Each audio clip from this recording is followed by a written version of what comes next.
This guy was a rare prodigy in the mortal world, reaching the immortal emperor realm in less than 1,000 years. Then, he stumbled upon a fateful opportunity that could push him to even higher heights. But when this secret got leaked, 3 immortal emperor cultivators ambushed him, aiming to steal his primordial essence, though he managed to take down 2 of them in the fight.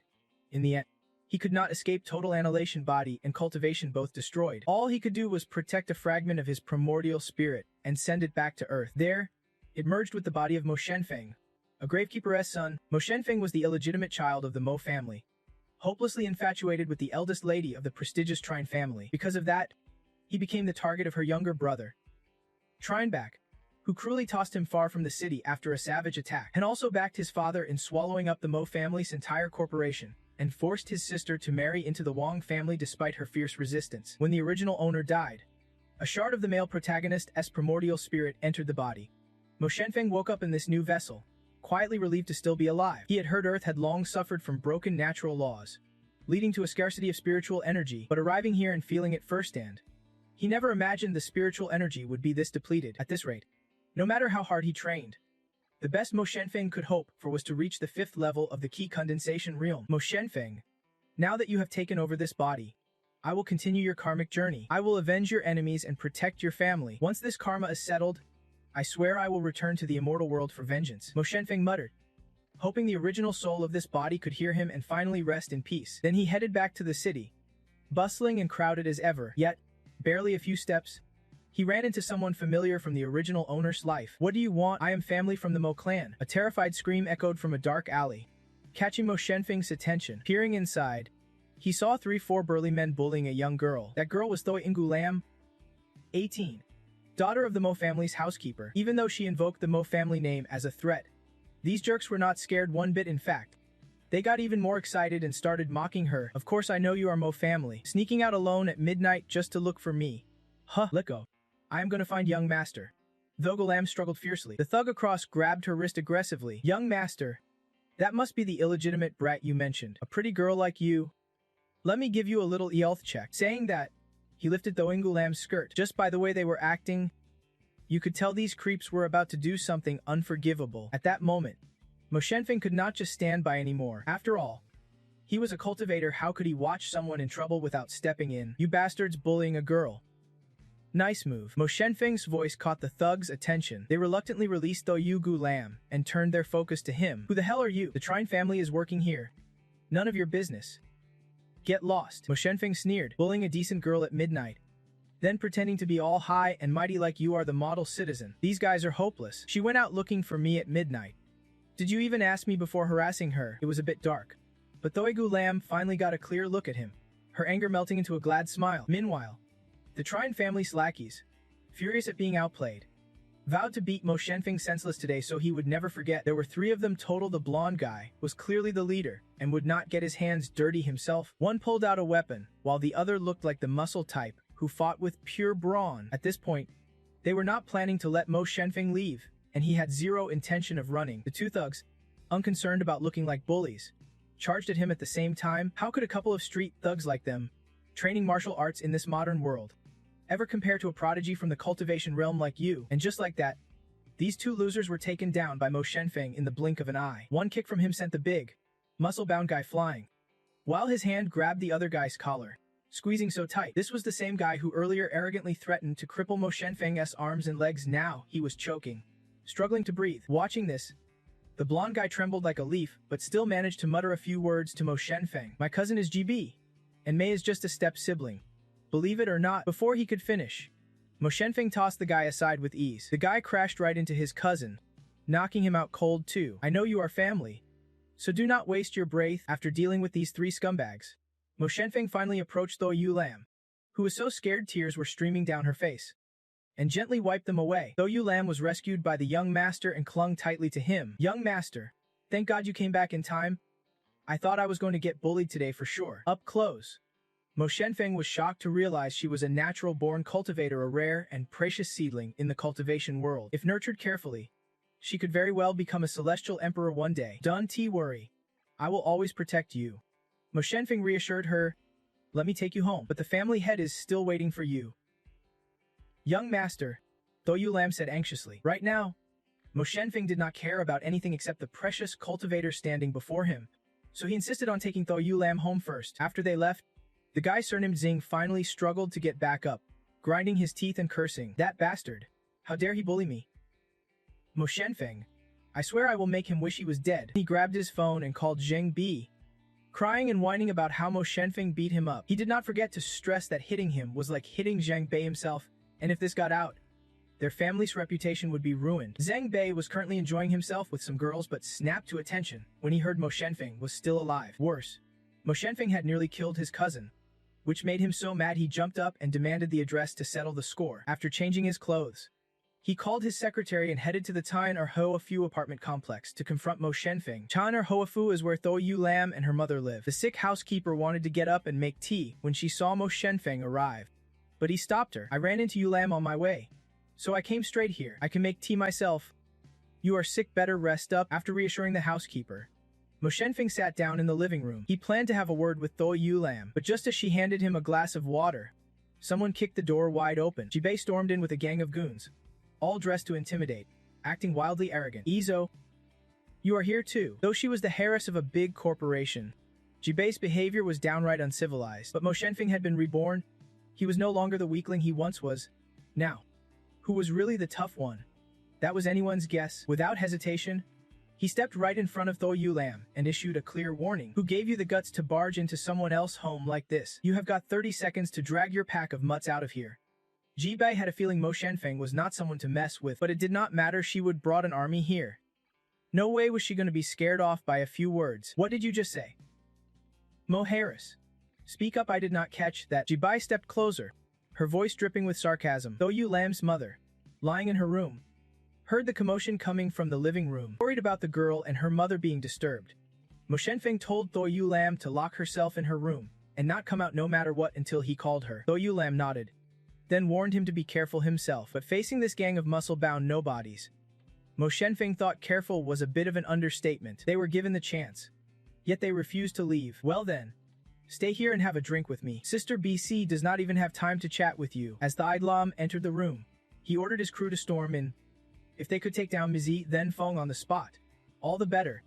He had deep pockets and was not afraid to bend the law to get away with it. From the apartment of the mother and son, the sound of fists and clashes echoed nonstop. About 2 minutes later, the thug Sister Biki brought were all knocked out cold, sprawled across the floor. Even Lam himself was roughed up by MZ then Feng, his face swollen and bruised. Knowing he could not beat him, Sister But wisely decided to cut her losses and retreat. "And Feng, here's your 10. Sister Bike said, holding up the money with both hands. Placing the cup of tea right in front of Muvza then Feng sweetly, "Take a seat. I am tired of craning my neck talking to you standing up." Masai then Feng gave a signal, and Sister B, she immediately got the hint and dropped to her knees before him. This side of him was a far cry from before. But then Feng was no stranger to lowlifes like her. "Speak. How do you want to end this?" Ms. Then Feng said it cool as ice, but the threat in his tone was crystal clear. Sister Beefy threw out a number, 30,000 yu, hoping to calm things down, but then Feng immediately doubled it to 200,000 yuan. No transfer, no freedom. He claimed that was just enough to cover his emotional damage since Sister Beefpa brought a bunch of thugs barging in, scaring the hell out of him. Sister Ba clenched her teeth in fury at that, getting beaten to a pulp like this, and then saying he was scared. Who d by that? Meanwhile, Thog Lum had to stay with Mutras Denfeng because he complained of some discomfort and needed Sister Beeksy to give him a massage for the time being. Not wanting to get beaten again, Sister Beek swallowed her pride and went to rub him down. Soon after, Mazai then Feng got a notification from the bank 200,000 yuan had landed in his account. Only then did he let Sister Beek off the hook. That was quick. "You are free to go. But remember, next time at 1T just be pocket change." "Yes, yes, yes."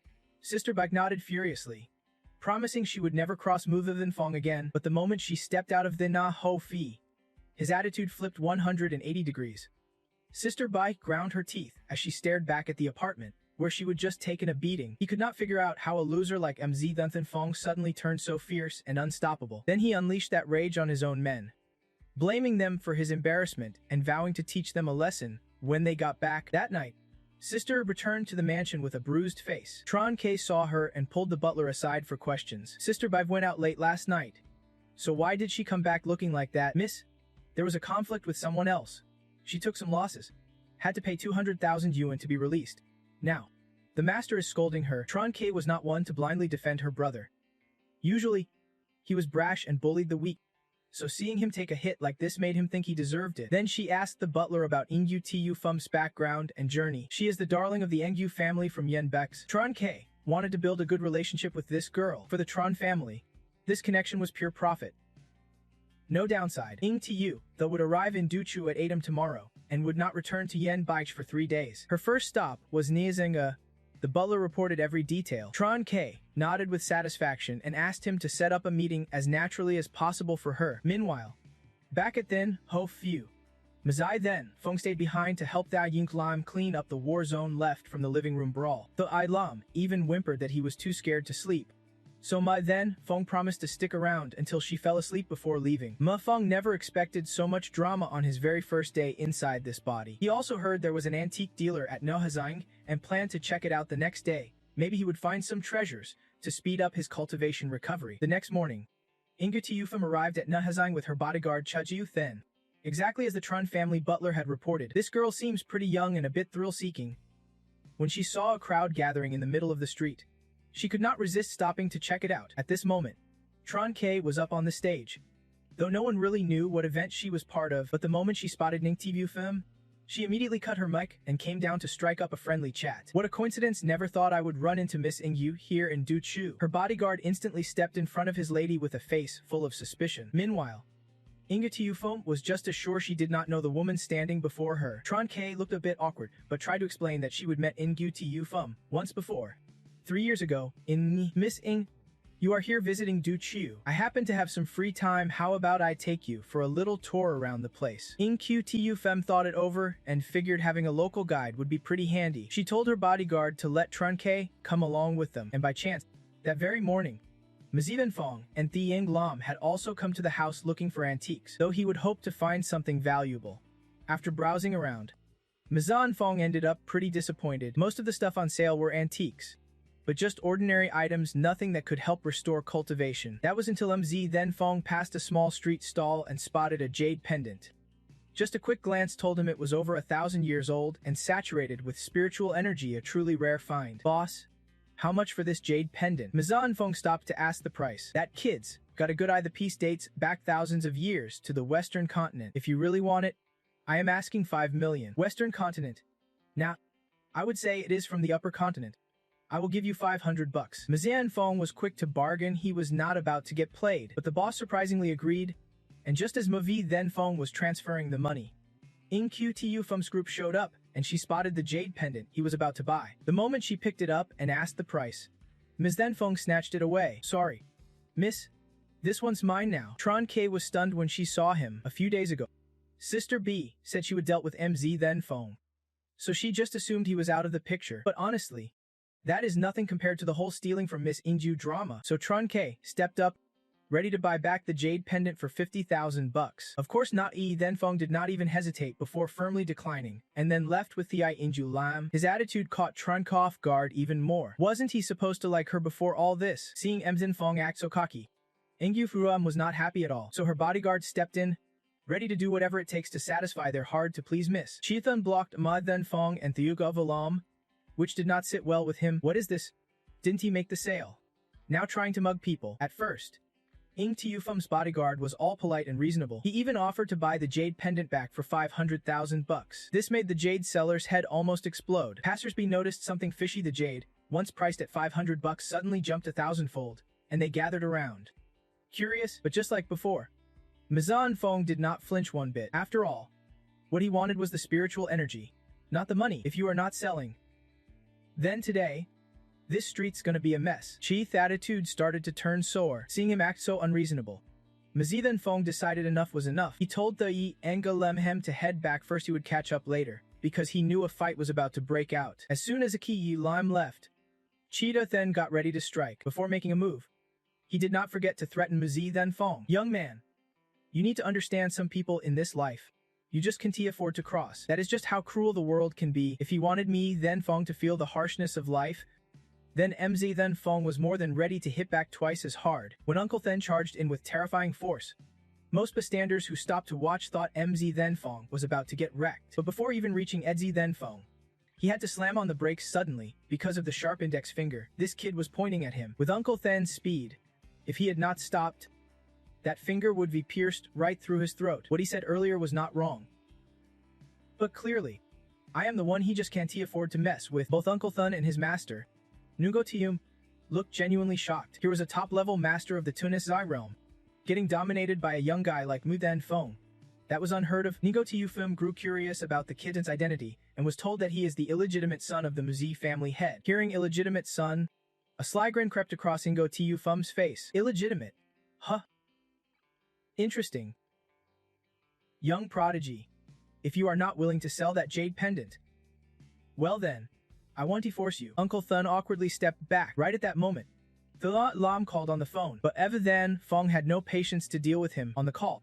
Thula Lam's voice cracked with tears, saying he had barely left when he was forcibly taken to the Muzzy family mansion. Also, Mazan Fong caught a faint male voice shouting before the call abruptly ended. If he was not mistaken, that voice belonged to Mitza Liwi, burning with rage. Mazan Fong immediately sprang into action and left, but Uncle Thin, oblivious to his urgency, kept trailing behind. Jumping along, I am the rightful heir of the Orthodox sect, trained by the legendary Hien Fong master. A young man with such skill, tell me, whose legacy do you carry? None of your business. If you keep pestering me, do not wonder why you end up dead. Muzai then, Fong turned his head, replying ice cold. Uncle Thin immediately recoiled in fear. Just now, he could literally feel a deadly threat radiating from this young man. Meanwhile, Ngo Tiuvrum only grew more intrigued. She ordered Uncle Then to fetch the car and follow Amepsh Then Fong. When they stepped out of the pedestrian street, they spotted him hailing a taxi at the corner. Ngo family's car pulled up right in front of him. The window rolled down, revealing Ngo Tiuf's seductive smirk. Get in, I will take you. In a rush, Ms. Than Fong barely hesitated and jumped in. After all, these guys were not exactly a threat to him. Why are you helping me? Barely settled, Mazai Then Fong already asked. Ngo Tiufum just shrugged stubbornly. Because I want to. The luxury car sped off, drawing a jealous glare from Chianuka. She had worked hard to set up a meeting with Nugo Tiufum today, but some nobody like Muzi Then Fong suddenly stole the spotlight. Furious, Chan K called her secretary to bring a car over. She was heading to the Muji family mansion too. Mazai Then Fong stayed silent the whole ride, but Nugo Tiufum could not sit still, teasing him nonstop. Hey, how did you train your body to be so damn tough? Ms. Then Fong coldly pulled his hand away, but she was not offended. Instead, she burst out laughing. Oh wow, you are icy cold. Huh. The fancy ride zoomed off and soon stopped at the MC family mansion. Two guards stood watch at the gate, but they looked down on Muzi Then Fong's status as an illegitimate son and refused him entry. Fueled by burning fury, Masai Then Fong knocked both guards to the ground and even smashed the mansion gate. At this point, there was no reason to hide his power anymore. Ngo Tiufum pulled out her phone to record the intense scene and could not stop gushing. Look at Uncle Thien, this guy's even tougher than him. Inside the mansion, Thulak Lam was forced to kneel before Mai Lokwi, taking a fierce scolding. No idea how his spies got info so fast, but word was already out that she and Mivzi and Then Fong had pissed off Miss Indu at home. That is why Muffy Lee dragged the Duka Lam here to give him a serious talking to. Little fool, I was wrong. Donga Lam spoke weakly, only to have Mo Loi aggressively grab her hair. Little miss, did you forget Mo family has only one little miss? That is me. The pain made Thoigu Lam scream out loud without holding back. Just as Mo Loi was about to slap her again, Mo Then Fong stormed into the grand hall with unstoppable presence. She is mine, try touching a single hair on her head. Little brother. Mo Loi did not even flinch at the warning and slapped Thoi Nugulam so hard her eyes popped shut. You bastard. Who the hell do you think you are? In this Mo household, I hit whoever I want, whenever I want. But that wild attitude got Mo Loi thrown across the room by Mo Then Fong in one clean sweep. His heavy body slammed into the wall. His right arm probably broken too. But Mo Then Fong's face stayed stone cold. You slap her once, I disable one of your arms, fair deal. Watching Mo Loi get wrecked like that, the Mo family started turning on him, calling him a reckless bastard, attacking his own brother, and even threatened to kick him out. Even Mo They Kong, a respected elder in the clan, showed up. He mocked Mo Then Fong, saying all he learned were a few flashy moves and still dared to cause chaos in the mansion. I respect my elders, so I want to fight you, Mo Then Fong replied coldly. Meanwhile, the Mo family's personal doctor checked Mo Loi and diagnosed a fractured scapula. With severe trauma, this could lead to serious complications. Mo Loi's pain was so intense he could barely breathe. Yet he yelled at Mo They Kong to quickly punish Mo Then Fong for him. Mo They Kong was a master martial artist and was sure Mo Then Fong would be crawling out of the mansion soon. "Kneel and accept your punishment," Mo They Kong roared. But despite the pressure, Mo Then Fong stayed calm, seemingly unimpressed by his threats. That defiant attitude infuriated Mo They Kong. He was eager to prove who really ruled this family. But before he could make a move, Chu Then and Nigo Tiu Pham barged into the hall, warning him not to stir up trouble and bring disaster on himself. "Who the hell are you to butt into the Mo family's business?" Mo They Kong shot Chu Then a venomous glare. "I am Chu Then, from the Nigo family in Yenbak." Mo They Kong immediately recognized Nigo Tiuthu and the 43rd rank master from Long Kingdom. But he had no idea why they showed up here. The Mo family is rich, but they can hold a candle to the Ngos. That is why even Chi Kai wants to cling to this powerful branch. Ego Tiu Pham's word carries serious weight. Malloy secretly felt relieved seeing Nugo Tiu Pham appear. He even dreamed that with her support and backing from the Nungo family, not only would he claim the Mo family headship, but no one outside would dare mess with him. Mo Then Fong has no status in the Mo family, yet he hit the future head and showed no respect to the elders. Someone like him would have been beaten to death ages ago in the Ningo household. Ingo Tiu Pham glared at Mo Then Fong and threw out some harsh truths. The family listened and nodded, clearly thinking she made a lot of sense. Then, Ingo Tiu Pham added, "But at least he is blood of the Mo family. Killing him would be heartless, so I plan to kick him out of the Mo household." Mo They Kong found that reasonable and forced Mo Then Fong to kneel for punishment, promising to spare his life but sever all ties with the Mo family forever. Of course, Mo Then Fong refused to kneel, boiling Mo They Kong's rage even higher. "Fine.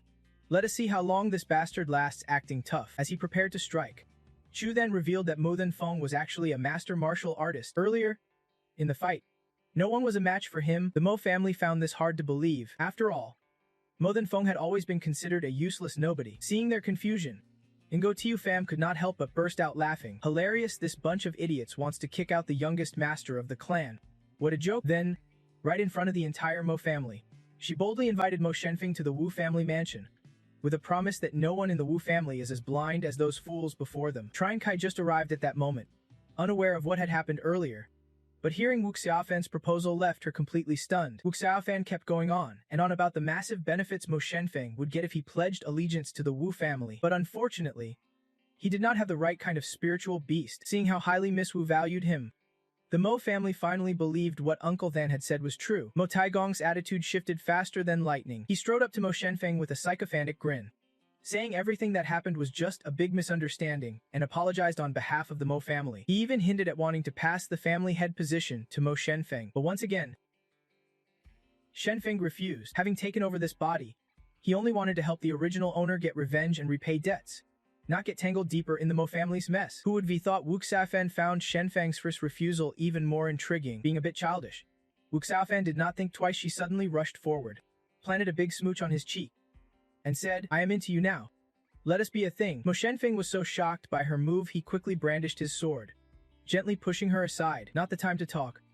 You should step back for now." Surprisingly, Wu Xiaofan obediently stepped away. As she passed by Trine Kai, who was still standing there, she could not help but sneer. Missing out on someone like that, you really gotta be blind as a bat. At this point, in the eyes of the Mo family, Mo Shenfeng had transformed from the black sheep to the clan's lucky star. It was not hard to see that the Wu family's eldest miss had a crush on him, so they kept pushing things forward. They hoped Mo Shenfeng would seize this chance to build ties with the Wu family and help the clan grow stronger. The very people who just moments ago were glaring daggers at him now shamelessly flattered him. Only Mo Lai still wore a scowl, clearly unwilling to accept it. Hearing those folks jump on him like that, Mo Shenfeng did not want to stick around for a second longer. He grabbed Thoyungu Lam and left, not wanting to waste time arguing with such trash. At the main gate, as he passed Trine Kai, he did not even spare her a glance. Earlier, Trine Kai had clearly seen Wu Xiaofan's feelings for Mo Shenfeng. She was not as blunt as her brother, but she was slick and planned to use Shenfeng to get close to Miss Wu. "Mo Shenfeng, let us talk," Trine Kai suddenly called out loudly. "Not interested." No time. His cold words cut deep, leaving Trine Kai frozen and speechless. She recalled not long ago when Mo Shenfeng had sincerely confessed to her, and she had said the exact same thing. Those words, "No time, no interest," were his way of returning her rejection. Even though she did not really like him, Trine Kai still felt the sting of loss. Meanwhile, though Golam was utterly baffled by this scene, he did not actually like Miss Trine before. She was a pitiful girl, caught in a powerful clan, with no real control over her own life. We better not get too involved with her. Don't want to get dragged into her mess later. Mo Shenfeng explained. Wu Xiafeng was still waiting outside. Since childhood, she has been the big boss lady who always gets her way, so just a fleeting crush on Mo Shenfeng.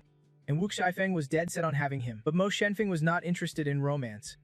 He said they were better off as friends. The colder he was, the more fired up Wu Xiafeng got. Something Shenfeng could not quite figure out. She is the only daughter of the Wu family. No need to waste time on a nobody like me. She just needs to snap her fingers.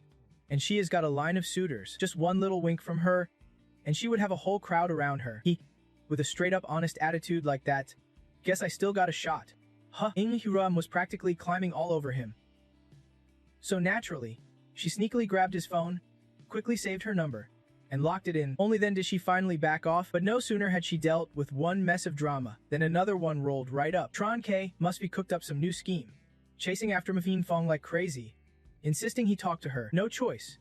He told Tiang Lam to wait outside while he handled Tron Chen K alone. Meanwhile, Mzi Lukui, already furious from having his arm broken by Muzan Fong and losing Ingyu Tu Phim's attention to him, was beyond pissed. His rage pushed him to recklessly chase after Eng Tu Phim, who was just trying to chill at the family mansion for a few days. Of course, Eng Tu Phim was not about to put up with such a clumsy, crude move. But my Lucky did not know his limits. He openly confronted Mzi then, Fong right in front of her. Eng Tu might be the illegitimate one, but I am the true heir of the Midji family. If he sticks with her, it will only bring shame to both Eng family and hers. So you think you are the one who deserves me? A sneer crossed Eng Tu Phim's face. I am genuinely sincere with Nku to you. Ingyu Turum found Lord's genuinely sincere ridiculously laughable. Mazai's attempt to climb higher was clumsy at best.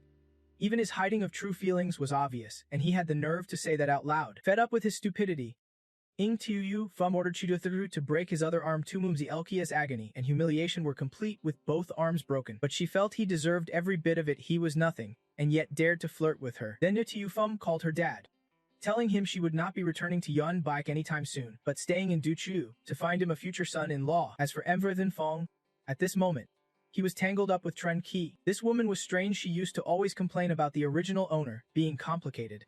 But now that he is distant, she accuses me then Fong of changing his heart. The past is the past. Living stuck in it will only lead to failure. Mzi then Fong said. He spoke casually, but somehow those words hit a nerve with Tron K, making her flare up instantly. Ms. Nan Fong, what do you mean by that? You used to say you loved me all the time, but now you treat me like this. The past is the past. The present is the present. If that is all you wanted to say, then I will be going. Just then, Mzai then Feng's phone buzzed. Gaku Phim had just posted a picture online. The photo even caught a glimpse of his back, and the caption she wrote was dripping with ambiguity, clearly meant for him in Duchu. Mzia then Feng sighed quietly. Dealing with women was seriously exhausting. As he was about to leave, Tron K suddenly lost it, grabbing Nevin Feng's shirt, forcing him to help her get Ingyu Tu Phim out to hang. Even though she clung on, her arrogant attitude made me then Feng want to push her away hard. Is that how you treat others? When he said that, Tron K thought he was just sulking and snapped back. Fine. Help me get Ingyu Tu Thay out. I will even give you a chance to take me to a movie, dinner, and a walk, but only for one day. And no crazy requests like traveling. Tron Ki was super confident he could not resist her charm. Meanwhile, Mzia Fong was dead set against it. He really could not fathom how shameless this woman could be, but if she wanted him to get Ingyu Tu Phim out, it was not totally impossible. The price, though, was not a date, a movie, or a stroll. It was 10 million yun. Don't push it. Tron K snap. You can say no if you want. I do not lose a thing, but 10 million for a chance to connect with the Eng family.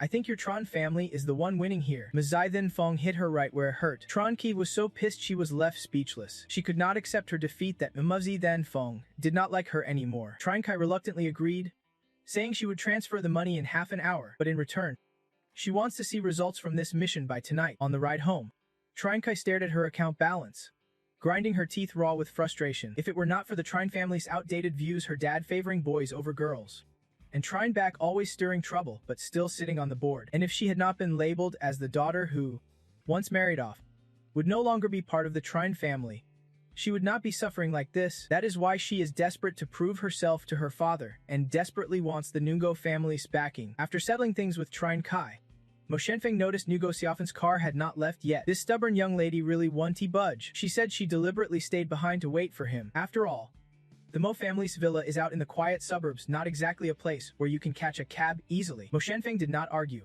just pulled her up into the car to head back to the city together. As soon as he got in, Ngugo-san brought up what happened earlier. Aren't you even going to think about what is between us? Miss Nugo, please have some self-respect. I am not that kind of guy. His answer was a firm no. But right then, Mo Shenfeng got a notification his bank account just received 10 million. Ngugo-san glanced at it and immediately guessed it was money sent by Sister Qi, aiming to get Mo Shenfeng to help her kick Trine Kai out. How did you figure that out so fast? Mo Shenfeng asked casually. You think everyone's as sharp as your family? Her family is a total swamp of corruption. They pass down inheritance only to the men, not the women. What century are we living in? Ngugo-san shrugged. No matter the era, prejudice remains a massive mountain in people's hearts. It blinds minds and drags them down into a swamp with no way out. Mo Shenfeng just wanted to drop some wisdom on this girl.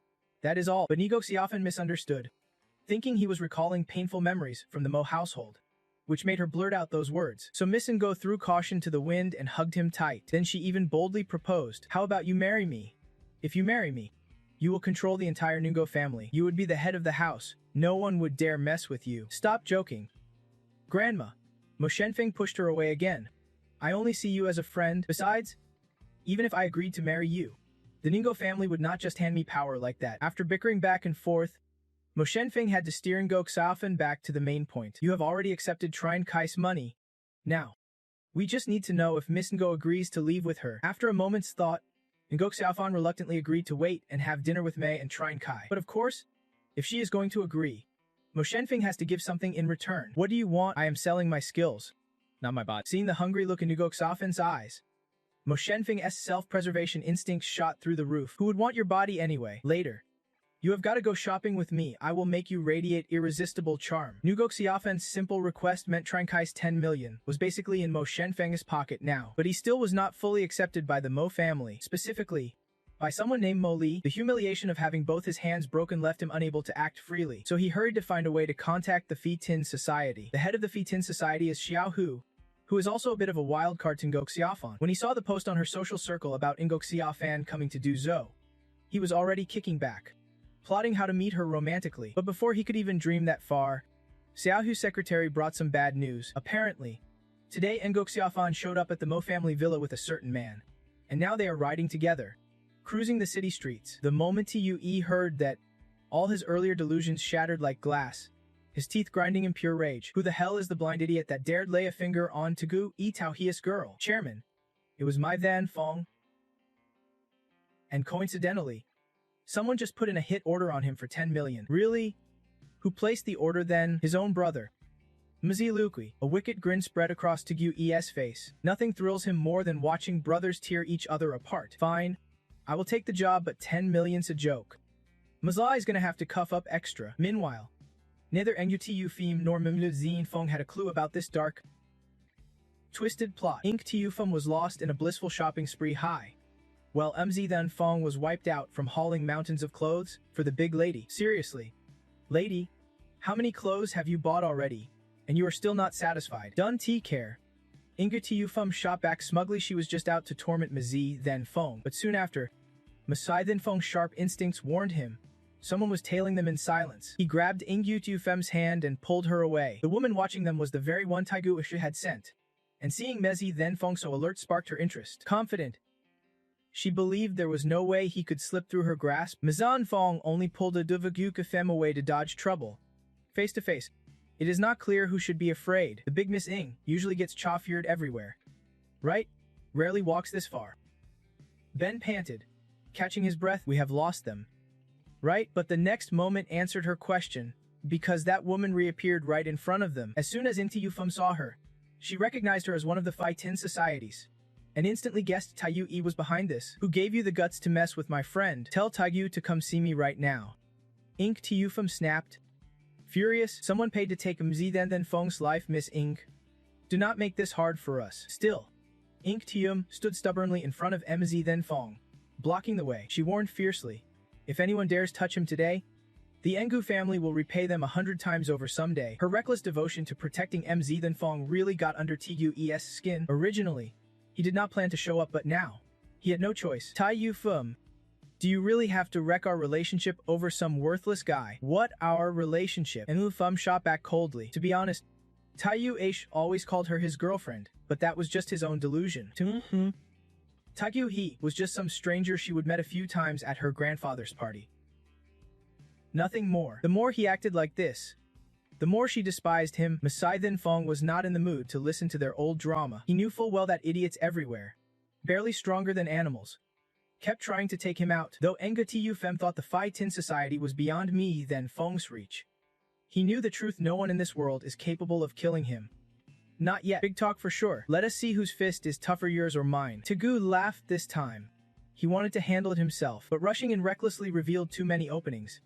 And Then Fong did not even have to try. He sent Tegu a crashing face first into the ground. With that fiery temper and a weak foundation, against a real master, he would be dead in a flash. I barely tripped you, and you already fell like a loser. What a joke. Masai Then Fong deadpanned. Embarrassed, Tegu Ace teeth clicked together nervously. He was seriously starting to hate Mu Then Fong. Just as he was about to throw down round 2, Uncle Then appeared out of nowhere. Little brother, if you keep this up, Uncle's gonna have to step in for real. Meanwhile at Long Ho Mountain, Heinko was brewing tea and pondering when the kid Then mentioned a young master in Ducha, though no one knew if it was true or just a rumor. In this day and age, where do so many masters even come from? Hien Fong, clearly in the know, replied calmly. The grandson of the Phi Tin sect ran into him. What has got the junior brother so worried? Unlike Hien Feng's easygoing vibe, Heinko's face twisted in frustration, grinding his teeth. Our ancestors handed down this legacy with at least 80% certainty. I am worried that kid's just a fraud. Hien Feng lifted his steaming cup, reassuring his junior brother. You have not had to call him? I told Dan to go too. Nothing's gonna happen. The tension eased a bit, and Hien Feng shifted topics. Enough about that. Lately, junior brothers made some breakthroughs at Ling Ta Pond. Hearing this, Inko chuckled. That is lucky. Our master's pressure has cleared 8 out of 10 meridians. After some time, he might step into the realm of celestial energy. Those words hit a nerve and provoked his junior brother instantly. Heinko snapped, cut the crap. Let us get in the game and settle this with a duel. A sly grin flickered at Hien Feng's eyes as he pulled out his phone. Junior brothers challenging you. How could our master refuse? But if you lose this time, no crying afterward. Inko fumed. You damn old man. All bark after the fight. But Hien Feng only laughed harder. Junior brother just does not get it. This was a mindset clash. The disciples nearby grew uneasy watching this showdown. One asked, why are the sect leader and master so fired up? They are practically radiating energy. Another answered, Master lost a game to the sect leader a few days ago and took it hard. We better hurry before the senior master loses too and blows his top. Meanwhile, Uncle Dan was urging Xiaofan, Miss, let us... She frowned, about to ask why. But before she could finish, he cut. Master and senior uncle already know about this. Xiaohu looked skeptical, pointing at Shen Feng. What has he got to do with it? Master and senior uncle would really worry about him. Don't mess with me. Master Hien. Just then, his phone rang. It was the junior disciple calling. He quickly picked up. Hello? Junior brother. But the info he heard next spun his head around. What? You sure you did not hear wrong? The fierce look vanished instantly. Xiaohu sheepishly told the voice on the line. Okay, I get what master and senior uncle want. Moments later, he hurried to smooth things over with Shen Feng. Brother, it is all a misunderstanding. We do not want to fight or cause trouble. Today, I am treating you on me. Sorry about this. Shen Feng just laughed and said, apologies accepted. But tell me who is pulling your strings. Then we will call this whole thing wiped clean. Seeing Xiaohu was not budging, Shen Feng got serious. Don't push it, because the sect would never leak client info. Before the words finished, a surge of force lifted Xiaohu off the ground with one hand from Shen Feng. As he squeezed his throat, Shen Feng said, I am giving you one last chance to choose your words carefully. Xiaohu felt a terrifying power controlling him deep down. The Taoist essence can draw strength from all things in the world. If the energy flow breaks its laws, it is already beyond the limit. Thinking that, Xiaohu blurted out, Brother Mole paid us to deal with you. Then muttered under his breath, even training to control energy in the womb, can T prepare you for this? With his demand met, Shen Feng left quickly, tossing him a coin. 1 coin for info. I am not breaking the sect's rules either. Not long after, at the Mo family mansion, the front door was violently kicked open by Shen Feng. Old Mo, seeing him return, hurried up anxiously. Why are you back so soon? Shen Feng plopped into a chair, casually resting his feet on the table, his cold gaze piercing. I remember you agreed not to meddle in my affairs. Turning a blind eye while Mole from the Phi Tin sect causes me trouble. How exactly do you plan to handle this? Taifeng slammed his hands down angrily. Who gave him such guts? Get him here now. The servants responded quickly. Yes. Lord Tae. Shen Feng watched him for a moment before smirking. Putting on a show for me. Huh. The old tomekeeper did not hold any grudge against him. Simply replied. Don't worry. I will make sure you get a proper explanation for this. Meanwhile, Muloy, wrapped up in bandages, was sprawled out on a chair, savoring a glass of wine with a dreamy look in his eyes. Even though secretly using the family's funds would get him scolded by his dad and grandpa, Shen Feng was dead set family money was now his to spend. The shout from his subordinate snapped him back to reality. Sauda, run.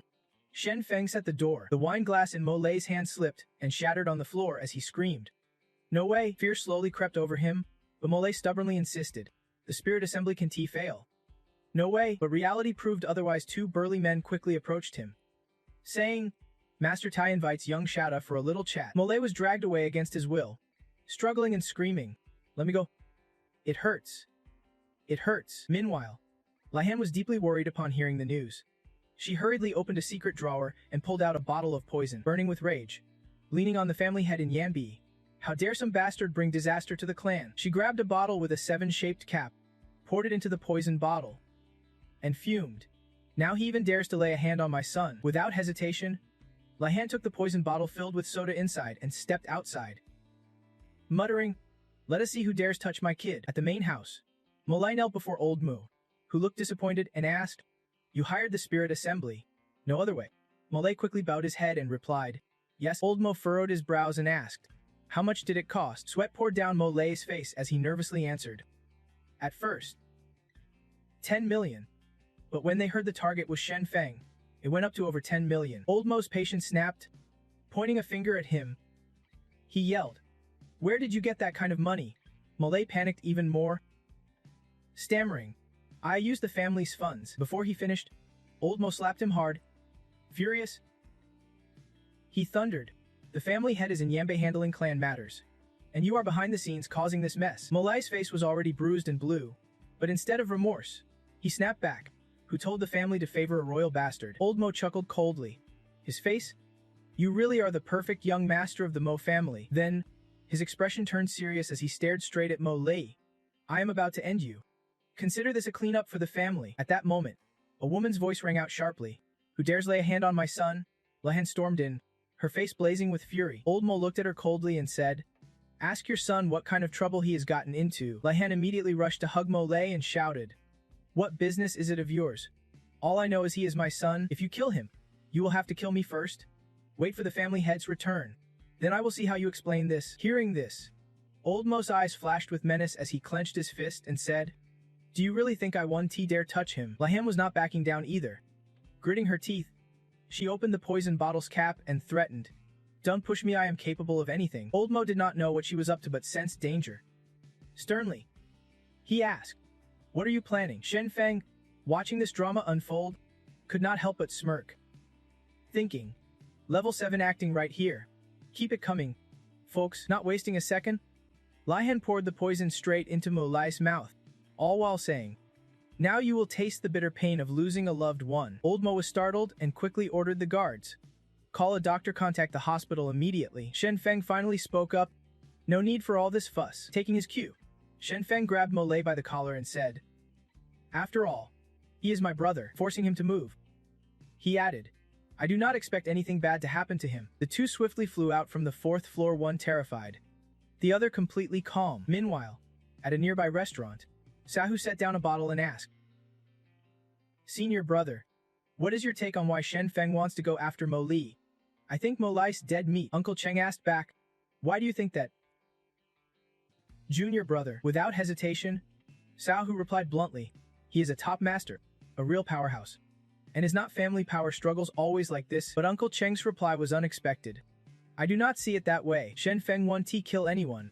If he wanted to, no one in the Mo family mansion would survive. Sahu was surprised. So you think this whole thing will blow over quietly? Uncle Then leisurely sipped his tea and softly replied, Exactly right. Meanwhile, on this side, Then Feng successfully brought Yahello to a stall selling some seriously pungent stinky tofu. He called out, Boss, got any leftover stinky tofu juice? Hearing that, the boss quickly grabbed 2 jugs of the darkest stinky tofu juice. Yeah. But what is the plan? No one in my family usually drinks this stuff. Then Feng flashed the look of a doting big brother and said, "Isn't it because my silly little brother just downed some pesticide?" As he spoke, he placed a hand gently on Mugli's head, sending a calming energy through him. Mai looked dazed, wondering, what is he trying to do? Why can't I say anything? The boss immediately perked up, popped open the jug, and urged, "Quick, give him some to drink. If it is not enough, I have got more at home." Then Feng was quick to pull open Mugli's mouth and said to the boss, "Lend a hand here." Not keeping them waiting, the boss poured the black liquid into Mugli's mouth. He cried out but could not get a word out. While pouring, the boss lectured, "I do not get why a kid your age would pull such a dumb stunt." Like a concerned parent, he shoved the whole jug into Mugli's mouth and carefully advised, "Open wide. Drink up." After a while, Mugli finally finished the last drop, still coughing.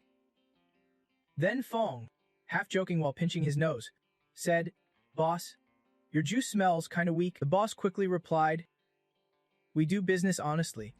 This is a secret recipe handed down from our ancestors." After saying this, he hopped on his cart and left, leaving then Feng hanging with a half-spoken question. "Boss, how much do I owe you? Why are you running off?" At that moment, old Manhwa arrived. Then Feng tossed Mlai toward on. Seeing her son struggling, she ground her teeth and growled, "Hone, what did you do to my son?" He shot back seriously. "Isn't it because you poured pesticide into his mouth yourself?" Taking that, he slapped her hard and yelled, "If he does not puke it out, he is gonna die." Loa Ennis' fury doubled. "How dare you? Wait till the master gets back. I will make you pay." But then Feng was not scared at all.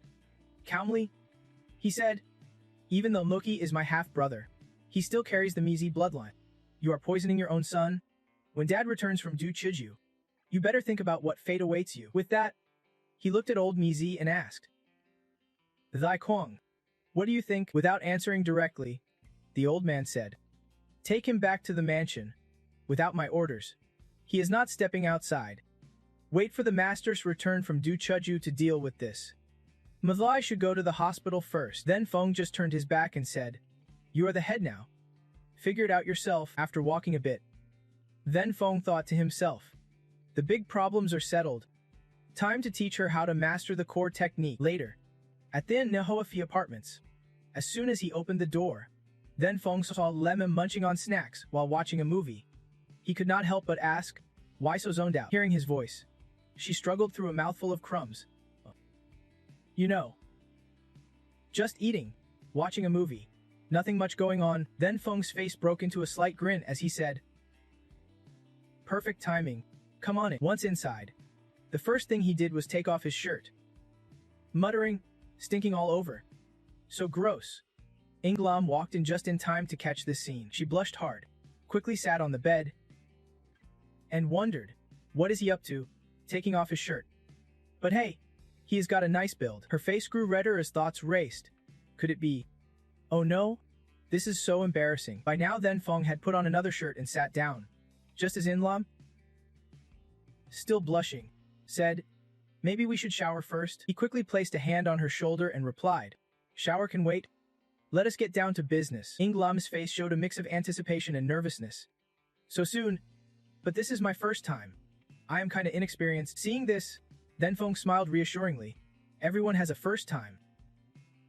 Don't worry.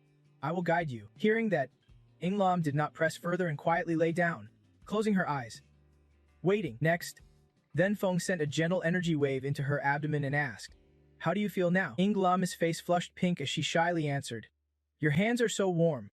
I hope you will be a bit gentler later. I heard the first time really hurts." Then Feng's mind lit up with excitement as a flood of words came rushing in. He rushed to tap her head and ask, what has been on her mind all day? I told her to feel the change inside herself. Yulam held her head and protested, "It is not that I am careless." Before she could finish, Shenfeng cut in clearly, "You are a good seed. I will teach you skills so no one can bully you later. Don't say a word, close your eyes and really feel it." With her doubts eased, Yulam lay back down to focus. Shenfeng gently channeled energy and asked, "Now tell me, what do you feel?" Her body felt like a gentle wave of tears swirling around, like being deep under the mysterious ocean. Yulam relaxed and replied, "I feel it all." Shenfeng smiled, pleased by her answer, thinking to himself, no wonder she is a natural-born Dao body. She is already sensing the laws of heaven and earth so quickly. Then he turned and headed out. reminding her, "Feel the spiritual power flowing through you. I am stepping out first." Outside, Shen Feng immediately switched to snack and scroll mode on his phone, while browsing news. He sighed. No wonder Lamb loves potato chips, they are perfect stress relief. Suddenly, his finger froze on a headline. 1,000-year-old peach tree atop Nam Mountain struck by lightning 9 times. Shen Feng could not help but feel intrigue. 1,000-year-old tree like that, such a rare refining resource, how could he just ignore it? Just then, a sudden burst of noise erupted overhead. Shen Feng quickly moved upstairs, muttering, "I heard from Lamb that they are renovating up here lately. It is already noon, why are they still fixing things? She is still trying to awaken. Can T let this disturb her? I will deal with this quickly." Soon, he knocked on the noisy door. "Hello? I am your downstairs neighbor. Could you please open up?" A tall man holding a huge brick appeared, cigarette dangling from his mouth, his tone unfriendly. "What do you want?" Shen Feng calmly said. "When you moved in, management told you no renovations before 2 p.m., but the man just laughed, raising the brick teasingly. So Shen Feng challenged him. "If you are so tough, then stop this noise." Shen Feng stood firm. "If you keep this up, I will have to call the cops." That sparked the man's fighting spirit. "Go ahead. Call him. The cops come. I will just keep working. Let us see what you can do." Shen Feng could not hold back, pointed at the brick and said, "Looks like your bricks are not that great quality." Hearing this, the man thought he would scare Shen Feng, proudly raising the brick again. "This is special red brick I made myself. One hit to your head, and you will see stars. Come on, bring your head over." But before he could swing, Shen Feng sliced the brick clean in half with one hand. The man's face drained of color. Utterly terrified, after smashing the brick, Shen Feng showed no extra emotion. While scrolling his phone, he said, "I said your bricks are low quality." The man was now pale as death, stammering. The man blurted, "What do you want? I will call the police." "Okay, this is a law-abiding society now. Kid, you are young, do not get into trouble." Not wasting time, Shen Feng called the police himself, raising his voice. "Hello? Police. I want to report a case. Someone just hit me." Yeah. At Qian'er Mansion. Meanwhile, at another restaurant, Chu Then and Tiuho finished their meal. Tiuho spoke up, "Bro, it has been years since we last met. This meal's on me." Chu Then replied, "You have got a big flying star guild now. Why still worried about money?" Tiuho quickly explained, "You do not get it, bro. Thousands in the guild means thousands of mouths I gotta feed." Chu then pulled out his phone to pay and asked, "So you are suffering just for pride?" "That is right," Tiuho said without anger. "Just explaining. When I left the mountain, I swore if I could not make a name for myself, I would not return to the sect." After that, the two parted ways. Chu then tried to say some advice. "You figure it out yourself. The masters have missed you all these years." Outside, Tiuho quickly changed the subject, asking, "Did you see the news? That 1,000-year-old peach tree on Nam Mountain was struck by lightning 9 times. Such a rare resource. Master would definitely want it. Next month's his birthday, help me bring it back as a gift." Uncle Thun was not surprised at all. He just said, "The sect already knows. The 1,000-year-old tree struck by lightning was bought by the old commander. You need to go talk to him." Tugyu was not fazed, grinning confidently. "Then let us go together. The old commander will give the sect some face." But Uncle Than's tone instantly turned cautious. "Still, we have to be careful. I am sure the Silver Lotus sect is watching this news too." Tugyu got even more fired up, unconsciously swinging his arms like he was ready to fight, roaring, "Those damn cult kids. Anyone who shows up, kill them on sight." But it was still Uncle Then who carefully reminded, "I think it is best to keep our heads low." Not long after, near the Thunderstrike tree, Shen Feng stared at the massive trunk tightly bound, lost in thought. "The old commander bought the Thunderstrike tree. If we negotiate well, maybe we can snag a piece." He could not help but hope, if possible, it would be better not to have to throw down. At that moment, he spotted Uncle Then and Tigyu not far away. Linky asked, "Why are you two here?" Tigyu he smirked confidently. So why can't we be?" Shen Feng nodded slightly, confirming his suspicion. "You are here for the Thunderstrike tree too." Uncle Then did not give him a warm look and cut straight to the chase. "Shen Feng, do not even think about snatching from us this time. I am representing the sect, not just the Wu family. Hope you get that." Shen Feng was not worried at all, just a bit serious.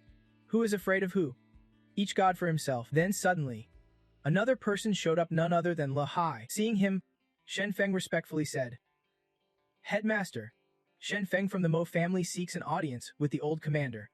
Tugyu jumped in boldly. Both my senior brother and I are from the Orthodox sect. Above us, it is all Daism. Cut us some slack, Lahai replied calmly. You are here. The master already knows. He said the temple does not need that much thunderstrike tree wood anyway. He agreed to give you half. How you split it? The old commander does not care. Shen Feng was a bit surprised. The commander said nothing else. Lohai hurriedly shook his head. That is all the master said. Then he turned and headed inside. Reminding, you guys negotiate among yourselves. I have to handle temple affairs. His back faded into the distance. Shen Feng felt a twinge of respect. What a seasoned player. One line from him, and the old commander just brushed it off. This commander is not someone to underestimate. Then he faced the other two. Let us negotiate. If we can avoid fighting, that is best. Tugue showed no fear, confidently pointing at himself and Uncle Thun. Senior brother, it is 2 against 1. We have got the upper hand. No need to hold back. But Uncle Then was cautious. Shen Feng's tricky. I think we should agree to part of his demand to avoid more trouble without missing a beat. He clasped his hands respectfully and asked Shen Feng, how much do you want? Shen Feng held up 2 fingers. 2 meters of the trunk. Taiyuhei immediately objected. No way. Max 1 meter. Maybe less. Shen Feng did not want to argue and reluctantly agreed. Fine. 1 meter. After that, his expression grew colder, and he cautiously glanced backward. Watch out. Someone's coming soon. A group from the Lida Feng sect appeared. Till sneered, Kid, you are sharp to spot us. But let us be reasonable, the Thunderstrike tree still belongs to the Silver Lotus sect. Shen Feng fired back quickly. Not me being alert. It is your weak skills and lousy mana sensing, seeing more treasure thieves show up. Taigyu Ace's face darkened, grinding his teeth. He analyzed. 2 masters, rest are half 2 masters. The old commander plays dirty, giving half the Thunderstrike tree to get us to clean up his mess. Uncle Thun warned. Junior brother, watch your words. But Takuech ignored him, angrily pointing at the newcomers. You cult brat kids? I am Taiyu, the real Orthodox sect. If you are not scared, come on then. Tella laughed mockingly. Big shot from the real Orthodox sect. Huh? Doesn't to scare me either. Seeing the tension, Shen Feng suddenly stepped back. I do not need the Thunderstrike tree. You guys handle this yourselves. Uncle then asked in surprise. Shen Feng, what are you up to? He just smiled brightly and said, you saw it yourself. I am not about to get sucked into their petty schemes. Don't waste your breath on him. That guy's just bluffing. Give him a hand, and I will owe you big time. With his plan about to unfold, Shen Feng made his move. I won't have... Xiao Hu was furious but could only accept. Guess you are good at this. Having secured his share, Shen Feng stepped forward calmly. I will handle the 2 grandmasters. You 2 take care of the rest. Before he could get far, the others lunged like starving wolves. Among them, Taloy growled, you are crazy. Facing the Silver Lotus sect, a left protector alone, taking up the challenge. Taloy stepped close to Shen Feng, proudly throwing a punch his way. The 2 of us have been inseparable since childhood. Even 5 grandmasters combined can't beat us. But in the next moment, both were sent flying by a single punch from Shen Feng. He had not even touched their hair yet. Watching them roll on the ground with stunned eyes, Sao Lion muttered, left protector my ass. They are useless. Time to call it quits. Shen Feng then glanced at the other 2 struggling to fight and said, I am done here. How many do you still have left? Sahu blocked front and back, accusing him. You still have not come to help. But Shen Feng just stood there, arms crossed, asking, is that how you beg for help? Uncle then, exhausted, tried to weigh in gently. If the White Lotus sect gets hold of it, you will be in deep trouble. You make your move, and I will throw in an extra 5 million myself. Shen Feng finally smiled, cracking his knuckles as he stepped forward. Now that is more like it. Suddenly, a storm of power burst from him, blowing away all the henchmen under everyone's shocked gazes. With that done, Shen Feng quickly turned away, reminding, don't forget the 5 million. Those 2 left protectors over there. You handle them yourselves. As his figure faded, Xiaohu could not help but ask, senior brother, who do you think is stronger, him or master? Uncle then seriously considered before replying. Hard to say, but Shen Feng might have the edge. Then he shifted focus to the 2 left protectors, ordering, send them back to the main sect. Let the elders deal with them. Just then, a streak of golden light flashed through the air, moving deliberately towards Xiao Hu. Uncle then caught it just in time. He shouted urgently, watch out, the Silver Lotus sect still has people here. Xiao Hu swiftly dodged the blow. If you are trying to sneak up on me, good luck lying in the rain. But then a voice echoed back, dodging my attacks takes skill. But what about this one? The golden light reversed course, sending a sharp hidden dart slicing through Xiao Hu's shoulder. The assassin had succeeded. Uncle then immediately took a fighting stance. Cautiously scanning around, Xiao Hu grimaced. Warning. Senior brother.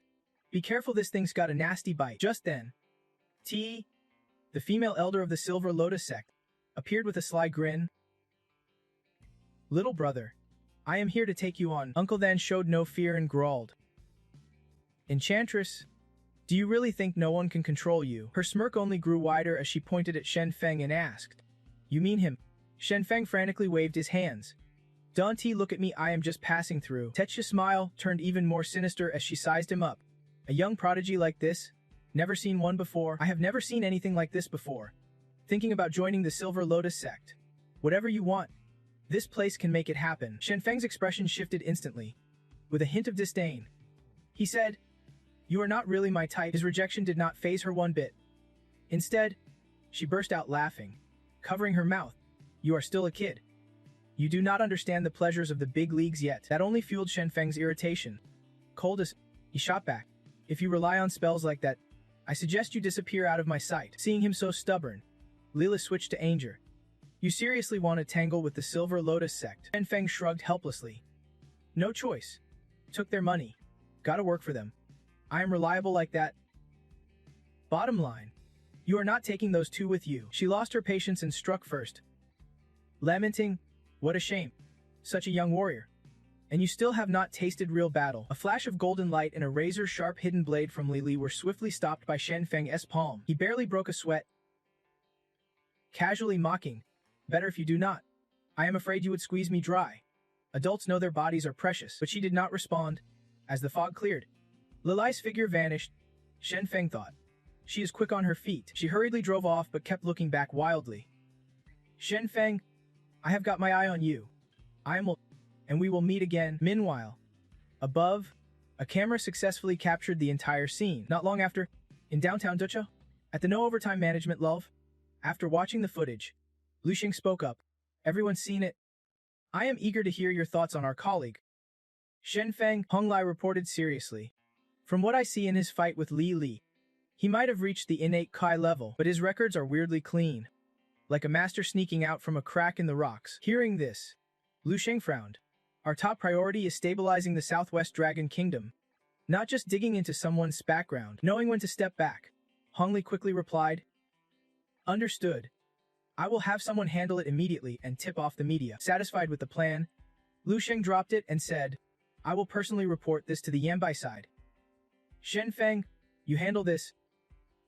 If possible, get him to join the company. Soon after, Shen Feng trained relentlessly. Swords hovered midair, connected by crackling lightning, forming an unbreakable line of defense. After a while, he retracted the swords and muttered, a bit slop, but with spiritual energy and lightning. This is not bad at all for now. He quickly packed everything into his bag. Satisfied. That'll do. Turning around, he noticed a suspicious car tailing him. This car's been stalking me since I left old Jun Guan. Are they on to me? Inside the car, Lu Xing was on the phone. Chairman Liu, based on current observations, Shen Feng has the means to forge and control weapons. Seeing Shen Feng heading toward him, Lu Xing panicked slightly and told the person on the other end, Yes, I will keep watching. Gotta go. I have been spotted. Shen Feng rapped on the car window. Hey, bro. You have been following me long enough. Do not you think? Realizing he could not hide anymore, Lu Xing quickly got out and greeted. Hello? I am from No Overtime Management Low. Here on behalf of the company to talk with you. Shen Feng braced himself, ready to push him away. Annoyed, whatever weird company this is, I am not interested. Keep following me. And I want to be polite. Just as his hand was about to touch Liu Sheng's, a mysterious force slammed it back. Surprised, Shen Feng's guard shot up. You are using a magic weapon. So who the hell are you? Lu Xing wiped his hand, looking serious. No Overtime Management Lux is a company backed by Long Kingdom's departments, responsible for maintaining social stability. Seeing Shen Feng's interest, he continued. Simply put, we manage free agents like you and balance conflicts among the various sects in Long Kingdom. Hearing this, a cold gleam flickered across Shen Feng's face. He frowned seriously and asked, What if someone submits? Lu Xing kept pushing. We have people who are extraordinary. And besides, Times have changed. We have got modern science and tech on our side. You are strong. But you can underestimate the power behind our company. Shen Feng's expression softened slightly as he replied. You are right. I want to deny that. Sensing victory, Lu Shen quickly offered, can you start thinking about negotiating with me now? With that, they shook hands in agreement. Shen Feng added, just pick the place, and I will lead the way. Meanwhile, downtown in Ducho, Xiao Fan arrived to meet Zheng Qi. Neither rushed nor delayed. Xing flashed a sly grin and said, Miss Wu, looks like we meet again. Xiao Fan set her bag down, her face unreadable as she replied, well, you are the one spending the money. I just had no choice but to come. Sensing the tension, Zheng Kai awkwardly slid the menu toward her. Miss Wu, want anything else to eat? Fan smiled coldly. Barely smiling. I know why you are trying every trick to get me to eat with you, but I advise you to give up now. The Wu family will never cooperate with your clan. Hearing this, she instantly sighed in relief. Somehow, her refusal made me feel lighter. Xiao Fan, sharp as ever, shot back. Forcing yourself won't help either. Zheng Kai's smile faded, saying, some things, I just have no other way. Picking up on suspicion, Xiao Fan pressed further. So your troubles with Shen Feng before were just because you had no choice. At the mention of that guy's name, Zheng Kai's attitude shifted, becoming more defiant. Everything about him is not part of my future plans. What he is doing is just wishful thinking. She scoffed, and Xiao Fan laughed mockingly. Foolish, annoyed, Zheng Qi asked, what do you mean? Xiao Fan bluntly replied, Shen Feng is strong. You know that perfectly well. Taking a bite of her snack, she continued. Honestly, based on everything we have seen, he is the youngest master in Long Kingdom. So before he gave up on you, did you even realize how strong he was? Hearing this, Zheng Kai had no comeback. Seeing her expression drop, Xiao Fan added, that is why I said you are foolish. Shen Feng's strength far exceeds what you imagine. And you treat him like that, do not you regret it? Flushed with anger, she snapped, who gave you the right to rate him so highly? But Xiao Fan stayed calm, replying, Shen Feng's patience has been built over years. His endurance and character surpass many. Even you. Zheng Qi found it hard to believe, asking, do not you think you are overdoing it? Xiao Fan's gaze sharpened, refusing to back down if he had even half that patience. Then with your current skills, the Zheng family would already be half hers. Hearing this, Zheng Qi was stunned, only able to absorb the weight of those words. Before Zheng Qi could recover, Xiao Fan added, actually, before this meeting, the clan already evaluated things. They see potential for cooperation with the Zheng family, but not with me. Standing up, she distanced herself, saying, I do not want to work with a foolish clan like that. It is just exhausting. Surprisingly, Zheng Qi was not angry, only bitterly responded, no matter what, I have to thank Miss Wu for waking me up. After all, Shen Feng is after me, and I have got a big shot at winning. She quickly composed herself, even if cooperation with the Wu family is out. Through Shen Feng, I believe the Zheng family can still level up. Hearing this, Xiao Fan could not help but smirk and said, trust me, you want to make it. Zheng Kai, a little embarrassed, asked, Miss Wu, you look down on me that much? Xiao Fan did not want to stay longer, slinging her bag. She said, you are the one overestimating yourself. Shen Feng is someone I am watching closely. She turned her back but left a piercing glare behind, saying, I have the say to have the Wu family hand him power. What say do you have? With that, she walked off, leaving Jin Kai with one final barb. Focus on fixing your own mess first. Foolish girl. Not long after, Shen Feng arrived at the No Overtime, top-notch management company. He glanced up at the slightly shabby building in front of him and said to Hong Loi, so this is the company you mentioned. Honestly, it looks pretty lame. He could not argue with that, so he switched gears. Well, whatever you say. I guess this really is a management company. Saying that, he turned toward the door. Come on in. The chairman has been waiting for you a long time. The two quickly stepped into the boardroom, where only Liu Theng was seated. Seeing him, Liu Theng beamed with excitement and shook Shen Feng's hand. Brother, I have been waiting for you forever. But Shen Feng ignored him, scanning the room and asking, what is this place exactly? Hong Loi did not answer right away. He pulled out a chair and said, please have a seat. Liu Theng chimed in to ease the tension. This brother just joined the company, still getting used to things. No worries. Just treat this place like your own home. Hearing that, Shen Feng shamelessly kicked his feet up on the table. All right. At home I am used to sitting like this. Liu Theng was helpless. Man, you really do not sweat the small stuff. Huh? Then he got down to business. I want to beat around the bush. The main reason I invited you here is to offer you a spot in our company. Holding the contract, Shen Feng slowly assessed it. Not bad.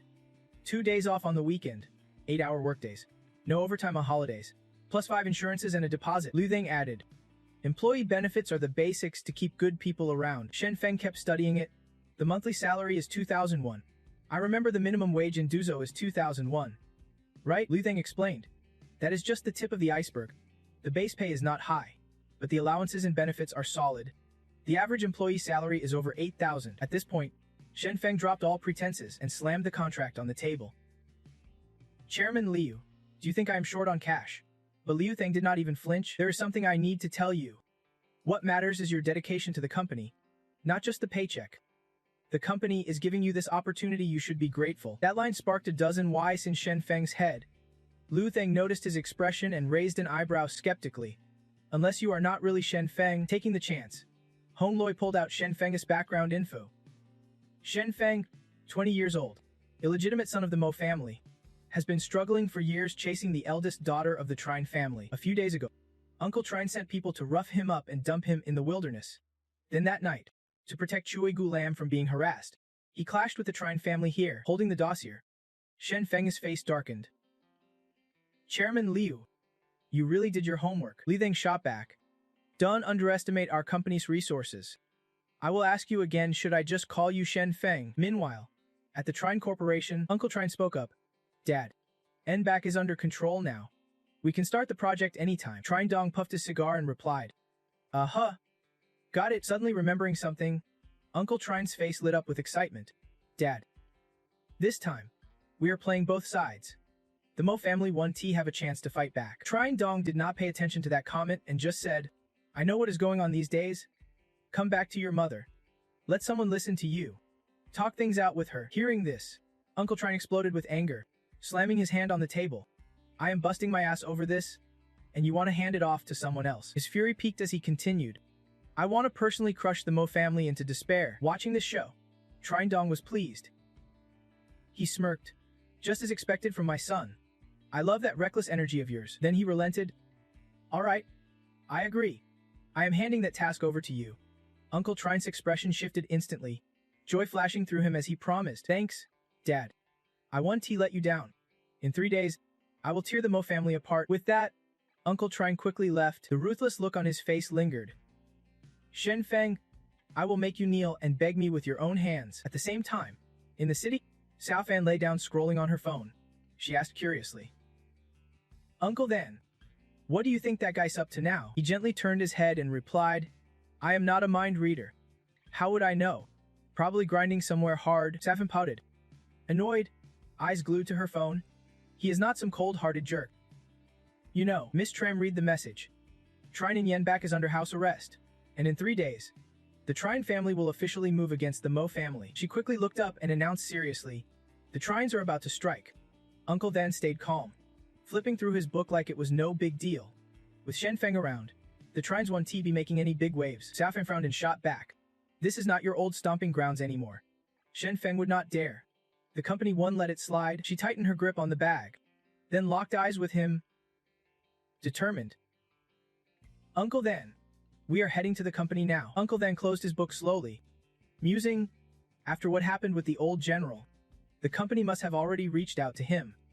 Right? Meanwhile, Shen Feng was still sitting with Liu Theng. Finally, Liu Theng could not wait any longer and spoke up.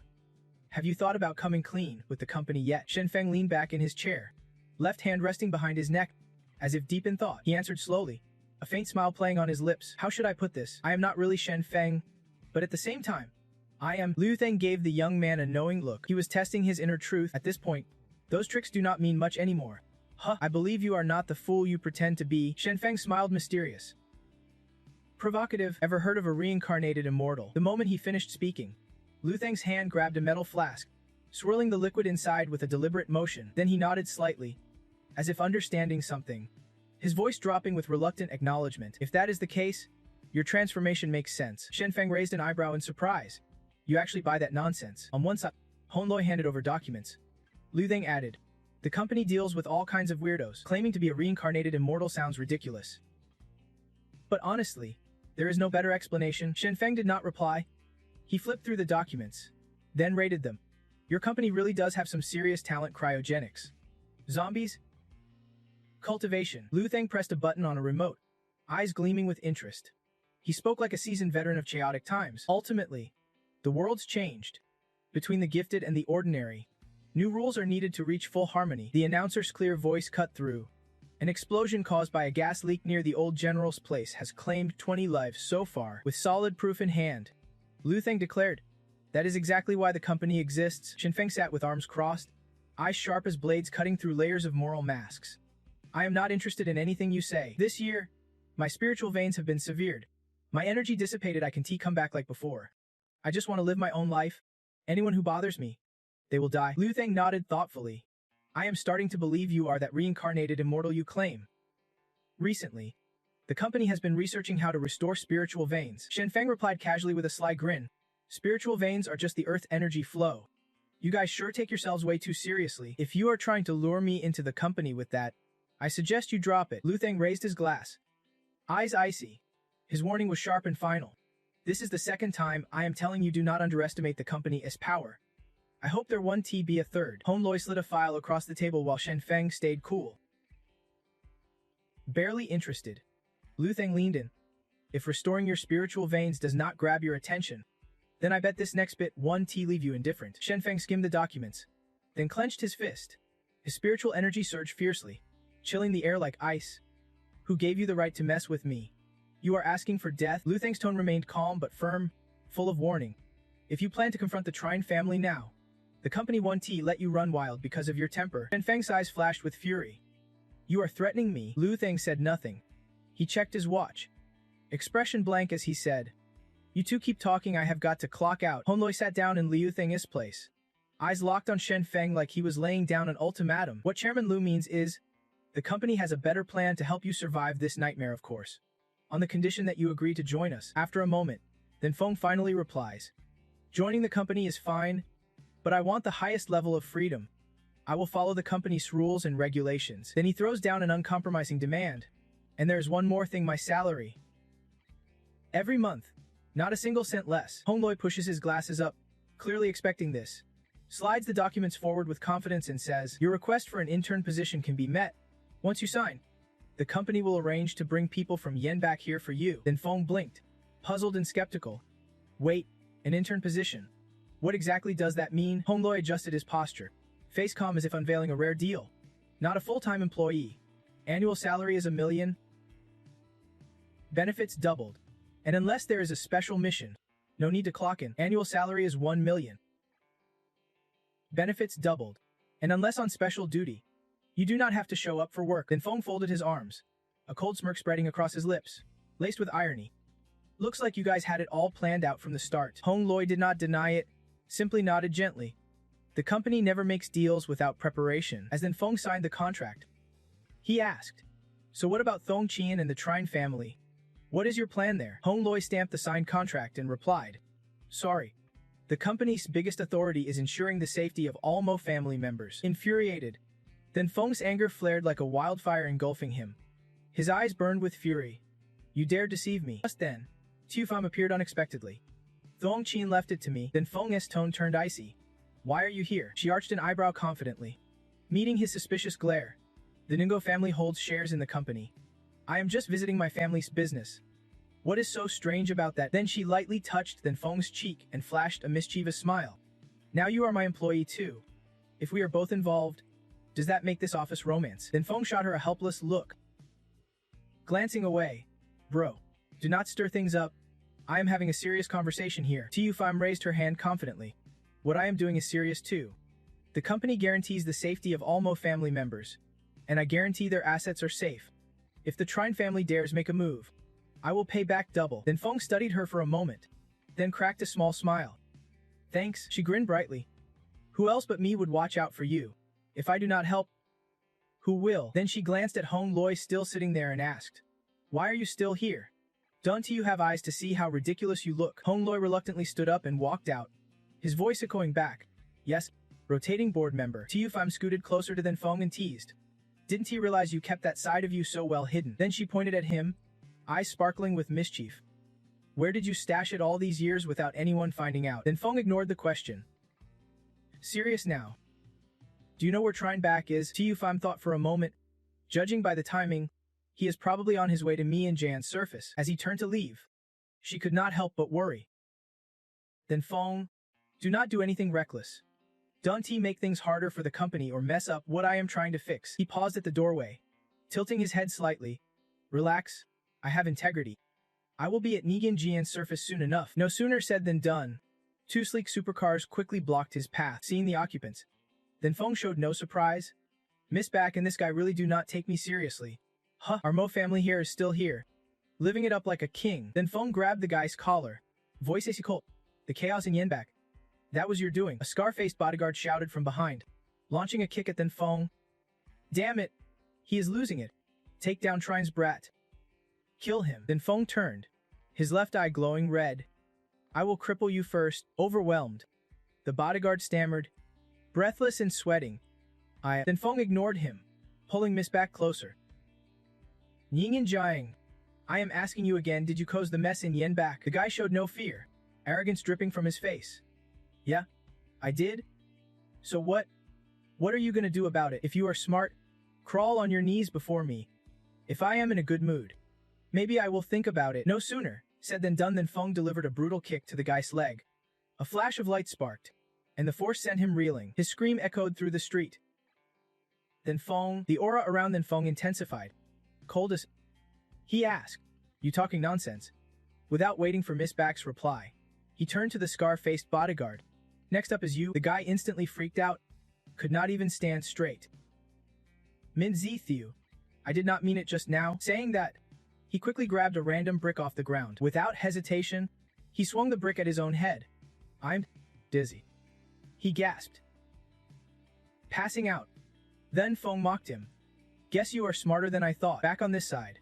Then Feng sat coldly in front of Starbucks, his gaze sharp like a blade sweeping across her. Is this your idea? Or your dad's? He reacted instantly, jumping up with a pained, furious face, shouting. Then Feng, you broke my leg, man. Before he could finish, then Feng swung his arm, slapping him hard across the face. Chika Betsa knelt on the ground, sweat pouring down like a waterfall, glaring fiercely as she shouted, you would not dare kill me. Without a word, Then Feng delivered another icy slap, making him spin his head away from the brutal blow. Even with her cheek red and stinging, Chika Bucky gritted her teeth and warned through clenched anger. If you have got guts, do not expect to see me alive. I know exactly where the Muzi family mansion is. Just as another slap was about to land, an angry female voice rang out. Then Feng, Churk appeared. Annoyed, stop it right now. Then Feng slapped Che Bake fiercely once more. Charky rushed to her side, heartbroken, shouting, little brother. Then Feng, hands in his pockets, glared at her accusingly. You are just as much to blame. Hearing that, he burst out laughing coldly. Then barked, Scram, I do not hit women. Char K lowered her head, her lip red and swollen, mumbling, you know he is my brother, yet you still hit him so hard. She turned to him, threatening, apologize to my brother now, or do not expect to see me ever again. Then Feng was about to walk off, but could not resist a jab. You sure think highly of yourself. Huh, he walked away fast. You should be grateful you are not involved. There are some games I just do not play. Char K shouted after him. Then Feng, you will regret what happened today. Then Feng turned back with a smirk. Today is just the beginning. Elsewhere, Hong Lai sat in a car, on the phone reporting. Chairman Els, he is not backing down. Yes, Umli. He replied, I got it. I will arrange something on Mbux's side right away. That night, at a nearby public hospital, in a patient room, Tren Ha sat hunched, softly biting into an apple as the doctor said, at most, 3 months to recover. Rest up, do not stress about anything else. Char Bike snapped angrily. What the hell? This is a critical time. How can you be in the hospital? How could you be admitted? She held out a peeled apple to him, demanding, why the hell did Then Feng dare to mess with two powerful families like that? Char Baiva raised her hand, loudly shooing the apple away. Buzz off. There are things girls like you should not know. Tron Kuo could not hold back, raising his hand to stop her. You are my sister. He stared coldly. Once you get married, you won't be family anymore. Remember your place? Tron Kia's voice cracked with pain. Because you are a girl. And you treat me like this? Dad treats you the same way. She thought back on what Tu Fum said before. If she had even half of Then Feng's patience, at least half of the family would be hers. Then Trenho forced a smile, taking another bite. What are you talking about? Even if I marry out, I will still be part of this family. Trabarbi looked out the window, responding, that is at least something nice to hear. Just then, Chakrum walked into the room. She passed right by Trenkenhio. Commanding sternly, out. Trarke immediately stood, smiling. Yes, Dad. I will go outside first. Soon after, Trarke quickly disappeared from the hospital room. After she left, Tra-Ung stepped forward and slapped Turbutsa hard, demanding, what happened? His face darkened, fists clenched tightly, declaring, Dad, I have to kill him, no matter the cost. I will kill Then Feng. Dad lit a cigarette calmly, replying, I have contacted Phi Tutsi. They want to take this case. Trabot gasped in disbelief. No way. Phi Tintai works for money. They would not do this. It must be because you did not pay enough, refusing to spend for your own son. Chai Dung, hearing this, flew into a rage and slapped him again, shouting, Hey, how dare you talk to me like that? He sat down on the chair beside him and said, maybe he has got some ties to the Phi Tin society, but that does not really matter. Chai Dung calmly added, Dad, I have had a plan brewing for a while now. The Mu Family Corporation is about to go up in flames. The next day, near the area where Shen Feng was staying, he raised his hand to grasp the sword hand of Yu Lam, correcting her form. The sword moves with your eyes. Your hand follows the sword. Shen Feng's other hand rested gently on her waist, reminding her, your waist moves with your hand. He watched her intently as she practiced, advising, only like this can your movements be smooth and alive. Yu Lam blushed, lowering her gaze quietly. I got it. But, do you think we are moving a bit too similarly? Shen Feng squeezed her hand firmly, his voice low and steady. Don't let your mind wander. Focus. She nodded quickly, agreeing. After training, Yu Lam wiped sweat from her forehead with a towel and asked, but, why am I learning all this anyway? Shen Feng lightly swung his sword and replied calmly, to protect yourself. Of course. Once you reach a certain level, no one will dare mess with you. She perked up excitedly. That is awesome. From inside the building, an unbelievable shout echoed out. No way. Even the water's cut off during bath time. How does the water supply get blocked by a forest? Shen Feng grabbed Yu Lam's hand and pulled her along, shouting, we gotta get money from them. She covered her mouth, trying not to laugh. Inside the room, Yu Lam waved her hand. Cooling off, Shen Feng looked at her sweat-drenched face and thought, after what happened before, I gotta admit, this girl's got some spirit. She blushed and said shyly, come on. Shen Feng put a finger to her lips and said, no talking. They slowly drew closer. Yu Lam closed her eyes and whispered, if it is you, I would say yes. Just then, a phone rang. Dad, that nephew is calling again. Seriously? Who calls at this hour? He snapped awake, eyes wide, embarrassed. She spun around and ran off. Dad, just handle your stuff. I'm going to shower. Shen Feng stared at the caller id. Mutegon. This better be important. On the other end, Tai Feng said through the phone, you need to get back to the mansion ASAP. The corporation's in trouble. The Mu family mansion was massive, sprawling across a huge estate. Shen Feng crossed his arms and said arrogantly, if you are calling me back with such urgency, it better be serious. He furrowed his brow and asked sternly, did you put that Trine guy in the hospital yesterday? Running his hand through his hair without a care, he replied, he deserved it. That is on the light side. Laham pointed at him accusingly. You still complain about ruining the Mu family. That is not even 2 stars of trouble yet. Shen Feng stared hard and asked her, I thought I locked you in your room. Who let you out? He turned to Tai Feng and challenged. We are just pretending to get along. Right? Tai Feng slammed his cane on the ground and barked. You have stirred up a huge mess and now you have got to face the consequences. Lai waved a document angrily. You bastard. The corporation's stock has already dropped over $1 billion. The Trine family in Yenbak is taking control. And furrowed his brows, face dark with anger. It is all your fault. Lei turned to Tai Feng, fueling the fire. Tai Gong. Even if you do not have a bright future, you would not be this reckless. Leaving this bastard in the Mu family will only bring more chaos, and snorted quietly behind Shen Feng. Bastard, let us see how you fight this time. The Mu family members simultaneously turned to glare at him, loudly scolding. The young master's right. Shen Feng can stay in the family. It is obvious he wants to take revenge. If the family was still in control, This would not be happening. Yeah, exactly. Thinking you are the king just because you know a couple of fancy kung fu moves. Please. Taifeng looked sharply at Shenfeng and asked, "Got anything to say for yourself?" He crossed his arms and laughed. What is there to worry about? Inside the living room, little Family sprawled on the couch, scrolling her phone, watching the Mu family stock price plummet nonstop. She sighed. The Trine family is ruthless.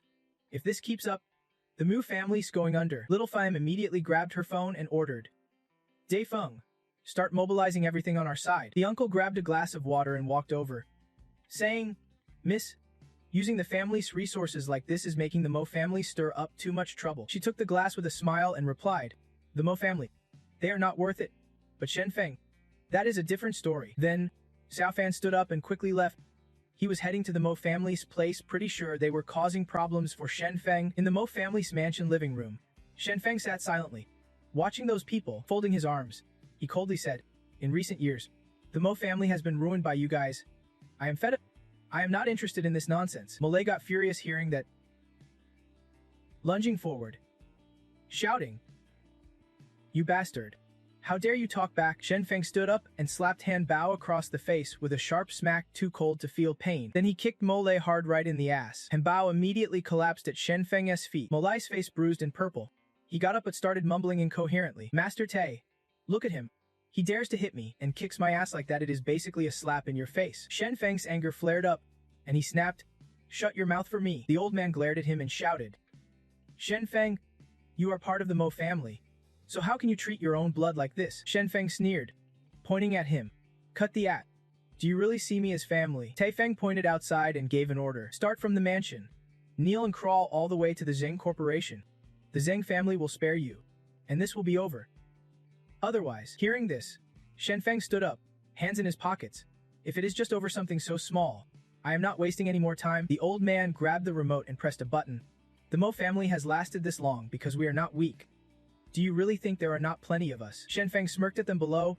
"Your little tricks. Don't make me laugh out loud." Taifeng lost his patience and yelled, "Without my orders, try stepping out of this mansion and see what happens. Today, whether you want to or not, you are going to the Zheng Corporation." Just then, the living room door creaked open from outside. Xiaofan walked in, smiling. "Master Tay, calm down. Wu is a highly respected man. There is no way he would treat a junior like this." Taifeng immediately switched to a friendly smile. "So it is Miss Wu. Why did not you say something sooner? I could have prepared. If the Wu family steps in, the Mo family is saved." She wrapped an arm around Shenfeng and answered, "What announcement? He and I have been family for a long time now. Why pretend otherwise?" Taifeng quickly agreed. Right. Miss Wu, please sit down. After all, you are family now." Molay, still unwilling to accept it, pointed angrily at Shenfeng. "Master Tay, no matter what, Shenfeng's the mastermind behind all this. He has to answer for it." Shenfeng turned and shot back. "I never wanted to argue with you. But if you keep threatening me like bullies, do not blame me for being ruthless." Xiaofan sat down, holding his hand. "He is a good guy, just a bit too strong-willed. Don't forget, he has got a new identity now." Shenfeng reluctantly sat down, deep in thought. She came all this way worried about rumors no matter what. He is now part of the company. He clasped his hands under the table, looking straight at Taifeng. "How much of the Mo Corporation's shares are left? I want to buy them." Taifeng calmly replied, "If you want to buy shares, it is not impossible. The market value for Mo Corporation shares is at least 2 billion now." Shenfeng held up 3 fingers and said, "I am offering 3 billion to buy all the shares of Mo Corporation." Molay pointed at him, bursting into loud laughter. "Yeah, right. Where are you going to get 3 billion? Shenfeng ignored him, turning to Xiaofan. "Lend me 3 billion. Consider it a favor I owe you, as long as it is not unethical." She grabbed her phone, laughing as she replied, "No need for formalities when borrowing money from me. Consider it a gift. You do not have to pay me back." Instantly, Shenfeng's phone beeped with a notification. 400 million yuan received in the bank. Calmly, he said, "Let us sign the contract now." Shenfeng and Taifeng sat down and took turns signing the transfer contract. He grabs the contract, stands up coldly, and says, "The Mu Corporation is mine now. From now on, stop bothering me." Alay snatches the rest of the contract with a grin and retorts, "Mu Corporation's on the brink of bankruptcy. Only a dumbass like you would be so stingy. Even if we lose the company, 3 billion is enough to live several lifetimes, and looks at Tu Fame, smirking. Miss Nugo, your stock options do not look so hot.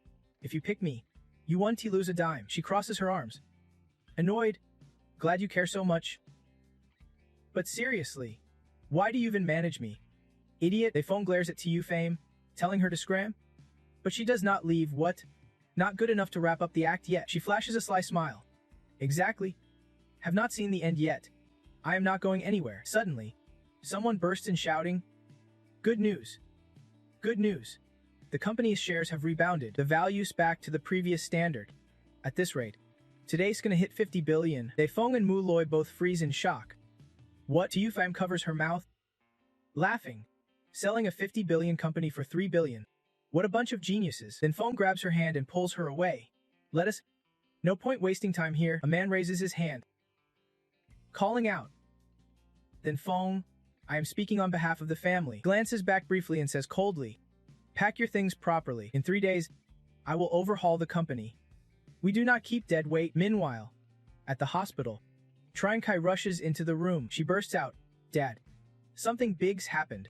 Trindong turns, confused. Who let you in here? Get out, Kai grimly reports. The company's shares have plummeted 30 billion, gone up in smoke. He pulls out his phone. Investigating, muttering in disbelief. No way. Mu Corporation can possibly have the power to fight back. It must be the Ningo family. She picks up a glass of water, gently urging, Dad, drink this cold water. Let us think this through together. There has to be a way out. Trindong suddenly stands, slapping Kai hard across the face, yelling, useless waste. I have supported you all these years, and you can't even handle a little Nugo brat. What a failure. She clutches her bruised face, trying to explain. Dad. He storms out, then stops and snaps. Done tea talk. I do not want to hear your excuses. Kai sits on the floor with a heavy heart, whispering, is it just because I am a girl? The older sister sits on the bed, arms crossed, says, I advise you to stop worrying about all that.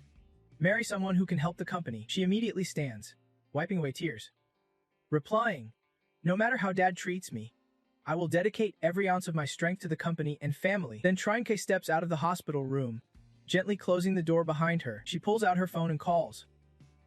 Then Feng, I need to see you. Soon after, then Feng and Kai meet up at a nearby park. She laughs coldly. It is late, and you are still trying to play games with me. Does that mean anything to you? Then Feng stares straight ahead and says, honestly, I owe you thanks. Without you, I would not have full control of the Mu family. Kai asks suspiciously. And Go Tu Fam helped you. What deal did you make with her? He laughs, unable to hold back a jab. You guys are seriously crazy, always jumping to the worst conclusions. We are just good friends helping each other out. What is wrong with that? She masks her emotions, replying, people like us do not really have friends. Then Feng moves closer and sits on the bench quietly. Of course not. Fake people do not have friends. Kai sat down beside him and proposed. Shenfeng, how about being my boyfriend? He jumped back in shock. Wait, what do you mean by that? She raised her hand to dismiss the proposal. If you let the Zen family slide, I can be your girlfriend. Shenfeng immediately stood up, questioning sharply. So this is your plan? You want me to overlook the Zen family's mess? Kai also stood up and shot back. I have already agreed to be your girlfriend. What else are you unhappy about? He shoved his hands into his pockets, staring coldly. The Zen family stirred things up, then came back for revenge. Now you want me to just forgive them?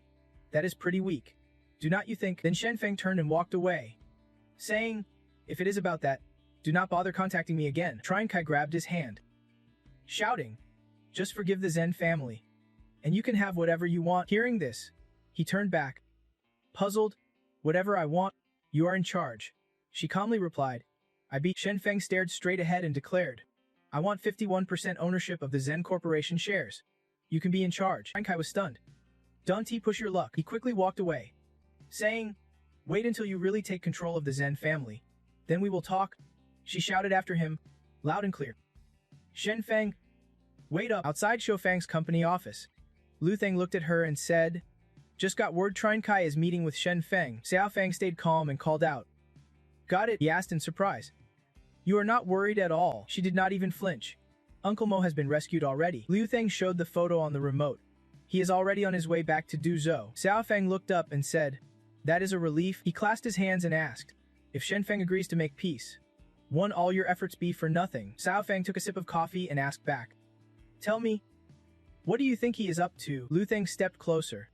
He is just strolling through the park with Trine Kai. He pulled her hand away and warned, this mess has the company chairman riled up big time. She sipped her coffee calmly. Angry or not, it is no big deal. A truce between the Mo and Zhen families is inevitable. Let us just say Shenfeng stands to gain quite a bit. Xiaofeng clenched her teeth, her voice low and threatening.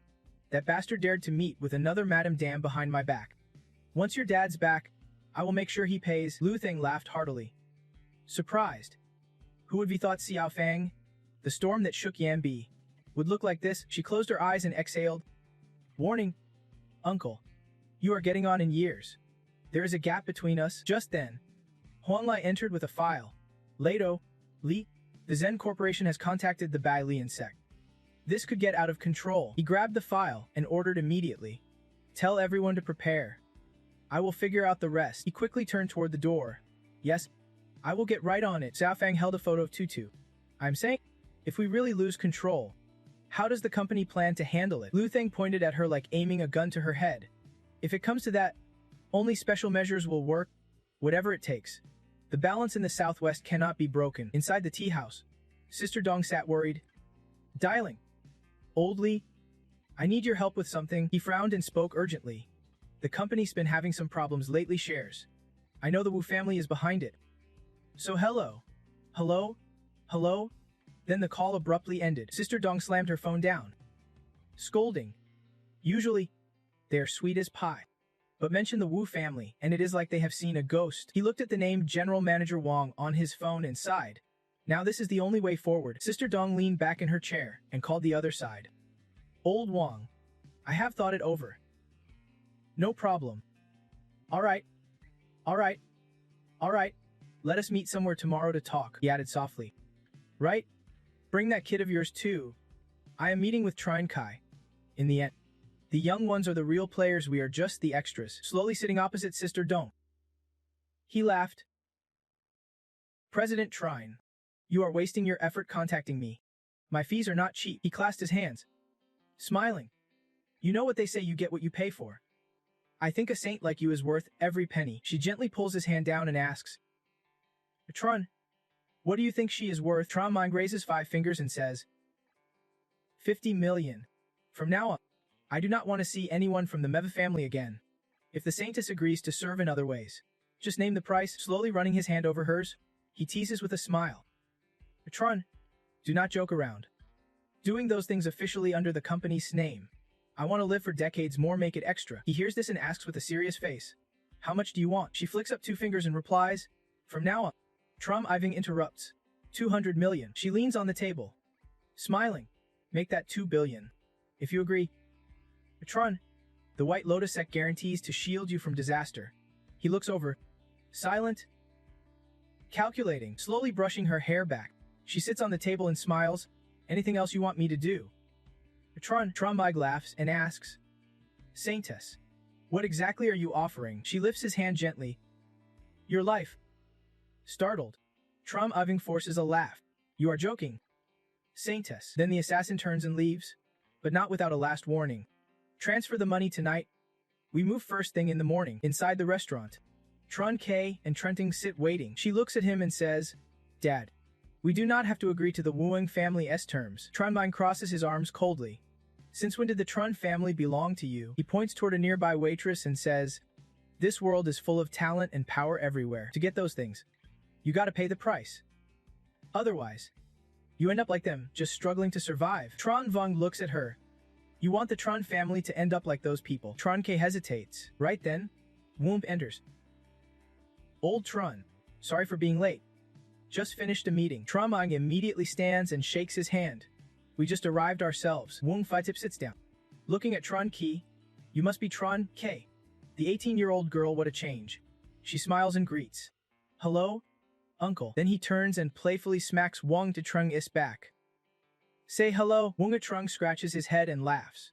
Hello, uncle. Auntie. The waitress carrying a water pitcher walks over and asks, anything else you need?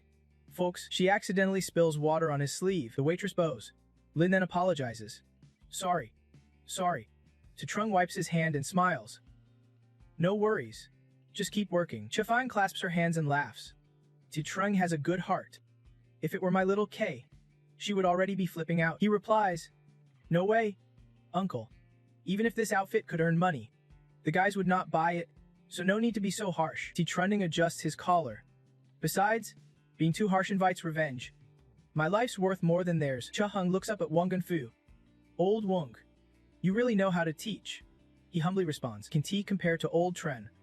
Today, we are just side characters, let the young ones talk. Trung strokes K's hand. I am very pleased with you, miss. The sooner we get married, the better. He calmly adds, of course. I want 51% of the Tron Corporation as dowry. Chang grimaces. Old Wong. Is not that a bit much? Trung smiles. Chin in hand. Not all. Besides the Wong family, no one else is willing to help the Tron Corporation. He softly strokes K's hand again. But obviously, for her benefit, it can be less than 40%. She pulls her hand back sharply, shouting, Young Wong, since when did I agree to marry you? Chung scolds. Mind your mouth. What are you saying? Tron K stands her ground, shouting, I know no better than anyone what I am saying. I am not marrying. Then she turns and leaves. From now on, I will walk my own path. Tron K exits the restaurant and calls on her phone. Shun Feng, we need to talk. I am waiting at the Kim Fighting Hotel. The Kim Fighting Hotel stands tall in the city center. Tron K steps out in a long bathrobe, dries her hair with a towel, whispering to herself, from now on, I can only rely on myself. At that moment, her phone lights up with a call from Sister Bex. After she answers, a loud voice screams, says, you just cut off the Trumpen Corporation's lifeline. Tron Kai calmly replied, she knows exactly what she is doing. Sister Bex shouted in frustration, I am going to see then Fong. She replied coldly, who you meet is none of my business. Just then, a voice called from the door. Open up. It is. Then Fong noticed Tron Kai's appearance and asked. Just got out of the shower. Then he followed her into the room. Then Fong pulled back the curtain and said, don't mind it. Just to avoid any misunderstandings, Tron Kai held a glass of red wine, poured some, and said, as long as you are happy, come drink with me. He watched her down the glass, puzzled. You have figured it out. Tron Kai raised her glass and said, I can agree to give you 10% of the shares. Then Fong looked at her and asked, you can be the owner. Tron Kai immediately sat on his lap, exclaiming, if you help me, I can be the owner. Then Fong leaned back, looking aside, retorting, help you control the Trine family estate and solve the Trine group's problems, only to get 10% in the end. I would be the one losing big. She tugged down her long swimsuit and smiled. What if I add myself into the deal? Fong stood up and forcefully pushed Tron Kai away, shouting, you are crazy. What do you want from my help? She gently caressed her black stockinged legs and smiled. Just say yeah, and all my shares will be yours. Hearing that, he warned, you are playing with fire. Tron Kai grabbed his tie, pulled him down, and kissed him passionately, whispering, I am exactly waiting for that fire. He pushed her onto the bed and declared, 20% is the bottom line. No less. Tron K held up one finger, lightly tapped then Fong, and agreed. Deal sealed. Time flew by fast. That night at the hotel, you stood up, putting your clothes back on, and said, she never told me it was her first time. Tron K raised his wine glass, took a sip, and shot back. You think I am some kind of player? Then Fong fixed his tie and asked, doing stuff like this, does your dad know? She closed her eyes and replied, of course not. I have given up hoping for anything from them. Tron K glanced at you, reminding, don't you forget what you promised me. You grabbed your phone and headed for the door, saying, Sio-fan, we are good now. She stepped forward and hugged then Fong, confessing, don't he go tonight? You could not hold back. Spun around, and kissed Tron K fiercely, scolding, you little love demon. Inside the restaurant, Tron Vrung Sanger flared when the phone call ended with, sorry, the number you have dialed is switched off. He looked at Vitting Fik across from him, who admitted, sorry. The kid did not get it. Trung chuckled softly and replied, no worries. We will talk next time. Then he and Vitting Fik stood up together. Before leaving, Trun turned back, looked at Tronfen Ying, and warned, next time, it won't just be that condition. He heard that and snarled, anger dripping from his voice. The Ving family. Tron Vrung phone rang. President Tron. 2 billion has been transferred at a rundown old building on the outskirts of Duchu. T smiled as she saw the message on her phone. Money's here. Time to get to work. Si-Chu walked up, hands in pockets. Worried. Teacher, are you sure about going after the Mevzi family? She turned and replied, the Mev family only has one then phone. The sect leader raised an eyebrow and reminded, 2 of our top enforcers have fallen into his hands. Tay stood and walked over, adding, we were sent to do Chu by the TN company. The sect leader does not know whether he is alive or dead. She lifted Misi Chu's chin and said, without money, every step's a struggle. Got a better idea. He grimaced and said, I think we can afford to clash with Thun Fong. Tess scowled fiercely. Sect leader, you promised if you could not lead the Bephilian sect, I would kill you myself. The next day, Then Fong walked out of the hotel, holding one hand at his waist. Feeling nostalgic. That little love demon. She has changed so much. I never thought she could handle this. He pulled out his phone and saw a message. Bephilian sect is moving against the My family. Be careful. Then Fong gasped and shouted. Weird dude. The Mev family can defend themselves. I have to get back to the company, the head office of the limited company, with no overtime policy. Then Fong walked in and saw Hon Ai leisurely sipping coffee. Hon Lai saw him and teased. Finally back to the office. What? Too tired last night. Then Fong pushed his face forward. Calmly said, you better stay away from me. Hon Lai set his coffee down and laughed. Nothing escapes the company's notice. Relax. Ta Fum does not know a thing. He sat down, staring straight at him, demanding, Bephilian sect's moving against my family. I want the company to send help fast. Hon Lai slid a stack of documents toward Then Fong. The company acted early this morning. A group of people in uniforms marched in, shouting, hello? We are the protective management team. Then Fong picked up the documents and flipped through. Confirming, no charges. Hon Lai adjusted his glasses and said, the company's responsible for keeping employees' families safe. You can trust us on this. Hearing that, Then Fong looked around and asked, where's Tu Fim? Where is she? Calmly, Hon Lai answered, I do not know either. This morning, right after she heard about your dad Mazide Vin Zitzet's flight, she left the company. Then Fong was shocked, stood up, and shouted, no way. When does my dad's flight land? Hon Lai rolled up his sleeve, glanced at his watch, and said, judging by the time, he is probably already on the highway heading home. He watched Then Fong's retreating back and added, but do not worry. The company already sent people to pick him up. Shen Feng sped away shouting, this time the White Lotus sect's first target is definitely my father. On the street, a sleek black car was racing down the road. Xiao Fan inside, smiling warmly. Uncle, the trip must be going smoothly. Right? Haichen chuckled. Speaking of which, I owe you thanks. Without you, I would not have made it back. She covered her mouth and said shyly, Uncle, you are giving me too much credit. It is all thanks to Shen Feng's arrangements. Stared ahead, scolding, don't sugarcoat it. Do you really think I do not know how cunning that kid is? Xiao Fan tried to explain. Uncle, Shen Feng Haitian raised his hand to stop her. Don't mention him. Instead, I am more curious how you two know each other. She blushed, embarrassed, dodging the question. It is complicated, mostly because of him.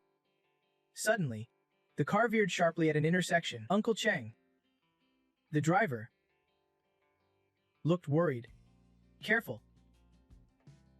Someone's coming. He spotted a white car tailing them, shouting, I did not expect them to catch up this fast. Uncle Cheng slammed the accelerator, yelling, hold tight. I will shake them off. The car swerved sharply left.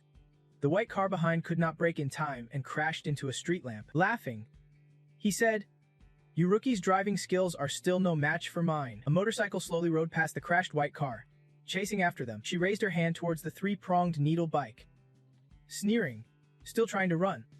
Bike's wheel was struck, lost control, and came to a halt. Uncle Cheng got off, blocking Haiyan Fan, instructing, you two go ahead. Be careful. Slowly removing his helmet, he smirked. You really think you can stop me? Surrounded and questioned, Haichen heard, who are you? The Mu family has no grudges against you. Xiao Fan quickly explained, they are from the White Lotus sect, here specifically to kill Uncle. Hearing this, he gritted his teeth. The Zheng family. Susu smiley, stepping out, whispering, don't blame me. General Zheng paid 2 billion to buy your life. She turned to Xiao Fan accusingly. This has nothing to do with the Nugos. Blame yourself for sticking your nose where it does not belong. Crossing her arms, Xiaofan fired back. The Ningguo family has never feared any threats. Then, closing her eyes, Xiaofan shouted with all her might, Sahu, if you do not come out now, I swear I will never forgive you. Just then, another car sped toward them. Sahu stepped out, grinning. Enchantress, fancy seeing you again, Susu sneered. Do you really think a bunch of peasants like these can intimidate me? Han raised his hand and shouted, Master Xuan, let us move. Everyone else covered Xiaofan. Uncle Cheng and Sahu got up together. Last time we slipped up, but this time... Enchantress, you want to escape? Susu lipped up, throwing needles at them, shouting. Pathetic. Sahu dodged the needles and charged forward. Your weapons are sharp, but as long as you can hit me, they are nothing to fear. Below, Uncle Cheng slid sideways, sweeping at her feet. Attacking from all sides, let us see how you handle this. Sutsu gracefully dodged their attacks, praising. Not bad for a righteous disciple, you have got skills. Sahu looked down and laughed. You are in midair now. No way to dodge. Uncle Cheng behind him raised his hand to stop him. Careful. Do not get reckless. Sutsu flicked a needle through his chest, smiling. One down. Sahu spat out blood, clutching his chest as he dropped to a knee. Cursing loudly. Coward! Uncle Cheng threw a rock fiercely at her, shouting. Enchantress, where do you think you are running? Susu swatted the rock apart, sighing. So weak. Then a needle pierced his chest. Uncle Cheng covered the wound, muttering, she is a late-stage master. We have lost fair and square. Xiao Hu turned toward the two, yelling, Xiaofan, run. Sutsu raised her hand, shooting out blocking needles. No one escapes me. Xiaofan saw the needles flying and fled, screaming, Shenfeng, come save. A golden light shot down from the sky as Shenfeng's voice echoed. I never wanted to get involved in the White Lotus sect's petty squabbles. He stood still, clutching the throwing needles tightly. Warning, if you dare lay a hand on my family. She gripped the needles firmly and shot back. The White Lotus sect takes money to eliminate threats for others. If you want to blame someone, blame your own family. Shenfeng moved the needles aside and looked at Tudu with resolve. Let us deal with these guys first, then I will pay your family a visit. Uncle then warned her as she tossed the needles. Be careful. Your throwing needles pack a serious punch. Hearing that, he laughed and threw the needles. Low-grade weapon. She does not even know how to use it right. Those needles carried spiritual energy. Speeding forward, Tutu's expression changed as she felt the needles pierce through her body. She was shocked, unable to believe it. He is innate. Shenfeng casually pocketed his hand and replied, just realizing now. Too late. Tutu immediately turned and fled, thinking, the spiritual energy is weak now. How could there be an innate master? He raised his hand, channeling spiritual power, asking, I give you a chance. She raised her needles, teeth clenched tight. Then Tutu hurled them fiercely at Haiqian, shouting, Shenfeng, see you next time. Shenfeng raised his hand, unleashing a force field that blasted the needles into the wall. Cursing loudly. Damn it! Mu Cha stood on the rooftop, eyeing the handprint on the wall, muttering, never thought we would see an innate master in this era. He quietly thought, 1,000 years gone, could it be time for spiritual energy to recover? Haiqian looked at Shenfeng approaching. Disbelief clear. Are you really my son? He stepped in front of Xiaofan, exclaiming, who asked you to come? She looked down, sad, replying, I know you do not want to see me. I know your heart belongs to Sister Qi, but I can control myself. Haiqian eyed the scene suspiciously. What is going on here? Xiaofan ran up, grabbing his hand, crying out, Dad. Haiqian patted her head reassuringly. Don't worry. Dad's got your back. Shenfeng jumped, yelling, no way. Xiaofan, what trouble have you caused now? Haiqian immediately raised his hand, scolding loudly, you little punk. He lay on the ground, getting pummeled by Haiqian, helplessly explaining, Dad, it is not what you think. Haiqian shouted, did the Mo family teach you to be so irresponsible? I taught you to live by rules since you were a kid. Who taught you this mess? Shenfeng groaned in pain. It is really not what you think. Xiaofan covered her mouth, trying not to laugh. Who told you to sneak around with Sister Qi? You got what you deserved. Haiqian turned his head, warning, you rotten kid. Even if you are tough now and Dad's punches do not hurt, you gotta keep up appearances. Say a few polite words. Shenfeng looked helpless, embarrassed. Oh, Dad, stop hitting me. Haiqian stood and approached her, promising, Xiaofan, Rest easy. If this kid dares cross you again, Uncle's gonna set him straight. Xiaofan linked her arm with highness. Playing along. Yes, yes, Uncle's the best. Unlike some people who do not get others at all. Shenfeng stood up, pointed at her, threatening. Hey, hey, hey, take it easy. Don't push me or I won't hold back. Seeing this, Xiaofan pretended to wipe tears. Whining, Dad, he is being mean to me again. Haiqin stepped forward and punched him hard on the head, demanding, this kid still has not learned his lesson. Apologize to me. Shenfeng had no choice but to bow his head and admit fault. Sorry, I was too harsh just now. Haiqin clapped him on the shoulder and pulled him along. Tell me, kid, how can you be so careless? How could you let your future daughter-in-law find out? Shenfeng explained. Dad, she and I are really just friends. Haiqin patted his shoulder, laughing. I get. My son's handsome and smart, just doing the typical rich, second-gen stuff. I am just a bystander. But you should know who is worthy of being brought into this house. Shenfeng raised a finger. Warned seriously. I am grown now with my own mind. You do not need to meddle in my life. But one rule, safety above all. He sighed, rubbing his head. Walking away. Whatever you say, Dad. I can explain it better anyway. Haiqin threw his hands up, shouting, you know it yourself. But in Dad's heart, Xiaofan's already my daughter-in-law. Just letting you know. He walked ahead, calling, Xiaofan, let us go home. She immediately ran over, agreeing. Yeah, I heard from Thunfeng that your uncle's really into chess. Once Tiyufeng's back, he will play a few rounds with him. Then Feng crossed his arms, blocking his ears, and said, since when did you suddenly become a chess nut?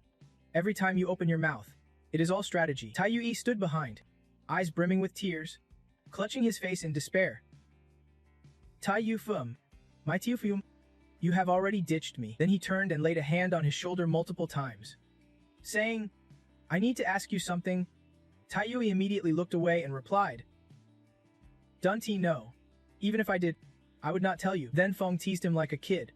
No wonder Tiufeng does not like you. Angry, he shoved Tiui away. I do not want to see you right now, annoying as hell. Then Feng looked ahead and suggested, I could buy info from someone. You know who I am talking about. Tai Yui frowned suspiciously.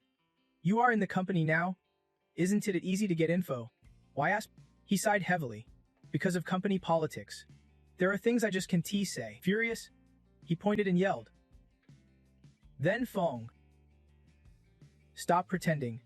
It is not because of Tiyufeng that I do not want to see you. Then Feng bent down, picked up a stone, and said, fine, think it over and get back to me. Then he threw the stone with all his might, piercing through a nearby street lamp post. Then Feng grinned and asked, got it figured out yet? Tai Yui jumped back startled. Wu, gathering his energy, he punched forward, shouting, I did not want to meddle in your mess. But if others mess with you, karma's got them. Stupid people are beyond saving. As he swung his fist and yelled, then Feng calmly said, I get, do not hit me. Inside, he was panicking, thinking, I can see this, but my body is not reacting. Missy Chiu took the punch and immediately stumbled backward. Then Feng folded his arms. Suspicious. Who the hell are you? Pulling his hood down, Missy Chiu replied, not surprised you do not know me. Then Feng, Lola Touré was dumb to pick a fight with you. Let me introduce myself, I am from the White Lotus sect.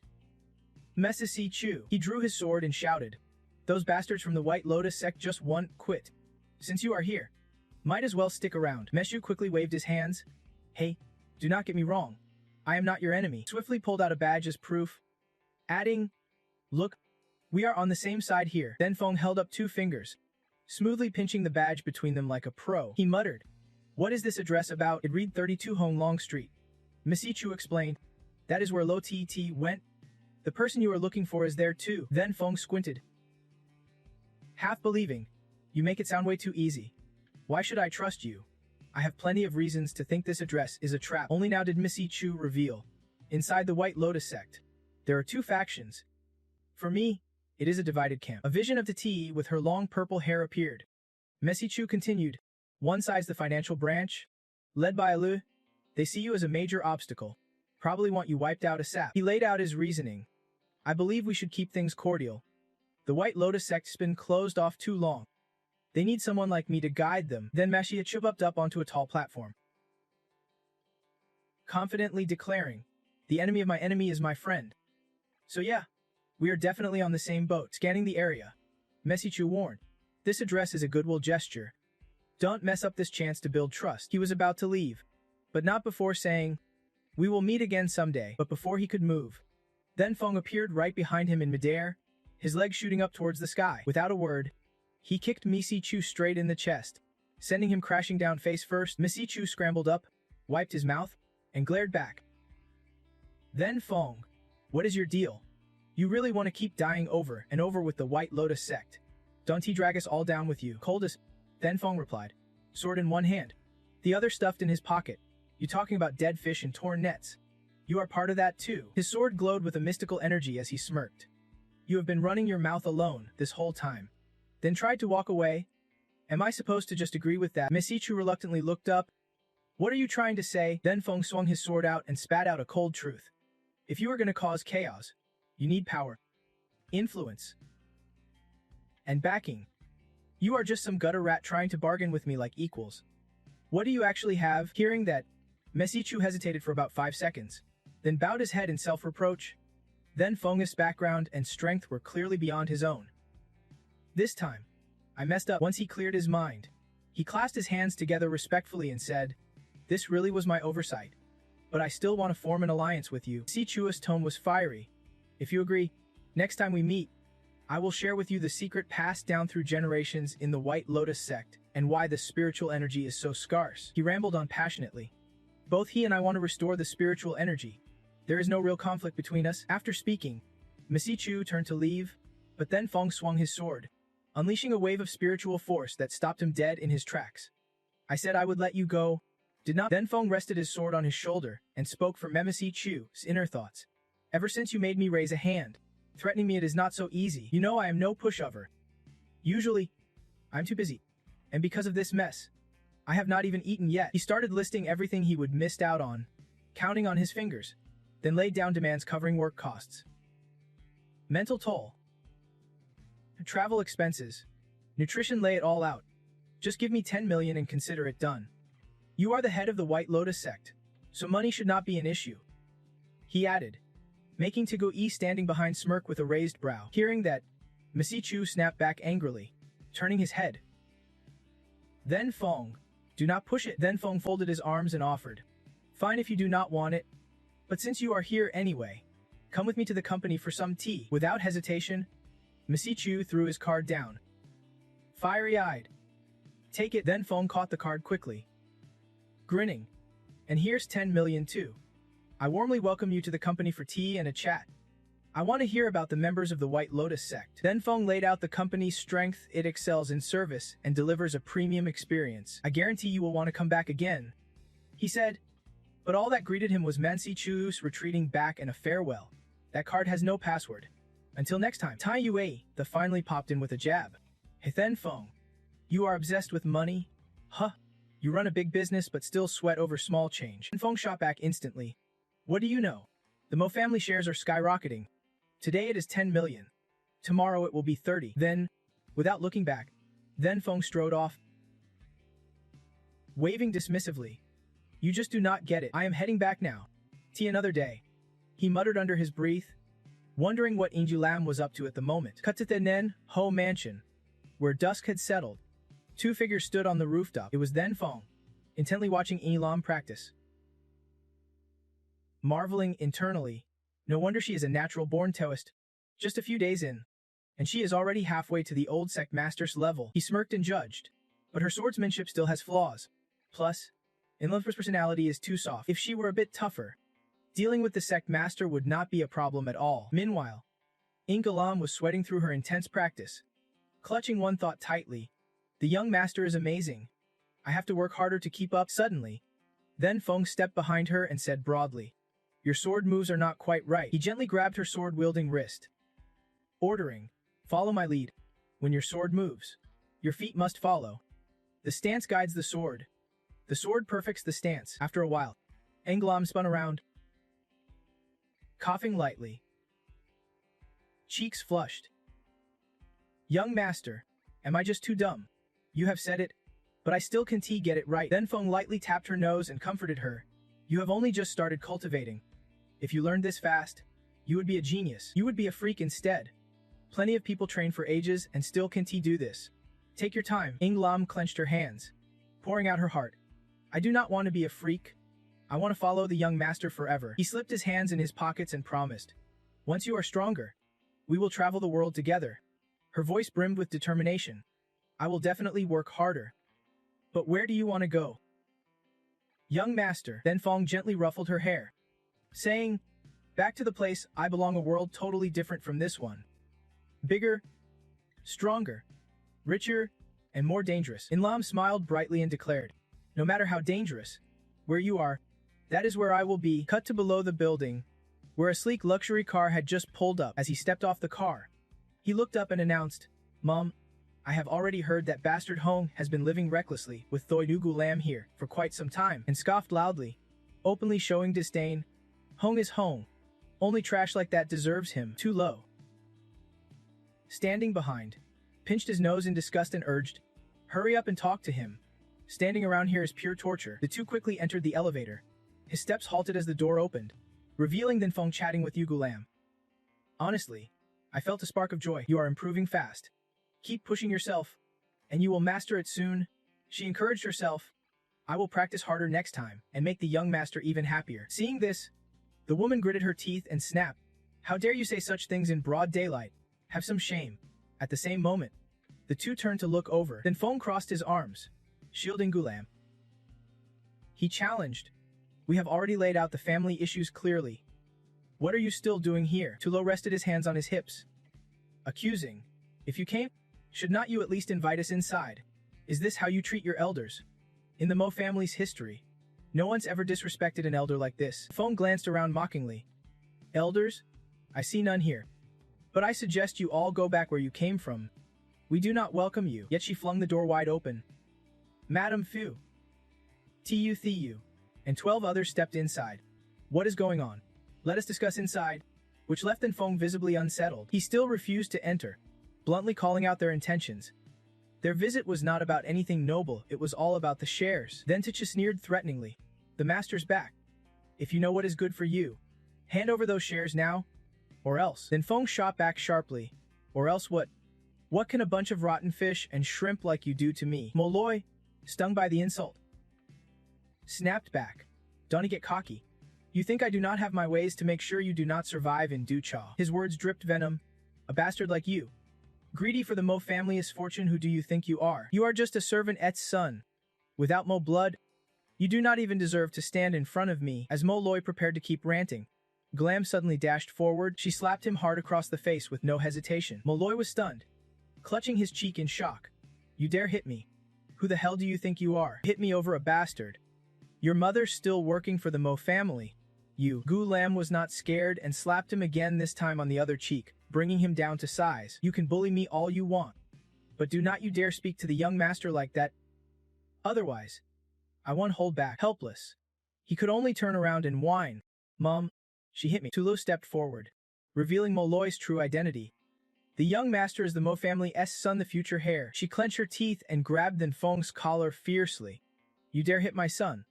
I will make you pay. Then Fong calmly glanced at Nu Lam, thinking, so this little Thoi Gu Lam is really here. She is not someone to worry about in vain. Without hesitation, Then Fong grabbed the woman's collar with one hand and firmly said, All right. I know he is the legitimate heir. With his other hand, he grabbed Molloy's collar and added, You two need to leave now. Alone? Then Fong dragged them toward the emergency stairs by a window. Tulo panicked, shouting, This is the 16th floor. What are you doing? Killing people is illegal. Fong glanced back, half smirking. Helping you leave? Hurry up, I have got to go. Then he decisively pulled them out through the window frame. The three plummeted through the air. She screamed in terror. I do not want to die. Then Fong smiled and reassured, Relax. You will be perfectly safe. Behind him, the reckless driver stepped on the gas, turning back to order Mo They Fong, keep a close eye on those two. The two scrambled into the car, panicked. Then Fong peeked in, seeing tears and snot streaming down their faces, and warned, If you bother me again, I won't be so polite. Taking his words seriously, the driver bowed respectfully. Yes, young master, I will be sure to pass the message along. He was drenched in sweat, heart pounding in fear and disbelief. Is he even human? Jumping from the 16th floor unharmed. Am I still dreaming? Or is this world just insanely broken? The driver quickly drove off. Well, Aniclimax and Thenfeng stood behind watching. She turned and asked, "Are they going to be okay?" "After all, it is the 16th floor," he quickly replied. "They will be fine. At worst, they will have nightmares for a few days. Maybe some mental scars, but they won't bother us again." As Thenfeng hailed a taxi, he added, "If the Meth family falls into their hands, who knows what chaos will follow." He walked to the car door and said, "You head back first.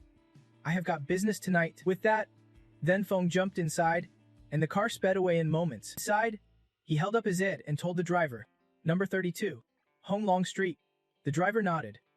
Got it. Cut to the rooftop of a transparent glass building, where Thenfeng stood silently under the waning moonlight.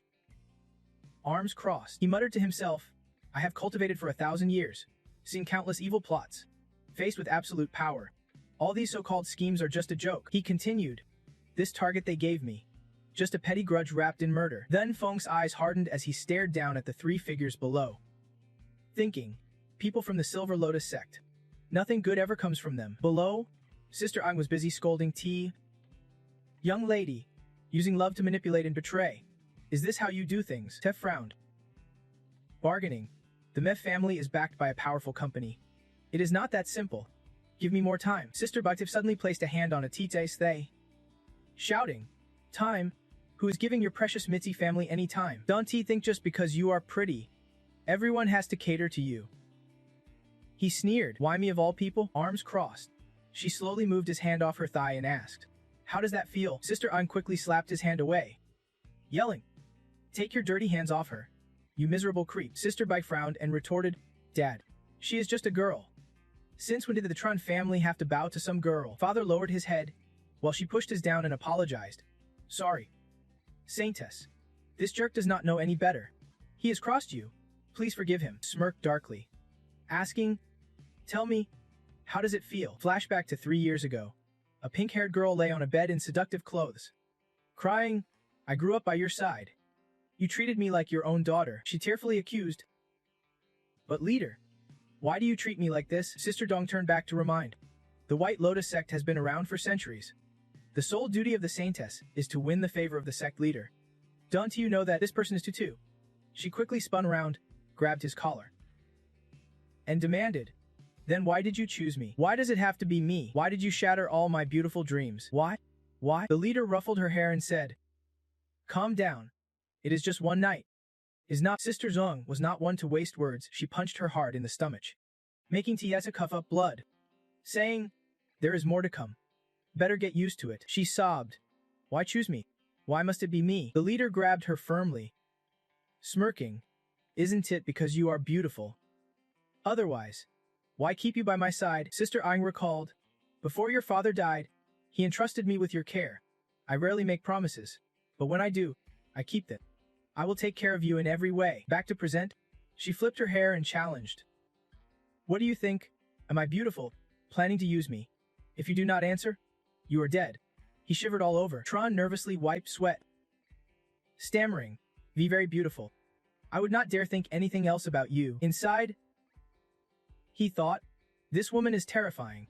Just one look from her and I am all jittery." Tay held a sharp object, eyes glinting sarcastically. "I am such a tempting woman, and you have no thoughts. Seems like Tron here is seriously underestimating me." Quickly raised his head apologetically. "Miss, I am willing to pay 100 million. Please do not be mad. Forgive my son," she sneered. In Tron's heart, "I am only worth a measly 100 million. Tron really does look down on me." Trindong hurriedly waved his hand, pleading, "All right. 1 billion. Please.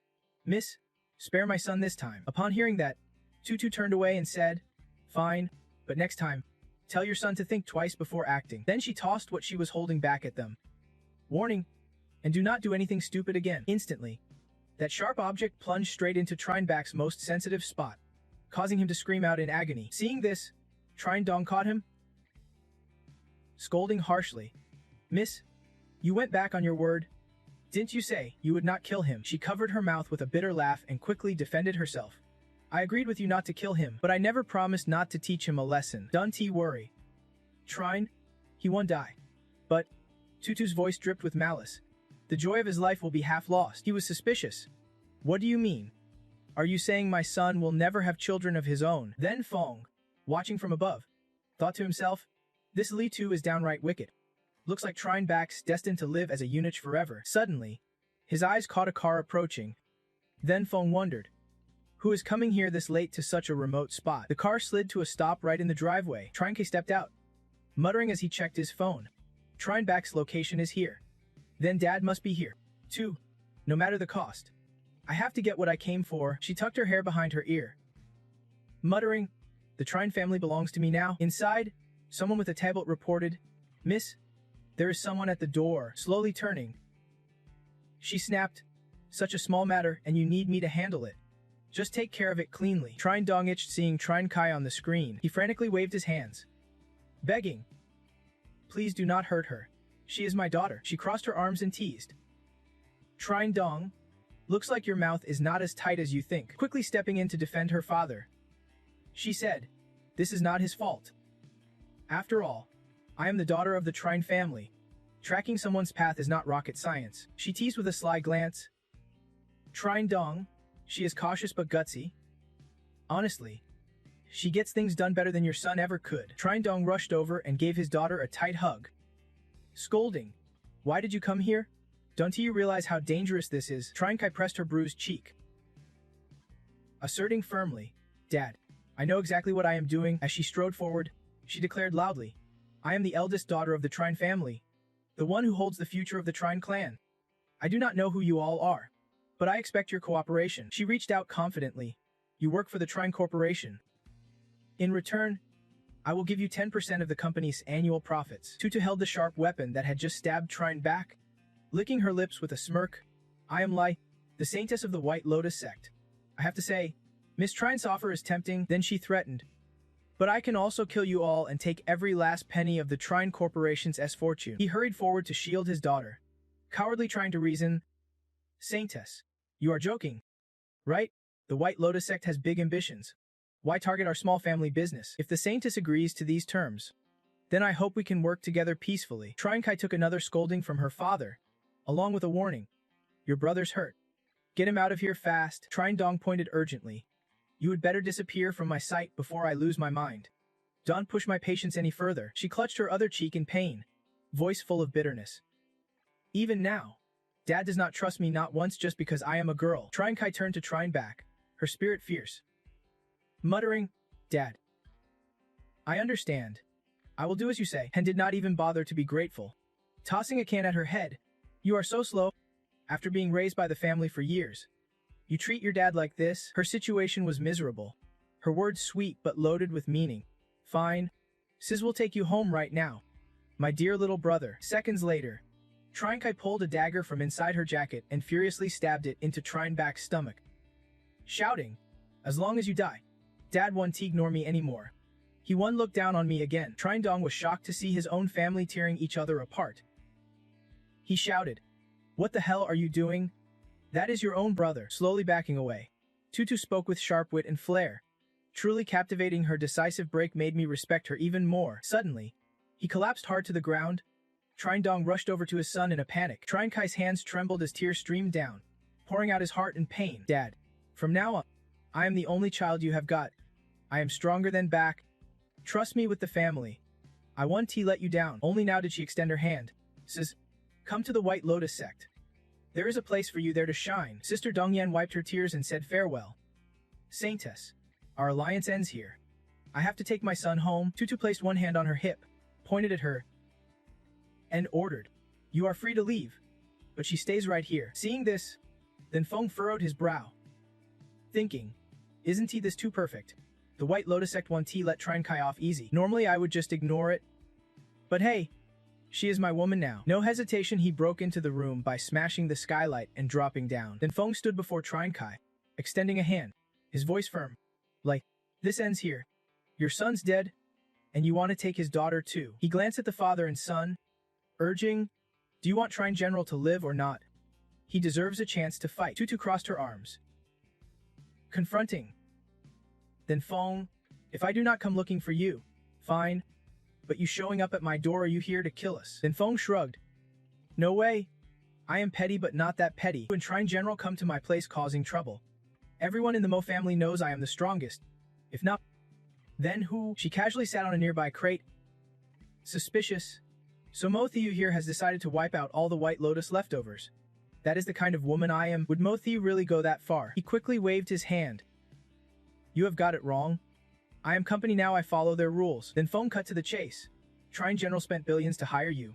And just now handed you another 1.5 billion. I want that money, and you too. Meanwhile, White Lotus agents are swarming behind Tutu. I am here for a quick strike and retreat.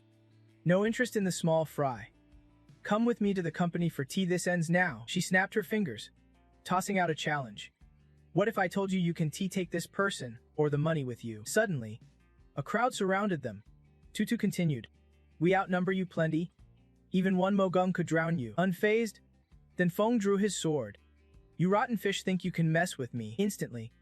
Then Feng aimed his energy-charged weapon forward. In a flash, a swirl of spiritual force surged toward her, leaving a dent in the floor. Tutu's eyes flickered with panic. Who you gonna blame now?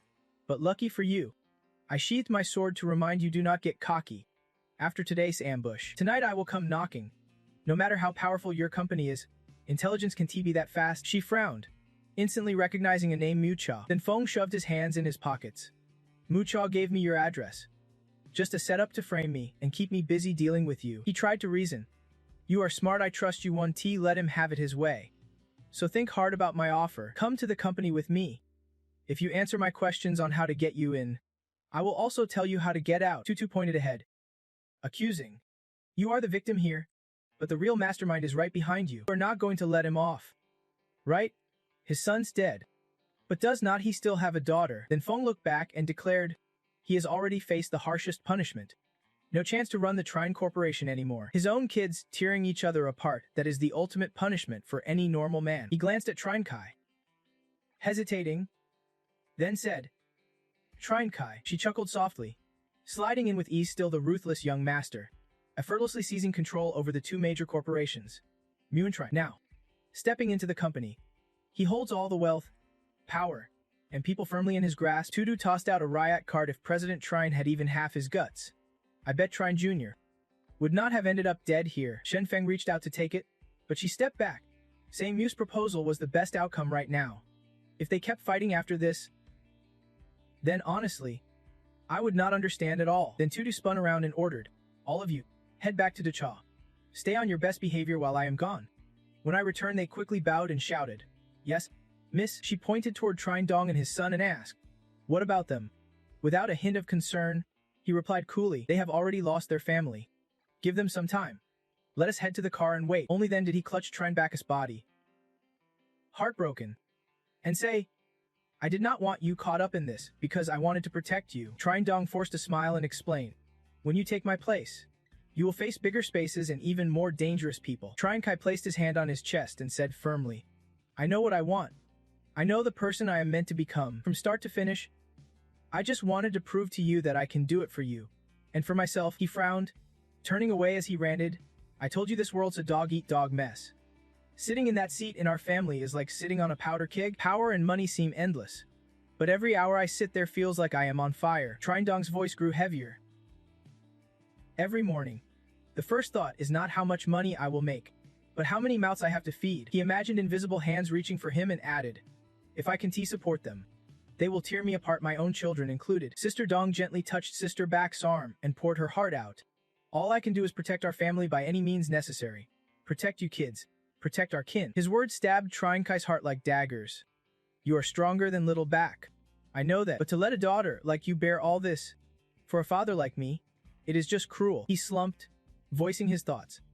Little Back may be weaker, but she gave it her all. She might not achieve greatness, but protecting our family, that is no small feat, and having a knife like her around puts my mind at ease. For a moment, Sister Dong covered her face and cried, then wiped her tears and said, But now, there is nothing left.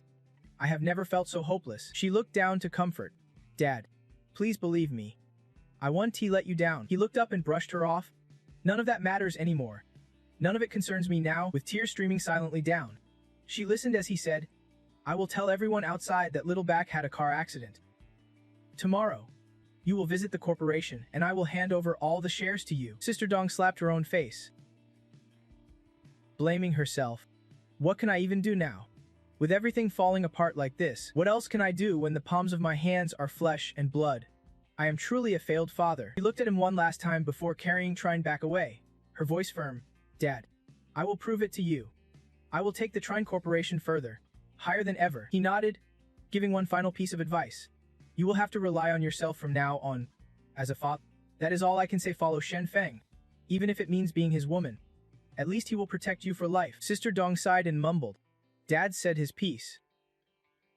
Little back, let us go home. So there he was, alone, holding his son's body, sorrowfully leaving into the silent night. Meanwhile, a car waited outside. Shen Feng opened the car door and looked at her, asking, Can you still drive? I have to get back to the company. Wherever you want to go, I will take you. She shook her head, hugging her own arm and refusing. You all go ahead. I just need a moment to calm down. Thinking she was trying to convince Trine Kai to stay. No one expected him to start the car and drive off, just like she wished. She thought she was convincing Trine Kai to leave, but he drove off just as she wished. Inside the car, he slowly drove while scolding. She is still your woman, and you just toss her aside like that. He truly is a cold-hearted man. He looked outside and retorted, What do you know? Trine Kai's strong. No matter what happens, she can take care of herself. Her pride does not need our empty sympathy. Suddenly, then Feng glanced at her with a smirk. Saying stuff like that just shows you have no partner. You do not get how people live together. Tudu snapped. Men, what good are they? I would rather rely on myself than any guy. Finally, she got to the point. You said you wanted me to answer a question. What do you want to ask? Shen Feng blinked, raising a huge question. With the spirit energy in Lam Tin so thin, what the hell actually happened? The moment he said that, the car screeched to a halt. Tudu put her hands behind her back and spun around. Are you nuts? Do you even know what you are saying? Everyone in the martial world knows about the dragon tiger secret. Why come asking me? Shen Feng crossed his arms and explained. You think I just ran off to ask someone, and they would spill everything? The White Lotus sect, good or bad, is still an ancient orthodox sect. They would not reveal even a shred of that secret.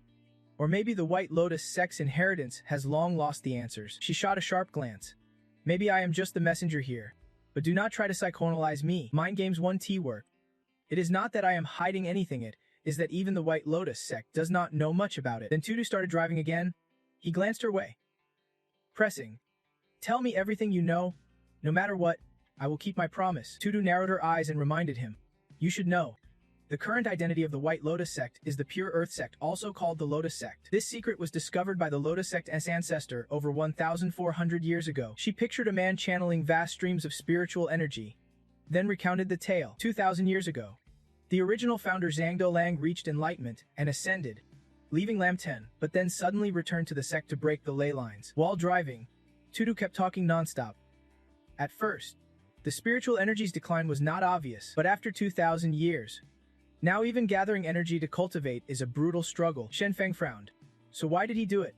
Destroy the ley lines of heaven and earth. Heaven and earth 1T forgive that. The heavenly Tao forbids it. Why risk everything like that? She turned away, refusing to answer. You ask me, I do not know who else to ask. The White Lotus sect only knows this much. If you want the real answer, go to the original Orthodox sect. They have passed down longer than us.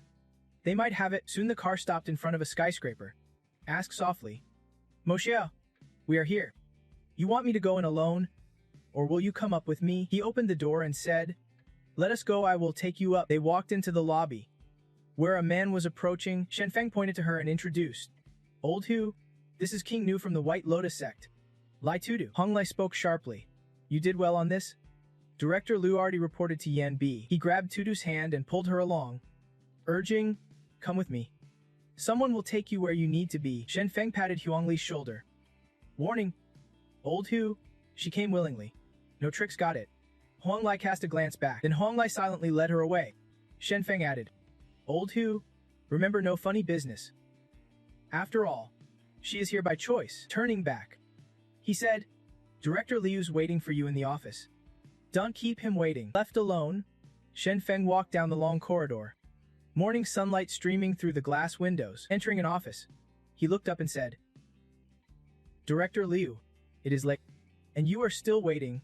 If there is something, just say it. I have got to get home too. Lu Thing held a teacup and teased. In such a rush, rushing back to Qian Air's mansion, or home to pamper the little miss of the Li family.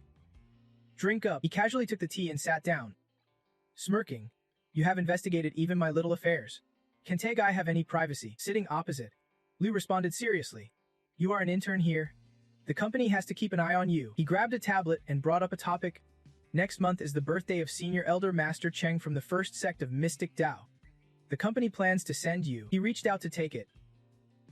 Questioning. I thought Trainut Phi was not our turf. Why let our big boss go off on his own like that? Then Feng glanced at the people on the screen. Puzzled. Who are these guys? And wait. There is a fairy too. Aren't these from other branches that could not pull in any talent? He clasped his hands together and explained. These are top-ranking players from the major powers across Long Quof. Big events like the sect leader's birthday at Burn Net Fly. They are definitely going to show up. Authentic looked at him and added, where there are people, fights are inevitable. You know the company's goal is to keep the region stable and connected. With your skills on the Yunbuk side, we are pretty confident. Then Feng stood up, slammed the table with suspicion. Liu, you are saying I have got a free pass to get my hands dirty. Half joking, half serious. He said, if you want to throw punches, who is going to stop you? Lu Feng raised a finger to remind him.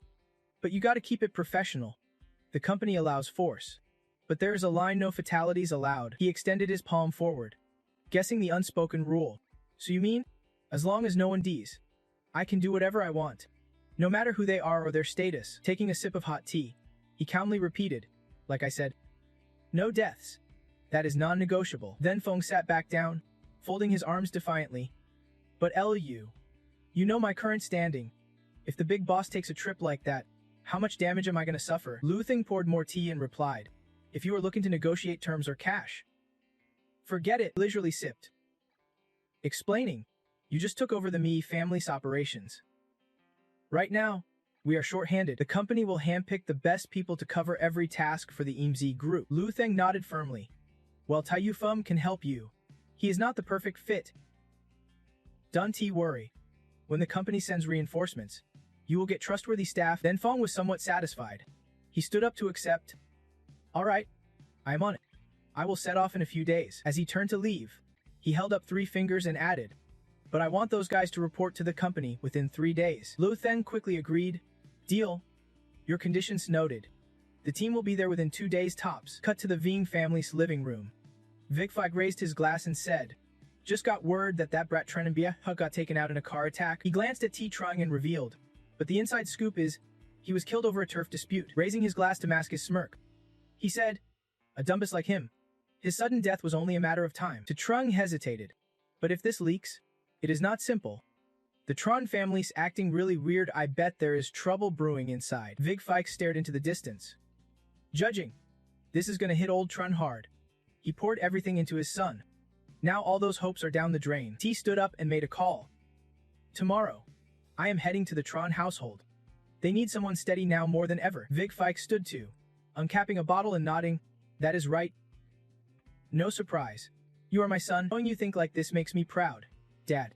The Tron family's future will definitely be in Tu Tron K's hands. Viviak poured more liquor for the Tron, his tone dripping with greed.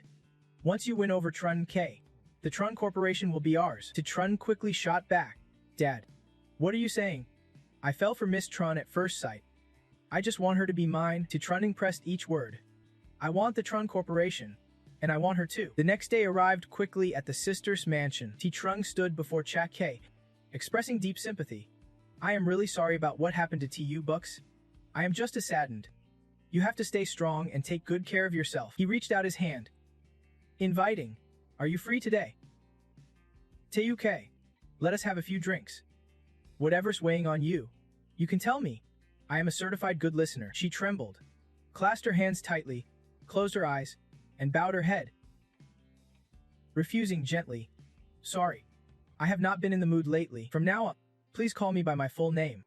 We are not close enough for nicknames. Then Sister Kai looked up, urging, please come inside. If anything goes wrong, please forgive me. Just then Fong and Gulam arrived, raised an eyebrow. Judging, this guy's not normal, but definitely useful. Only now did she notice than Fong and asked bewildered, what are you doing here? Isn't this a bit out of place? Tutrong still stood stunned, listening as he said, I am here to offer my condolences to you back, and to keep the promise I made to you. Moments later, he interrupted. So it is Mothiu. Lately, he has taken control of the Mo Corporation, and he has climbed into the Ingo family's house. Truly a dazzling rise. This kind of luck. Even I am impressed. Then Feng ran his fingers through his hair, proudly boosting. I was surprised too. Maybe it is just because I am so handsome. Right now, Miss Ingo's still at my place. Too lazy to leave. It is really a headache. Meanwhile, Glam just smiled subtly behind him. Too strong. Feeling challenged. Warned. But can you guarantee your luck will hold? Just because you are with the Nyungo family does not mean you can do whatever you want. Keep clinging to Tiu Kai. That is way too naive. He theatrically stood before Trine Kai, stretching out his hand. With me here. Do not even think about getting close to Tiu Kai. He smiled sly. I really like Tiu Kai number 2. Tu Trong placed his hand over his heart. Confessing honestly, with Tiu Kai, it was love at first sight. From the moment I met her, I was hooked. We are also sworn brothers in arms. No matter how you look at it, we are a perfect match. Then he turned to you, teasing, saying I am nothing like those clueless people who live in their own fantasy world all day long. Suddenly, Shen Feng leaned close to Zizong and whispered, I am about to tell you a secret, but you better not spill it to anyone. You started poking fun. Xiaoke has a plum blossom-shaped birthmark on her thigh. You can guess how I found that out. Then Shen Feng gave him a reassuring pat on the shoulder. Keep it up, man. I really respect you. Behind them, Zheng Kai bowed politely. Please. Miss Area. Come inside. If there is any mistake, please forgive us. Zizong spun around and shouted, Why am I still hanging around here? Standing here only makes me lose face. Not long after, you were sitting outside when Yu Lam Kai asked, Young master, the Trun family and the clan have always been at odds. Aren't we overstepping by coming here? You replied coolly, I am mainly here to find Zheng. Once that is done, I'm out. Speaking of Cao Cao, here comes Cao Cao himself. Shen Feng glanced at Zheng Qiai approaching and muttered, Look, she is here. She pulled out a contract and commanded, Sign it. Didn't you come here for shares? I have got everything ready. Grabbed it. Teasing. Still warm, always keep it close. Huh. Shen Feng reached out to Yu Lam. Yu Lam, hand me that contract. She quickly responded, Yes. Young master, then handed over a stack of bills. You pointed it toward her. Negotiating. Just sign here, and 10% of the Miji family corporation is yours. I hope the Trom and Muzi families can cooperate long term. After all, cooperation benefits us both. Zheng Kai looked surprised, holding the contract with suspicion. The Muck Corporation's market value far exceeds the Tron's, and they are giving me shares. Without hesitation, she grabbed a pen and sighed, adding, Miss Ink was not wrong. If I had half your talent, things definitely would not have turned out like this. Then Shen Feng stood up, took a few steps, looked up, and gave his reason. I am out of options. I can always protect the Mu family. No matter how long I live, there'll come a day I have to go where I belong. The Memshi family having friends is better than having enemies. Zheng Kai's gaze dropped, and she asked quietly, Just friends. Then Zheng Qi looked at Yu Lam and continued, While you are away, I will help protect the Mi family. Will she keep following you? You casually slid your hands in your pockets and praised, Yu Lam's got real talent. Don't be fooled by her age, she has been killing it since day one. She just turned away with a smirk. Yu, no wonder you are exceptional even when it comes to girls. You are top-notch. Hearing that, the others blushed and thought, is she totally misunderstanding something here? Moments later, they all sat down again to discuss business, waiting for Zheng Dong to arrive from afar. He clasped his hands behind his back and said, Sai, get to work. I have a few things to say to young master Mi. Zheng Kai turned around. Surprised, Shen Feng glanced over and told Yu Lam. Yu Lam, get in the car and wait for me. She nodded quickly. Yes. Young master. After the two women left, Zheng Dong pulled out a chair and explained. You have endured a lot as the illegitimate son. In the end, you just bolted with that burden. Besides admiring you, I have no other thoughts about you. He sat down, his tone low and rough. Honestly, more than once I thought, if only you were my real son. You crossed your arms and cut him off. Uncle, now's not the time for meaningless speeches. Just say what you need to say. Zheng Dong turned to watch his daughter's back and said, I have thrown away a lot already. In the end, I am the only one left holding on to this dad role. He placed a hand on his chest and confessed, I have done many questionable things, all to protect the Tron family. I hope you do not blame the Tron family. If you want to blame anyone, blame me. You want to take this life? Go ahead. Shenfeng smiled faintly and gave his opinion. I get, as long as the Tron family does not come looking for trouble. I want us to turn enemies into allies. You then revealed, just now, I hex Xiaokai-san over 10% of the MZF family corporation shares. Zhang Dong flattered smoothly, even with just that little foresight. No one in the Tron family can compare to you. No wonder Misson admires you so much. He clasped his hands together seriously and assured, he truly loves to. I guarantee you, as long as I am alive, the Trine family will never clash with the Mo family. Not even after I am gone. That won't happen. After hearing this, then Feng felt satisfied, stood up to leave, and did not forget to say, with your uncle's words, that is enough. I have other matters to attend to, so please bear with the sadness. Waiting for Sister Dong's urgent plea. I have one more request, please do not let little Kai down. Then Feng glanced back and replied, right now, she and I are strictly business. Please do not read into it. As for what happens next, well, no one can predict the future. Before long, he stepped outside where then Feng's luxury car was already waiting. Sitting inside, he looked back and instructed, Ingulon, tell your aunt that in a few days, we will head to China together.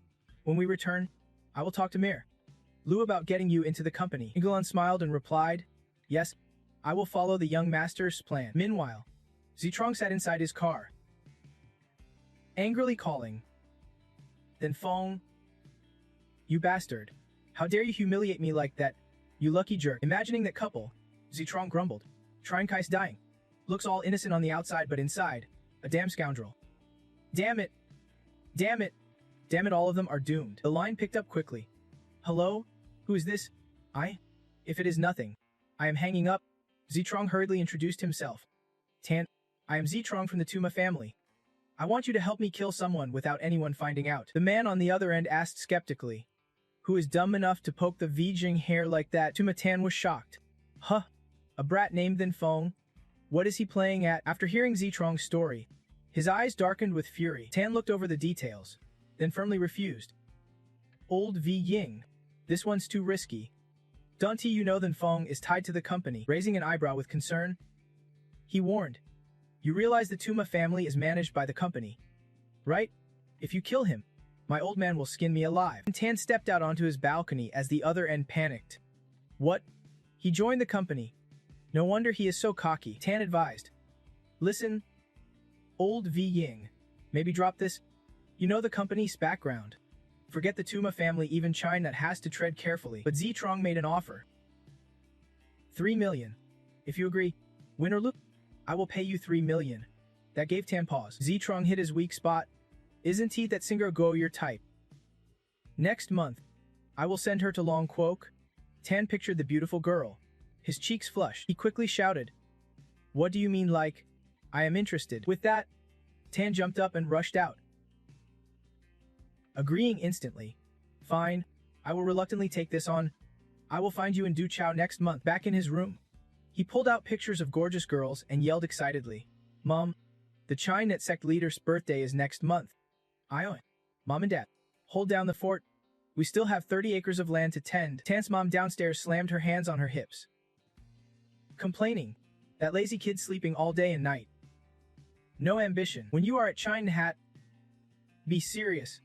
Don't expect mom and dad to wipe your butt when it is all done. 2 days later, at the airport, Ingulamsach asked, Young master, why so many people this trip?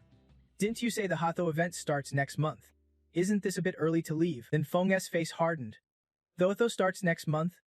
Quite a few have already left. Besides, China Hat is apparently preparing some kind of celebration. Leaving early is not a problem. He turned and smiled brightly. Plus, the trip's free, what is not to like? Suddenly, then Feng noticed a shadow following them and muttered, So soon? Someone's tailing us already. Then he ordered, Ingulamsach, go check in our luggage first. She grabbed her suitcase. Puzzled, is this trip really that dangerous? So many people now. One Tidak cause trouble for the company. Then Feng turned back to reassure her. Relax, they are all allies. No major issues will happen. And this person, won't he just avoid trouble for us? But will actually help us feel a lot safer on the road. So that shadow was actually Xiaofan. She pulled her cap down to check the mark. Damn you. Shenfeng, sneaking around like that. If it were not for the old man telling me he left, I would not have even known. Xiaofan muttered under her breath. Just wait till I catch you. I will show you. Suddenly, Shenfeng appeared silently behind her. "Speak up," he said, forcing Xiaofan to turn around. "Tell me, how exactly are you planning to show me?" She had not fully registered his presence, but instinctively replied, "Of course. I want you." Only then did Xiaofan realize it was Shenfeng. She gasped and covered her mouth. "How did you find me?" He crossed his arms and smirked. "Big brother, you are just wandering around like that. I am being followed. Told you. I am going to their party and on a business trip. Why are you chasing after me here? The situation in Long Country is unstable lately. Don't you know this is dangerous?" Xiaofan put one hand on her hip, took off her hat, glaring. "You mind your own business. You are going to the party. I am going to the party. I am the representative of the Yanbs 4 great families. The Wu." She stood tall, pointing a finger at him. "You go your way. I go." "What right do you have to say I am tailing you?" Shenfeng was speechless. So he snapped his fingers on her forehead and said, "Fine. If you want to tag along, suit yourself. With me around, you will be way safer. Where's your private jet? Take us there." Xiaofan grimaced. "Ouch." She spun around, rubbing her forehead. "How do you know I have a private jet? I do not think I ever told you. Besides, why should I let you on it?" Shenfeng shoved her away gently. "Shush. You are not causing trouble, so we are still cool." Xiao, who stood eavesdropping, utterly baffled. A super-rich heiress like her, no private jet, who do believe that? Meanwhile, Coley urged, "Let us not waste time. We need to get there before noon." Tears glistening, he reached out, calling, "Xiaofan, Mike Xiao." "She is drifting further away from me." Mahai approached, holding out a tissue box. "Chairman, Miss Wu has already left. Should we also take the private jet to follow?" Xiaohu scoffed. "Private jet? Like I can just hop on one? Do you know how insanely expensive those things are?" At that moment, Xiaofan boarded the jet and spoke up. "Right? I gotta tell you something. This time, my dad's coming to the party too. He wants to meet you." Shenfeng replied coolly. "If he wants to meet, fine. It is not like I am meeting the future son-in-law or anything. No need for a heads up." She turned to emphasize. "Exactly. You are the future son-in-law," Xiaofan explained. "My dad and yours have already talked on the phone. Dad wants to take advantage of the party to meet you in person. You better impress him. Do not mess this up." She walked to her seat and added, "Shenfeng, we have known each other for a while now." Sitting awkwardly, hands on her lap, she said, "I need your help with something." He crossed his arms and asked, "What kind of help? As long as it is not borrowing money. She clapped her hands. "Let me give you a child." Xiaofan glanced at Shenfeng and added, "I think it is time we had a baby." He jumped back, shouting, "What? I thought we were just friends. You want a kid with me? Are you crazy?" She turned to the window, looking forlorn, mumbling, "I just think having a kid will bring us closer. Besides, I have already met your dad, and you are about to meet mine. They will agree." He groaned and rubbed his head.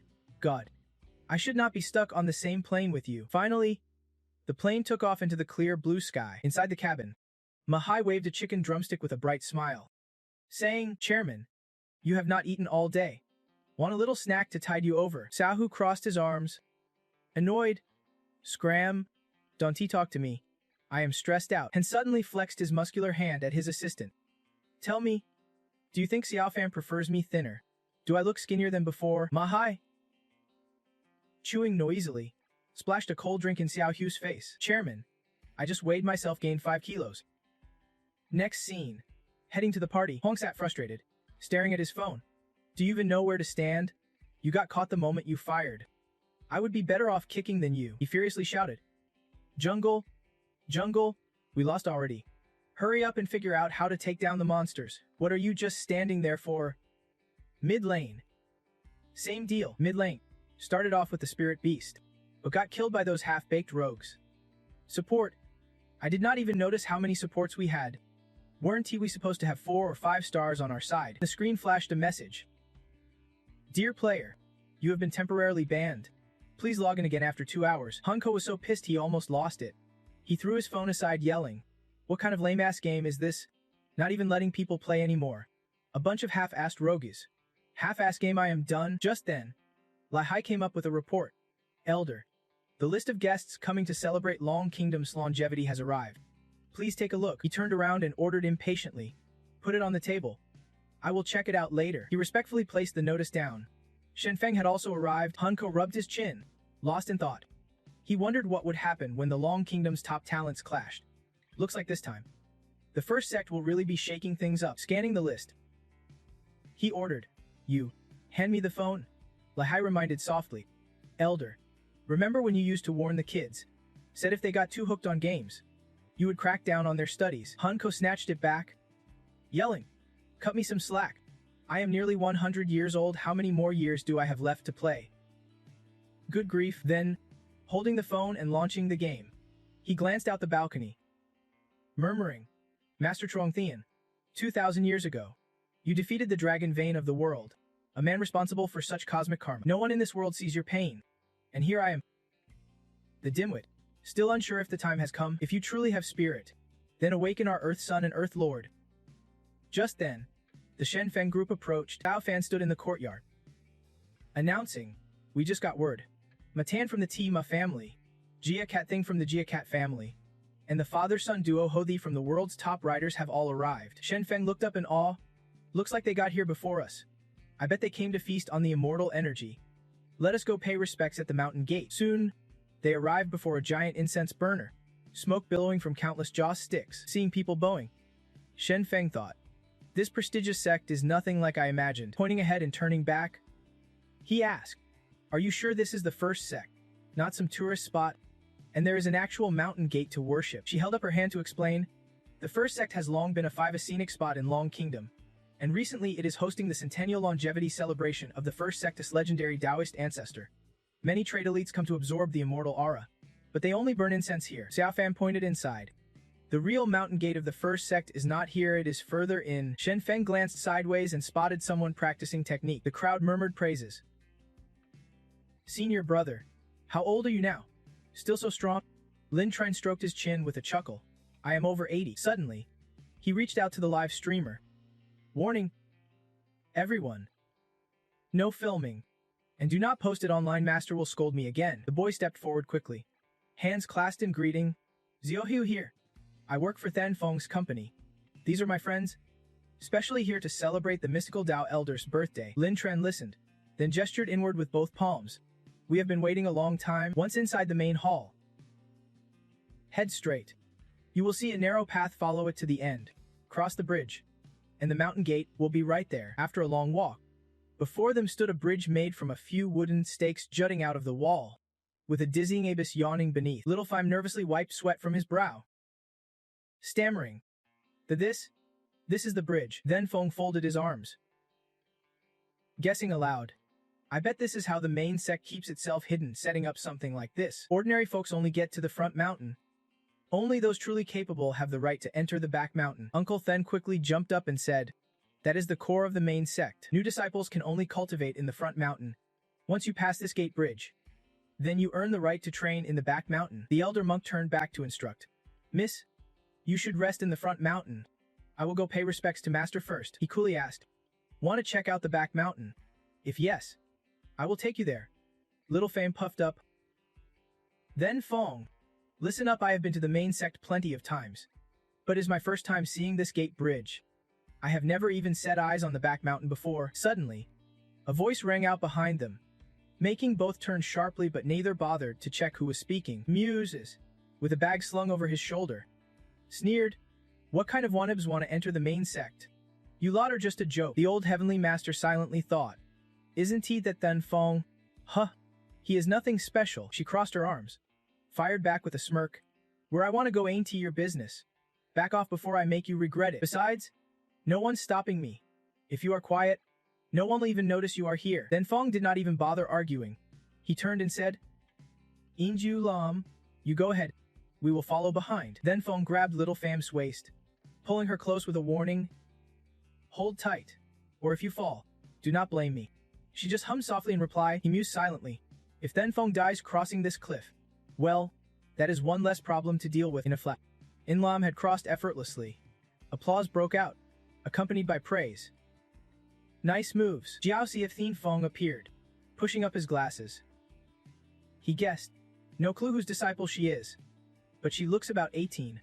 Already sold out her ancient clan. Huh. Mten folded his arms. Reminded. You have been watching them.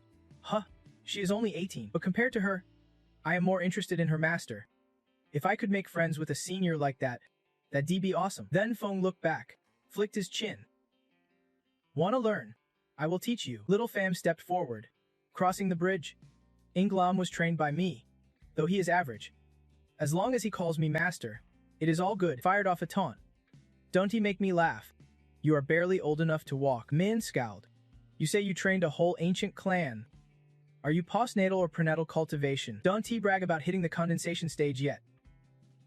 Young bloods, quit the tall tales. Watch your step, or you will eat dirt. As he walked, he stumbled. Frozen by those words before him shimmered a faint, ghostly spiritual aura. Then Feng pondered silently. So Lambton knows how to use formations too. This spiritual mist is so real, it tricks your senses. He eyed the orb and the surrounding aura. Whispering, the formation's layout acts as a watcher. My current strength is limitless, but this still affects Injula. The Nufong leaned close to Mateen, whispering, what is up with that guy? Standing on the bridge. Frozen? Maten shrugged. No clue. Maybe he is scared. Then Feng carried little Pham swiftly over the rough wooden beams, landing her gently on the other side. Clutching the gem between his fingers, Shen Feng cracked a sly smile and whispered to the person behind him, your pearl's not bad, but it is mine now. We will meet again soon. The young man pointed a finger at him, barking, I am Tuma Jin from the Tuma family. You better know your place and hand over that soul crystal to me.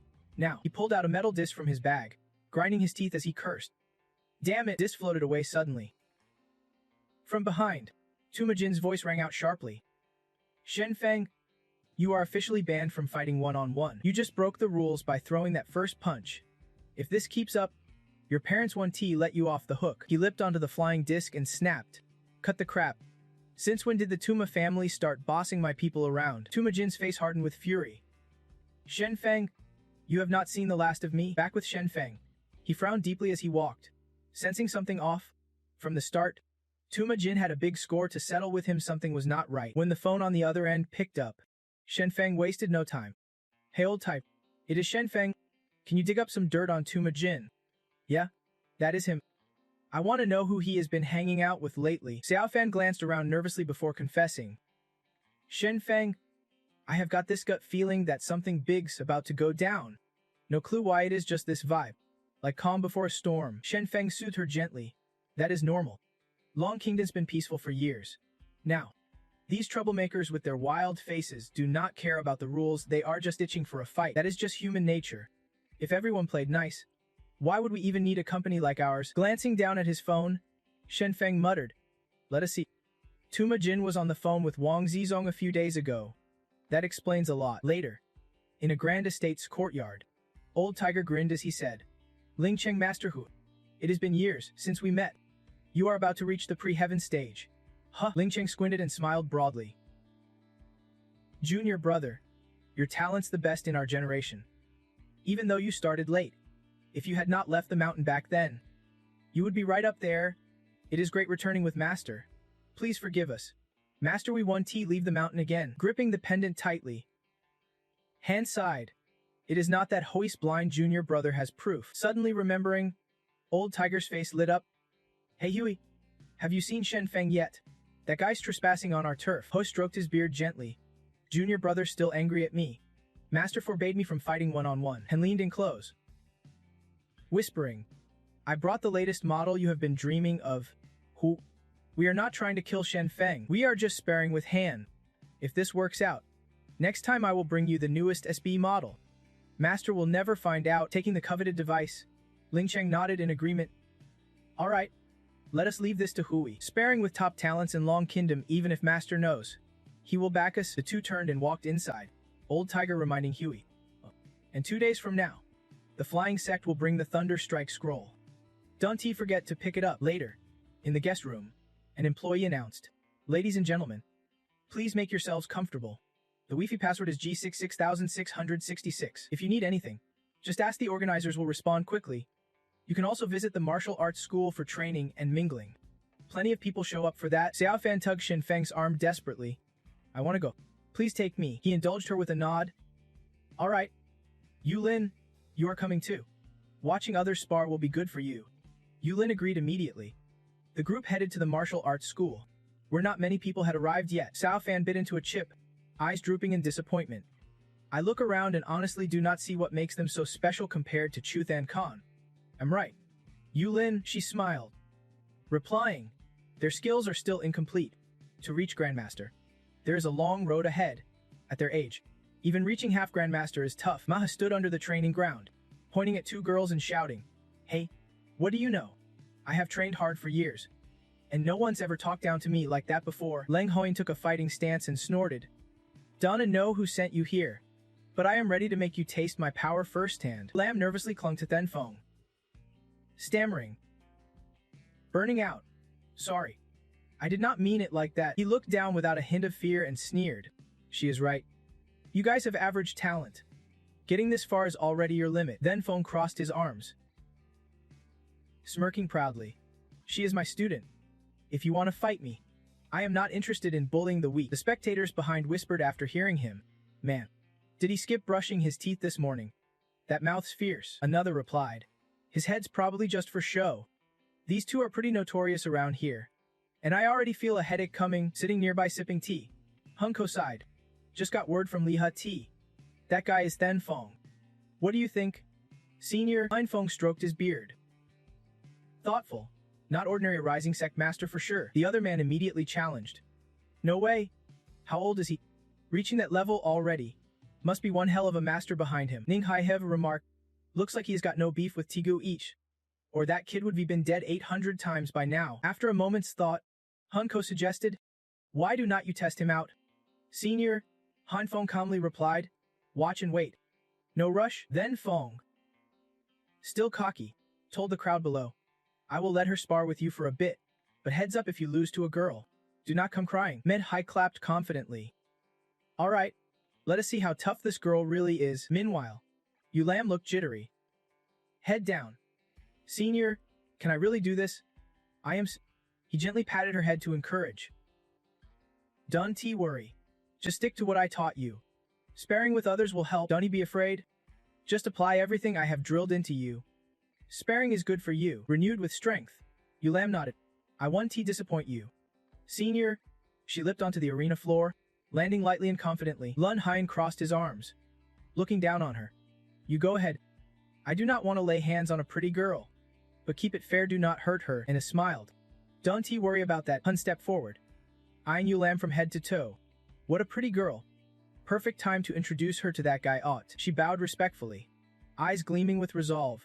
If I misspoke earlier, please do not take it to heart. This is my first time sparring with others. I will try my best not to let either of you get hurt. Meha rushed forward. Girl, just show us what you have got. Just a glance was enough for Yulam to spot an opening. She tilted away from Henan's strike. Then she landed a solid hit on MT, narrowing her eyes. Yulam analyzed. His footwork's unstable, he won't be able to touch me. Hun was knocked back but steadied himself, refusing to fall. Minty clutched his injured side, whispering to Lun Hien, she is a half-level sect master. Lun Hien kept his confident smirk. Half-level sect master. So what? Our experience beats hers. But his attacks were dodged effortlessly as Yulam stepped back. She sighed softly.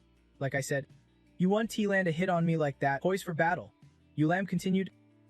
Honestly, I hate fighting, but I won't let Senior down. I will definitely beat you both. Ma had regained his strength as Heaven laid out a plan. You attack head-on. I will strike from the side. Don't let this girl underestimate us. Lun Hai nodded. Got it. Lam looked skyward, swinging her leg high, frowning as she shouted. Watch out. I am going all out. Both men gasped. Too fast. Kuch Ijang strike sent them flying far apart, lying on the sandy ground. Lun Hien chuckled. Still want to introduce your son to her? Mentahi quickly waved it off. No way. I am afraid she will beat him to death. Helping the two men up, she worried. Sorry. I was a bit rough just now. Hun shook his head. It is. We are not hurt. Minha gave her a thumbs up, grinning. This kid's already this fierce. How did Tropinjang even survive growing up? I am impressed. Watching the intense sparring, someone marveled. She just turned 18. Right? So young and already a half-level sect master. Later on, our long Kuf master's ranking will definitely have her name on it. The other replied. Do not forget. That young guy said he dreamed it up himself. That girl's already on another level. Could it be that he is already stepped into the Grandmaster realm? From behind, Xietigu appeared and seriously said, I have insider info recently in Du Chu, the youngest grandmaster in Long Kuf. Then Fong showed up. Could that be him? Lin Tren calmly stepped forward and opened his arms wide, saying, It is so lively today. The old man might as well join the fun and mingle with these young talents. A young man, seeing him, blurted out, What? The senior brother of the main sect is here too? Today's event just got real. The man in the robe chuckled. He is the future heir to the Heavenly Master title. Has not shown up in 30 years. 30 years ago, he was already a grandmaster. The other stammered. So Then Fong is officially here. And Lin Tran is having a duel. Everyone's eyes locked on Then Fong. He stepped forward, scratched his arm, and sighed. Why the stare? I am here to honor the elder, not to throw down. Ten pointed at him, displeased. Then Fong, Lin Tren is giving you face, do not lose yours now. Lin Tren kept his gentle smile. I am just inviting anyone who wants to duel. No one specifically. But getting to spar with Long Quokka's youngest grandmaster. That is a pleasure. Don't face off against Then Fong, the man said bluntly. Don't stress too much. Maybe I can give you a few pointers. But hey, getting to spar with the youngest grandmaster of Long Quokks. That is a win in itself. He closed his eyes, arms wide, totally uninterested. Huneshu quietly assessed. Senior brother, I think those brats already settled who they'll face off against Then Fong first. But I see Then Fong's like water off a duck's back. Totally indifferent, Huna Fong shrugged lightly. Isn't he the junior brother looking to dig deeper? Let me give you another option. With that, he stood up, arms outstretched, loudly announcing, Friends, we are here today to honor my junior brother. As a senior brother, I am genuinely happy. Seeing the young generation of Long Ku shine like this warms my heart. Huna Fong made an offer. How about today? No matter if you are from the main sect or not, the ultimate winner gets to ask me one question. Mei Ten jumped forward, saying, Let me go first. He pointed at Then Fong confidently. You dare to fight me? Then Fong, the elder, bowed slightly.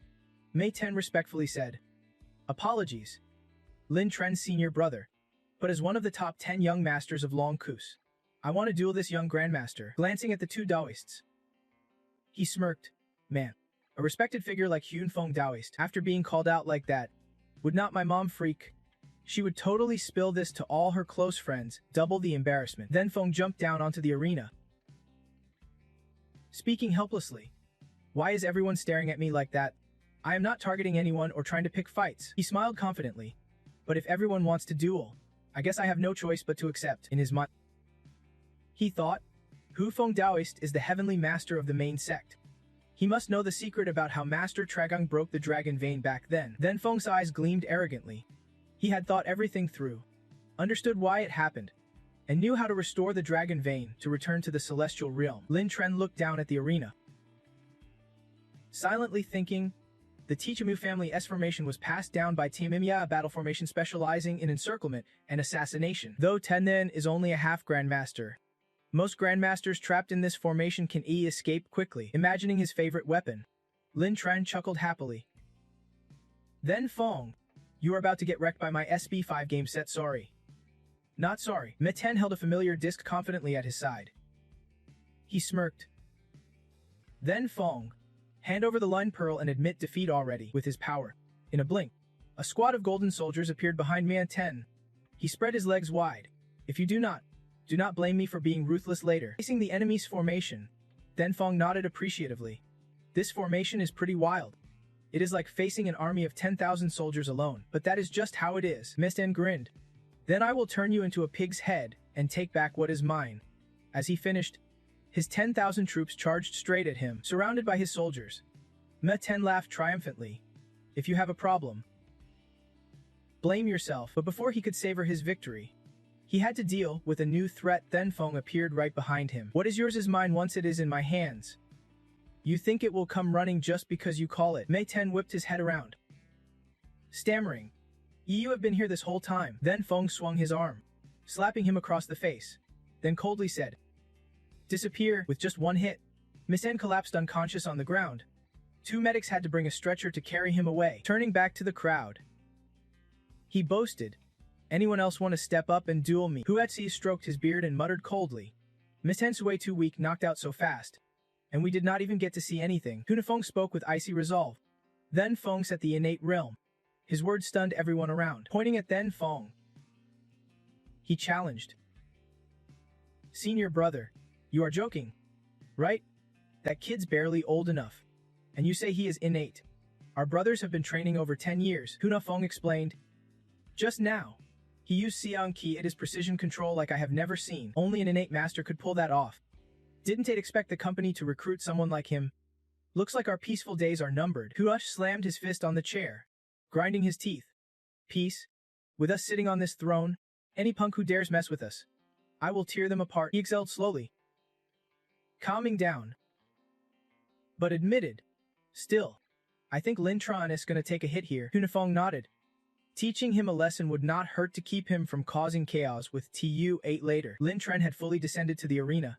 Holding his sword, he bowed and said, I specialize in T-swordmanship. No fancy footwork. If you need a weapon on the fly, Chun Nut can hook you up. Then Feng smiled slightly. No worries. I have got my own. Then he looked up and called out, Inju Lam, toss my sword down here. Wooden sword was thrown down right within his reach. Lin Tran analyzed. This is a magic weapon. Forged from Leikai? But magic weapons only unleash their true power once you reach the condensation realm. You know how to use it. Then Feng grinned. Try me and find out. No sooner had he said that, Lin Tran lunged forward to attack. Lin Tran swiftly moved to Then Feng's left side. He swung a fierce slash, but Then Feng dodged it. Lin Tran calmly explained. This sword style is called Thuvendoing Sword, divided into 3 battle stages. This first strike is named Tefidum of the Feng, Sun Charging Wind Piercer. Then Feng nodded in respect. That first strike's light on force, but lightning fast impressive. Another slash came down like a death sentence. He leaned back to evade, and the momentum smashed the ground into pieces. Seizing the moment, Then Feng kicked Lin Tran hard. Lin Tran was sent flying several meters. Then Feng smirked. This sword channels Leikai into the blade, releasing it on the strike. The force is 3 times stronger than your last attack. You are confident. But if you think those moves alone can beat me, you are seriously underestimating me. Lin Tran narrowed his eyes, impressed by the agility. No wonder you are the youngest master in the sect. He ran his hand along the sword, pouring every ounce of strength into it. His body flared up like a blaze as the wind howled. I gotta admit, I am starting to see you in a whole new light. My next strike is the strongest, called Then Dudden Tilan Sword. Even I struggle to control it, so watch out. Then Feng eyed the incoming strike without a hint of fear. The sword was powered by his own Leikai, a deadly, single decisive blow. But unfortunately, electricity crackled along Then Feng's sword. He grinned with satisfaction. Now, I am the opponent you have to worry about. With one swift strike, he sent Lin Tran flying without even breaking a sweat. At this, Heinz Ruiz jumped up in shock. Senior brother, am I seeing this right? How can anyone be this strong? Hunafeng stroked his beard and smiled dangerously. I can't believe it either. But he really has broken through from innate to condensation realm. Though it happened in an instant, without Leikai fueling his body. No sword strike could unleash such raw power. He calmly drilled with his hand, then walked away, while saying, Junior brother, we should meet the company intern now. Some time later, at the foot of the True Sect mountain, the leader's voice rang out cool and clear. In a few days, the Thunder target will be brought to True Sect. Whether the plan succeeds depends on if we can snatch the Thunder target. The one speaking was Mucha. You guys sneak into True Sect on your own. Got it? Before we make our move, no one can reveal their identity. His subordinates bowed deeply in agreement. How's the preparation on your end? Still 2 days before the Thunder target arrives at True Sect. Understood. His eyes hardened. Assign this clearly to Jiao Fuyu and Jiang Kai. After this is done, give them half of the Thunder target. Meanwhile, elsewhere in the guest room, a wail of despair echoed. I lost. Matan's face drained of color. He was sweating bullets, muttering under his breath as one punch knocked him out cold. Grinding his teeth in fury, Matan snatched out his phone and started dialing. Shenfeng, I am forcing you to call for backup. Back at the martial arts arena, the crowd was still buzzing with excitement. Yu Lam, overwhelmed with admiration, rushed to grab Shenfeng. Bro, calm down. It is just a friendly match. So many people watching can be distracting. It is not good. She shook her head, trying to be humble. Doesn't he matter to me? She said. The young master won, and I am thrilled. Even the Grandmaster of True Sect could not stand against him. I am starting to worship the young master more and more. Ling Trine smiled gently, folding his hands in respect. I am no match for you. With promising juniors like you around, I am happy to lose. Shenfeng bowed modestly. If I had not been lucky today, I might have lost. But honestly, I do not know why senior brother wanted to spar with me. Looking upward, he explained lightly. Isn't it because my senior begged me to temper his unyielding iron spirit? I will mold him well soon. Following Ling Trine's gaze, Shenfeng smiled knowingly. Turns out as Xiao Hu he is talented but a bit dishonest. Senior brother definitely needs to straighten him out hard. Xiao Hu watched the entire friendly match, stunned and unable to hide his shock. Senior brother is not a match for Shenfeng, his face said plainly. How am I supposed to catch up to this little legend? I am totally doomed. Senior brothers noticed me now? Maybe I should just duck and cover for a while. Tossing his game console aside, Ling Trine jumped onto the stands excitedly. Junior brother, it has been years since we met. Let me see if your skills have improved at all. Xiao fled in fear. Begging. Senior brother. Wait, let me explain. Yulam bent down, picked up the game console, and turned to Shenfeng. Young master. Ling Trine dropped his game console. I will return it to him. She sighed softly. People who train in the mountains do not usually like stuff like this. Shenfeng thought for a moment and replied. It is probably from some junior disciple in the sect. They bring it back to help pass the time. It is getting late. Let us head back. The three turned and walked away. A young man watching them guessed. I wonder how many big names showed up this time to prove their power and make a name for themselves. Never expected it would all come down to Shenfeng in the end. Others nodded. If you want to forge steel, you have got to be tough yourself. Si Tan is still one of the top 10 young masters in Long Country, but Shenfeng knocked him out cold with one punch. A nearby man expressed his admiration. Shenfeng's young but already so formidable. I bet he will become at least a heavenly master someday.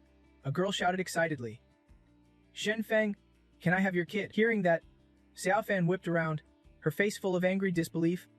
You want to have his baby? Go to sleep. Dreams have everything. Night fell, but Shenfeng's group's room was still brightly lit. Xiaofan swung her legs on the bed, holding the game console as she played and said, The mook, my dad just texted me. He is coming next week. You better get ready. Shenfeng turned his head seriously. We do not even have any signs yet. You really do not need to meet your dad, Xiaofan argued. I do not care. You can avoid him all you want, but I am going to tell your family. I can hide you. And neither can your dad. She climbed onto Shenfeng's lap and asked quietly but seriously. How do you plan to explain that girl to your family? Xiaofan leaned in close and whispered. I see it clearly Yulam really likes you. Shenfeng immediately turned away in denial. Don't go saying things you should not. There is nothing here for us to hide. He grabbed her firmly, forcing her to look him dead in the eye. Xiaofan frowned. Annoyed. Don't think I am clueless. You are not clear with Zheng Kai because I am too forgiving. Always turning a blind eye while exposing you, she warned firmly. Our situation demands you think carefully not just about yourself, but about your reputation and your family's honor. Shenfeng sighed deeply. Looking away. I get your point. From now on, whatever you say. Stroking her flushed cheeks, Xiaofan began to open up. Of course. If we can convince both our dads, I will get whatever I want. But in the end, she still has to choose. Holding his arm, her voice trembled like a scared squirrel. I am really scared, but I like you a lot. At first, I wanted to date you just because you are interesting. But now, I am pretty sure I like you. Tears streamed down Xiaofan's cheeks. Your skills. Your everything about you makes me like you so much. Shenfeng gently stroked her head, reassuring her. Don't worry. I will give you an answer. I will give everyone an answer. Hearing that, Xiaofan's smile returned. I want to give you 100 kids. Yulam, standing nearby, excitedly added. I just want to be by the young master's side. Wherever he goes, I go. He laughed, teasing her nose playfully. And you want 100 kids too? Huh? He thought she was a pig.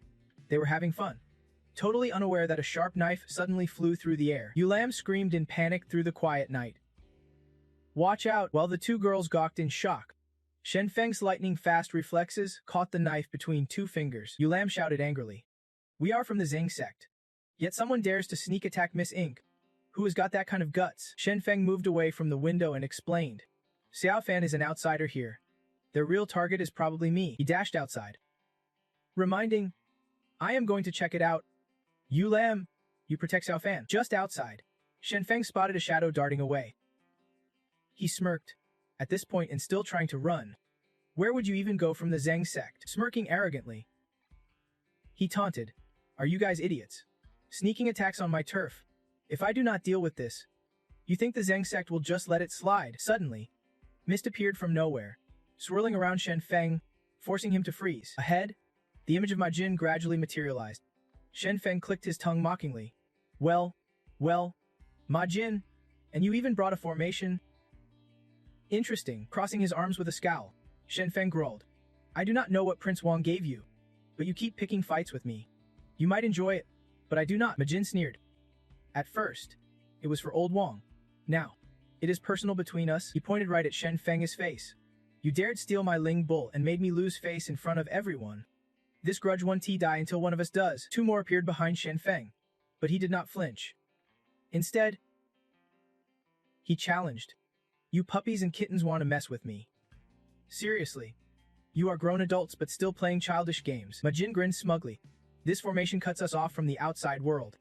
No matter how skilled you are, you can use secret techniques to call for backup. Just sit back and enjoy our hospitality. He kicked the ground hard, shattering it, then sent the debris flying forward. The chunks of earth pierced Ma Jin's body, making his grin widen with twisted pleasure. Shen Feng praised without holding back. All illusions. This formation's pretty clever. Stroking his chin thoughtfully, he plotted. I could smash this formation with brute force. But since this is their mountain sect, I will keep it low-key. I will send a message to the Zheng sect and let their people handle this. Ma Jin struck first, sending a flurry of small knives toward Shen Feng, who expertly dodged every single one. His ally urged anxiously. Ma Jin, how long can that formation hold? He is so strong. I am worried we won't take him down. The young man encouraging Matan said. Matan, how long can that formation hold? He is so strong. I am afraid we can take him down. Frowning, he threw something and shouted. At most, half an hour. I do not buy it. Let us regroup and attack. He can dodge everything. We could fail countless times, but he only needs to slip once. Let us give it everything we have got. Dodging sharp blades, Shen Feng secretly pulled out his phone. He slipped his hand in his pocket and said, Ngulam, go find Uncle Than and tell him I am trapped by two Matan's formation. We need backup. With his lightning-fast reflexes and superhuman strength, dodging the attacks barely drained him. Then Fong nodded. Yeah. Hurry up. I am afraid this mess is about to spiral out of control. Matan's eyes widened in disbelief. No way. How can you even make a call right now? Then Fong smirked. Come on. What era do you think we are living in? What is more powerful than a phone these days? Trust in technology. Man. Soon, Uncle Thun appeared, slapping Messentine on the head in frustration while standing tall. Kids these days do not listen at all. Daring to throw down in the main sect's arena. Taigyu Ace showed up just then, warning with good intentions. You punks better watch yourselves and behave. Come along quietly with Uncle, or do not blame me if I lose my temper. His bruised face only made him look tougher. Tui spoke sternly.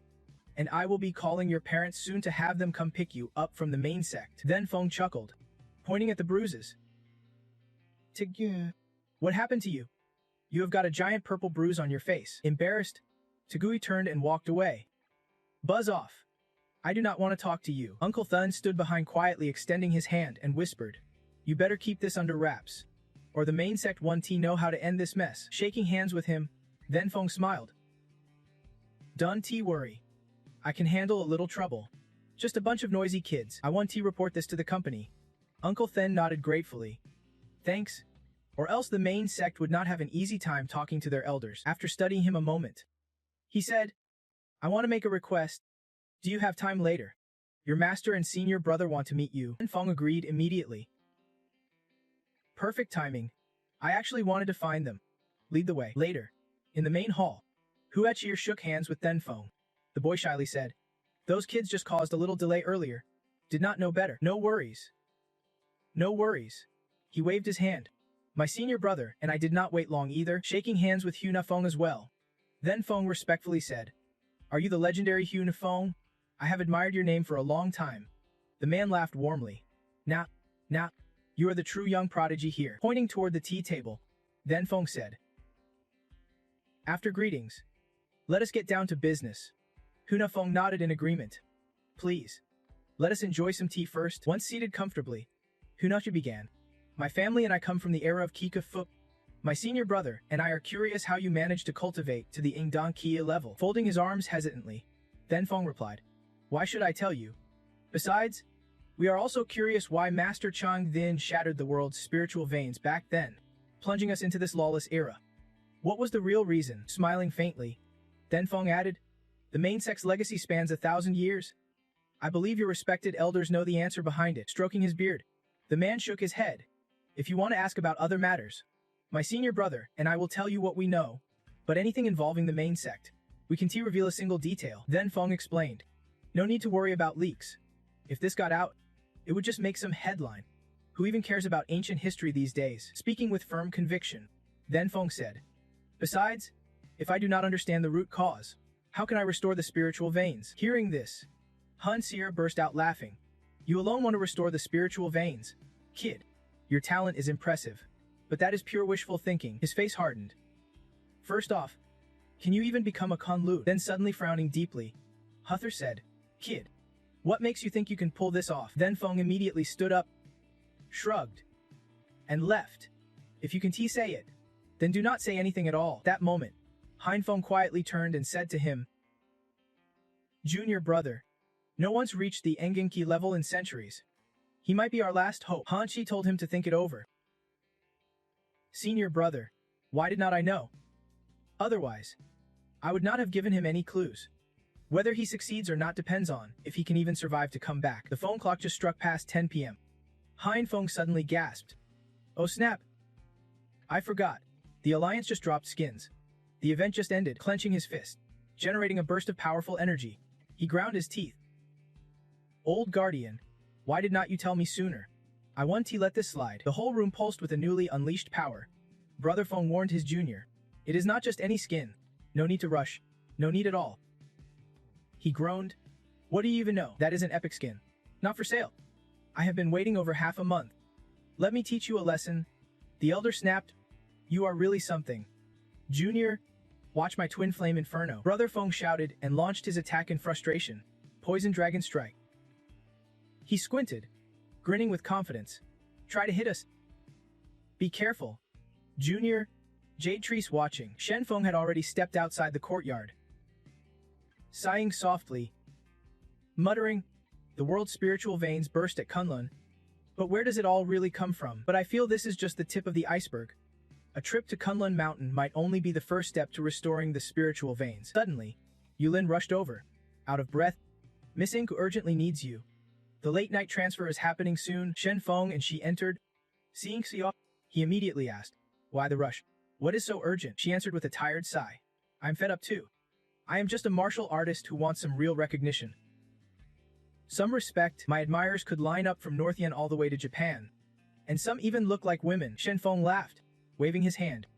If you want to know why, come here. Safin pouted, pretending not to want to, but her feet stepped closer. What now? Trying to butter me up now?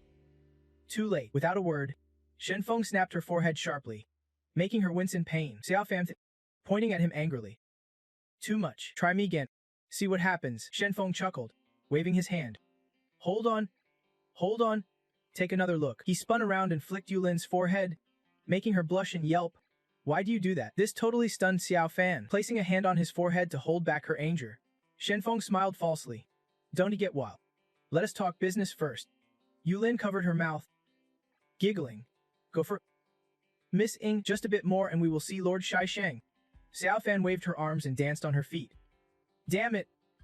Damn it! Shen Feng, you are reckless. When you are mad, sit down. She crossed her arms and said, my dad just called. He is out on the mountain right now. He wants to see us. Shen Feng frowned slightly. It is about time to go straight inside. Suddenly Shen Feng snapped. I almost forgot. With that, he turned and left, instructing, Xiao Fan, we are going. Yulin, wait for me on the mountain. Shen Feng effortlessly lifted Xiao Fan and dashed through the hidden paths. They landed safely, unaware that behind the bushes, enemies lay in ambush. The stranger ground his teeth. Shen Feng, there is someone everywhere, black-haired and blonde, gripping his fist in rage.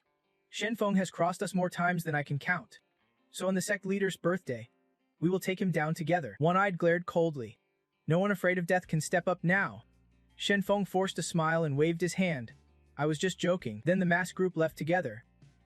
Reporting. Sect leader, we will prepare first. When the time comes, inside and outside the mountain, we strike together and make sure Shai Sheng takes a hit. One-Eyed smirked arrogantly. The top fighters of Long Nation are here tonight. You will die for this.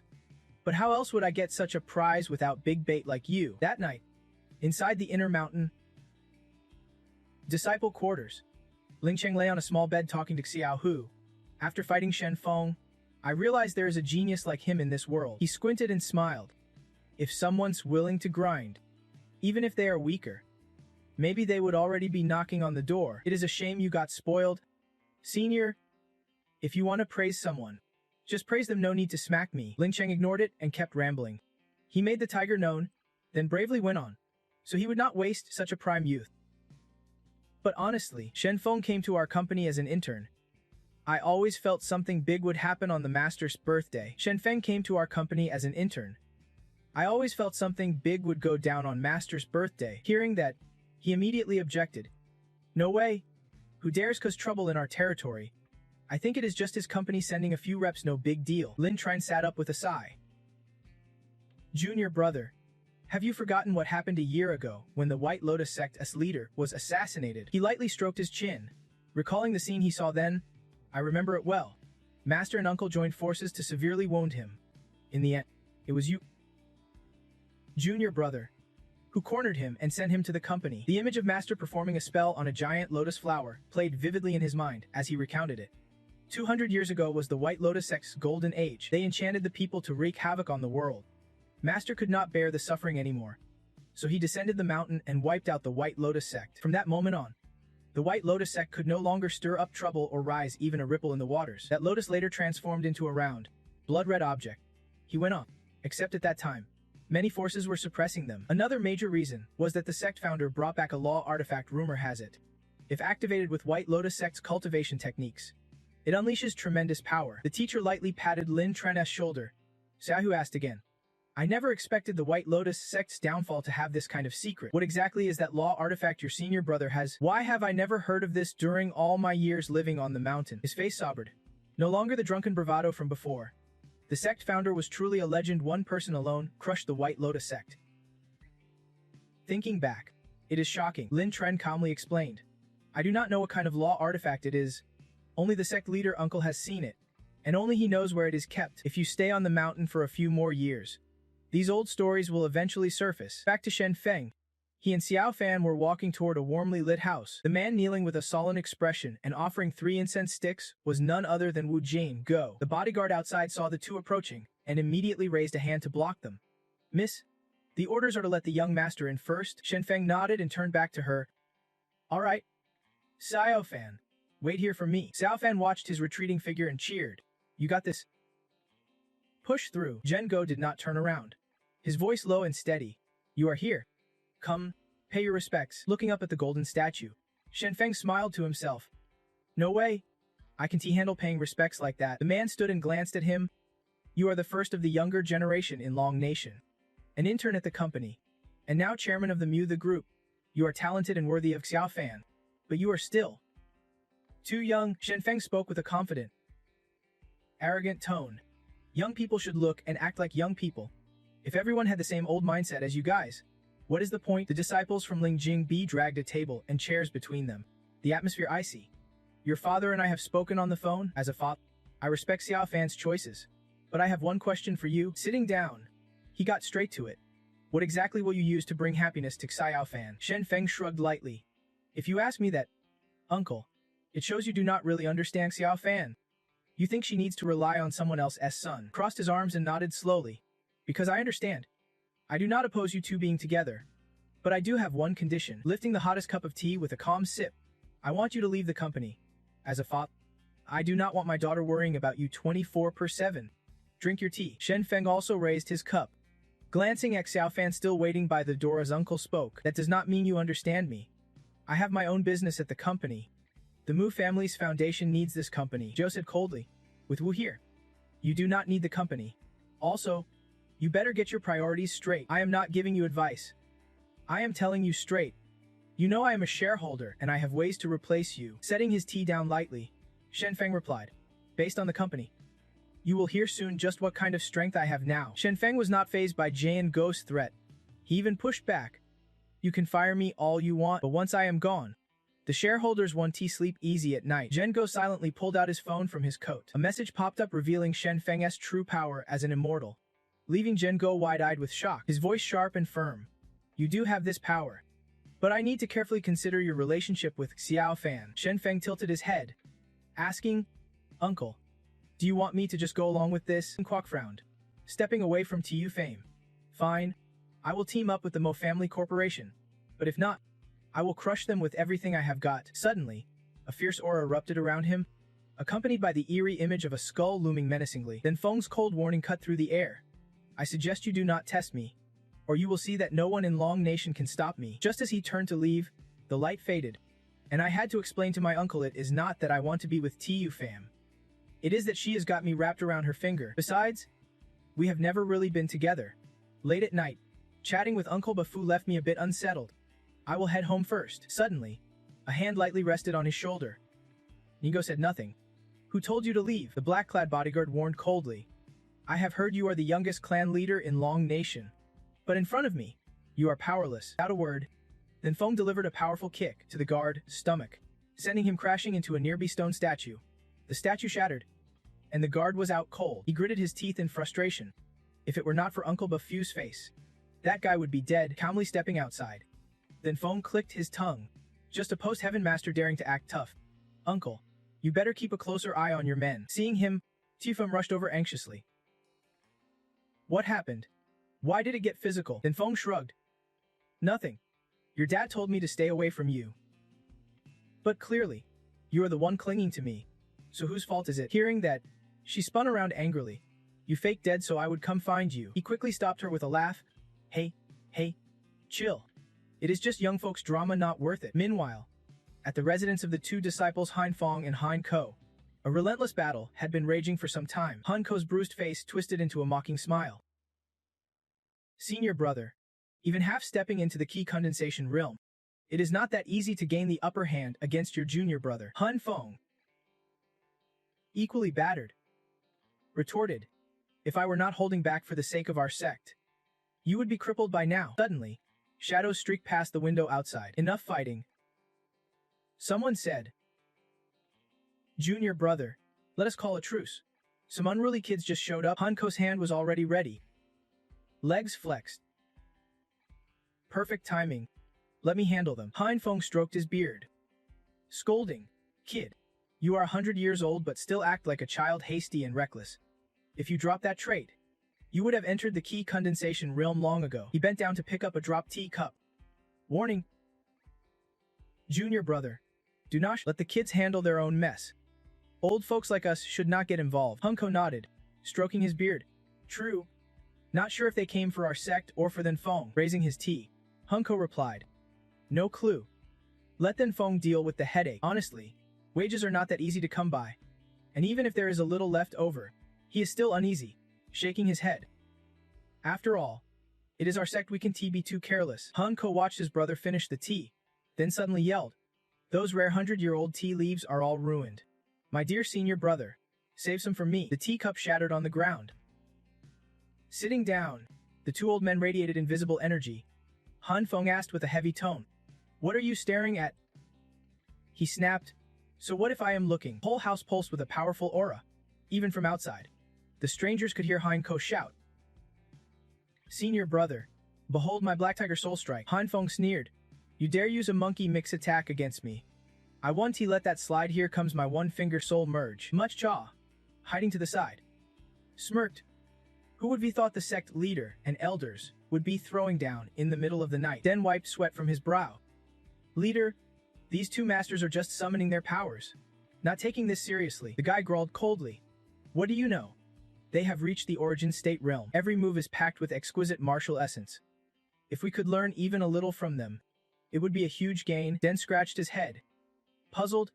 Does it have to be this mysterious? We use it all the time in my guild. Don't see anything all that special about their martial essence. Missy Chu spun around and walked away, ordering two to stay behind and keep watch in secret.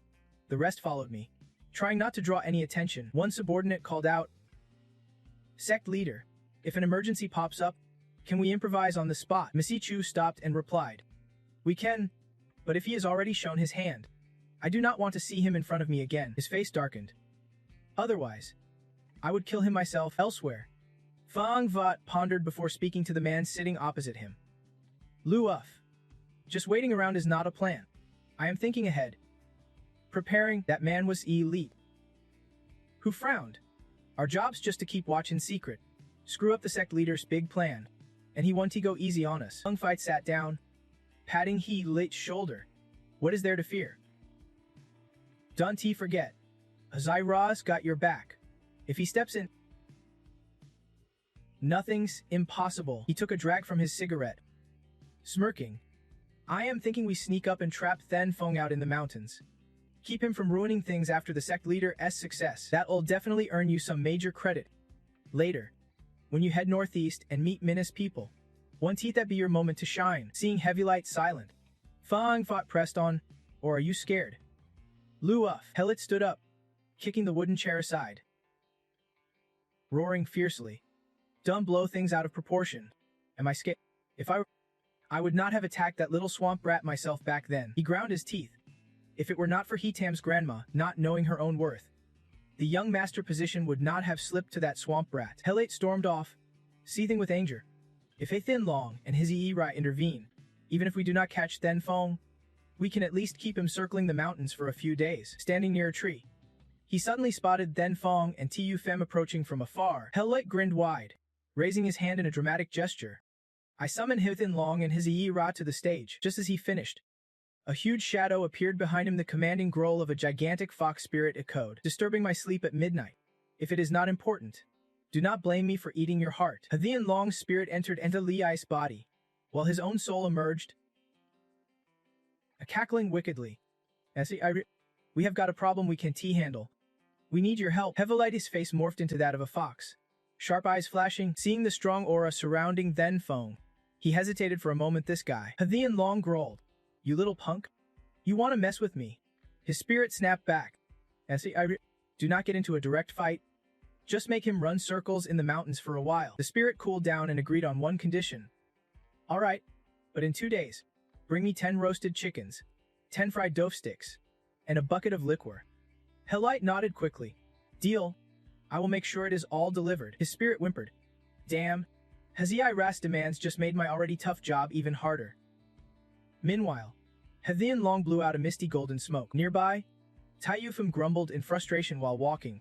Dad really needs to stop using his old school thinking on me. Then Feng sighed. Cut him some slack. At heart, he just wants what is best for you. Suddenly, Then Feng stopped walking. Silent. She blinked, confused. Why do you stop? He looked up and smiled. Taiyufim, have you noticed we have been walking in circles? Then Feng thought it over. From the main hall to the gate is just over 20 minutes.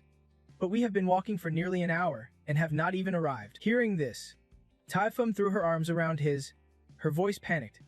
Are we caught in a ghost's legendary looping trap? Then Feng sighed, flicking her off. We are from the most legit sect around. No way some little demon dares show up here. Rubbing his chin, he explained. This is not a spell formation. I sense a presence, something alive. A bit like a spirit creature. Taiyufim screamed in terror. What do we do? Are they trying to kill us? Hold me. Then Feng quickly comforted her. No way. Their goal is just to make us lose our way in the mountains for a while. They are keeping it low-key so we do not notice. Their power's not strong. Taking care of this will be easy. She smiled, relieved. Makes sense. Just stay calm and stick with me. On the phone came a confident voice. The unrighteous map is now active. Please enter your destination. Xiaofan exclaimed. You are something else. Others would scramble to find a master to solve this. But you just whip out your phone to track it, he said calmly. Why complicate things when there is an easier way?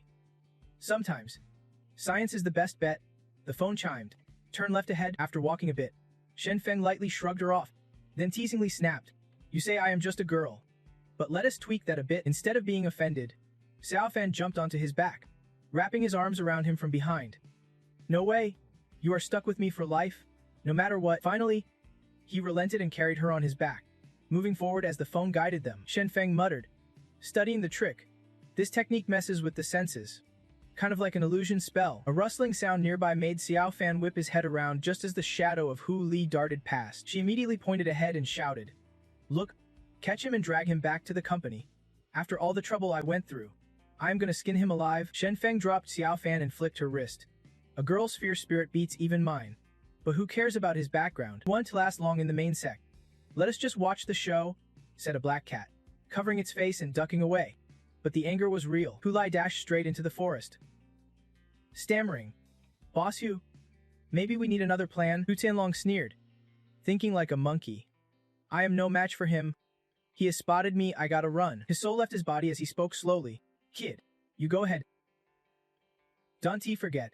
You caused me a huge mess today. At the same time, from the opposite direction, someone was sprinting like a man running for his life. Without the formation holding on to those watchers, he would not have escaped so easily. That person was Ma Jin, drenched in sweat. Gotta dodge this, or Mom won't let me out of bed for at least half a year. Suddenly, Hulai and Majin froze when they ran into each other. Majin snapped, Who are you? Where do you come from? Where were you headed? Hulai pointed right at him. Voice booming. I am Hulai from the White Lotus sect. Coming here asking all these questions, what is this? A neighborhood watch. Are you the head of this house, or what? Majin folded his arms, muttering, Hulai, the black sheep of the Hu family. 3 years ago, after a failed raid on the Hu's main house, he vanished and unexpectedly joined the White Lotus sect. He thought to himself, anyway, I need to lay low. Might as well join the White Lotus sect. Hulai smirked. You know each other. What is your background? You look like you caused trouble in the main sect, and now you are running. Majin bared his teeth angrily. I am Ma Jin of the Ma family. I am in this mess all because of Shen Feng. If I get the chance, I will kill him with my own hands. He cracked a grin and stepped closer. So you are the son of Masan Nying. With nowhere else to go, might as well join the White Lotus sect. Later, I will recommend you to the sect leader. I have got beef with Shen Feng, and so does the White Lotus sect. Our goals align. Grabbing Hulai's hand, Majin said proudly. All right then. Let us team up and give him a real beating. They found a small ledge and sat down to rest. Hulai handed Majin a pill and said, I want to take him down too, but even Hu Qianlong said he was not a match for Shen Feng. We are still from the main sect. This fight is at least like battling a 3- or 4-story tower. Taking a long drag from a pill, Majin pondered. If we can handle Shen Feng, what about his crew? Remembering the 2 women always with him, Xiao Fan and Yulin, Majin smirked darkly. Miss Wu's background runs deep. We can touch her? But the young lady beside her. I recall she is only a half-step sect master. He shared his plan with Hu Li. If we capture her, I doubt Shen Feng won't leave the main sect. Then no matter how strong he is, he won't survive against our numbers. Back where they started, she finally jumped off Shen Feng's back. Thinking aloud. I wonder, since you all have many contacts and resources in Yambi, surely you can dig up info on the backgrounds of the birthday party guests. Xiao Fan shot back. Wouldn't it be more effective to just have the company investigate directly? Shen Feng shook his head gently. Right now, I am just a regular employee. Every time I hit a snag and run to the boss. What do you think the boss will think of me? How am I supposed to get promoted or get a raise like that? She pouted. Why bother trying to climb the ladder or get a raise anyway? Just messing around. I am gonna help Dad out a bit. The moment the 2 stepped into the study, they immediately rushed out. Worry etched on their faces. Young master, why are you back so late? Are those troublemakers still bullying you? He explained. We ran into some trouble on the way here. Waving goodbye to the 2 girls, Shen Feng quickly left the room, saying, You 2 get some rest. I am heading back to my room. The night was dead silent. Not a single sound to be heard. On a soft, the 2 lay facing each other. Xiao Fan was the first to break the silence. Yulin, do you like that jerk guy? She blushed a little but then sadly denied it. I am just the servant girl for the young master. How could I have feelings like that? Playfully, she pinched Yulin's nose. Little Miss Xiao, you are still pretending with me. How come I can see through your little schemes? Then Xiao Fan rolled her eyes and looked away, her voice dropping. But let me remind you, Shen Feng's status is not something just any lady can stick around forever. She sighed softly. If you really like him, keep it to yourself for now. Wait until I am no longer interested before you say anything. Xiao Fan's words made Yulin flustered. Stammering. Miss Wu. Suddenly, a sharp bamboo stick flew in from the window. She shouted. Watch out, quick as lightning. Yulin grabbed Xiao Fan and dodged the stick. Landing cautiously on the floor, she said seriously. Miss Wu, I do not know who or how many they are. I will find a way to buy you some time to find the young master. Silin nodded and reminded her. Those who just attacked us, be extra careful. Yulin hoisted Xiao Fan up and leapt outside. She turned back. shouting without noticing Ma Jin far away. Run. Others? Block them. Ma Jin gritted his teeth savagely. You think you can run from me here? Formation activate. A magic formation sprang up, trapping the two girls. He snarled in frustration. If it were not for you all, why am I stuck in this mess? If I can survive, then do not even think about making it out alive. Still, Xiao Fan did not falter. Running, she called out. Be careful. No matter what happens, keep yourself safe. Picking up a nearby brick, Yulin yelled. So, you are sinking deeper down the wrong path. She thought to herself, I am not as strong as you. Young master, I can just smash the formation head-on. I have to deal with Saima Jin first. He laughed out loud. From day one, I do whatever I want. Except my mom, who can control me. Ma Jin's formation flared fiercely, but she did not back down for a second. She charged straight in. One hand, she shattered the formation. Yulin gritted her teeth, warning, you can T-dodge this. The young master spared you out of respect for the main sect.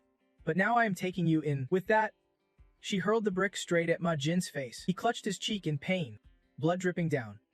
Furious, he yelled, who dares hit me? Except for my mom. Not even my dad dares. Using her quick reflexes, Yulin followed up with a kick that made his nose bleed. She smirked and snapped. Now you know. Besides your mom, I am the one who has got you under control. Ma Jin was beaten to the ground, motionless. Yulin felt triumphant. Anyone who messes up deserves punishment, but focusing too much on him made her drop her guard and miss what was happening around her. Hu Tianlong, in the body of Hu Liqian, blew cold breath onto her face. Little miss, you are way out of line. Breathing in that scent, Yulin immediately fainted. The spear left the man's body and spoke coldly. Kid, you have disturbed my sleep twice. Tonight your punishment is coming. At that moment, Ma Jin stood up, wiping blood from his forehead with a satisfied grin. Such a pretty little miss. I want her in black stockings to savor every moment. Hu Liqian quickly caught Yulin's limp body and snarled. Whatever weird fetishes you have got, Fami, time flies when you are rushing by then. Whether she is forced to wear fishnet stockings or not is up to them. If we do not leave now, it will be too late. Moments earlier, Shen Feng was quietly watching the chaos unfolding in the battle, silently assessing the madness. No clue how the Zhengyi sect plans to handle this, judging by the scent. It looks like Xiao Fan's side. Those two girls probably are not dumb enough to get dragged into this mess. Suddenly, pounding on the door from outside, a frantic voice shouted, Shen Feng, wake up, now. The voice belonged to Matan, who had slipped out and was taking advantage of the break to strike unexpectedly. Shen Feng shouted anxiously, Where's Yu Lam? Isn't he with you? Xiao Fan, stop wasting my time searching for him. That is why she. Before she could finish, he dashed off, shouting back, I will head there first. You go find the laughing tigers. And be careful out there. When Shen Feng arrived, everything was settled. No one was left behind. Running his hand over the torn window, he guessed residual power from the formation lingered, along with the scent of a demon beast. Remembering he would just let the fox spirit escape, Shen Feng's face darkened with frustration. Originally planning to uphold Zhengyi sect's honor, he wanted the sect leader to handle this, but his leniency might have made some think he was too soft. After a moment of silent reflection, he concluded that based on the lingering scent, they probably fled this way. Suddenly, hurried footsteps approached from behind, grabbing Shen Feng's full attention. Ling Cheng, breathless, explained, just got a call from outside the mountains. Two people dragged a girl down against her will. The demon hunters are already in pursuit. He bowed apologetically. I am deeply sorry for everything that happened today. But Shen Feng's tone was icy. The people who disappeared from Zhengyi sect, what explanation do you have for me? If you can give me an answer that satisfies me, I will come up with my own. Just then, a phone rang. Ling Cheng, embarrassed, pointed to it. I will take this call first. After listening carefully, he suddenly shouted, Damn it! They lost the trail. Somehow, the enemy tricked the demon hunters into getting lost. He whispered back to the caller. Got it. After the call, Ling Cheng hurriedly bowed and apologized to Shen Feng. It has come to this. Zhengyi sect will throw every resource into tracking them down. Please give us some time. I sincerely apologize for the unpleasant experience today. Shen Feng's anger boiled over. All I hear are apologies and regrets. Anything else? Got anything more to say? Are you apologizing just for yourself, or on behalf of the entire Zhengyi sect? Pointing right in his face, he snapped, I am not holding back my anger. If you speak for the whole sect, what right do you have? My mood's terrible right now. Do not use empty words to make me laugh. Just then, Huang Feng and Huang Kai arrived. Huang Feng was on the phone. Chief Lu. About what happened earlier. Yes, I hope you can advise Shen Feng to control his temper. It is alright young people get worked up. I understand. Taking a deep breath, Huang Feng sincerely said, in my capacity as Celestial Master, I offer the Zhengyi sect's heartfelt apology to you. I just finished discussing this with Chief Lu. Zhengyi sect will fully cooperate with the company to investigate her whereabouts. All costs incurred will be covered by us. Shen Feng's anger had not cooled. For the company's sake, you better tell me where Yu Lam is before dawn. For every injury she has, I will break that many fingers of yours. He softened his tone to appease. Alright, I will do as you say. No matter how hurt she is, I will take responsibility. Unable to stand seeing his senior brother bullied, Suan Kai pointed his finger at Shen Feng's face and snapped, Senior brother, do not waste words on him. Zhengyi sect has stood strong for thousands of years. We have never been treated like this before. Let us team up, kick that bastard out of Zhengyi sect. Then have Chief Luo's people come here to settle this. Shen Feng's face darkened as he spoke coldly. You actually dare to lay a hand on me? My mood's already on the edge. If I lose control, I might just kill you right here. Hearing that, he got even angrier, his fury blazing like a wildfire, grinding his teeth in rage. Senior brother, I won't hold back any longer. Today, I am going to tear his mouth apart, clenching his fists. He lunged forward to attack, but Nyan Kong kept shouting, Kid, today I am going to teach you a lesson. Some things you can mess up, but words, not on my watch. But his strike was stopped effortlessly with just one hand. Shen Feng sneered.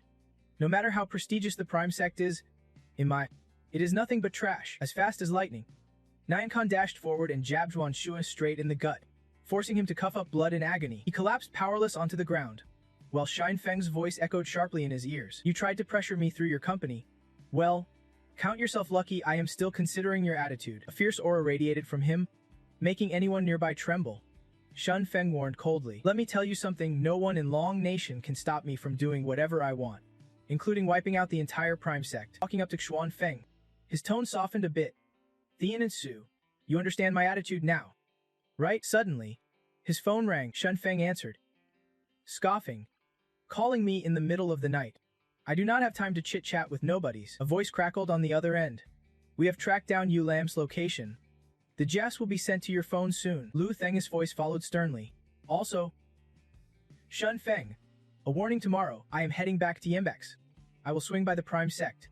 Don't cause me any more trouble before I get there. Messi Chu, watching it all unfold, clenched his fists in frustration. Thinking, all this chaos just over a missing girl. He dialed someone and muttered through gritted teeth. Holite messed up my big plan. He won't get away with this. As soon as the call was picked up, Messi Chu barked. Where are you guys? Fine. I am sending reinforcements immediately. Don't wander off before they arrive. He turned to Xuan Feng, bowing respectfully. Sect leader, the disciples just reported they have identified 2 suspects. One's Tamin, who escaped, and the other is Holite from the Ho family, still surrounded by a powerful aura. Shen Feng spun on his heel and said, Xuan Feng, tell the entire Ho family to get here before dawn, or all they will see is their own graves. Stroking his beard, Xuan recited a poem solemnly. Act without confusion for righteousness. Act without compromise for honor. Act without blame for purpose. 3 moves, top to bottom, sharing the same profound meaning. Ending the verse, he looked at Shen Feng and said, Little one, you are a triple move master, aligned with the great vehicle teachings. He glanced over with a cold expression. What has that got to do with you?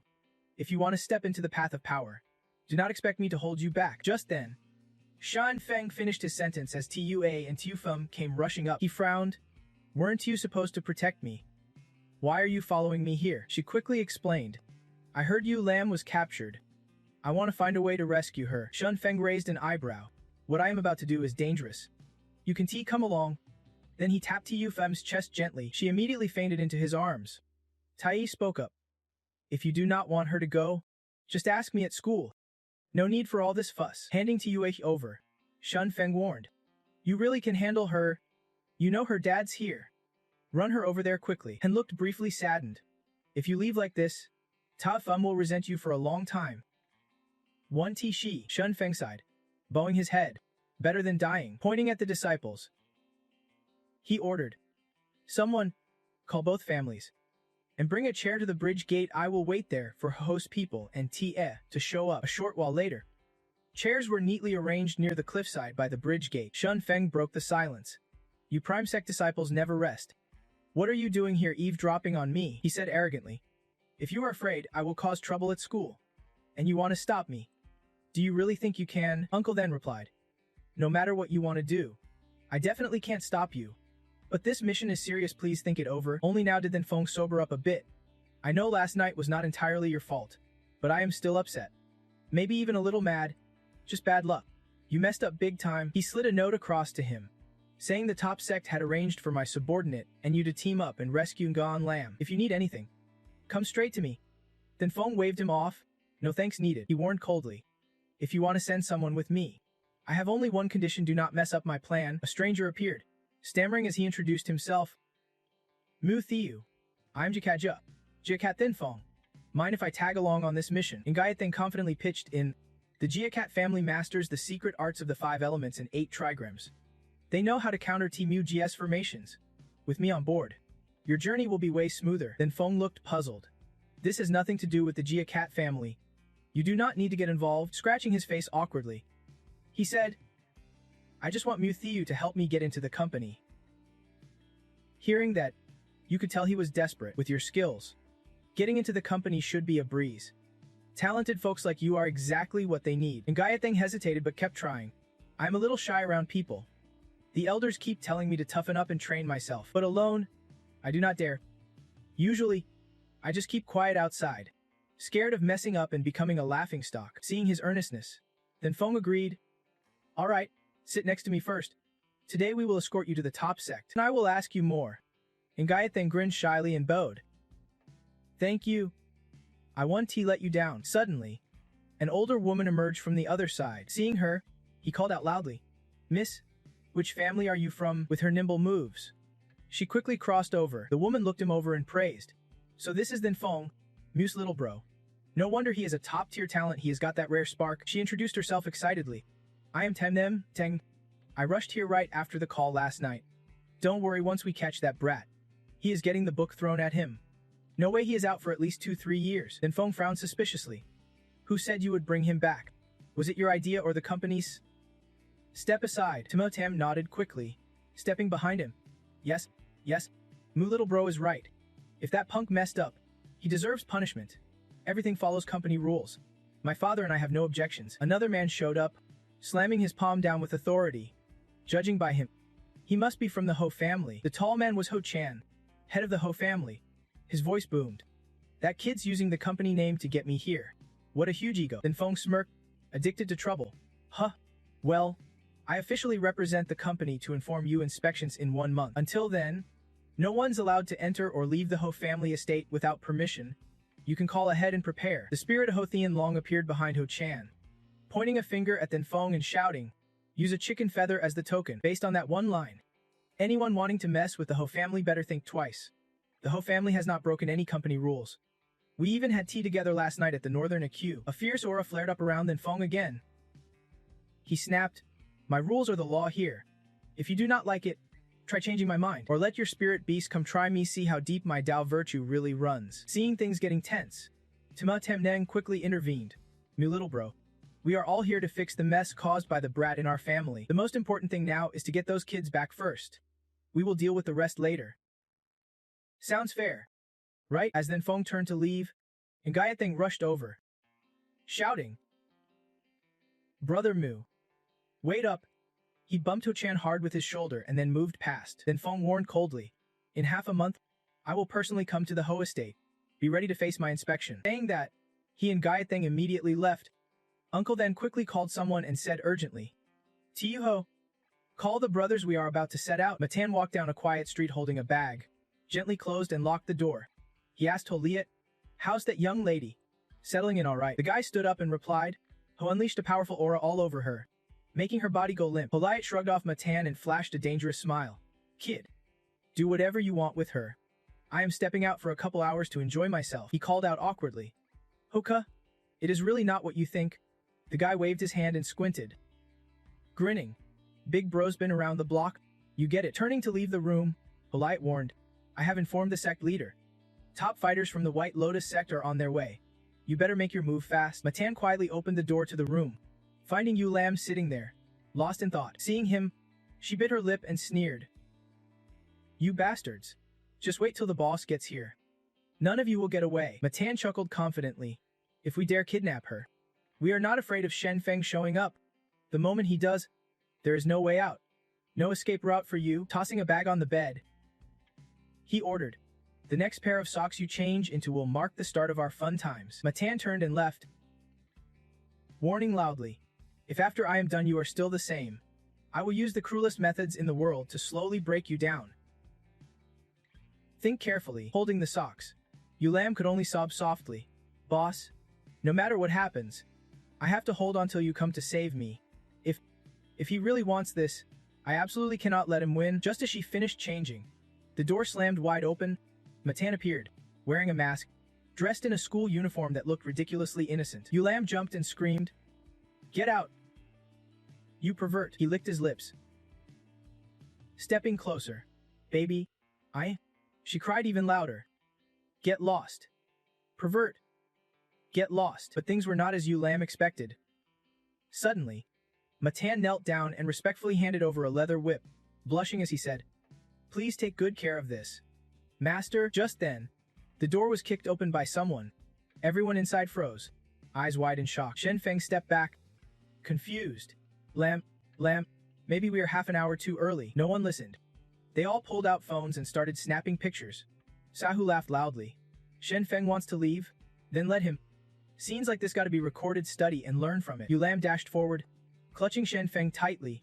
Boss, you are here." Meanwhile, seeing Tia Ming here made Matan stammer. "Mom, you are really here." Guy Jian kicked him away and scolded. "Kid, the reputation of the madam, your father, the T family, and the whole village is ruined all because of you." Matan was scolded hard and screamed in pain. "Mom, I was wrong. It is not what you think. It is Holite, from the White Lotus sect. It was all his idea," he said after kidnapping this girl, "to bait Shen Feng out first, then gather the White Lotus sect strength to ambush him." "Mom, that part's off limits. No hitting there." Shen Feng sized Yu Lam up from head to toe, stroking his chin thoughtfully. "This outfit's not bad. You can wear more of these. Try different styles." She spun around to show off her slender figure and asked happily, "Boss really thinks it looks good? Boss likes it? Then I will wear more. Show you every day." He chuckled. "Little miss, this might be the start of a whole new world." Yu Lam blushed, embarrassed. "No way. Boss just laughs at me. If that is the case, I won't wear it anymore." Shen Feng gently touched her nose and sincerely said,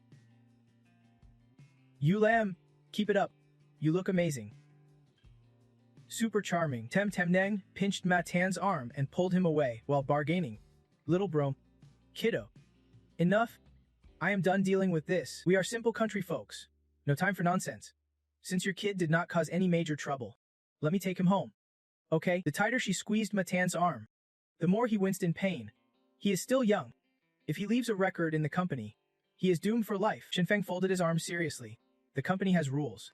He is almost 20. Adults have to face consequences for their actions. I can control this. Suddenly, Timo Tam knelt and begged, holding his leg. "Little bro, he is still a kid." But Shen Feng was not backing down. He hugged Yu Lam tightly and shouted, "Why do I have to go through this? I am just a kid too." She covered her mouth to stifle a laugh and said, Temin, this is one thing you can control. Today, Boss Leah happened to pass by the sect leader's place. Better wait for him to arrive before begging." The old lady clutched her chest, turning to scold Matan, calling him a clueless brat. If it were not for her, she would have wiped that smug look off his face already. "Wait until we get home. Then I will deal with you." He just kept babbling. "Sorry, Mom, I messed up." Finally, Matan knelt down. "Sincere as ever. Sorry. Brother Mu, I lied to the company, and I am really sorry. I should not have treated you that way." But Miss Ma was not letting up. She kicked him again. "Stop spouting nonsense. If you know anything, spill it all to Brother Mo right now." At that moment, Matan was down on his knees, confessing everything honestly. "I have been pestering Brother Mo all along. It all started when Prince Zong from Sozo asked me to make a call. He promised not only money, but a night with Hua Ghost top singer as a bonus." Matan rambled on. "I know everything about the Zenji sect. After they escaped Brother Mu, they ran into Huli, who has now joined the White Lotus sect. During my time with him, I sense the White Lotus sect's got some plans targeting the Zenji sect, but I do not know the details. Looked up pleadingly. Brother Mu, am I considered an informant or what? This is serious business. We will verify your intel. If it is valuable, the company will know what to do. He folded his arms and asked, Where's Sulai now? Matan hung his head. I do not know. He told me to keep it private. Then left. I guess he is about to return. Meanwhile, in a towering building with a private helicopter, Honglai's voice was laced with worry. Director Liu, the tracker on Li Tutu is in place, but is releasing her really worth the risk? Liu Thang replied. Based on intel, whatever the White Lotus sect is planning against Jinji is tied to her. No one knows that subject better than Li Tutu in the company. Adjusting his glasses, he glanced at Tutu, still obliviously putting on makeup. He hesitated. Director Liu, after all, Li Tutu is the White Lotus sect saintess. Flying with you is extremely dangerous for her. The elder nodded solemnly. We have negotiated terms. As long as she cooperates, we can keep her close to Shen Feng with appropriate freedom. They both turned to her. Li then coaxed. Besides, with Shen Feng here, she is not capable of going beyond limits. Right? Saintess. Tutu smiled lightly. You are right. Director Liu. Her gaze hardened slightly. Getting my freedom back was not easy. I am not about to screw it up now. Tutu spun on her heel. It is almost time. Director Liu. Let us get going. Don't forget. We still have business in Yanbei today. Liu Thang patted Huangli's shoulder. Delegating. Arrange some people to clean up at Zenji. Prepare for the final sweep. The company still has unfinished business. Do not overload Shen Feng. The helicopter took off. Only then did he pull out his phone. Cleanup is happening in Yuzo now, except for those on special missions. Everyone else is ordered to head to Zenji within 24 hours. Meanwhile, Hulai wandered, mumbling in confusion. Kids these days only care about that one thing. By now, the sect leader should be contacted me. Why has not he called yet? Spotting two guards outside the house, he startled. This rental place is not safe anymore. Even though Shen Feng had been prepping to use the company's power, no one expected the company to move this fast. Just as he was about to leave, Huzan appeared behind him.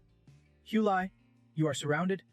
Surrender to the Hu family and your sentence might be lighter. He quickly stepped back, smirking. Uncle, did not expect you to be here too. You sure make the company look big. But with just a couple of you trying to catch me, that is just child's play. Pointing at himself, Hulai boasted. You know me, I am Hu family's prodigy, a once-in-a-century genius. Give me some time, and beating you won't be a problem. The elder's smile was stern. A genius who takes the wrong path is just a wasted fool. Suddenly, a glow of yin-yang Bagua symbols appeared around them, and a voice echoed down from above. Trembling of the Hu family, the Kaimen Dunjia formation is set up, blocking outside interference. Yu Sheng pushed up his glasses with a grin. You can make your move now. Marking with his hand to transform, Hu Chen spread wide, inviting the Great Ho to manifest. His voice rang clear after the soul of V Ho merged into him. The Ho family. Hu Thian-Long still needs you to come and control it. At this moment, Hu Thian-Long had also possessed Ho Light. It pointed a finger at the huge-faced man. Ho Thian, Bei, you have always been a relentless thorn. Pushing me.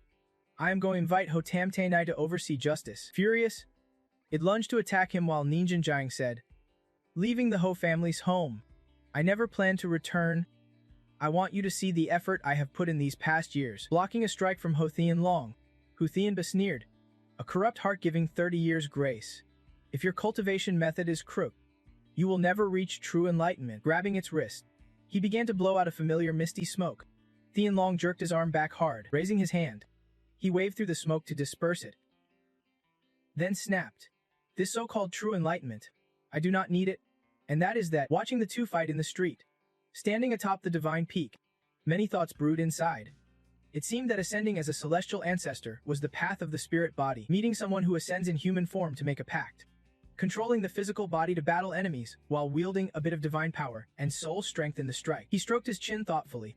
With the current fragile spiritual energy and breaking Lam Tun's rules, this could be considered a solid method. Leaping into the sky, he tore through the barrier the others had created. Thian-Long smirked defiantly. Hu Thian, I am not your match yet. Give me 10 more years, and I will show you just how dangerous I am. From the divine peak window, a gold coin was thrown down, flying straight at Thian-Long before he could react. Thian-Long staggered in pain as the other jumped down coldly. I have not even spoken yet. Who said you could go? Gritting his teeth fiercely, he snapped, Kid, messing with host business. Are you trying to get yourself killed? Gathering all his powerful energy into his palm, the divine peak widened his stance and warned, everyone within the Long Kingdom's entire circle is under the company's control. You do not respect me. Or maybe you do not respect the company. His eyes hardened dangerously. Should I call you Ho Liat? Or should I call you Ho Thean Long? Doesn't he really matter? Thean Long's body convulsed painfully from just one hand. The divine peak gritted his teeth. I will kill you right in front of the Ho family patriarch and Ho Thean Ma. Do you think they would dare fight me? Would O Tam Nai even come after me? Realizing he would offended the wrong person, Thean Long grabbed his wrist. Trembling as he begged, I was wrong. Please do not kill me. Just do not kill me. I will do anything you want. All his anger boiled over as he slammed Thean Long's body hard onto the ground. The other snapped. I spared you once, and you not only showed no gratitude, you keep trying to assassinate me. His grip tightened around the neck. Blood poured from Thean Long's mouth as the divine peak seethed with rage. If I do not teach you a lesson, these White Lotus cultists will really think I am a pushover. Seeing enough, Thean Bei stepped forward, telling him, hand him over to me for processing. The divine peak glared. Does Ho-Ra have that much influence? Or are you ordering me? He shook his head, signaling a truce. Ho Liat is part of the Ho clan, and Ho Thean Long must also be brought before Mess Hu Tam to settle the matter. This is an unspoken rule that has stood for years in the north, both practically and emotionally. Leaving it to me is the most reasonable. He ruthlessly stomped on Thean Long. Get lost. I am in a bad mood. Otherwise, I would fix you too. Pointing at himself arrogantly, the divine peak declared, this is my answer. These are my rules.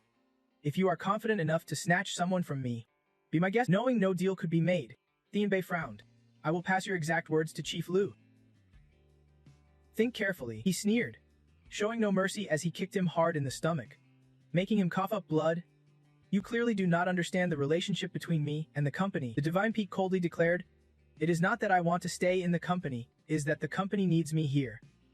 Otherwise, the higher-ups won't rest easy, pointing at Thean Bei's face. He continued, if you are not satisfied, call Mirs Hu Tan for a duel. I will show you why I am this confident. Just then, a helicopter landed. Lu Thang stepped out, walking while saying, Divine Peak, let it be. Spread his legs. The matter of letting Ho Liat go to Ho-Ra was decided by the company's leadership. Tutu stood quietly beside him, smiling softly. Looks like Mutra really dropped the ball this time, making Aran Mo so mad. She stepped closer, gently lifting Shen Feng's hand.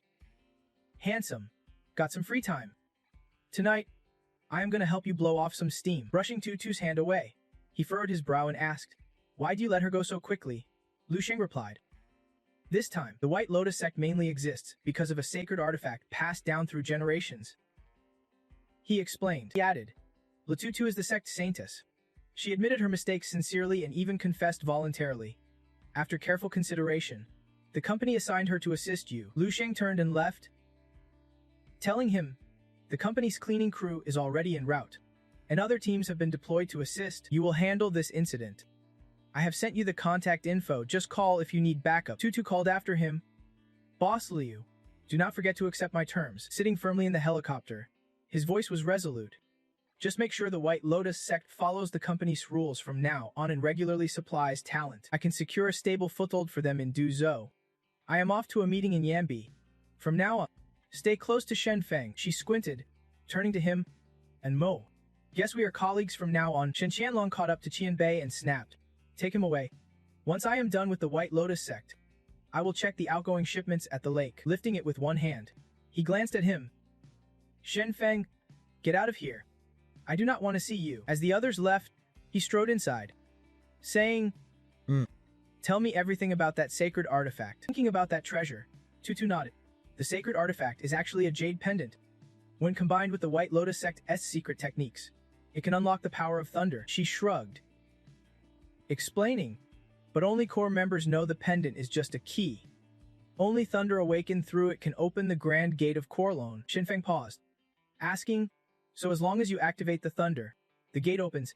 He stopped abruptly, making her stumble into him. Tutu smirked. Why'd you stop all of a sudden? You are lucky I was not paying attention. You are not wrong, but before magic existed, harnessing divine power was not easy. He casually pulled out a small sword from inside his jacket. Shen Feng swung the sword, making it grow and unleashing terrifying power. His voice was cold. Don't compare me to others, or you will see just how warped your perception really is. Excited, she grabbed his arm. You are amazing. Can you teach me? If you do, I can take on anything with you. Her smile faded into quiet sadness. Tutu thought, the times are changing, and the White Lotus sect must evolve too. The company has government backing. Shenfeng might be the strongest man alive, and only by teaming up with him can the White Lotus sect secure its place in this new era. Seeing her quiet, Shenfeng waved his hand, his tone cold. I do not care what schemes you are plotting. Just remember, as long as you stay honest and upright, I won't mind having you around. But if you have other intentions, his sharp gaze locked on Tutu. Icy cold.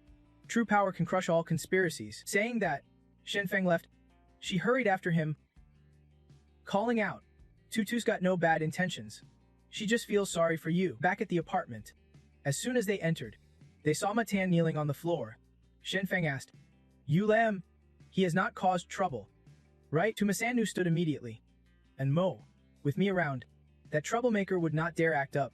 He is well behaved. I just saw Boss Liu come by. I did not dare disturb you guys working.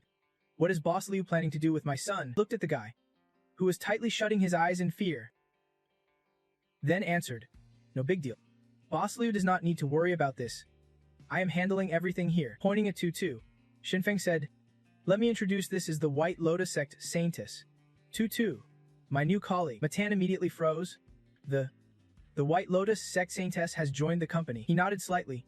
The Saintess has negotiated a long-term partnership with the company and will regularly send talent here in the future. Accordingly, the company will also refuse to recognize the legitimacy of the White Lotus sect. A wave of frustration spilled out. His hands clenched tightly, showing he was deeply worried about something. This can't be happening. No way. Wasn't the White Lotus sect still scheming against the main faction?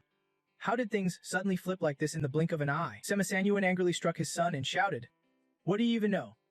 The company's structure is way over your head. You idiot! How could you understand any of this? The White Lotus sect must have come up with every possible way to collaborate with the company. Yet they are facing such a huge mess. They even want to join the White Lotus sect to dodge the storm, whether it is on the first day or the 15th of the month. Sutsu stepped in to defend. Brother Tsu is still young and naive. Auntie, you are being way too harsh on him. He is just a kid after all. She stepped closer, gently lifted him up, and smiled sweetly. You do not have to be so scared. Just confess properly, and the company will go easy on you. Maxine eagerly tried to win favor. Saintess. How could the world have a sister as kind as you? If I would spill everything without hesitation. Susu asked, So tell your sister right now. Is Muzo still with the main faction? He nodded repeatedly. Yeah, it is. I heard from Hulai that today he plans to snatch the Thunderstrike Wood sect's assets and bring them here. But I feel it won't be that simple. Walking toward Shenfeng, she whispered, Looks like you are right. Muzo's not just after the Thunderstrike Wood sect. His main target is that magic artifact. But even if he can get the artifact, he will still do whatever it takes to seize the Thunderstrike Wood. She asked, You are curious. The company's cleanup crew is on the way. How do you plan to handle the White Lotus sect's leader, the White Lotus Patriarch? Susu shrugged. What else can we do? Just handle like any other mess. Suddenly, Majin rushed over and grabbed her leg, making her flail instantly. He laughed and said, Sister, let me come with you. No matter what you say, I will make sure to handle it. Susu kicked Majin hard, making him bleed, and snapped. Annoying pest. At that moment, Semasanuan gloomily asked, Amu, my son, what are you planning to do? No matter the punishment, the Sima family will accept it. Shenfeng looked at him and replied, The Sima family is respected in the community. I do not want anyone to lose face. She and Shenfeng then escorted him to the southwest branch. Just then, Ngayateng entered through the door. She raised her eyebrows and assigned tasks. Majin will assist with the company's next investigation. Afterward, they will pay the fine and 1T be allowed to leave Sima village for 3 years. That will be the end of it. Majin passed out from the kick without anyone noticing, and Shenfeng clicked his tongue. Luckily, the damage he caused was still manageable. The company spared the Sima family some face. Let us just leave it at that. She gently held his hand, full of gratitude. Thank you, Amu. Next time you come to Sima village, I will make sure to treat you well. Looking at Gayateng, Shenfeng asked, Jiakat, any thoughts about joining the company? I will call Lahu later. With your skills, it won't be a problem. He scratched his head and grinned. Sure thing. Amu. Timber truck rolled past the Longhu mountain range. Muzo stood watching nearby, raising his hand to his troops. The Thunderstrike Wood is here. No one's allowed to hesitate, quick and decisive. Behind them, a smaller car sped along. Inside the car, Sheng Feng turned to scold. "You lamb, do you realize the huge mistake you made this time?" He sighed. "You were right to help Nungo Tiu fam lure them, but you did not guard against the danger. Your lack of experience showed." Yu Lam bowed her head deeply. "Sorry. Amu." After a moment's thought, Shen Feng said, "If this was not extremely dangerous, I would not have stepped in." Slowly, Yu Lam smiled and teased.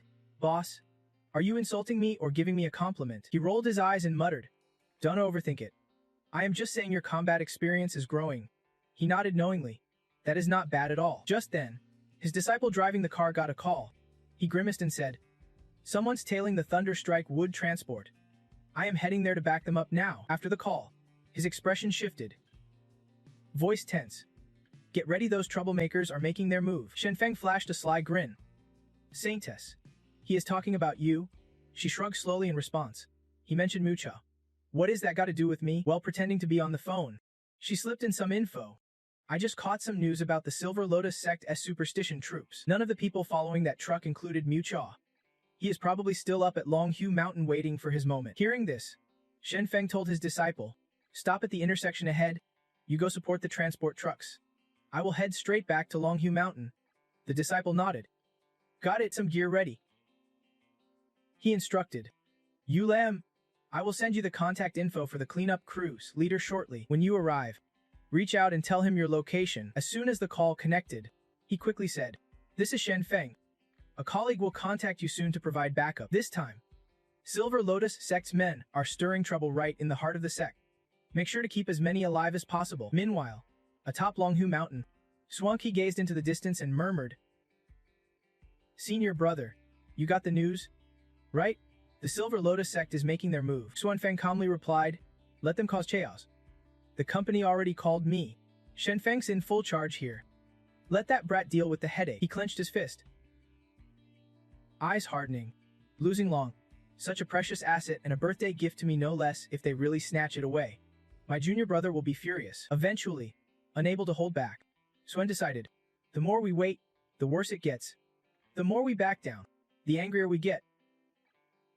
Senior brother, let us head down the mountain." Xuanfeng stroked his beard, laughing at his senior brother's dramatic outburst. "Junior brother, when will you learn to keep your cool?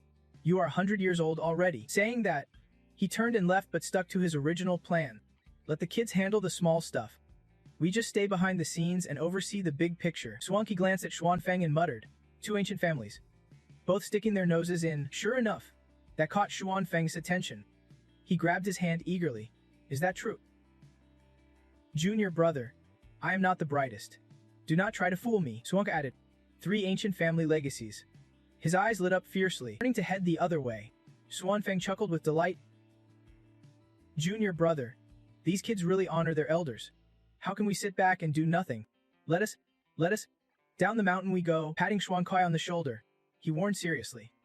"Listen, three ancient family legacies. When we get back to the mountain, they are mine.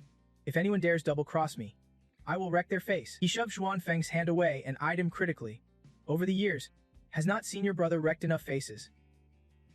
Hearing this, Xuanfeng did not get mad but squinted and chuckled with satisfaction, watching the two masters retreating backs. Mucha, hidden in nearby bushes, thought to himself, "The two top guns of the sect have gone down the mountain." Shen Feng got taken away by the fox demons and Kanti returned for now. The sect's top fighters have also left to assist the Long Ji faction, confidently clenching his fist. He declared, "Right now, the sect's main force is stretched thin. No one can stop me from seizing the Silver Lotus sect." Mucha's face darkened, his voice dropping dangerously. "Lisa, I think she can outrun me on a motorbike. Otherwise, I would be the sect leader, and she would just be a pretty saintess." Back at the mountain's base, trucks kept rolling swiftly. The man driving the big truck answered the phone grimly. "Chief, send reinforcements ASAP. Head straight to the sect's heart. They are about to strike." A voice crackled from the other end. "Reinforcements are on the way. Hold your ground." Suddenly, a figure appeared ahead, solid as a rock. He stomped hard, sending rocks flying and breaking the ground, blocking the logging truck and flipping it over, removing his hat and jacket. Lishan grinned savagely. "Silver Lotus Sect, you want to run? Where do you think you are going?" Truck flipped badly but thankfully no one died. Hearing the crash, the man on the line asked anxiously, What happened? Are you okay? The man climbed out, stammering. Chief, the enemy has a top-tier fighter. Hurry up, a single kick sent him flying far away. Angry, he yelled, still reporting in. Can you even make it here on time? Lachin grabbed his phone and laughed while answering. Chief TU. The Longji faction is ours now, from the white trucks. His subordinates hurried out. Lachin ordered, use the time to contact the transport trucks and move the Longjai logs out. Suddenly, another truck sped straight at them and slammed the brakes right in front, slowly sneaking out from the car door. Western-style magic attacks. No mercy. While I was not here. What kind of mess has the Mektetsu True dragged the White Lotus sect into? Since when did I give you permission to do this? That raw power charged straight at Lothin, but he dodged just in time. The car behind got hit hard and exploded instantly. Lothin barked orders. Saintess, you are a traitor to the sect now. She stepped fully into the open, glaring at the enemy. I never betrayed the sect.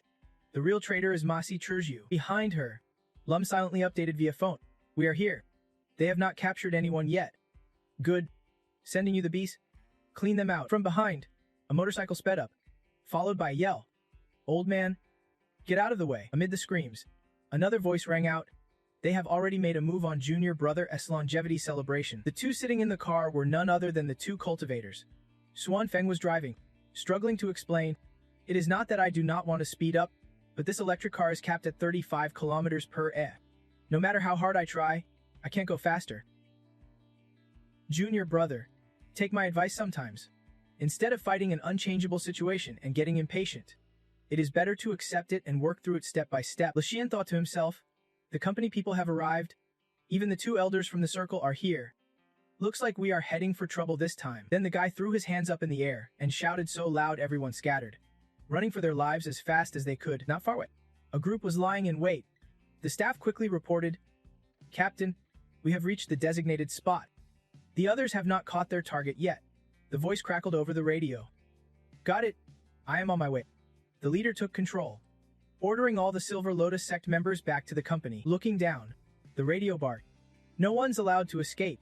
If even one gets away, I will dock your bonus. Meanwhile, at the main courtyard of the sect, two board gate guards chatted casually, unaware their every word was overheard. Master and uncle have descended the mountain. They are worried something sneaky might happen. The older one boasted, we are the main sect.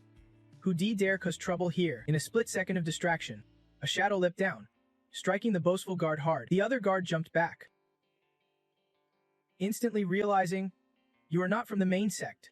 He tiptoed back, ready to fight, but the attackers grabbed the first guard by the collar, cutting him off before he could scream. You are... The shadow easily threw him to the ground. His face twisted into a savage grin as the shadow pushed open a door and snarled. This time, no one can stop me. Shedding his outer cloak, the shadow clicked his tongue. The main sect must have hoarded some relics over the years. But in this day and age, few things still hold power. Grabbing a sword made of gold coins, he smirked. This baby's over 500 years old, but just a cheap knockoff. Then he pulled out a token to inspect. This 5-finger order is not bad either. Scanning the room, his eyes locked onto a cabinet full of ledgers. Finally, he found what he wanted. He laughed darkly. After that idiot lost this years ago, it is finally back in my hands. Then Feng leaned against the wooden door and asked calmly, this is the White Lotus sect sacred artifact. What is it called? He answered without a care. White Lotus charm. Then realizing his slip, the shadow spun around and asked bluntly, you are supposed to be on the other side. What are you doing here? Then Feng snorted with a grin. You think everyone's an idiot. The truth is, you are the dumbest one here. Did you follow me willingly? Or did I have to cripple you and drag you here? Clenching the jade pendant, the shadow gritted his teeth. I thought I had everything perfectly planned. Didn't expect you would catch on. Wielding a familiar small sword, he shrugged disdainfully. You cultists are way too cocky, always underestimating the company as strength. Eyeing the weapon in his hand, then Feng clicked his tongue. True. The company, whether righteous or sinister, always leaves some clues. It is no surprise you found a hint or two. The power surged within Messi Chiwa's palm like a storm. If you think that is enough to beat me, you are dead wrong. He lunged forward, a triumphant grin on his lips. In this era, the power of divine magic is beyond anything you can imagine. His punch and the fierce energy seemed ready to collide with Then Feng himself. I used the White Lotus sect's secret technique to activate the Thunderbolt power in the White Lotus charm. No matter how strong you are no match for me. He caught the strike with just one hand and nodded approvingly. This weapon's decent above average skill, but the user's limited. He can unleash its full power. Jumping back, Missy Chu stared in shock. How the hell did he absorb that punch? With that lightning power, his body should not hold up. Unless, his face went pale. He is at the key condensation level. The giant sword crackled with electricity, pointing straight at Missy Chu. Shenfeng smirked. So this is what you are hiding. Isn't it too late now? Leave the jade pendant with me. Come back to the company, I can make your life easier. He burst out laughing. Just one guy sent to hold the line. At first, I thought the company had given up. Turns out, I'm the joke. He punched himself in the ribs, coughing up blood that splattered onto the jade pendant. Missy Chua's power surged, his whole body glowing with a potent dimensional energy. He was But so what? I am using my blood essence to boost power. Even if you are at key condensation, you are no match for me. Shun Feng shook his head. Your cultivation's already weak. Using blood essence to force the weapon only damages your foundation. You will never advance beyond this point in your life. Missy Chu ignored him. Getting fiercer. As long as I get there, recovering my foundation will be as easy as flipping a coin. Shun Feng steadied his stance and dropped his aura. Using lightning power as a lock to block the way, this was what your saintess told you. Right? Here's a secret. Two energies clashed violently, the thunderous sound carrying the echo of your power. Now, Loa Ta has teamed up with the company, carving out the best survival path for the White Lotus sect. Missy Chu was thrown back, blood pouring from his mouth in a torrent. Struggling to his feet, he grit his teeth and cursed. Damn traitor. Shun Feng's voice was cold and sharp. This is what being wise looks like. Trang Tun Kit. You are way too stubborn and extreme. Anger boiled over as Missy Chu hissed. No chance to negotiate in the skies above. I planned to use you to get at Lil TT, but I seriously underestimated you guys. Snatching the jade pendant, he bolted. We will meet again. Shun Feng gently wiped his hand and caught the jade just before it fell, breaking through the window. Missy Chu though. I am no match for Shun Feng, better to escape first. Deal with consequences later. Eyeing the jade in his hand, he sighed. Forced activation by Missy Chu drained most of the weapon's spiritual energy. Watching Missy Chu run, Shun Feng smiled. He knows how to pace himself, but escaping from our sect won't be that easy. Back within Lim? She asked. Sist, are not we going to withdraw? Tessie replied confidently. Inju Lam, today's your first lesson. Sometimes you do not have to do it yourself, just delegate. Watching the strangers handled by employees, she added. They are just the company's cleaning staff, that is their real job. Lam pointed at two Taoist elders. What about these two? They are just standing there, not moving. Her eyes glimmered with sadness as she whispered. I am also a company cleaner. If we do not withdraw, I will never feel at peace. Tay playfully flicked Inju lame. You are too knave. You got sold out by the young master and still counting money. You are nothing like them. Blushing, Inlam shyly said, but I do not see how I am different. Ta smiled and explained. Just your connection with Shun Feng alone changes your status in the company. With Shun Feng's power and his ties to the Engyu family, climbing the company ranks won't be hard. She brushed her ink black hair and continued. By then, you will be by Shun Feng's side, and I will be his personal secretary. Realize now that we do not have to do everything ourselves. Ing Lam instantly lit up. Sist, that actually makes a lot of sense. Finding her amusing, Ta teased. Little sis, take it slow. Whether it is stuff you can learn or not, I will teach you step by step. Watching from a distance, Huna Feng murmured. The White Lotus sect saintess teaming up with the company. I wonder what she is planning. Huasur clicked his tongue softly. Whatever their plan is, let the company deal with the headache. But they acted fast, not letting our ritual fall into the hands of those cult freaks. Then he turned and asked, Master Hugh, that guy who called you was not he Light Zuzi? Huna Feng stroked his beard thoughtfully. Huna immediately recognized her voice. Let shot Hu a suspicious look and teased. Hey, junior brother, you rushed over here in a hurry. But instead of acting, you are just asking some girl questions. Don't forget you are already 100 years old. He crossed his arms and replied, I am a masters only strike when it is the final move. Some guys in black were already holding their own against the staff. Hu FCS eyes widened. The sect master has a kid on the verge of breaking through. Two strangers closed in on each other. One said, this is getting messier by the minute. Let us team up and break out. The other replied, what about the others? The orange-haired guy smirked. Those without real power deserve to be caught by the company. Let us move. The commander glared at the two about to flee and spoke into the radio. Two masters, break the siege. Two masters, break the siege. The rest, clean up everything. Double your efforts. Pack up tight. Inglong pondered for a moment and then asked, Hey Zuzi, I am kinda confused. Since you are all from the same sect, why would you betray them? Zuzi snapped back. Because they are all from my Si Chu. Remembering the day her family was framed, Zuzi sat silently by her doorstep, not uttering a word. At that moment, Miss Chu reached out to her and said, Come with me. I will make sure you are fed and clothed. The innocent girl replied, But my parents are sleeping. If I leave, they will worry. He responded coldly, They are dead. They won't wake up ever again. Zuzi dropped her pillow and burst into tears. I want to wait for my parents to wake up. And kneeling down, he hugged her shoulder gently. They are gone. You will never see them again in this life. You will never hear their voices. Never hold them again. It is brutal. But that is the harsh truth, like a knife stabbing right through you. He tried to convince her. Come with me and become the sacred maiden of the White Lotus sect. White Lotus sect will help you find who killed your parents and get your revenge. Hearing this, Zuzi happily clung to him, shaking her head to chase away those memories. She sighed. Messichu is a master manipulator of hearts. Zuzi spun away from the meadow, saying, Sis, do not worry here. We have got two masters, nothing big will happen. I just need to check something on the main side. Her face hardened, and she darted like a flash through the vast forest. Suddenly, Zuzi froze, spotting a figure running toward her from the opposite direction. Seeing him, she demanded, Messi Chu, where do you think you are running off to now? Messi Chu sighed heavily. Light Zuzi. Cut to another scene. The sharp clack of wooden clogs echoes against stone. A girl with a strong presence strode up and quietly said, You gave him so much info. Huh, Messi Chu has failed. The White Lotus sect is just a bunch of nobodies who can't get anything done, the strange girl muttered. But I have a better option. From the opposite side, Shen Feng was approaching. Lu Tren waved cheerfully. Hey, what is going on at the main side? The vibe swayed different from before. Shen Feng asked suspiciously. Who are you? Lu Tren introduced herself. I am from Luodu in Central Plains. Here at Tree in Ling Dao Ren. You are pretty handsome, let us be friends. Yeah, passing by Luodu you, he answered honestly. I am Shen Feng from the company. It is not safe here anymore. Come with me first. Once this is all settled, you are free. She hurried after him. Whoa, you are amazing. So young but already a company worker. Unlike me, I do not even dare try to get in without turning back. Shen Feng's voice grew firm. I am an intern, not a janitor. Lu Tran was not letting up. Pointing ahead.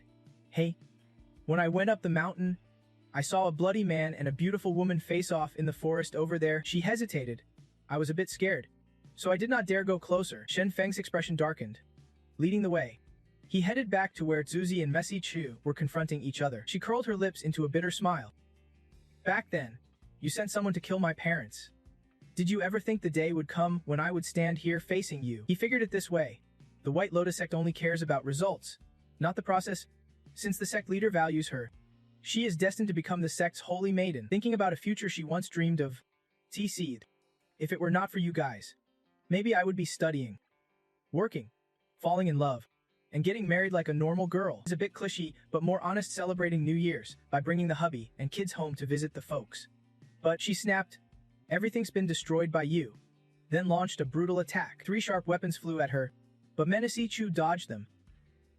He frowned, thinking, without us, how would she be where she is today? He clutched his gut, coughing up blood, weak and wounded. Messi Chu though, risking everything against Then Feng left me badly hurt. I can't keep dragging this out. The blade sliced through his leg, but while he was still dazed, Teji spread her arms wide, whispering, let me tell you a secret. Her face was cold, expressionless. Back then, it was me who exposed the sect leader's treason. Messi Chu collapsed, clutching his wounded leg. Jun said, the sect leader raised you for years. How could you even think of betraying him? Tetra roared and fired 3 more sharp arrows at him. At 18, I was already claimed by the sect leader. After years of humiliation, I hate the White Lotus sect. I hate you. Old wounds reopened. New ones appeared. Messi Chu caught up blood in agony, gritting his teeth in bitter rage.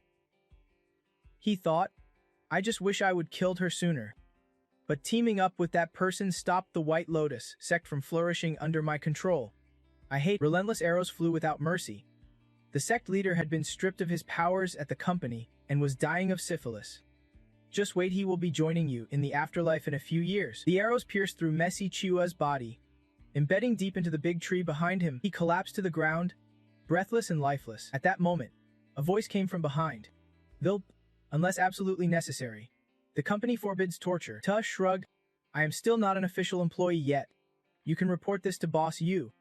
I will take whatever punishment comes. Suddenly, then Feng's voice echoed from somewhere. They'll, what you are doing makes it really tricky for me. Arms crossed. She shot back coldly. If it is tricky, then just stop doing it. Let us stick to the rules. He smirked and turned to the man.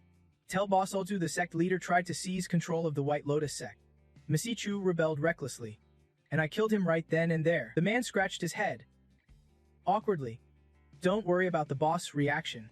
Just report it. Whatever happens, I will take responsibility. He grabbed one of Then Feng's arms and teased. Mr. Guda. That was really touching. How should I thank you? Maybe we should grab a few drinks tonight. He brushed her hand away and warned, I do not want a repeat of this. If the White Lotus sect wants to thrive in the Southwest, it has to follow the company's rules. That is the line. Stuck out her foot and smirked. No thanks. Huh. Looks like I really fooled a pretty little thing. Pointing at Then Feng, she teased happily. What about your little mortal? And your sister? Inju Lam. What about me?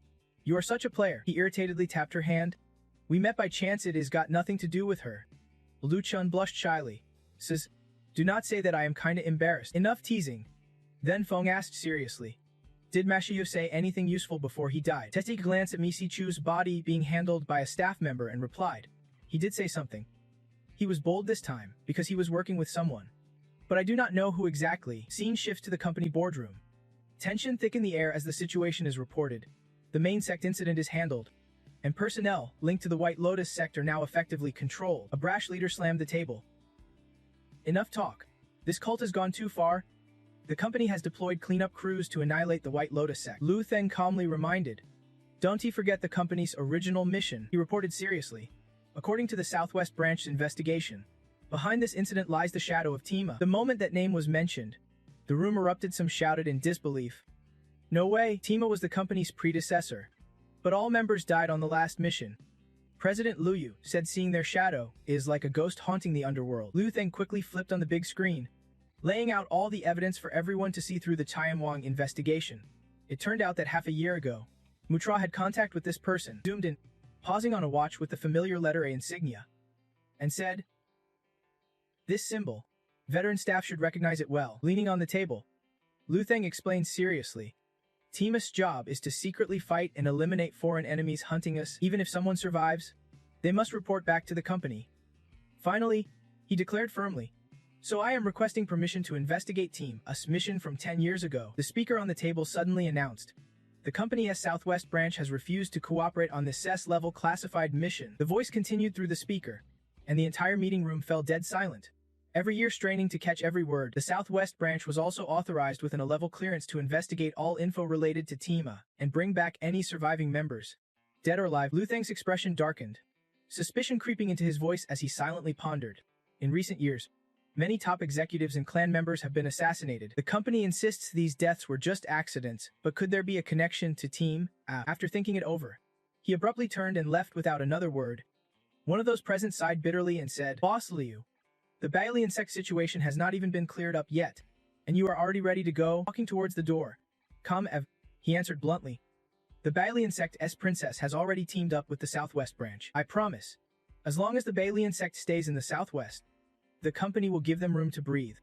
If you are not happy with that, come find me in the Southwest office for tea. With that, he cut ties and decisively opened the door to leave. Right after, Lu Theng grabbed his phone and called Shen Feng to assign a mission. After giving clear orders, it was Ho's turn to investigate Hokaya. On the other end, Shen Feng, upon receiving the order, wondered aloud, what is Hokia's background anyway? Hearing this, Susu crossed her arms and spoke up, I have heard of him. Did not he suddenly disappear 10 years ago? Slightly surprised, he asked, you know Hokia well. She did not hesitate to share what little she knew. Not much, but they say a genius like him only comes once in a century. I also heard another prodigy vanished with him. Sutsu confidently proposed a plan. Let us go meet Ho Tam's grandmother and find the immortal Jia. She definitely knows where Ho Kia is. Shen Feng nodded and called Yu Lam, ordering, Yu Lam, you need to clear things up too. You and your team come back to the company. Then Sutsu and I will join you. Hanging up, he turned to Susu and nonchalantly said, If you know Hokiat, you surely know where he is hiding. She shook her head. Please. Moshe, as the leader of a cult, how could I dare mess with those big clans? Liu Tran, who was trailing behind, stepped up and said, Moshe, I know where Ho is. I passed by there when I was a kid. Shen Feng turned with a smile. Perfect timing. Lead the way, we will go together. She tucked her hair behind her ear, muttering to herself, honestly, I really miss Keech. Liu Transeer hung an orange earring, none other than Ho Loi in disguise. Ho Loi replied, Ho's been in hiding for over 300 years. Little Kiet is the only descendant I have been watching. Truly a shame. Liu Tran quietly walked behind them, keeping a distance, and said, Shen Feng is going to Ho Tam's place to investigate you. Can Grandmoth I find him? Ho Loi's voice answered back. Since that day, I have been separated from Ho. Unless I show up willingly, Grandmoth A1T find me. Time flew by swiftly at the city airport. After a long journey to Ho's place, Shen Feng, Sutsu, and Liu Tran picked up their luggage and stepped off the plane. The moment they stepped outside, they were warmly greeted by two groups of senior officials, all shouting in unison, Moshe, welcome. Waiting for them were reserved cars and an elderly man impeccably dressed, who respectfully greeted them with clasped hands. Moshe, the old man knew you were coming and sent me ahead to pick you up. Shen Feng asked about Shay Ni, and the man responded swiftly, there is internal company news. Politely declined, saying, this is not something I can inquire about, as he opened the car door and gestured invitingly. Please. Get in. Witnessing the scene, passersby began to gather, whispering, who are those guys that even Ho Rai's private car came to pick them up? No clue. But maybe that young master is from B Yan. Ho Ra has solid backing there. Knew young master would have such a big scene otherwise. Shen Feng handed over the luggage, hands in his pockets, a smirk playing at his lips. Let us get in first and see what kind of chaos Ho Ra is stirring up this time, and what kind of show is about to unfold. The car swiftly rolled up to Ho Ra's place, where someone was already waiting by the front door. Shen Feng stepped out, surprised to see the person there. He greeted warmly. Oh hey, Ho Ra's boss. Didn't expect you to come all the way here. Ho Zhen's face showed a smug grin as he replied sarcastically. The young master has to inspect Ho Ra personally, of course. Otherwise someone might sneak some names into the Ho family records, and the company would have a hard time explaining. You swaggered in with a calm expression, shooting back. I came myself to prevent any sneaky business. Shen Feng's group slowly approached the main hall, followed closely by Ho Ra's people. Suddenly, Ho Zhen took the initiative to clarify. The company authorized this. There is nothing wrong here. You crossed your arms and glanced back, firing a direct question. Nothing wrong. Everywhere I look, I see problems. Pointing sharply at the altar, your tone turned sharp as you broke down the hazards. The incense burner is lit, which violates fire safety regulations. You have no fire extinguishers set up and no emergency exits. If a fire breaks out, the consequences would be catastrophic. You turn to face Ho Zhen, your eyes icy as a veiled threat. Hurrah! If you keep this up, it will be tough for me to report your work performance back to the company. Slowly covering his mouth to suppress a smile, as if catching on to Shen Feng's game, Mo Xiao muttered, you are really nitpicking with the talisman protections here. How could a fire even happen? He gritted his teeth in frustration, but could only begrudgingly accept. Fine, we will fix and reform right away. Seeing the other side getting aggressive, Hutak rudely pointed at you, snarling, Shen Feng, do not overstep your bounds. Horai is just for the company's face. Up till now, it has never been your business. If you piss me off, I will be the first to deal with you. Faced with those harsh words, Shen Feng looked annoyed but asked, Hurrah, is this how Horai acts? Ho Zhen just gave a half-hearted warning. The person in charge is here. Moshe, do not take it personally. Standing silently beside him observing his attitude, Yuma leaned in to whisper to Liu Zhan. Looks like Ho Zhen's deliberately setting Moshe up to be embarrassed. But this time, it is actually getting interesting. You brushed it off and calmly walked on.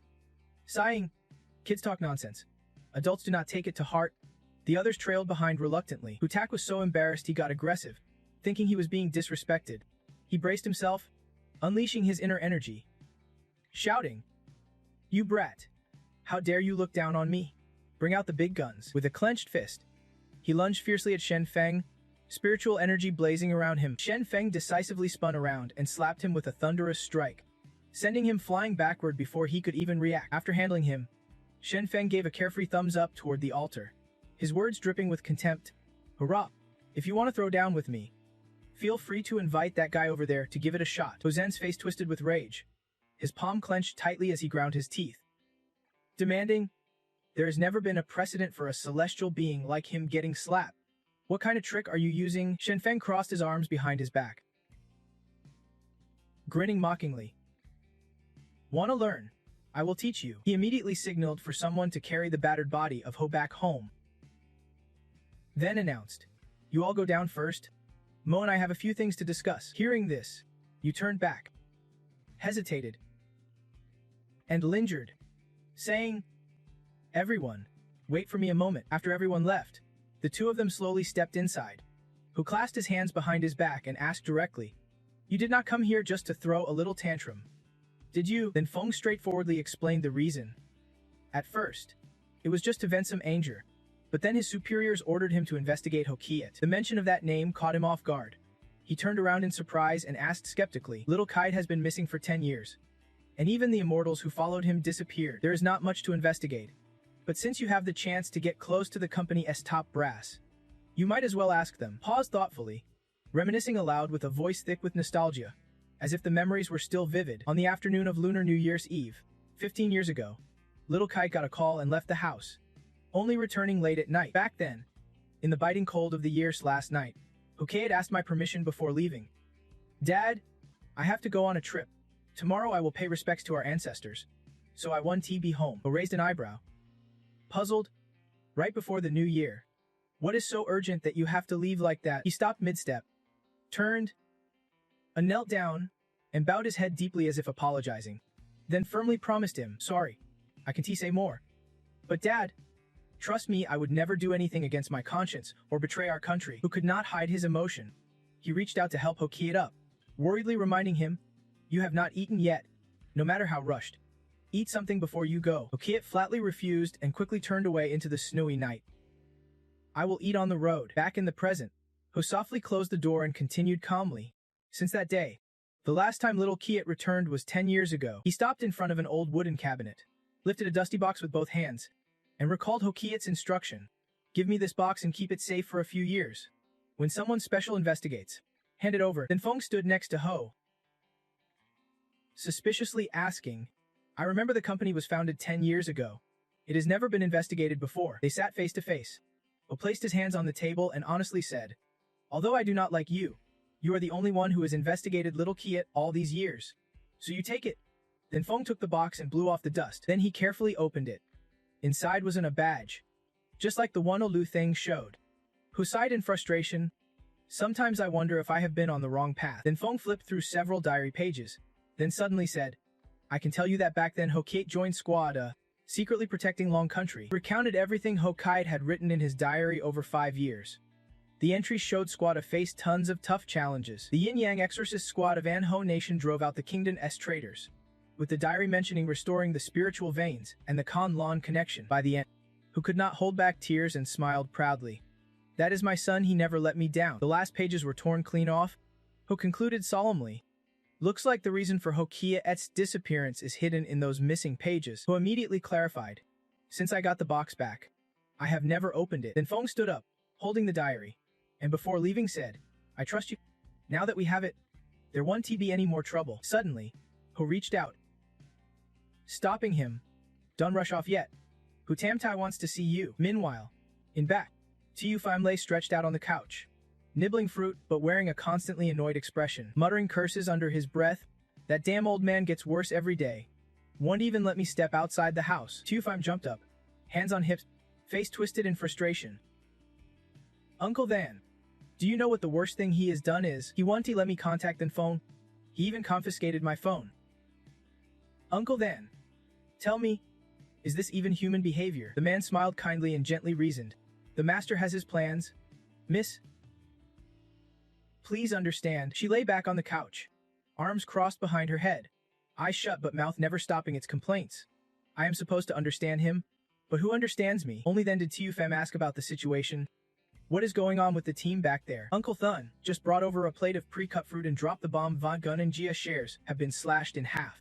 No doubt this time, they have been given a serious wake-up call." This news lit her up with glee. She smirked, all cocky and satisfied. "Throwing shade. Serves them right. Keep squeezing them. If I do not bankrupt them, I will at least make sure they are trembling in fear every time they hear my name. He was suspicious, reporting something off the record. The company just sent word. Then Feng is on his way to investigate Keat. The real question is he going to uncover the truth about that male squad A. The moment then Feng's name came up, Taiyu Feng's whole vibe shifted calm but sharp. He ordered coolly. If it is him, he won't be able to hide anything. Find a way to feed him some leads, Uncle Thun warned. That guy. Plus the Yang family's involved too. This mess is way bigger than you think. Miss, I am worried the pushback from all sides will be brutal. She grinned wide, feeling a surge of confidence. Stretching out as she declared, my man does not give a damn about those old relics. They can intimidate him one bit. Taiyu Feng's face darkened instantly, his tone dropping into icy warning. If they dare come bother me, I won't hesitate to get my hands dirty. Cut to Avarai's main estate. Right now, then Feng and He Qian are on their way to see Thai Ai. He voiced his suspicion. Hey, I do not get it. Ross head. The Thai Ai does not even know me.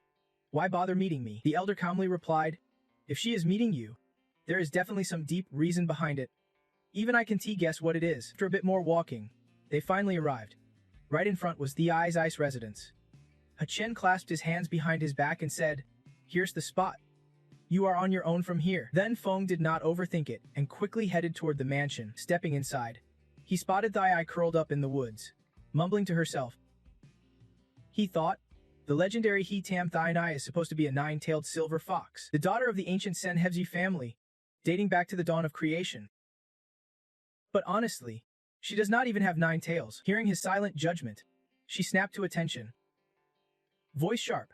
In this era of magic, just keeping your true form alive is not easy. The magic image has been gone for countless years. The Vi slowly circled then Feng. Eyes sharp, nodding in approval. Impressive?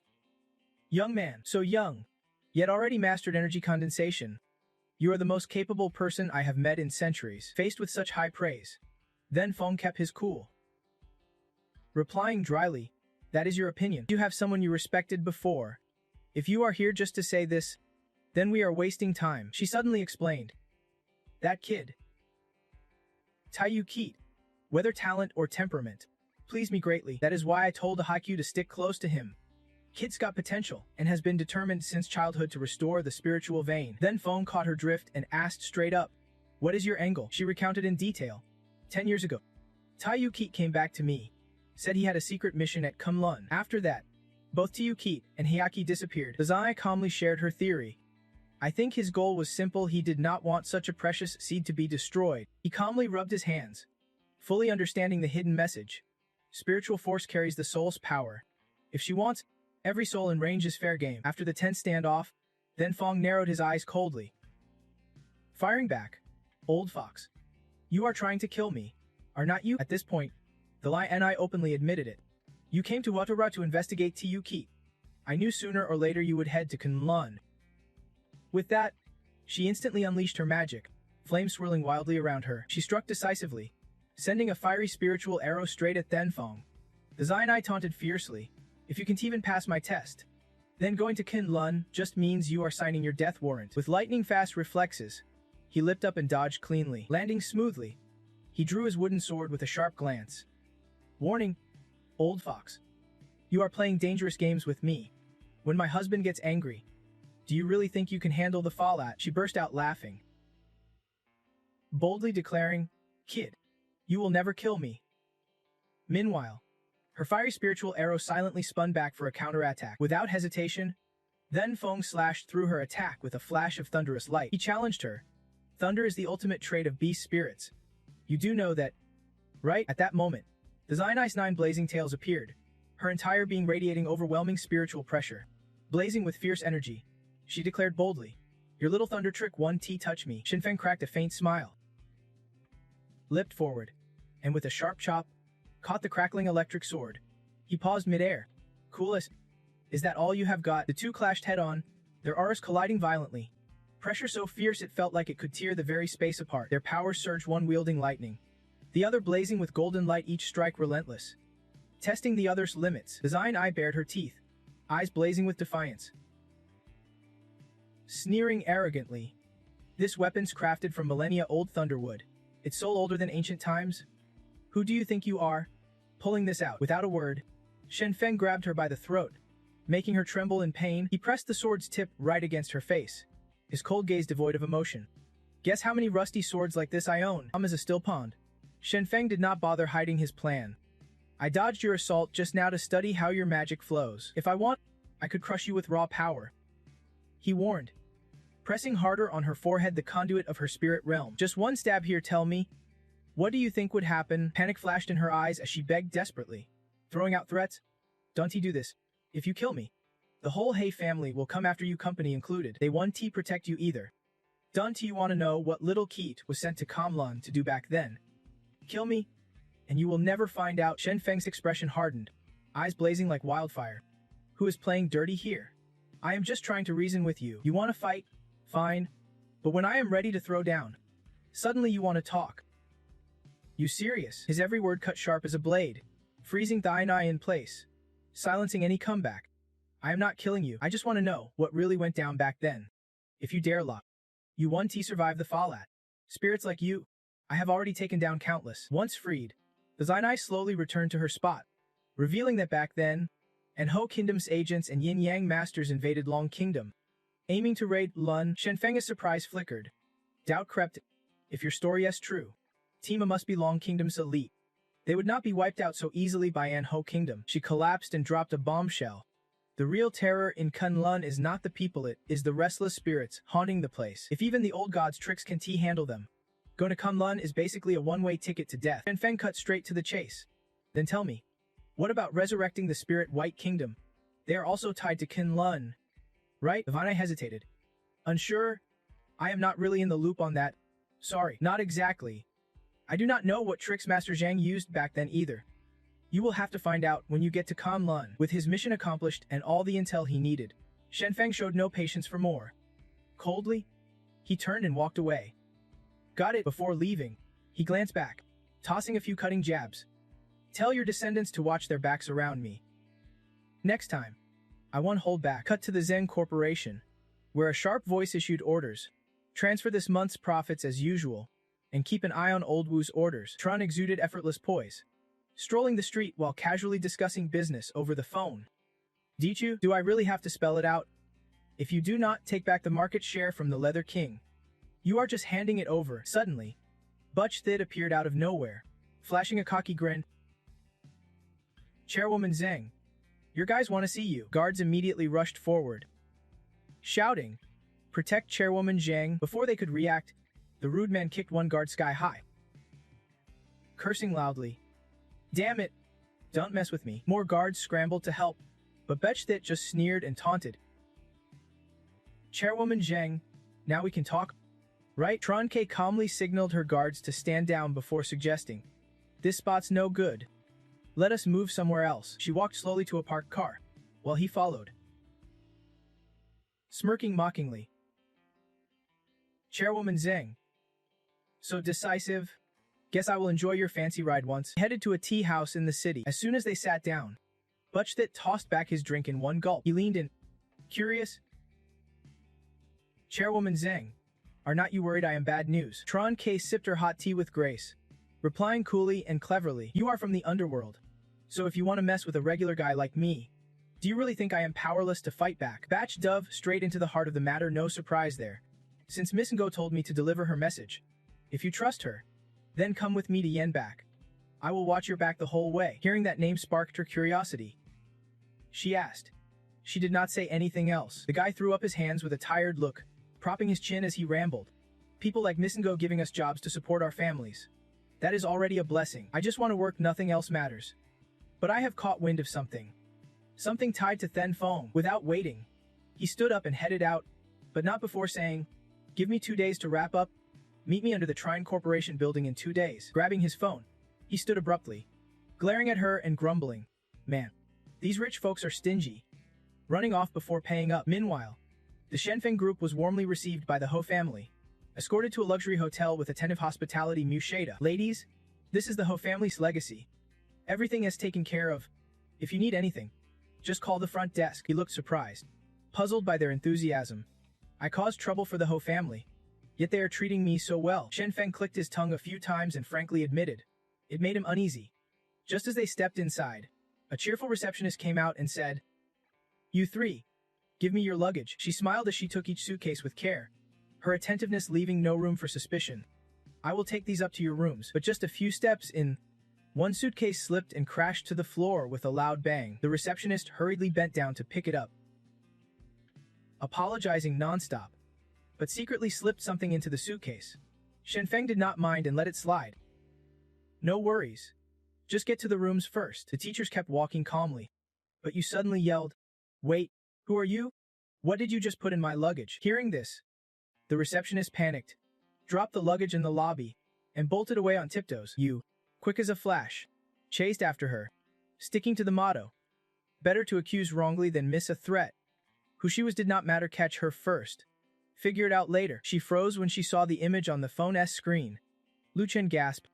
That is Hokiat's phone. Shenfeng frowned and looked at you. Hokiat. You know him. The two of you entered a room to talk. Shenfeng stood rigid, hands crossed behind his back, blocking your way. I need to know why you are after me. It is best you tell me everything you know, he threatened calmly. Or I will take you back to the company for further questioning. Caught between a rock and a hard place, Lu Chen had no choice but to confess. The Liu and Ho families have a close relationship. Kite often took her out to hang. After hearing this, you walked to the bedside table, grabbed Hokiat's phone, and nodded with satisfaction. All right.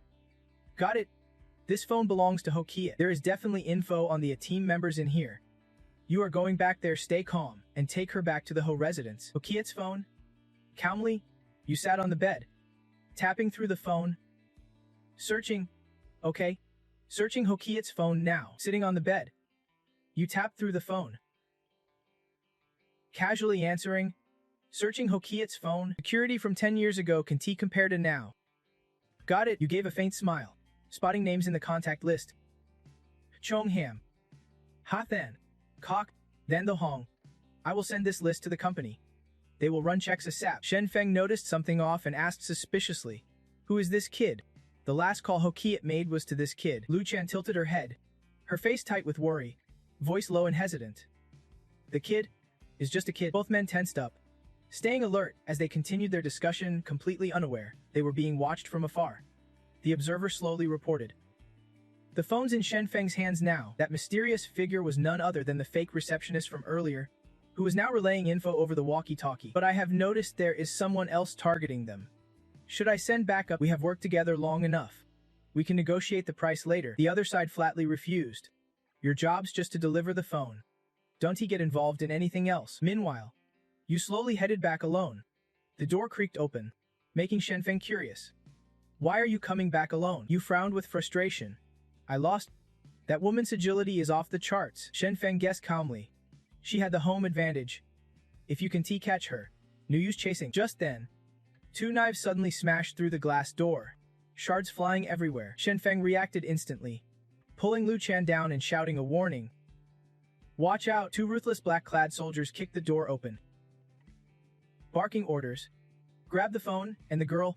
Everyone else is on our side, fall back. You drew your sword with serious focus, instructing. They'll protect Lu Chen. I am going after those soldiers alive. Shenfeng dashed after them like a bolt of lightning. The soldier who saw the plan succeed smirked smugly and quickly radioed in. Shenfeng's on the move. Squad 2. You are clear to engage. Shenfeng closed in, decisively stabbing a wooden sword straight into the back of a soldier's knee. Blood spurted out and collapsed in pain, his face twisted in agony, sweat trickling down. He drew back his sword, eyes wide as he demanded, Who sent you guys? The soldier sneered, mocking with a cruel smile. Boldly threatening.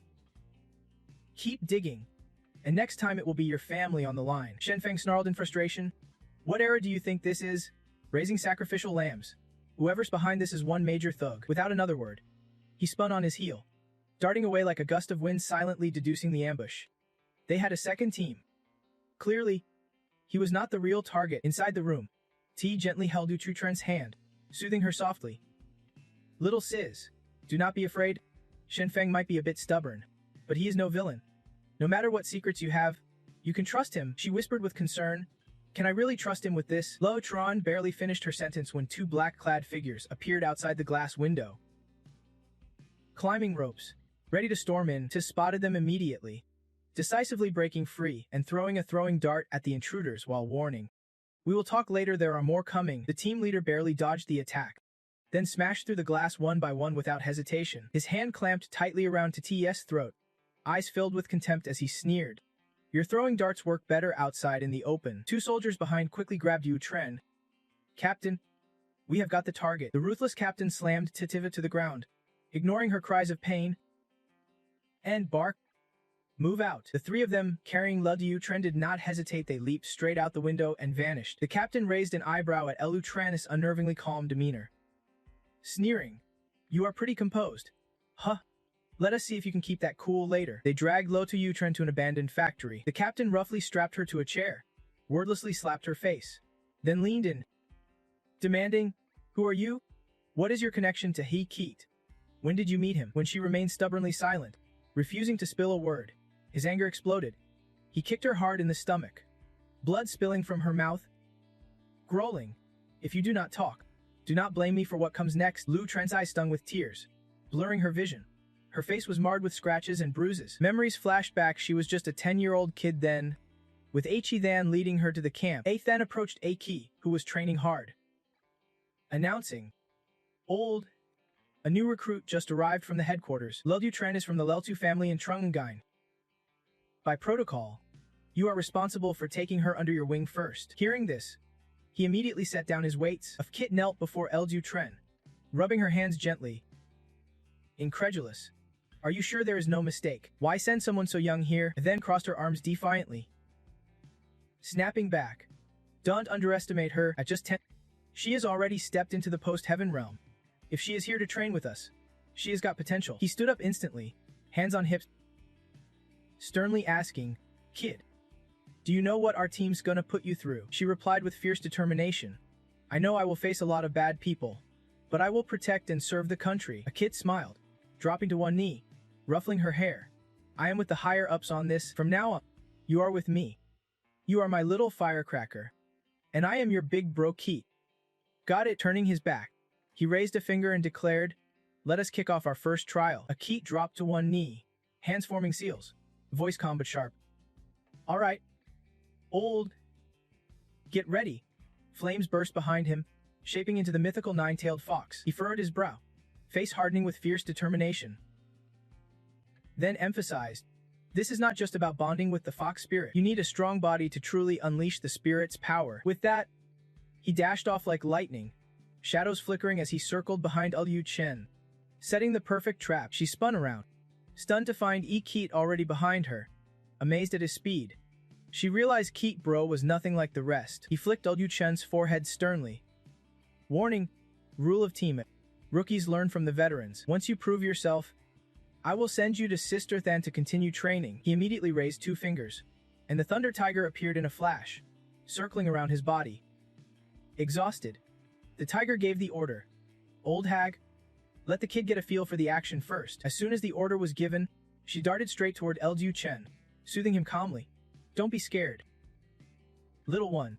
Just relax and let me take over. Back in reality, Lu Shen seemed awakened, lifting her brow with determination, resolutely fighting back. Suddenly, two ears sprouted atop her head. She gritted her teeth and tensed up, snapping the glowing chain in an instant. Lu Chen went berserk, lunging wildly at the captain, scratching him relentlessly before he could even react. Then she crashed to the ground, reaching out threateningly. Tell me who sent you here, and I will give you a death you will actually enjoy. The captain could not believe his eyes. Angrily snapping, Deployment. I have never heard of anyone like that in the Hef family. Lu Chen swiftly took down soldier after soldier, her moves brutal and relentless. She twisted her lips into a sinister grin, eyes blazing, her entire body wrapped in spiritual flames. You want to know who I am? I am a vengeful spirit clawing my way out from the underworld. Flames erupted violently in her eyes, engulfing the entire space with blinding fire. With a fierce, backward breath, she tilted her head back and sucked the souls of each soldier one by one. The horrifying scene made the captain panic, desperately using the spiritual power hidden in his smoke to tear apart their souls. If a Tamthai knew about this, he would never forgive you. Lu Chen slowly approached him, each step chillingly deadly.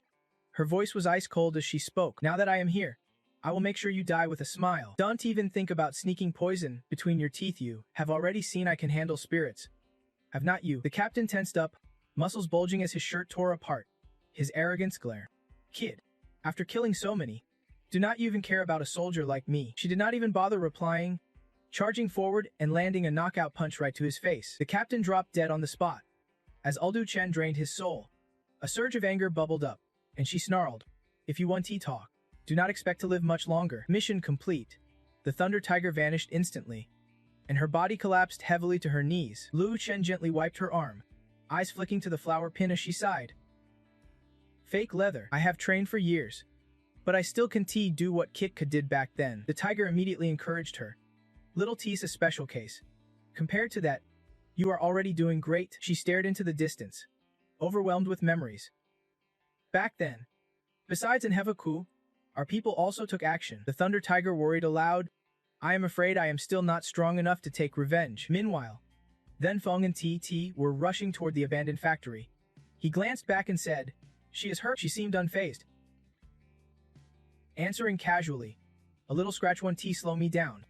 I am more worried about that girl." The two arrived quickly at the factory gates, startled to see Lu Tren standing there. Then Feng immediately ordered, "You go in first and check things out." Without hesitation, Tis dashed past Lu Tren and straight inside. Left alone, she looked serious and spoke up, "Ask whatever you want. No beating around the bush. Who are you and what is your mission?" Lu Tren honestly confessed everything.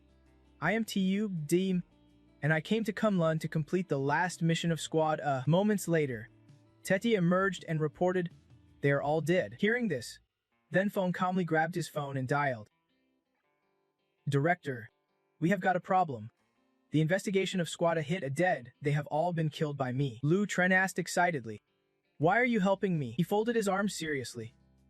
Voice low, "You caused a huge mess, making things awkward for me." She smirked mischievously. A little kid like me causing trouble. That is something to worry about." She grinned mischievously. But before she could tease, Musheda seemed genuinely worried. Shenfeng glanced up coldly, respecting the rules as he explained, "If you want to use the company's resources for anything, you have to follow the rules. At least here in Lam Tin. You are not powerful enough to break them." A wave of uneasy doubt washed over him as he quietly pondered. Lam Tin's tech relies on a different kind of power, comparable to a full-force strike in the key condensation realm. But with such fragile spiritual energy, leveling up is insanely difficult. A cold wind swept, and Lu Zhen instinctively pulled her close. Whining, "You are seriously gonna stand here and keep chatting with me?" "Young master," Shenfeng kindly draped his outer coat over her shoulders. Then suggested, "Let me book us a hotel room." Lu Zhen did not object. "All right.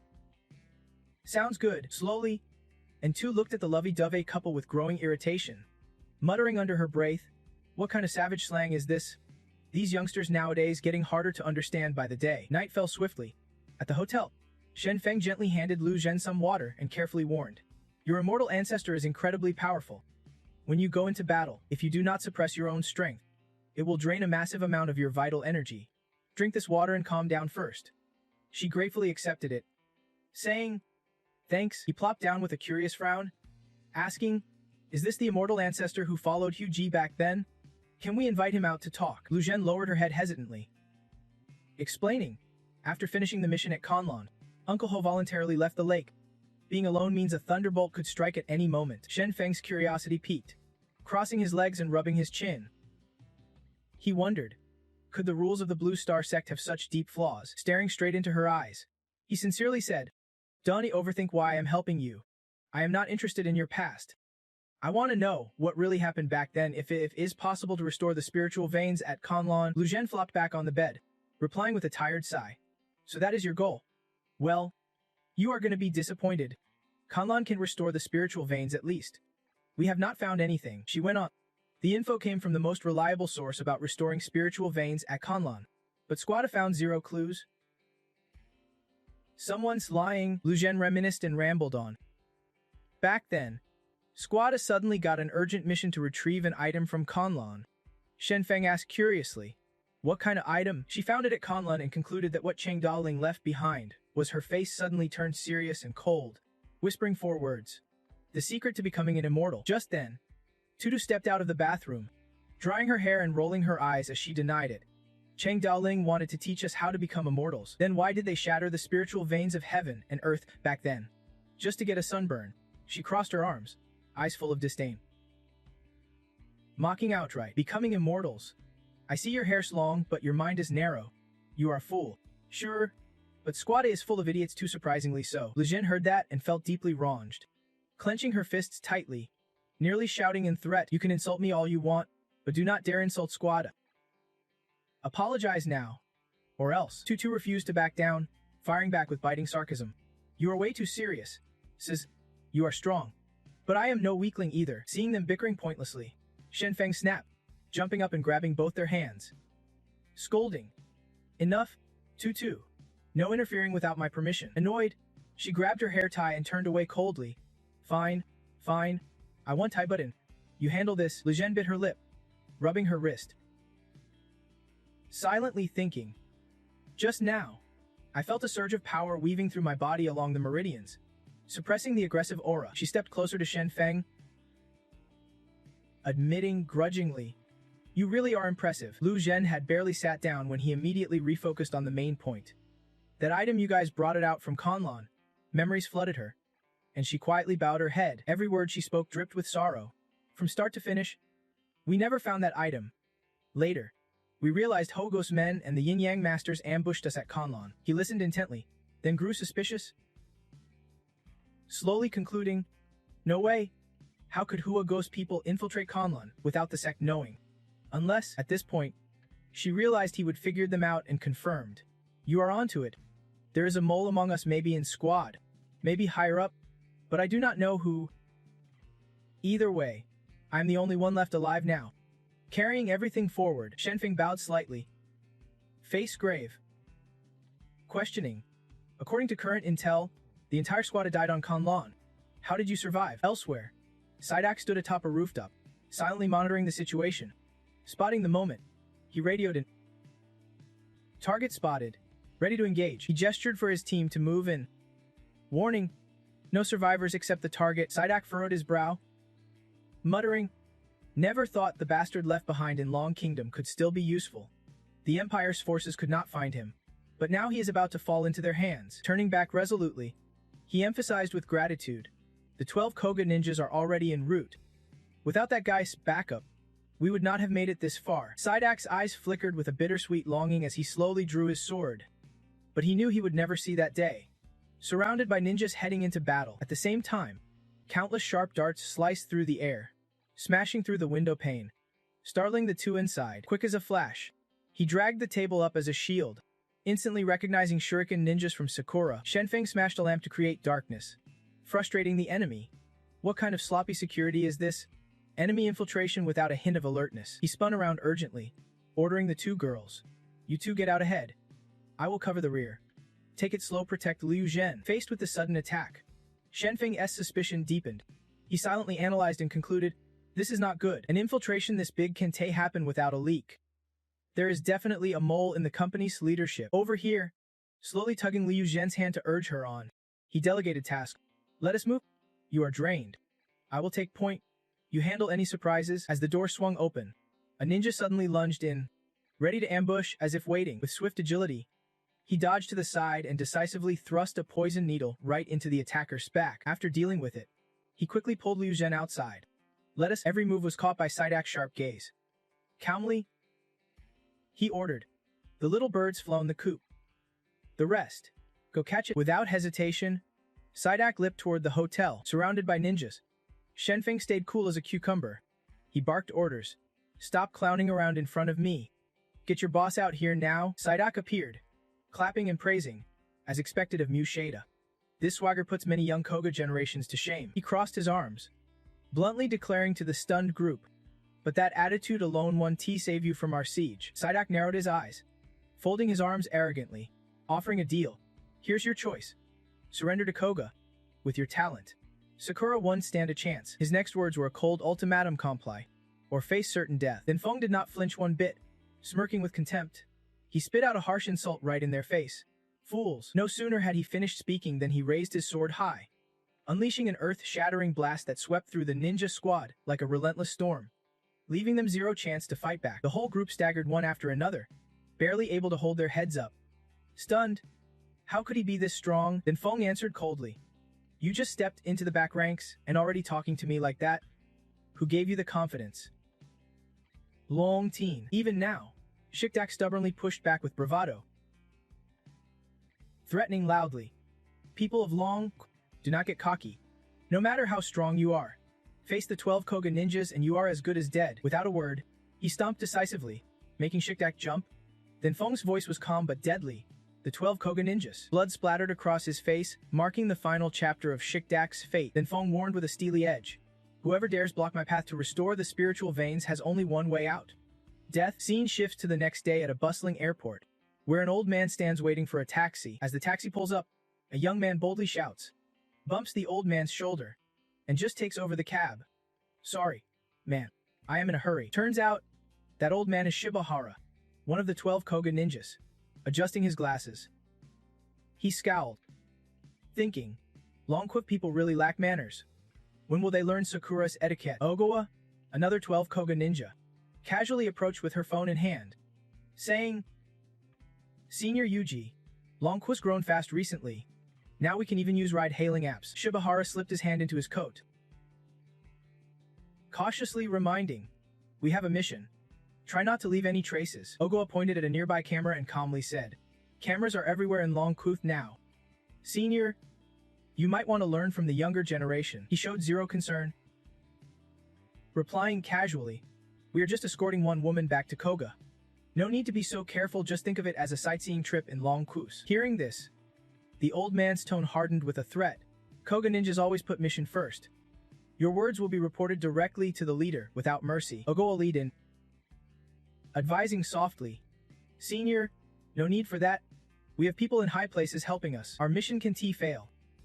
Otherwise, the leader would be sent Ana-san with me. Not you, she added confidently. Shibahara retorted bitterly. She only got early recognition from Ku Thit. Otherwise, the leader spot of the 12 Koga ninjas would have been mine. The taxi he ordered just arrived. Suddenly, he got a call. The voice on the other end said, the target escaped, temporarily missing. Got it. She and I will head over now. Shibahara responded immediately. Just then, the driver rolled down the window politely asking, is there a passenger with the code 9527? She quickly hopped in, urging, Senior, we will talk once we arrive. For now, better get in the car. That night at a top-tier hotel in Longquip city center, Shibahara sat on the sofa, gently polishing his beloved sword. Muttering, you have had a tough journey so far. Standing nearby, she suddenly reported, Kimura was killed by Feng before. Now he has left the hotel and is close to us. A cold gleam flashed in his eyes as he smiled darkly. There are a few geniuses among the Chinese. My favorite pastime, drinking the blood of geniuses. Saying that, Shibahara stood and opened the door to leave. She quickly reached out. Senior, I will go with you. He glanced back coldly, refusing. True warriors of Koga do not need bodyguards. You go bring our target back. Then Shibahara slammed the door shut. She smirked faintly, commenting, Senior's really arrogant. Maybe that is why Ku Thit never accepted him. He swiftly leapt through the window, looking down on his opponents. But Feng, that would be a whole different story. Cut to Feng, now being chased by a squad of ninja. He muttered irritably, these Sakura ninjas are like relentless fleas. One quit chasing me. If I were not worried about Liu Shun and the others, I would wipe them all out once and for all. Suddenly, Feng stopped in front of an alley. As if he would spotted something, he scanned ahead for a moment, then said sharply, they are here. Time to show up. Right after that, slow footsteps emerged from the shadows, and without missing a beat, he rattled off the identity of Feng. Feng, a Tum Raider from Duchiju. Longquip, only 20 years old. Already the youngest grandmaster in all of Longquip. That voice and tone could only belong to Shibahara. He spoke with cold precision, but based on current intel, he has definitely stepped into the post-heaven realm, making him the Empire's deadliest threat in the near future. Feng was not surprised, shouldering his sword calmly, replying coolly, so you are here, then sending ninjas to ambush me from the shadows. Pretty sneaky move. Shibahara drew his sword, ready for battle, firmly stating, I let them leave. I do not need backup to handle you. Feng brandished his sword in front of him, sneering sharply, you have done your homework on me, but you are not nearly clever enough. You know my strength and still came alone. What is your name? I do not waste time on nobodies. Feng shot back immediately. He sneered inwardly, suspicion flashing through his mind. Since I have reached the key condensing realm, this news must be already reached the higher ups back at the company. Yet info on me is still so slow. Is it that it has not been leaked? Or is there some other reason? Shibahara drew a sword that shimmered with deep purple spiritual energy, unhesitatingly introducing himself. I am Har, the 12th ninja of Koga. He cracked a twisted grin, pride flashing in his eyes. Started sword training at 3, swinging 3,600 times daily. Chasing the ultimate swordmaster realm. Hit grandmaster at 30. Stepped into post-heaven 10 years ago, just one step shy of pre-heaven. You do not stand a chance. Then Feng eyed his sword with interest. Stepping forward. Alright then. Sword fight. I will break your spirit right where you are strongest. No sooner had he said that than both launched into a fierce duel. They clashed wildly. Neck and neck equally matched. For now. They separated briefly. Shibahara sneered, mouth dripping arrogance. See that? My sword can slice through steel. What do you have to fight me with? Then Feng rested his sword on his shoulder. Standing tall, shot back calmly. You got that wrong. The sword that slices steel. That is mine. With a single stroke, he split a steel pillar beside the road clean in two. Shibahara's jaw dropped in shock, sweat pouring down his face. Stammering. Well, what?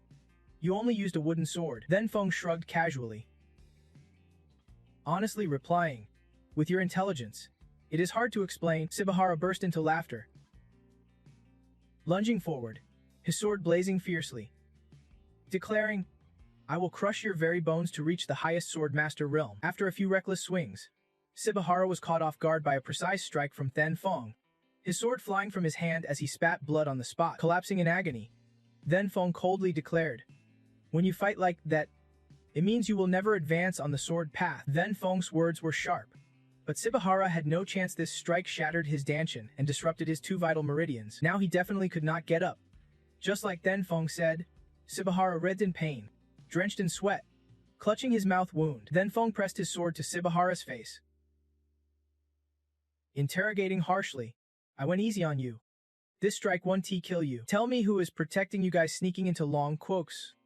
And maybe I will consider giving you a painless death. But Shibahara stubbornly refused to spill anything, bluntly replying, the warriors of Nation would never betray their own. Calmly, Then Feng dragged him up, amused, it is I like the stubborn ones. Then Feng got a call, and as he answered, the voice on the other end urgently warned. Then Feng, Sakura Ninja have infiltrated Longkuf, and they are already in your city. You need to be careful. The voice calmly added, what are you guys eating? They are already after me, and one named Shibahara's in my hands. The person on the line was frantic. He is the second strongest among Koga's 12 ninjas. I am sending reinforcements right now. Then Feng flat out refused, then pointed out some oddities. No need. Why do you think the intel was so delayed? How did they secretly enter Longkuf? I do not trust the company anymore. After the call ended, Then Feng smirked, teasing, sorry, got cut off earlier. Find a safe spot. Then talk me through everything nice and slow. Shibahara lashes out in anger. Warning, you are wasting your time here. Your teammates are in danger. Without wasting a second, you drag him down the road and reveal there is a mole inside your company. People under your command 1T just sit idle, there is already a team on it. Shen Feng glances back with a mocking smirk. You have seriously underestimated the women of Long Nation, they are tough as nails. Cut to Yen back. At the Nungo family estate, Trinkai and Batch Theater escorted inside. They step out, and a guy leaning on a car calls out, we are here. You go in first, I will follow. Batch Theat says nothing further and drives off. Trinkai watches, impressed. Nungo family's power is insane, they can even pull strings within the underworld. Chu then steps out from inside, hands clasped behind his back, responding broadly, even the underworld's just people, and people gotta survive. Long Nation Singo family used to be one of their top choices. They shake hands and greet. Trinkai cuts to the chase. Chu then asks if Miss Ngo has any requests, then warmly invites them inside. Let us talk as we walk. They stroll through the estate. Chu then calmly lays it out. Shen Feng is stirring up a massive storm among Long Nation's elite circles. The young lady is trapped by her clan's patriarch. Her moves blocked, so she chose you as her pawn. Extends a hand, politely inviting her in. Reassuring. Rest easy. Our people are all around the farm. You are safe for now? Once this is over, Miss Ngo has a gift waiting for you. They sit at the table to discuss business. Trinkai wastes no time. I still do not get why you picked me. Chu then pours tea leisurely, answering calmly. Miss Ngo knows you and Shen Feng stayed at the hotel all night. Though she is a bit uneasy, she trusts you and your abilities. I plan to snatch Shen Feng's tome from her hands. After all, I am already one step ahead. He smiles coolly. If Director Trine is confident, you might as well give it a shot. Then Chu then quickly shifts back to business, placing 2 devices on the table and giving detailed instructions. One phone has a contact. Calling this number grants partial access to Ingo family's restoration resources. The tablet holds files about this storm. Latest moves of Shen Feng's tome will be updated constantly. If you do not want Trine to vanish overnight, keep these files and events under wraps. Trine Kai immediately grabs the tablet and freezes the content inside, shocks her to her core. Furious, she slams the table, jumps up, and screams, "You guys are nuts. How could you pull off something like this?" Chu then clasps his hands, his face turning grave. You do not understand the terror of that man. The patriarch had no choice but to protect the clan. With a cold back turned, he reports, after Shen Feng arrived at the lake, he clashed with Enho Nation's men. Now, he is facing off against the 12th ninja, Saiba Genji. Before leaving, Chu then glances back and proposes a plan. You can decide how to pull Shen Feng out based on the situation. I have got to report back to the young lady. Meanwhile, Shen Feng casually drags Sibahara away. When a black car screeches to a halt in front of them, she coolly steps out, opening the door. Already, so many reinforcements showed up that fast. She quickly clarifies. Do not worry. Enho Nation's men were quietly taken care of by my people. We are not enemies. Shen Feng steps closer. Curious? Grilling her. You are the janitor. Lemak turns and explains. I am Miss Trine's aide. Here to help you. I have prepped a safe room inside your tomb. No matter what happens, no one will find out. She adds. The safe house location is preset in the car's piece. You can drive there yourself. Shen Feng narrows his eyes. Skeptical? Miss Trine. Trine Kai. Why should I trust you? Limak winks mischievously, flashing a sly smile before relaying. Miss Trine asked me to tell you that Miss Ngo already knew about that night. Shen Feng knows he has got no comeback. He covers his face in frustration, muttering, women really are a headache. Cut to a scene at an abandoned warehouse. Inside, Shen Feng shoves Sibahar onto a chair, gripping her hands tightly, his voice dripping with menace. Little brat. Now's the perfect time for us to have a little chat. He sent a contemptuous order but still refused to spill the beans. After I disappeared, seeing you as a rookie, and those high-ups in Long Nation 1T let you off easy, you rubbed your chin. Curiosity piqued, and asked, which Long Nation big shot is so eager to hunt me down? Let us see if they can actually scare me. Sibahara smirked with arrogance. Speaking condescendingly, don't waste these petty tricks on me, they 1T work. Shen Feng pressed 2 fingers firmly against his forehead, sneering mockingly. Come on. Come on. Let us see how long you can hold out. Under your overpowering control, Sibahara's body twitched uncontrollably, sweat trickling down. He barked furiously. Is this your big move? Pathetic. He only smiled coldly at Sibahara and replied. Then let us keep going. Hope you can last a little longer. Do not crack and turn crazy on me. Outside the warehouse, Li Theng was slowly approaching. He called you immediately and announced. It is Shen Feng. I am standing right outside the door. Shen Feng quickly opened the door, surprised for a moment, then warmly greeted. Liu boss. You are here so fast. Li boss nodded seriously. Don't worry. No one has caught wind of my moves. It is just me coming here. You ask skeptically. Can I really trust you? He walked in confidently and answered. You can. Liu Theng clasped his hands behind his back, eyeing Sibahara, and offered. Hand him over to me. There is no mole in Ruzo. Shen Feng sat back calmly, crossing his legs, replying coolly. Maybe. But you have got to prove you are worth trusting first. He sat opposite you and shared. The company's headquarters is in Yanbi, but its roots are in Ruzo. Although the HU and Ruzo branch belong to the same system, they operate independently. Still half doubting, Shen Feng cut straight to the chase. That is not enough? At least you have not explained how you even got here. Liu Theng exhaled smoke from his fifth cigarette and confidently analyzed. This safe house. I set it up for the Wu family. No one at the company knows about it except me. Plus, you and Xiao Fan are tight. When you started doubting the company and vanished, I figured you would be here. With a serious tone and expression, Liu Theng disclosed. I attended a meeting at AQ to propose investigating the incident from back then, but got shut down. Meanwhile, Enho Nation's agents snuck into Long Nation. Since then, I suspected there was a mole in Yambi. In the meeting room, Sibahara slumped unconscious in his chair while Shen Feng crossed his arms, intently listening to Mosias' analysis, that nonsense about becoming an immortal. How can anyone believe such wild stories nowadays?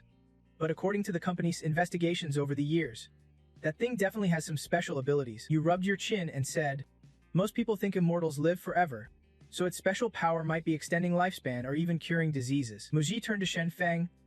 I know with your strength, you are not interested in joining the company. At first, I was suspicious of your true intentions too. He clasped his hands, gazing into the distance. Ever since you showed your power in the main sect, I realized you joined the company just to exploit their resources to restore your spiritual veins. You looked Mozi straight in the eye. Once you are my age and have my strength, you would find ways to push further too. He paced as he continued. My strength is not great, so I chose a different path. One thing is clear. Your goals and the company's are not at odds. You hand over Shibahara to me, and you take a trip to Kunlun. No need to hide your tracks. I am sure neither the mole nor Sakura's ninjas will be able to resist jumping out. He placed a hand on Shibahara's shoulder. Shen Feng stepped forward and shook Moziai's hand to seal their cooperation. All right, I will trust you one last time. Your eyes locked onto his with fierce determination. But if you dare betray me, I will burn down the Rougeau branch and personally pay a visit to Yanbi. Elsewhere, Lu Chen leaned against a brick wall. Breathing a sigh of relief, she wiped the sweat from her brow and exhaled softly. These ninjas were a nightmare, forcing me and Lei to make a break for it. Lucky us. We finally escaped. Suddenly, a girl came bouncing over, dancing to music playing near. He clenched his fists. Beautiful lady. May I ask if you need a hand with drawing anything? Lu Chen immediately slammed a kick to his face. Damn brat. I could smell your stench from a mile away. He stepped back, ready to fight, glowing with blue flames. Beautiful lady. How could you possibly lose to a guy like me? She struck him with lightning speed, blazing with golden fire. My enemy has only one fate. She landed a fierce kick and shouted, die. But he smugly blocked it with his hand. Then he launched a direct strike. What a shame. A genius like you, I am almost reluctant to kill you. Lu Chen dodged, stepping back a few paces. She realized something. He was using poison. Calmly he introduced himself. Allow me to introduce myself. I am Yu Kawa, one of the 12 elders of the guild, specializing in poison. Because of the poison's effect, she collapsed, exhausted. The toxin spreads through your energy flow, but do not worry, I control the dosage. You want Tida. Sweat poured down Liu Chen's face as she whispered.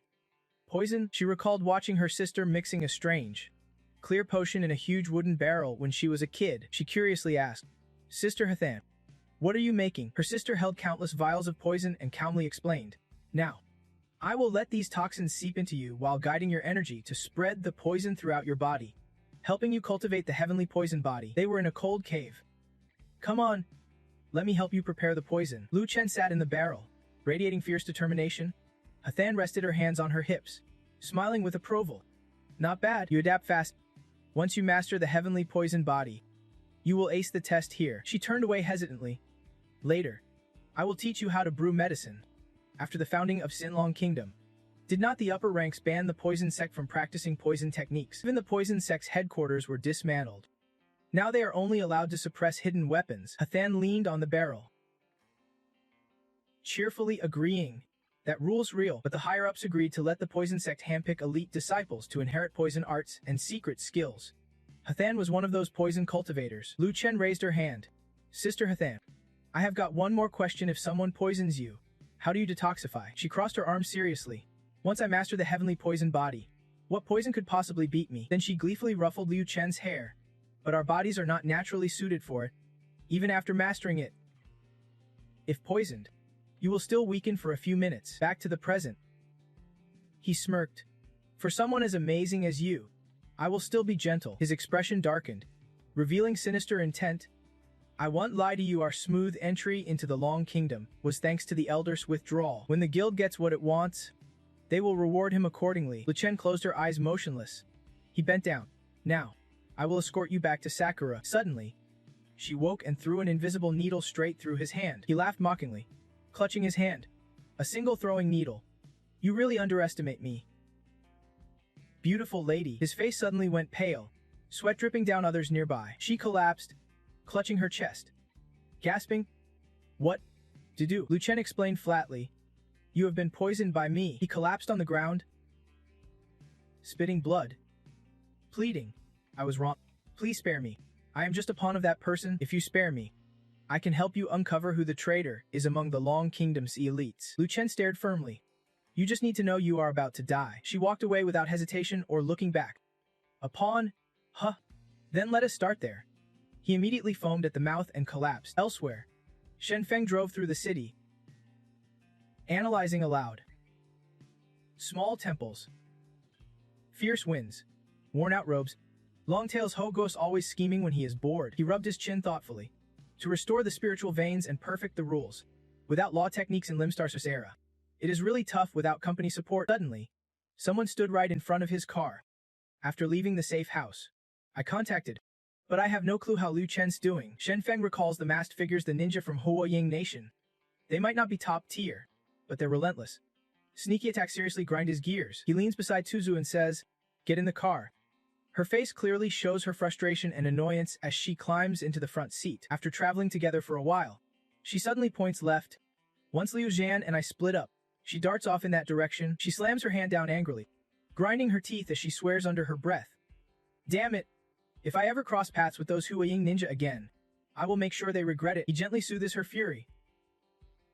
"Hey beautiful, you still care about your image. Huh, Donna sweat it.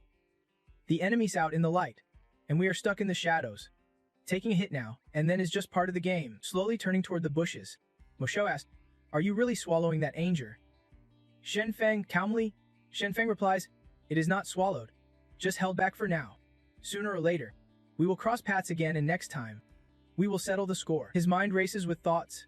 Huing's target is Liu Zhan, and the moles got their sights set on the same prize. What exactly is wrong with Liu Zhan's body? Maybe LT should be alerted. Investigation starts here. Holding back, he grunts. "But I can't wait till next time." Suddenly, Shen Feng jerks as if he has spotted something. He stops right in front of her body. They get out to inspect. Shen Feng bends down to pick up a blue piece of paper. He is from Hua Ying Nation, poisoned to death by them. After a moment of observation, he crosses his arms. No other Hoyin ninjas nearby. What kind of guy was he? Yulin appears on the rooftop, explaining. He was one of the 12 ninja, a poison specialist. The other ninjas have all been dealt with by environmental agents. She jumps down to join the conversation. I searched around too, but found no useful clues at all. Shen Feng looks at her in surprise. How did she grow so fast? Just days apart? And she has already reached master level. Yulin runs over to him. "Shio, I missed you so much." She grabs Shen Feng's arm with a bright smile. He asks, "Why are you here instead of school?" She looks at him with sparkling eyes and explains softly. "The company helped me get an internship at the school. Once I graduate, I just need to come back to collect my diploma. Shio, I also had to come to Kolong. Manager Ho authorized me to coordinate with you." She continues. "Manager Ho told me to pass along that from interrogating Sangyan Hung Nai, they found other ninja infiltrators entering Long Nation." Shen Feng smiles, satisfied. In the end, it is still the company. When it comes to interrogations, you gotta leave it to the pros. He points into the distance, steel in his voice. "Huh, if they dare to die, I am ready to bury them. Let us move out." Kolong. He hands the bike keys to Tutsu, telling both of them while comforting Yulin at the same time. She and Tutsu drive off. Workers clean up in the shadows, no problems expected. Shen Feng says, "I will take the train and see if they have the guts to find me on the way." She fiddles with the keys and asks, "Moshe, so we are not searching for Liu Zhan anymore. What if she runs into those Hua Ying ninjas?" He reassures her. She is part of Team. With her skills, she can definitely handle herself. Besides, she has got her own plans, different goals from ours. Gazing into the distance, he says, "We will catch up with her at Kolong." Inside a vintage-style house, Trinkai sits on a sofa in the garden, focused on his tablet screen. Chu then approaches, hands behind his back. Reporting, of the 12 Koga ninja, one is dead, one injured. Shen Feng is heading alone to Kolong. He reports seriously, but reliable intel says Sun Thong Hyua, the third-ranked Koge ninja, is en route to assassinate Shen Feng without batting an eye. She replies, "Yeah, I got it." He sits opposite her. "You are not worried about Shen Feng?" She explains, "He is too strong. She will regret this decision." Compared to the Hua Ying ninja, the high-level mole inside the company is the real target. Trinkai looks at him. Back in the day, when the Eng family was forced into cooperation and dirty work, even when you did not know who the person was, what then? Chu then nods, clasping his hands together. Back then, the Eng family was not as strong. Everyone just followed orders from TDA. Honestly, even if the Eng family knew who that person was, they would not dare speak their name out loud. She said, "What a pity," with a deadpan face. Based on the files we have, whatever we are after at Kunmen Lun is definitely something that person uses for their own agenda. People like that high up, wealthy, Powerful, the only thing they could possibly be lacking is their health. Tren-K jumped up and demanded, "She thin. I want all the foreign travel records and medical files of every top executive in the company." He rubbed his chin thoughtfully. "Those files are company top secret. This one to be easy." She smiled faintly. "For the Ink family, a little difficulty is nothing they can handle." Scene shift to a sleek white train speeding along, surrounded by lush greenery. Then Feng rests his hand on the window, gazing out at the world outside. Jiama approached with her suitcase, cheerfully asking, "Hey there, handsome. Mind giving me a hand? I am a mountain girl. 12 kinds of tea. And chicken noodles on me." Then Feng, sitting by the window, barely glanced up. "Sorry. Not interested." Suddenly, a chubby old man appeared carrying the suitcase and barked at Then Feng. "What is wrong with you? You see a girl and do not even offer to help." Then Feng gave him a sharp look. "What? You want to throw down?" Jiama stepped in front and said, "How can anyone treat a handsome guy like that? We have known each other for a whole minute, and you are not even reacting. Show some feeling." Seemingly unimpressed, Then Feng pointed at the chubby man and said loudly, "Ike, she can sit next to him." Jiama turned to the chubby man. "In Longquo, there is one rule. Never go against a woman's wishes. Ever heard the saying? The more you can have something, the more you want it. The more you act like that, the more I am drawn to a guy like you." Then Feng smirked and replied, "You are from Sakura?" "Huh." She swayed her hips and said, "Handsome. What is your type? Tomboy? Mature beauty? Or cosplay queen? I have got it all." Then Feng deadpanned, "I like you." "Quiet down." Jiama plopped down beside him, offering a bottle of water. "Thirsty? Want some of my special brew? Got plenty to go around." As she handed it over, she thought to herself, "Once he drinks my water and I weave my magic, the greatest genius of Longkuf, he will be my slave." Just thinking about toying with such a handsome guy gets me so hyped. Then Feng seemed completely unfazed and said bluntly, "You keep your water for yourself and tone down your little tricks. I have been waiting on you a long time. For the rest of this ride, sit properly beside me." Then Feng glanced sideways at her, thinking, too many people around to make a move. Gotta keep her in check first. "You have already flipped your hand, showing your true colors. Zama, I see you pulled out a hidden knife too. Guess you do not like my gentle style, prefer something rougher." She continued. "Donna know how many innocent people will get hurt in this car." As she moved, Then Feng swiftly grabbed her wrist and restrained her with his spiritual energy. No matter how pretty the outside, she was pure evil inside. Overpowered, Zema went limp and leaned against Then Feng's chest, sitting nearby. Some young guys glared at Then Feng angrily. "Hey, this is public. Could you be a little more careful?" one of them said. "Not bad, man. I do not see how I am any less impressive. Why have you been single for over 30 years then?" Then Feng chuckled softly. "Wait until you get my kind of charm. Then you will understand what it means when a girl makes the first move." Meanwhile, Zema was slowly coming to. Confused, she asked, "What did you do to me? Why can't I muster any strength? Did you poison me?" Calmly, Then Feng replied, "Just a little trick. Nothing serious. But I am curious, what should I call you?" She gritted her teeth. "Don't get cocky. When we get off this train, my chicken ninjas will be waiting for you. I may not be your match, but your life, that is going to be taken by my 12 chicken ninjas." Then Feng poked her nose with a finger. "I was just thinking how to flush you all out. Perfect. When you all jump out, I will take you down at once." Right now, he is quietly calculating. Every clumsy ninja's eyes are glued to me, making the other side of the forest way safer. The bullet train is crossing a massive bridge, and the station speakers blare out, "Ladies and gentlemen, we are approaching the Anthifi station. Please prepare your luggage and get ready to disembark." Gazing into the distance, he spots his destination, the towering Colin Mountain. Zema hugs the side of Shen Feng, grinding his teeth in furious determination as they step off the train. The clumsy ninja is about to tear him into pieces, but Shen Feng sits cool and collected. "If looks could kill, I would be 6 feet under by now." He extends his hand toward the girl with that shady look and says, "Right now, I have locked down every ounce of your energy. Anything I want to do to you, I can." "Zema, do not you want to keep this secret from your teammates?" Blushing, Zema weakly asks what he wants, but inwardly she thinks he is kinda attractive from this angle. After the long train ride, Shen Feng stands, pulling Zemo up confidently. "Let us. Time to get off." Shen Feng strides toward the station's main exit, unaware a ninja above is watching his every move. Stepping outside with hands in pockets, the watcher smirks. This time, The crowd you brought is not small. Zama turns to Shen Feng. A handsome guy like you, I really do not want to see you die. This time, the clumsy ninja's dead set. You can stop her. Just join her already. Shen Feng lifts her up with a grin. Trying to use a beauty trap on me. You are pretty. But I wonder what other tricks you have got. Still. Pace yourself. Tell me who is the real enemy. I might be able to help you escape Sakura. After a moment of indulgence, Shen Feng adds, don't you crave a normal life? Love? Marriage? Kids? Hearing that, Zama can only bow her head. Ninja Koga has no traitors. Shen Feng heads toward a taxi. Advising, no rush to answer now. Let us find somewhere else to talk. As the car pulls away, two men approach. One points at the taxi. Masutani. Looks like Senior Zama has been captured by Shen Feng. The other, Masutani Shoshin the 12th Ninja Koga confidently eyes the taxi. You are overestimating her worth. Zama ranks third among the 12 Ninja Koga. And her charm. Deadly? Shen Feng's already under her spell, adjusting his glasses. He orders. Everyone. Follow. Shen Feng is in our hands now, one less ace in the Dragon Nation's deck. Obeying the command, the group tails the taxi into a desolate mountain forest. One ninja reports. Masutani. No sign of Shen Feng yet. Puzzled, Masutani rubs his chin. He is nearby.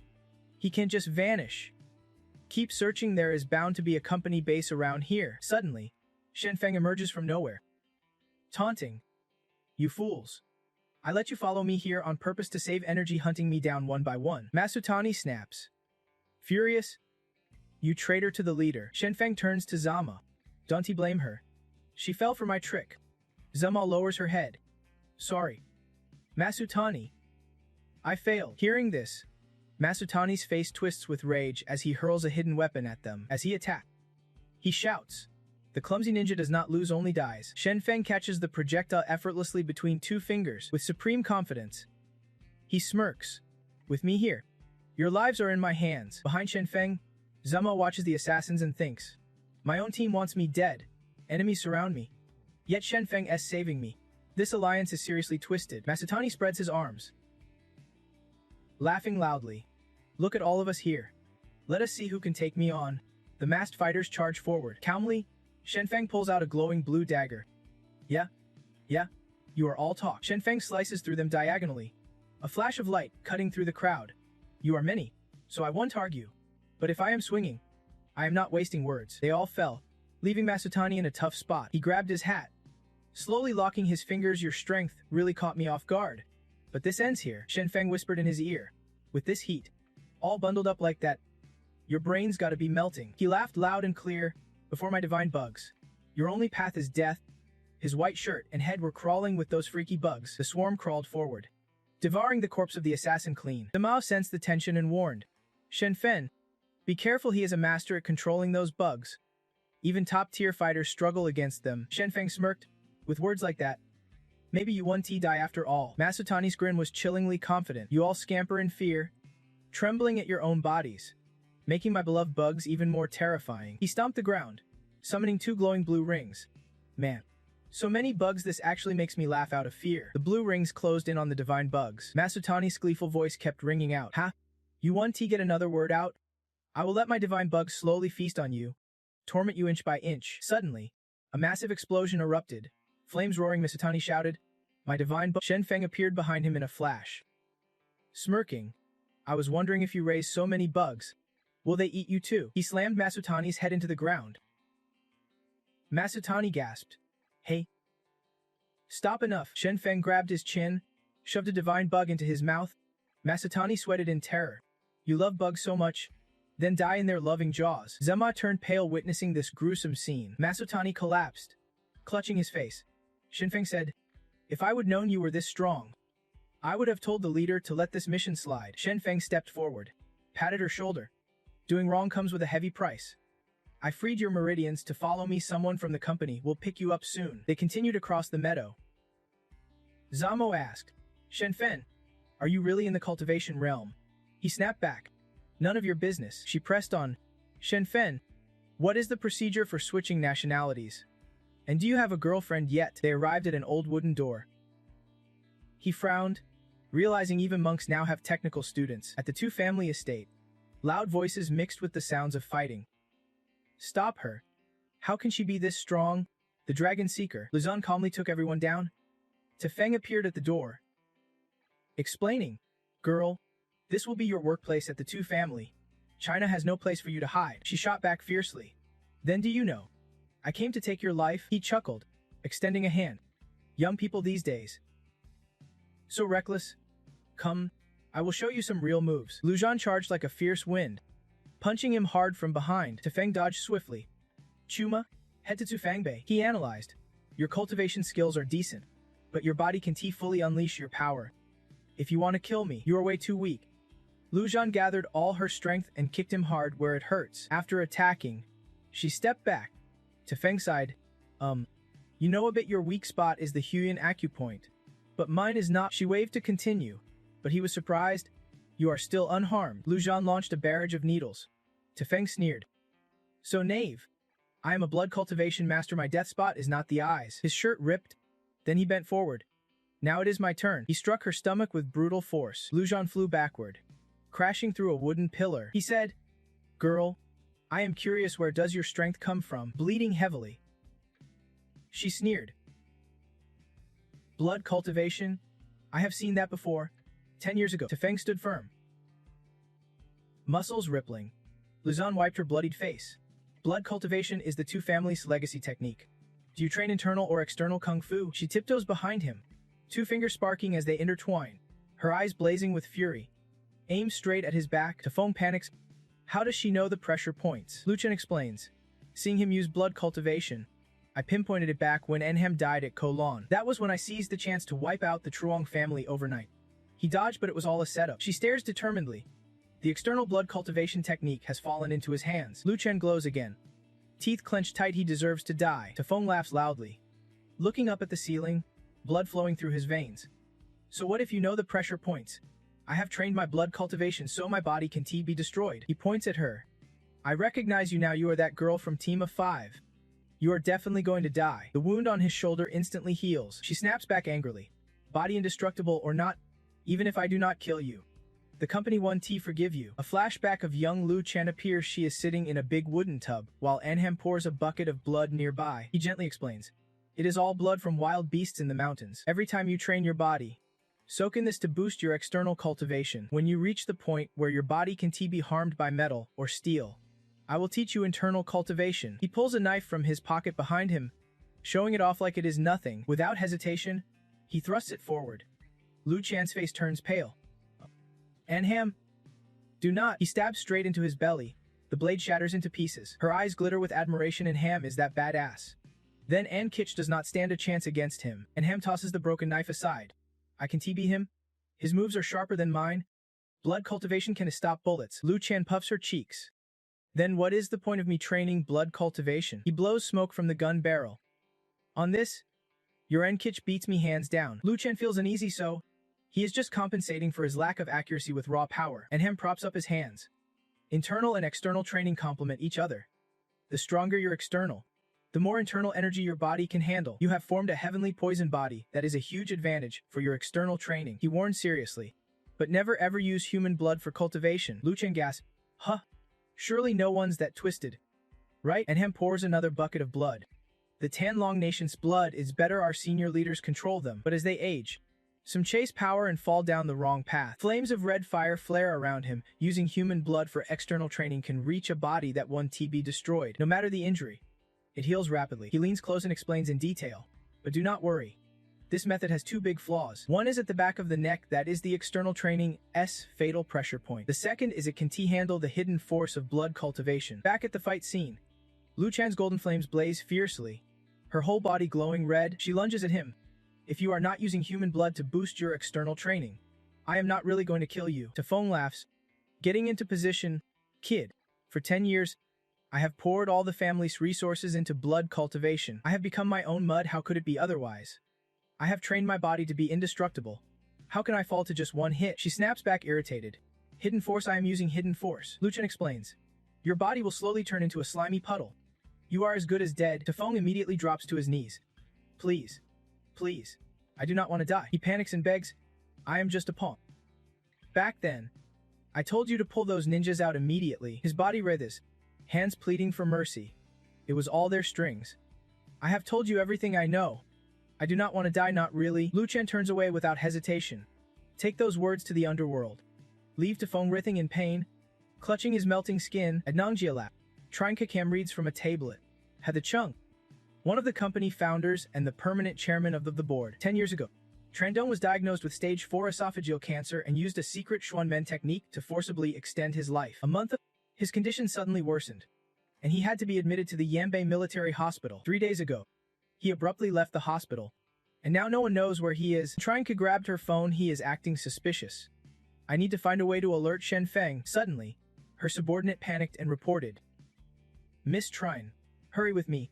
Nangjia Luo is under attack.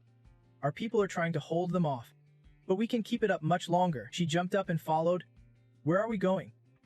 He asked. Back to the Ingo family. Uncle Van Zen is guarding it. They won't dare mess with us there. Trine Kai, stop. We can go to the Ingo family.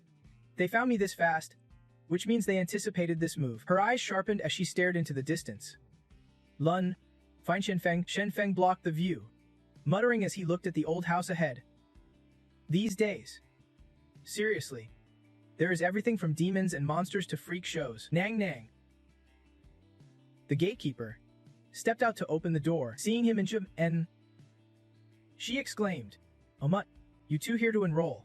Come on in. Let us head inside and talk it out slowly. Shen Feng approached, eyes judging. A faint spiritual aura radiated from him.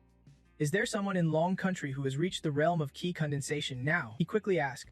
How much is the tuition? She grabbed Shen Feng's arm and whispered. Shen Fen, this guy's definitely a scammer. Let us keep moving. He shook his head, refusing. No rush? Let us see what is what. Done upset, Nang Nang quickly calculated.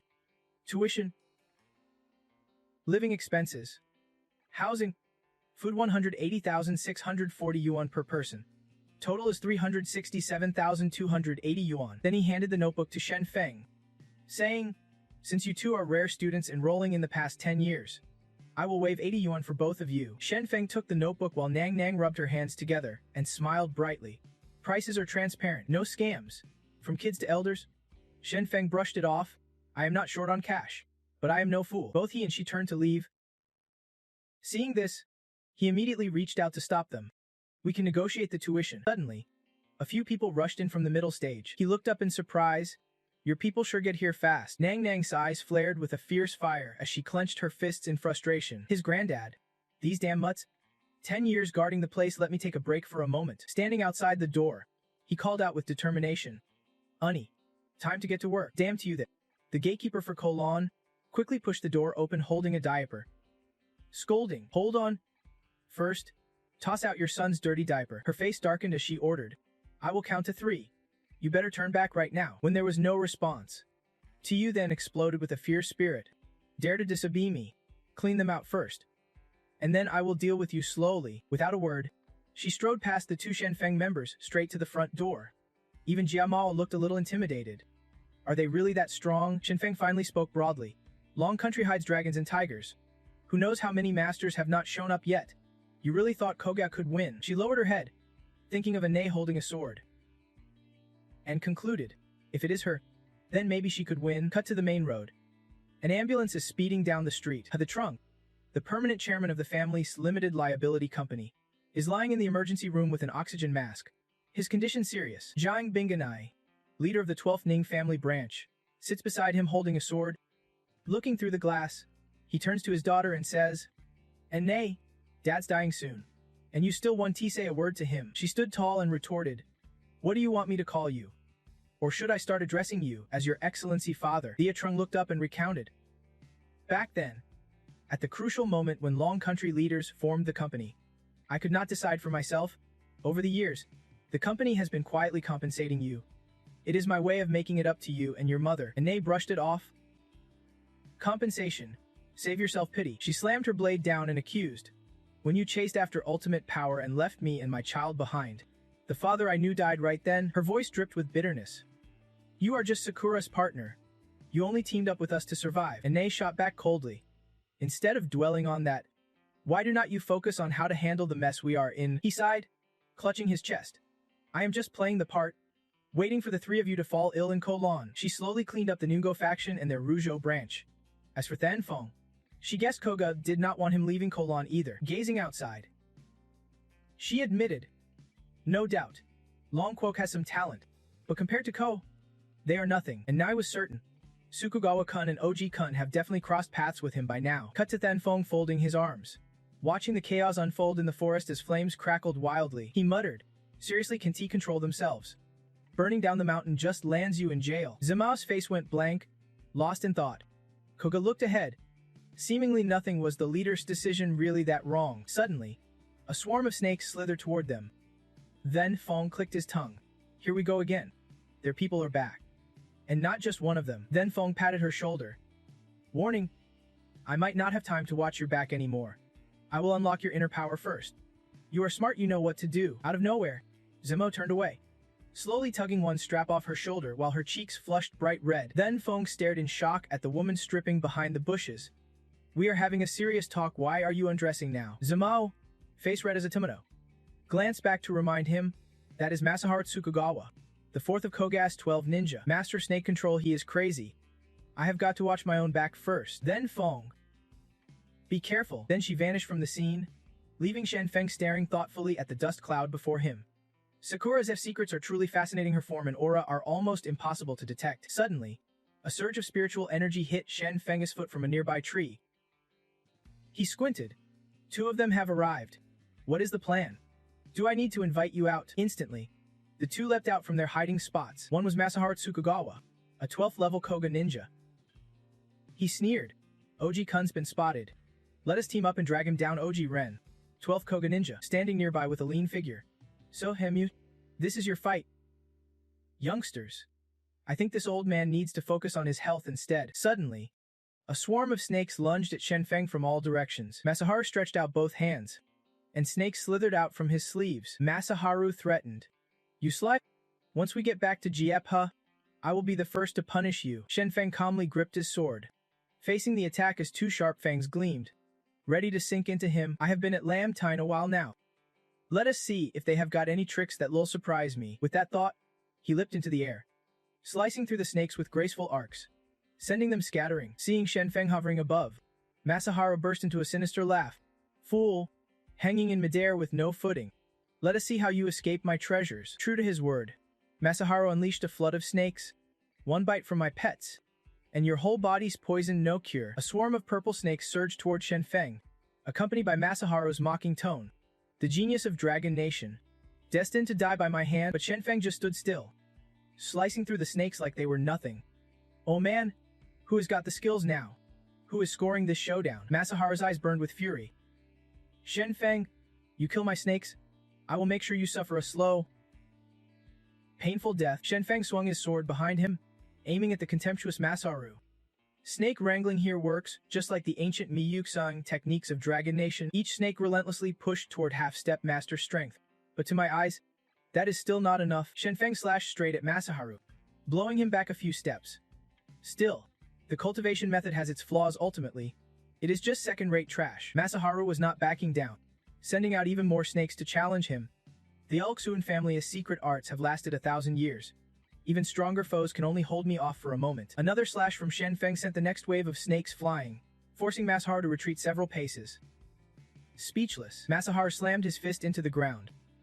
Convinced, "It must be your secret art countering mine, that is why my creatures are weaker." Azirin stood behind, watching the purple snake swarm encircle the area. He warned urgently, Hey, you are going too far. If the company finds out, we want to get off so easy." But Masaharu, fueled by arrogance, ignored the rules. "Company? Who cares? As long as I kill him, I will be unbeatable at Lam Tun. The Lelu family's secret arts are supreme." Then, that burst of spiritual energy shot toward the snakes, shattering them instantly. Shen Feng smirked, flicked his wrist, and thrust his sword forward. Azirin had no choice but to unleash his power, his hand transforming into a golden muscular fist. Joining forces with Masaharu, Shen Feng's strength far surpassed ours. "We have to stop his assault." Just as that guy lunged, Azirin rushed in, blocking the sword with both hands. "Or else our teammate would be been toast." He gritted his teeth fiercely, no mercy in killing him. Shen Feng replied coolly, "Your secret arts are like the king's refining techniques, channeling internal energy into those muscles. But every method has limits, yours is no exception. He closed his eyes, exhaling with a teasing tone. You guys really disappoint me. I thought Enho Nation would have some tricks to surprise me. Turns out you are just a bunch of monkeys waving sticks around. Aziran immediately took an offensive stance, flames of hatred blazing. So what? As long as I kill you, that is all that matters. Shenfeng brazenly summoned countless swords to challenge me. One sword was blocked, yet his tail stretched up to the sky. Are all you Enho Kingdom folks just a bunch of clueless fools hiding in your own little world? With a flick of his hand, he scattered those swords across the air. Shenfeng's too slick. What really ticks me off is that you idiots dare to come to Long Kingdom and stir up trouble for me. A barrage of sword tips aimed straight at those two, laced with threats. Once I am done here, I am coming to Enho Kingdom to wipe out every last one of you vile wicked souls. Clenching his fist, he narrowed his eyes and hissed one word: dead. The two could only stand there, wide-eyed, as the blades pierced right through their bodies. Shenfeng flicked his hand again, pulling all the swords back to himself. Only when he saw those two lying there, riddled with holes and bleeding out, did he stop. Suddenly, a vehicle barreling down the mountain caught Shenfeng's attention. It was Tronke inside the car. He murmured, "Tronke, what is she doing here?" Not far away, hidden in some bushes, Jia Ma was watching the scene below with sharp eyes. She narrowed her eyes, confirming one thing. Liuxuan Army and Elder Shigong are working together. Even the dreaded Ghost Iron and Nei could stand toe-to-toe. Yet he died by that guy's hand. This time, Jipesh is truly doomed. Meanwhile, Shenfeng was on the phone. Old Tiger, check on those two kids from the Colin Technical Academy Cultivation Division. After hanging up, he glanced toward Jia Ma with a taunting smirk. Seen enough. Why do not you come down here? If you want to run, you can try. She quickly swooped down without a shred of hesitation and warned, Shenfeng, your team is in serious danger. Shenfeng just smirked but turned away, handing Jia Ma some clothes. Put these on. If you show up like that, you will just get me fired up. She grabbed the clothes, slipping them on while frowning. Shenfeng, do not you care about your teammates at all? Jia Ma's face flushed red as she muttered, aren't people from Long Kingdom supposed to value that the most? Together, they watched the car surrounded by a crowd, and she warned, now they are trapped by Gipius ninjas. If you do not act soon, they are dead. Shenfeng crossed his arms, replying cryptically, you really underestimate the company. You think causing this much chaos means they are just sitting idle? He sneered. You are Gipishi ninja yourself. Yet here you are, worried about Long Kingdom's people. That logic just does not add up. Jia Ma sighed deeply. I have been an orphan since I was little.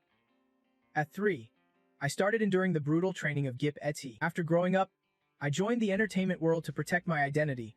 Filming countless projects I hated, she clenched her teeth, haunted by the memory of a friend she had killed. Blaming herself. You know, my final lesson was about the friend who stood by me my whole life. Every life or death battle, they died in my arms, before my eyes. I will never forget it. I hate that place with every fiber of my being. Shenfeng turned, lifting Jia Ma up gently. This is reality. No matter where you go, it is a world where only the strong devour the weak. But if you do not want to stay, just follow my lead. I can help you leave that place. At least with me, you will find some happiness. Without hesitation, she smiled softly and replied, I cut to below. Tron K was leading a group rushing into the forest. She ran breathlessly, reassuring everyone, Shenfeng's up the mountain. As long as we meet him, we will be safe. No sooner had she spoken than a thug lunged, grabbing one of Tron K's people. The remaining 3 hurried to protect her. One shouted, be careful. Everyone, stay alert. No matter what, we have to keep Miss T Youth safe. These Koga ninjas, when I get the chance, I am gonna tear them apart. A guard froze as he heard a noise right ahead. Quietly, he grabbed a massive rock to shield himself. Then, with all his might, he hurled it toward the source of the sound. Pointing at the spot, he challenged, stop sneaking around.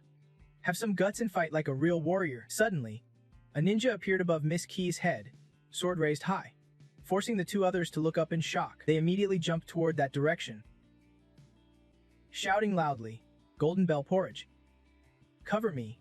But the guy slashed through, hitting both their targets at once. She dropped to her knees, watching helplessly as her people fell one by one, blood splattering all over Sister Kai's body. Grief-stricken, she cried out, why are you doing this? The cold-blooded ninja snapped back. You are nothing but trash from Long Nation, fit only to die by the hands of Chicken Ninja. The last bodyguard saw this and charged over, shouting, "Number 2. Number 3. I will take you down." But before he could act, 2 sword strikes pierced him from both front and back. He joined number 2 and number 3 in the afterlife. A group of ninjas suddenly appeared before Sister Kai, their leader announcing, "Your people are all captured by Chicken Ninja. We were sent by Mir. How to finish you off." She squeezed her eyes shut, tears streaming. "Why come all the way to Long Nation to do this? Why not just live peacefully in your own land? I only wanted respect. I only wanted the life I dreamed of. I do not want to die." Sister Kai's face froze as she cried, waiting for death to close in, but unwilling to accept it. She screamed, "I want to live." Just then, Lin Lam burst in like a whirlwind, kicking that guy's face with a brutal strike. Standing before Sister Kai, she smoothed her hair and grinned wickedly. "Finally caught up to you." Ninjas took battle stances, ready to intimidate. It was just her alone, no matter who came, against the fierce Chicken Ninja. Death was the only outcome. Lin Lam smirked slyly, her words dripping with meaning. "Who said I am alone?" As she spoke, a barrage of sharp weapons flew at the ninjas. They stopped, glaring as their comrades were taken out right beside them. No one else but Tutu had struck weapon in one hand, the other teasingly rubbing her chin. "So many Chicken Ninjas wonder if your blood will excite me more." At the same moment, a helicopter hovered above Trine Kai. She looked up, stunned as a group flew out from it. They immediately surrounded the ninjas. Lin Lam raised a finger and commanded, "All cleanup crews. Wipe them out completely. Don't leave a single corner untouched." Only now did she speak. "Doubt.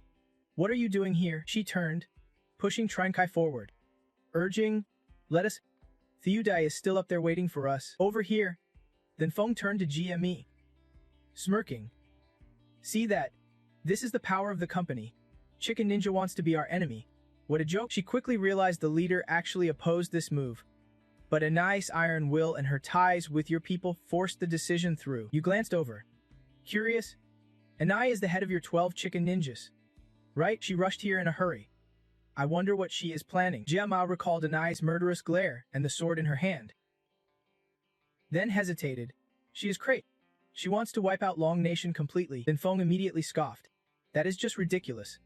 Not to mention if she even has that kind of power. Even if we stood still for her to kill, it would take her 3 days and nights to finish us off." You looked down at your phone, shaking your head, still just a fool staring up at the sky from the bottom of a well. Not long after, they returned to the old house where Tiu Than was pinching Nang Nang's ear, dragging her home.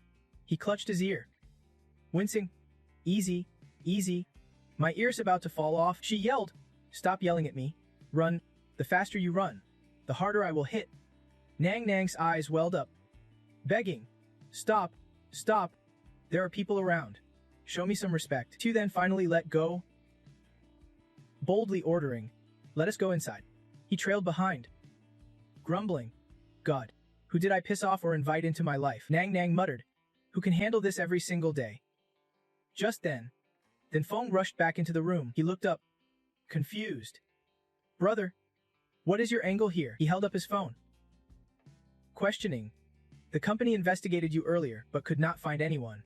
No explanation at all." Nang Nang brushed past Feng, snapping, "Move. I am in a bad mood." He stubbornly stepped back, raising his hands to block her. Suddenly, his whole body flared with fire. Nang Nang warned sharply, I suggest you do not push me any further." Shen Feng is not scared of anything. He crosses his arms, taunting, "Go ahead. Try to see if this flame can burn me." Nang Nang was already fired up, and now Shen Feng just poured gasoline on the fire, flipping the energy between them. Nang Nang fears no one.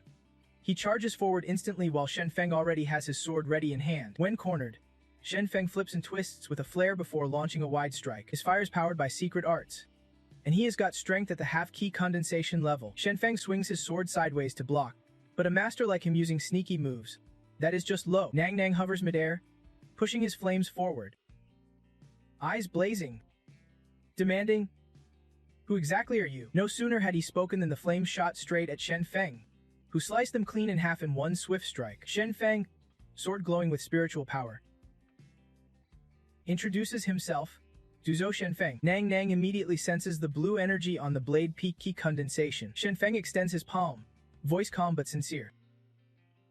"Goodwill here. I mean no harm. I just want to enter Kolon for real. Hope you can guide me." Nang Nang stays in a battle stance, tone sharp. "I do not care what your goal is. It does not matter at all. As husband and wife, guard Kolon. Anyone causing chaos here has only one fate: death. Suddenly, a baby's cry echoes from the house, and both turn their gaze toward the sound. Shenfeng rushes off, not forgetting to loudly soothe his child. "Oh dear, Daddy is sorry for waking you up. Soon, I will let you ride the horse. Okay?" Nang Nang sprints inside, leaving Shenfeng standing there, staring at the swirling smoke and dust. Classic dad move. He is basically the horse for his baby. Voice full of indulgence. "Sweetheart, be a good kid. Daddy will let you ride soon." Nang Nang's jaw twitches, muttering, surprised that Long Nation's top fighters have such a goofy side. Trot Jianma steps up from behind, speaking. "Shenfeng loves kids. I can help." Shenfeng jumps, startled, spinning around. "Huh," says, "do not joke around." At the same moment, 3 women arrive. Nlam waves, calling out, "Young master, we are here." She teasingly pulls out a photo. "Young master, I put in a lot of effort on the way here. Think about how you are going to make it up to me." She winks, tossing the photo with a sweet message. "I will be waiting for you at the hotel tonight. Let us have a serious talk." Shenfeng coldly flicks the photo away, hands on hips, scolding, "A man who does not get feelings at all." Nang Nang steps aside, warning Tronke, "You should not get involved. This is beyond your ability unless you want Tron to disappear overnight." She lowers her head, responding, "I did not think that far. I just wanted to help him. That is why I agreed to Mim's Inku's request." Standing to the side, someone scoffs, "That girl's so romantic. Too bad someone else has zero clue about feelings." Shenfeng shrugs, pats Tron K's shoulder. "Fine. Since you are here, you will come with us next." He turns to the cheerful trio nearby, ordering, "Now, we need to get the facts about them." A foot steps forward as he continues. They are the couple guarding Kolon, descendants of a rare bloodline, rarely seen outside, only allied with the Yai Gailong clan and Korai through generations. Lu Tren steps past them, adding, "The previous generation's guardians died 10 years ago. I thought this line was extinct. But apparently, it is still alive." Nang Nang, holding the child, looks at her and asks, "Have we met before?" Lu Tron pulls out a box and announces. He takes it, analyzing. "On Shen Shengsen, Yuban Boywen, this is Koras's lost secret medicine from the Kim Hong scroll. Since his death, this formula was lost." Nang Nang's eyes widen. "Where did you get this?" She lowers her gaze. Quietly, "He taught me." Scene shifts to a simple, small house. Lu Tren is sitting, grinding medicine, glancing at Lex Du, who is counting supplies. Puzzled, "Leffy Du, your martial skills seem weak. Do you have to run away when facing enemies?" Lex Du adjusts his glasses and denies. "That is just a narrow-minded view from the world. You have to understand, medicine can save lives, but it can just as easily take them." She curiously touched the corner of her lips. "Does not that remind you of Sister Hathan? Poison disguised as medicine." Lakdu plopped down, flicking Lutran with a bored look, warning him not to buy into Hathan's nonsense.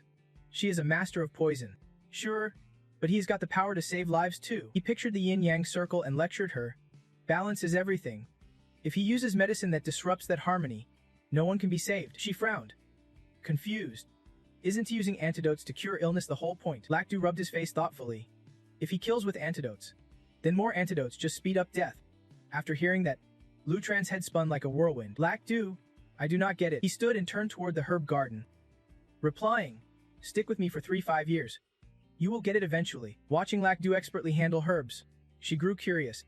"So what medicine are you brewing now?" He glanced back with a sly grin. "I am making medicine for a friend of mine. He and the master's kid got a little out of control. If he does not use the ancestral Banto Ko Kim pill to boost his health, he will definitely be worn out by 30. Lutran just stood there blankly, clueless. Lakdu sighed, rubbing his temples, muttering, "Why even explain this to you? You are too young. You will understand when you grow up." Cut to present. Nang Nang, one hand on her kid and the other pointing at Lutran, laughed loudly. "You are that girl. You are still alive." She nodded. "This time I am here to swing by Conlon and finally complete the mission for Team Lutran turned and gestured them inside, surprised. "You guys." Nang Nang handed her baby to Tu Than, whispering, "Wife, they are family. You take the kid inside first." He led the group inside. "Let us. The entrance to Conlon is just ahead." Tu Than, seeing Than Feng pass by, silently prayed. "Tima sacrificed so much to protect her back then. I hope you do not let anything bad happen to her." He turned firmly, As long as she does not get in my way. I won't let anyone harm her, holding the kids. He muttered as they moved forward. Remember your promise. You guys go ahead. The entrance to Kunlun is through a tunnel just behind. They quietly walked into a vast underground chamber. Nang held her palms toward the two doors. Explaining, I have never entered Kunlun before, but my master said it is divided into 3 levels. The left door needs a key to open directly to level 3. The right door does not need a key, but you have to enter from level 1, raising a finger to the right door. He added. Tima entered through there. I use secret techniques to open the door for everyone. Nang stretched out her hand, her whole body bursting with fairy red spiritual energy. Warning, few of my friends survived. You all need to watch your backs. Then Feng stepped forward, gripping his sword radiating power. Questioning, if we can enter level 3 directly. Black Du quickly stopped him. Why take the long way around? That door has no key and 1T open. If you force it, you will die from the backlash. Ignoring him, he swung hard at the door. A blinding circle formed immediately, stunning Nang, who gasped, with lightning magic this strong, this door can be opened. Then Feng stepped inside, smugly thinking, and I am the only person in the world right now who can open this door. Black Du muttered behind. Master died too soon. He never got to share this secret with me. And Galam followed closely, urging, Sister Tu, I will go in first. Don't keep the young master waiting. Scene shift to Yen back. Tu Fan was sunbathing, eating ice cream when Chu Than said, Halao's illegitimate daughter went to Kunlun. Not sure if that Feng guy can handle it. Chu then hesitated while carrying a fruit plate, but Ine province is full of born experts. Plus that precious demon sword, his power has reached the immortal heaven level. I am just a sect master. Can't he really judge? He set the plate down, hands clasped behind his back. But Mir, Lu sent cleaners to Enho Kingdom to pressure the borders. I believe there won't be any big problems. After hearing this, she stood and draped an arm over his shoulder, hinting, speaking of which, Yenbak has some old-timers who can hold back, sneaking shady deals in Dongtrang. That really pisses me off. Uncle then immediately caught on and stopped her. Miss, the head of the family has spoken. You are not allowed to leave the estate. Xiao Fan held up a dragon fruit fiercely and said, the company headquarters is already in Kiao's. My grandma is swamped. How could she possibly care about me right now? She crushed the fruit in her hand with a sly grin. Time is tight. But it is enough for me to unleash a bloody storm in Yanbi. Then Uncle then handed her a white handkerchief. Xiao Fan took one, wiping her hands as she whispered. Uncle Than, you do not need to interfere. If you do, the pressure will fall on the Zheng family. You want to be able to explain yourself. She placed the handkerchief back and rambled on. You do not have to stop me. I want to touch the A family, but those who killed my people, they will pay big time. With that, Xiao Fan turned and left. Uncle then watched her retreating figure, deep in thought.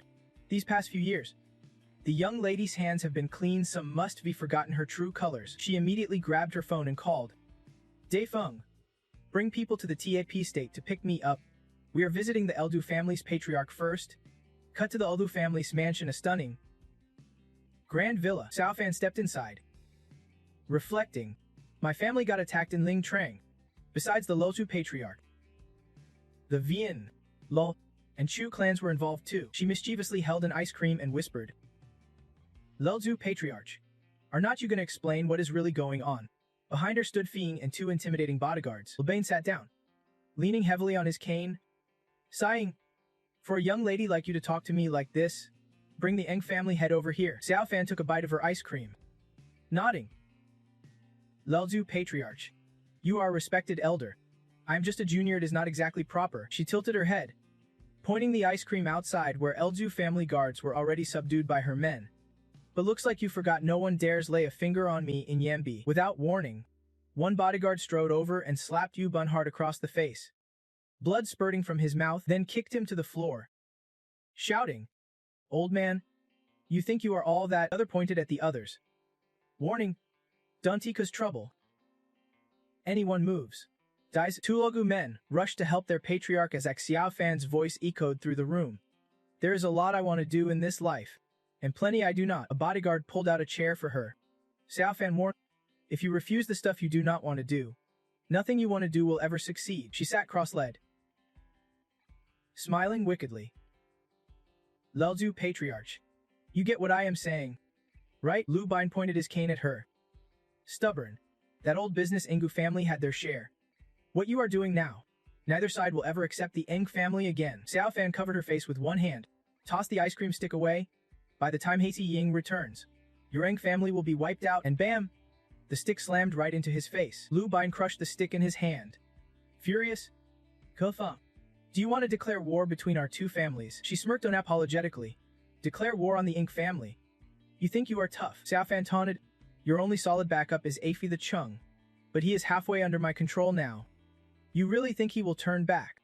Don't he make me laugh? Difeng quietly presented a box, explaining, 10 years ago, the Ink family was just a nobody in Yambi. 10 years later, they are threatening you. Ever wonder why? Lu Bine glanced at the pill inside the box and listened to her explanation. Fear creeping in. The Ing family always picks the right moves. Now behind the Ing family stands a company, the Zeng clan, Thanthan, and deep ties with Long Quokka's top houses. Xiaofan stood up, hands on hips. You think you have the right to fight me? Then she turned and walked away, making one thing clear. You are old news. Yanbi, now I call the shots. Lu Bine trembled, silent, absorbing every word. I will give you two choices. You die, or your entire Lotu family dies with you. She turned back, finger to her lips, smiling. Hope tomorrow's front page has your old face plastered all over it. This time, do not make the wrong move. Xiaofan's crew stepped into the courtyard. Difeng asked casually, Miss, what is next? She thought for a moment. The matriarch of the Chaku family has scared her grandsons chasing me. Let us go there. Then Xiaofan clasped her hands behind her back, voice buzzing with excitement. Difeng. Difeng. I have cleaned up so many hidden disasters for Than Fong already, so tell, how should I have him thank me? Did you see how I got him to agree to our engagement? Ingo sighed in exasperation. Miss, for something this big, you still need to ask the head of the family first, sitting tiredly by his wife and child. He asked, Unnie, do you think this time they will actually succeed? The little one held the baby, confidently saying, all the spiritual veins in the world originate from our clan. Only here can the broken veins be restored. This legend's been passed down for years, but Master told us the clan's veins come from the fairy realm. I think they will fail. He propped his chin with his hand, shaking his head. Can't say that for sure. At least here, there is still a path to the fairy realm. Looking up at the sky, she reasoned. In this era, who knows if that path can even be opened anymore? There is not that much spiritual energy left in the world. But maybe. Years ago, Master Zhangshan left a part of the vein here, probably for future generations to reopen that path. Young man sighed. Otherwise, the spirit energy here would not be easier to absorb than other places, and we would not be able to cultivate to even a half-step condensation. Just then, Anna arrived, followed by a group of ninjas escorting the injured the Chung, who was gasping for oxygen on a stretcher. Seeing this, she muttered, Unnie, looks like trouble's back. She rushed inside, laid the baby in the crib, and whispered, Be good, son. Mommy's going to deal with some bad guys. I will be back soon. Outside, he planted his feet firmly.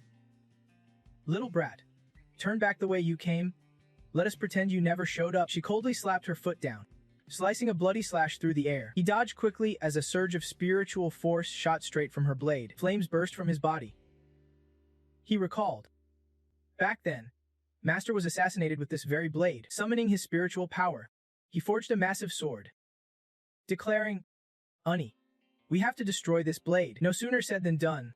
The giant sword slammed down toward Anna, who hastily raised her blade to block. From afar, the ninjas were hit by a blast of blue energy. Anna glanced over with a smirk. The couple stood side by side, one blue, one red. Zeking insisted, It is not just her who has to die, but the traitor too. She clenched her fists, full of hatred and bloodlust. Only blood can wash away this grudge. The Chung paled in fear and ordered, Let us retreat. But Anna proudly raised her blade, fueled by spiritual power. If Mother could kill your master, then I can kill you. She swung forward fiercely. Fools from Long Kingdom think the demon blade controls fire, but its true power is in its slash. As the blade shot between them, Anna kept talking nonstop. Have you ever seen a true powerhouse? I once suffered for a weakling. I watched my mother die before my eyes. That is why I sought power. Now, I am a powerhouse, and my blade can cut through mountains. She laughed maniacally. Feel the demon blade's power tremble. Beg, then die in terror. But Eng Neng pressed both palms against the demon blade, crushing it effortlessly. Anna staggered back, stunned. What? He frowned, glancing at his wife. Unnie, are all the guys from Ho Kingdom like this? Got a kiss before a fight, then smash darkness with thunder. Tiu then scolded. I told you not to watch their cartoons. And yet, she forced a defensive smile. Worried inside. The demon blade's power was easily blocked. These two were stronger than expected. She rested the blade on her other arm. Thinking, only a special move can work now. Taiyu then put one hand on her hip, pointed forward with glowing blue energy. Enough playing, finish this quick and let us go clean up the kid. Nung Ung leapt into the air, flames blazing from his feet, aiming straight for her head. Smiling, he said, Unnie, let me handle the cleanup. Tonight, I am craving stir-fried noodles with minced meat. She gritted her teeth. Terrified. These two were terrifyingly strong. Any one of them could crush me. Thinking of the baby lying inside, Anna's eyes darkened with a sinister resolve. For Mother's wish, I will do whatever it takes. Cut to the group from the Divine Wind clan, walking through a vast, mysterious realm shrouded in mist. He looked up, guessing that after entering the secret realm of Kolon, the spiritual energy here was thick and potent. Training here for 3 months could be a game changer. Divine Wind turned to Jama, instructing, stay here and wait for the Jiapa reinforcements. Chine immediately objected. No way. She is Jiap Hezali. We can let her roam free. If she sneaks a move on Kolon, we are screwed. Lu Chen nodded sharply. Leave her to me, I will take her out. Tutu rubbed his chin thoughtfully. Showing mercy to the enemy is just being soft on yourself. Divine Wind, do not tell me you are getting all attached just because you binge-watched her dramas. She gently grabbed his sleeve, asking, Divine Wind, you do not want me, do you? Divine Wind stared ahead boldly. Kolon is way more dangerous than you think. Whatever their plan is, we have to be ready. First, they have to protect themselves. Sticking a thorn in Jiap is easier than constantly being on edge. He turned back and patted Jamoya's shoulder, emphasizing every word. This time, they planned long ago. I doubt Ngo Nang Nang can stop them. Can I really trust her? She lifted her face, cheeks flushed. If it is your order. Divine Wind, I will give it my all. Then the others left, while Jama stayed behind, clasping her hands happily, muttering, Heavenly decree. Divine Wind is the messenger sent to save me. Meanwhile, Divine Wind led the group, reminding them, from the intel I have, the biggest threat inside Konlon is the soul eggs. They are always lurking. Soul eggs have the power to attack your very soul directly. So we need to tread carefully from here on out, he guessed. Back then, Tima entered Konlon, but maybe they never faced the soul eggs. Lu Chan, trailing behind, spoke up, I do not know. And Kiat did not bring me along for that mission. Chine immediately caught Divine Wind's intent. He would done everything to push Jama out of the team, so she would not learn about this danger. Nodded in agreement. She's not one of us. She has got a dark side and can be trusted yet. Divine Wind confessed quietly. If she listens, I can help her. If not, let her stay trapped in Konlon. Ahead, a group wearing red uniforms appeared. Among them, a woman held a photo tightly in her hand. Everyone stepped closer, eager to see who was in the picture. Timus members. Lu Chan's face fell, fighting back tears. Sister Hong, I have been searching for you forever. So you were here all along? Divine Wind handed over the photo curiously. Why did not you come to Konlon back then? Tears streamed down Lu Chan's face as she looked down. I went to fight the elite warriors of Ungkwok and got captured. And Kiat arranged for me to go home and recover. She recalled being caged, while those fighters ate and trained right in front of her. Kiat approached, offering a piece of meat. Want some? She spat saliva right in Lu Chan's face instead. Gritting her teeth, Lu Chan snarled. If you were not outnumbering me, I would not have fallen into your hands. One thug immediately aimed a gun at her head, threatening, Captain, let me kill her first. But a hand stopped him. Our elite squad's priority is mission success. That thing in Konlon is invaluable for scientific research on jealousy. Jiep lightly punched the man's chest and lowered the gun. Warning, we need Long Nation's people to get into Konlon. The thug cursed, pointing his barrel skyward and firing wildly, furious beyond words. Jiep turned back, offering the meat again to Lu Chan. I promise you, before the mission ends, nothing will happen to you. But she just kicked the plate of meat away. Despite being battered, Lu Chen stood firm. Even if I die, I am dragging you down with me. He looked back, frowning and warning. Many of ours have died at Tima's hands. You had better pray I live long enough so your death hurts less. Suddenly, 2 Tima members rushed in, slicing through the remaining thugs. Okiat sneered down at the fallen man, trying to kill Tima. I suggest you go dream early, anything as possible in dreams. Jep was startled. questioning, How did you find us here? Sister Hong jabbed her weapon straight into him and replied sharply, Here in Long Nation's territory.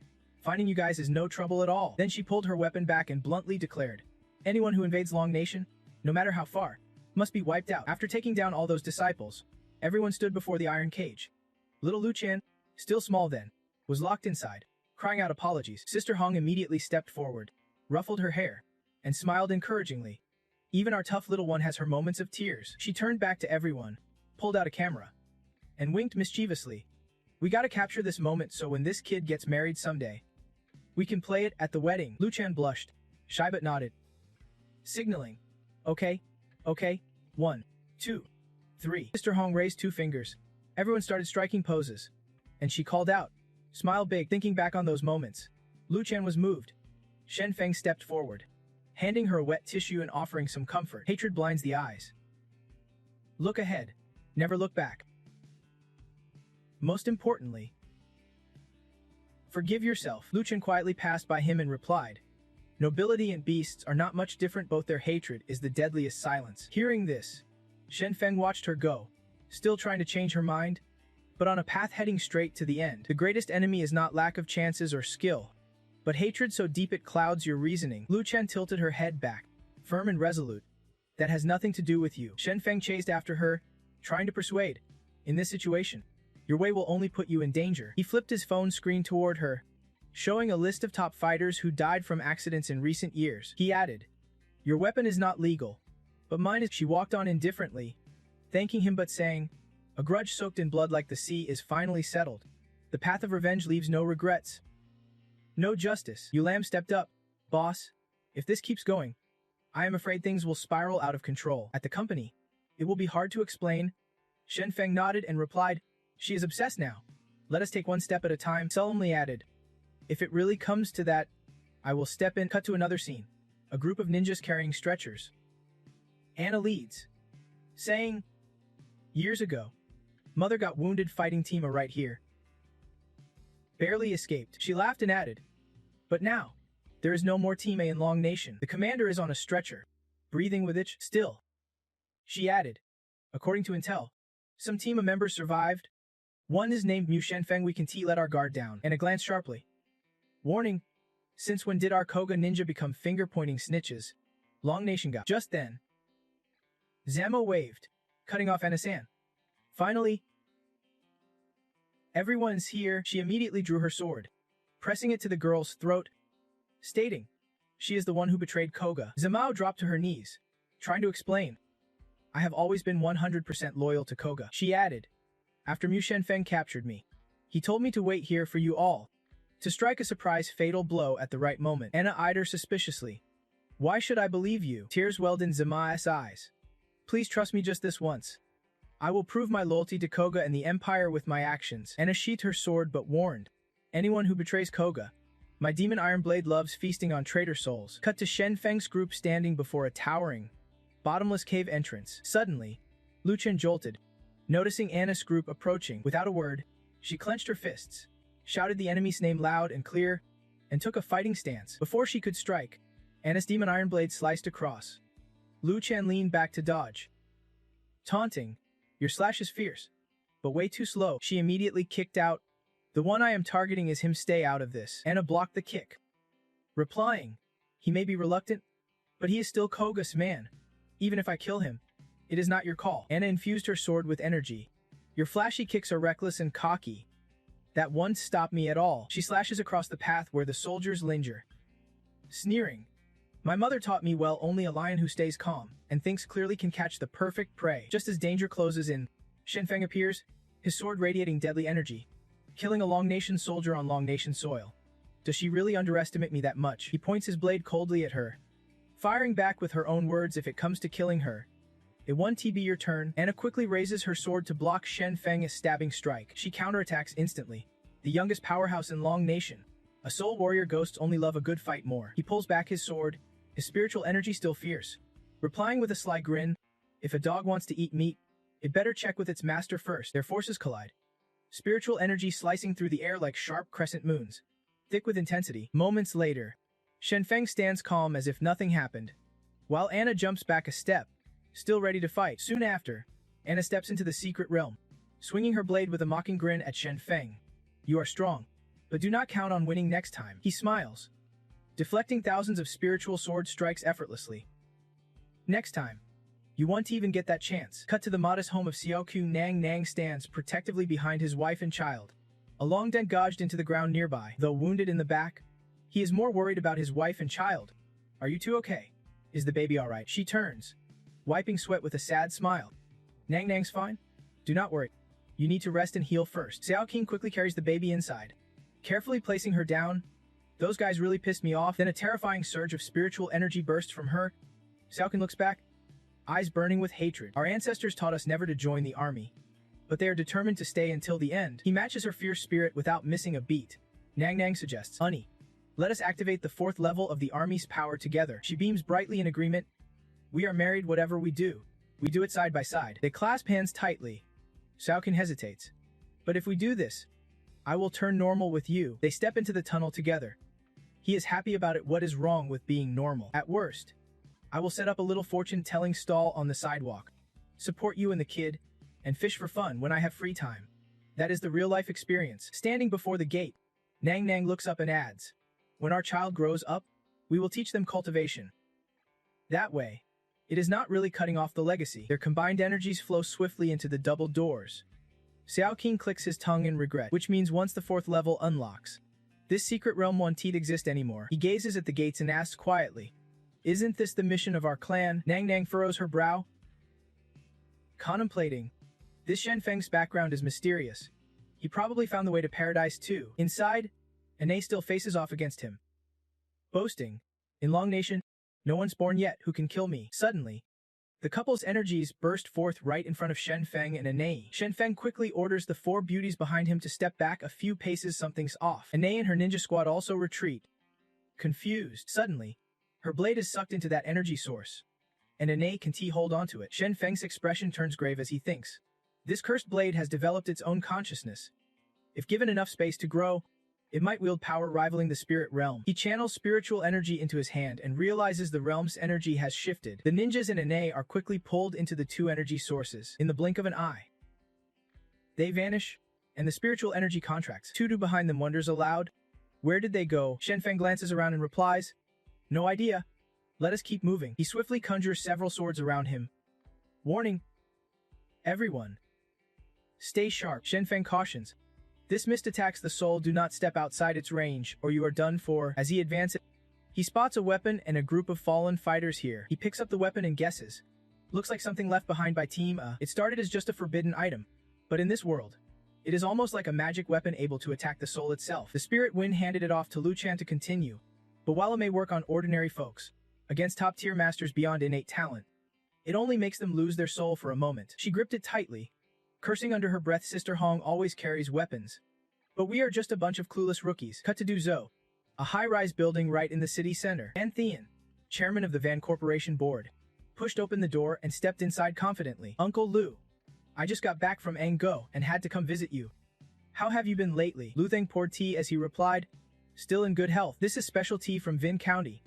Just launched in Duzhou this year. Give it a try. She walked over and placed her gift bag on the table as he set a steaming cup of tea in front of Van Thien. Quickly sitting down, she stared curiously at the cup before her. Uncle Lu, that tea you brought back from Ang Ho Gua last time, 50,000 a pound. Why do not you drink it? Lu Theng raised his cup, casually explaining, I tossed it. My Uncle Lu prefers local stuff. No matter how expensive, it just does not compare to the tea here. Van Thien took a sip, nodding in approval. It has got a clean, smooth taste, not bad at all. She slid a can across the table. Uncle Lu, you have got to try this coffee. It is the latest genetically modified product from Angu. Pretty tasty stuff. Lu Theng chuckled, politely declining. At an age like mine, I am not just into local stuff. I stick to what my ancestors left behind. These new things are more for the young crowd anyway. He asked seriously. Xiao Thien, I heard you and John from Wilson Pharmaceuticals and Ango are friends, right? Van Thien shook her head, holding her tea. Uncle Lu, you have got it wrong. He is just a business associate, nothing more. Wilson Pharmaceuticals is pretty famous in Angu. We can make money without losing anything, she added politely. Besides, Even if we cooperate with Wilson Pharmaceuticals, we would still need Uncle H's approval first. Lu Thing pondered. Your Uncle his tastes have changed in recent years. He has stopped liking our steamed buns and now prefers rice balls from Angho Go. He sighed. Well, that makes sense. He has been ill for years. Trying new things more often is understandable. It is a shame we realized his changing tastes too late. Van Thien carefully set her cup down, hinting. This time, Uncle Ha is stepping back. That position will definitely go to Uncle Lu. Uncle Lu, I would like another cup. Lu then quickly poured more tea. Teasing. This little one used to love snacks. Now she comes here and still asks for 2 more cups. Later, I will have little Cobra carry 2 pounds up to your car. After finishing her tea, she grabbed the gift bag. Uncle Lu, I have got some things to handle, so I want to keep you. If you do not like this coffee, I will just take it back. Suddenly, Lu Thang reached for the gift bag, agreeing with her. Genetically modified coffee is new and fresh. It is not really for us older folks. But then he pulled it closer and said mysteriously, but the young ones down below can still try new things. Isn't he this what they call East meets West nowadays? Van Thien bowed respectfully before saying goodbye. Yes, Uncle Lu. Next time, Sao Thien will come visit again. Hong Loi woke up and opened the door for her to leave. Lu then gave a thumbs up back, ordering, Sahu, bring it up to Xiao Thien's car. Make sure she sees it with her own eyes. The man shouted. Got it, he muttered, holding the coffee can. The latest genetically modified coffee developed by Ang Yu. Good stuff like this landed on our turf means it is ours now. Tell the interns near Conlon to take some coffee home. Not long after, Van Thien headed to her car, and Luan Lone quickly opened the door. Hong Loi ran after her, holding out the tea bag. Miss Van, this tea is a gift from Lu. She glanced over and said, just put it in the car. I do not like accepting gifts directly from others. He smiled knowingly. Lu insisted I watch Miss Van accept it with her own hands. Hope you want tea, make it hard for me. Cornered, Van Thien reluctantly reached out and snatched the tea bag. Then she got into the car while Hong Loi stood behind, watching the car disappear in the blink of an eye. Inside, she snapped orders, announcing downstairs, cancel all actions. There is no chance left. While driving, Lone wondered aloud. Miss, should we notify the supernatural squad? She raised an eyebrow slyly. You want me to end up like that fake had the Trung? He is already flailing in despair. But I am young, I have still got plenty of chances. Van Thien glanced outside with a sigh. Let us. None of these company big shots are easy to deal with. Cut to another scene in turn. They Hesu Din Ung Go. Not working overtime. Eating jelly on the sidewalk. Muttering to herself. Utterly alone and bored. Man, I want to go to Kunlun too. Suddenly, a guy approaches, flashing his phone. Hey. Beautiful. Let us be friends. She flat out declines. Sorry. I am not into poetry. He reaches behind her, pulling out 2 roses. Teasing. Hey girl. Guess what I got here? Ung Yungo brushes past, closes her eyes, smirks. Bro. Take a good look at what you are holding. Instantly, the roses turn into green onions, leaving him dumbfounded. His face darkens. Well, what? How is this possible? She glances over, muttering, I stopped playing with this cat's tricks since I was 3. At that moment, a chubby woman grabs his shirt, yelling, You thief! Dare steal from me? Come on! We are heading to the cops. Ungok strolls along the bridge, complaining on the phone. Anho, finally you call me? I was about to die of boredom. The voice on the other end is urgent. Hot news. The supernatural squad of our kingdom is about to hit Conlon. Your mission. Handle them. She grins, candy in hand. Kill 'em all, the voice commands. Bring one back alive. The rest, play it by feel. Have fun your way. Ungok sucks her lollipop excitedly. Thanks. Anho, when you are back in Ducha, candy's on me. Suddenly, the other guy yells, Hey, do not, you dared mess with me. So tonight, whether you like it or not, you are coming for 8 shots plus 1. She grabs his collar. Smirking. Fine. Jump down with me, I will drink with you. Ungok quickly pulls him off the bridge splash. He falls straight into the river, struggling to the surface. He wails. Ghost? Ghost? Mom? I want my mom. She just shrugs, walking off, glancing back with a smirk. Whatever. Cut to a highway, where 2 green trucks roar down the road. Don sits inside, puffing a cigar. That is Conlon Mountain right there. 10 years ago, the supernatural squad was wiped out here. This time, our Long Kingdom team will reclaim the glory that is rightfully ours. A subordinate in the back reports. Can T reach Miss Van Thien by phone? Captain, I am worried this mission might hit a snag. Don't exhale smoke, clenching his fist to reassure. Most of the Van Corporation's assets are in our kingdom. She won T dare play games with us. I think she is just cautious. After all, we are in Long Kingdom. Even without her backup, we are all enhanced warriors. No one here can match us. Meanwhile, Ungigok stands on high ground. Observing, she pulls a string in her hand. Muttering, been waiting for you all so long. Do not disappoint me now. Below, the two heavy green trucks thunder down the road. Suddenly, a wire slices right through one truck, splitting it in half. The soldiers inside, gone straight to the afterlife. The second truck screeches to a halt when they see their fallen comrades. Dun throws open the door, shouting, "Enemy attack! Enemy attack! Get out, now!" Cut to Shenfeng and his crew entering a smoky, misty cave. Surrounded by 4 swords guarding the entrance, everyone freezes, staring at the dense, eerie mist ahead. Tef then swings his lightning sword, slicing through the fog. Then Feng narrowed his eyes, sensing the smoke's power was attacking the soul itself. Without our peachwood swords for protection, we would have been dead long ago. He glanced back, squinting, and the deeper we go, the stronger this power feels. Quick on his feet, Lu Chen sized up the weapons before them and said, "So what? That guy's S-squad is still pushed into the deepest parts of Colon's secret realm." Then Feng snapped his fingers, adding, "They are all Long Quok's hairs. It is not unusual for them to carry protective magical gear." He suddenly paused, staring at the spiritual energy in his hands. "But even so, that only keeps you alive. It does not make you invincible. My guess, that guy's entire squad got wiped out because their life force was damaged in Colon. And then they ran into An Ho Kwok's ninjas at just the wrong moment." She clenched her teeth, burning with hatred. No matter the cost, none of that guy's squad should ever get away. Shortly after, they spotted a small pillar and a red creature lying beside it. Someone stared intently at the peacefully sleeping fox and the box atop the pillar. Muttering, "Could it be?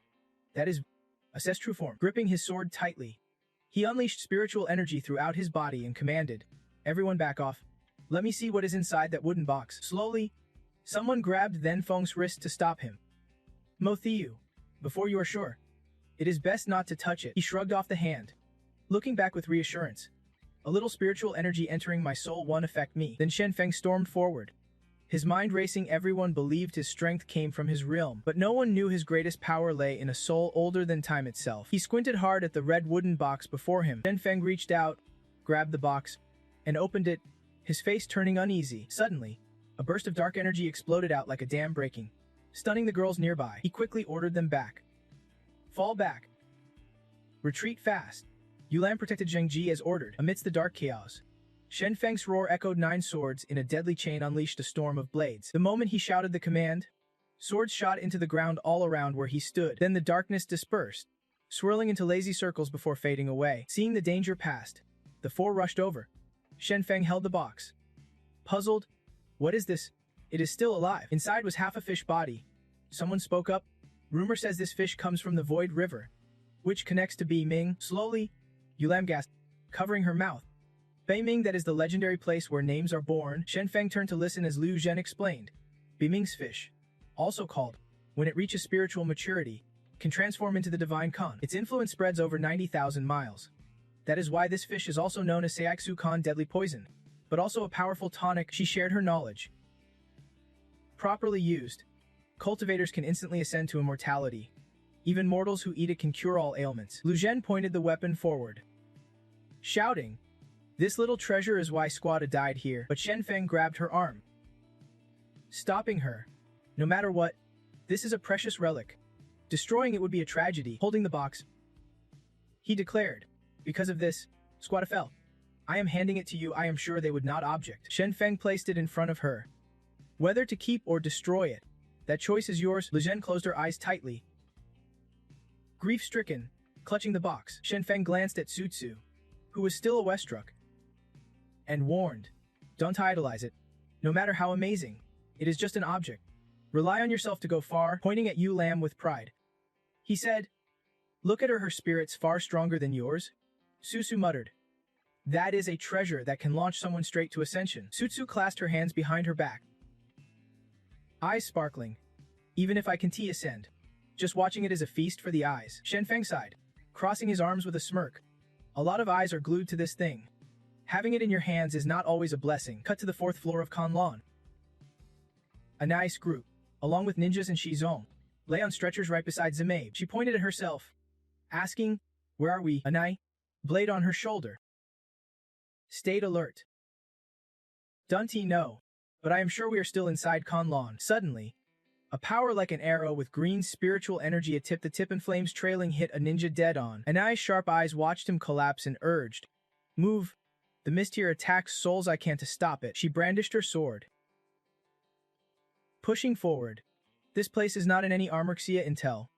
We might all die here." Seconds later, Anai glanced back, admiring the ninja's courage.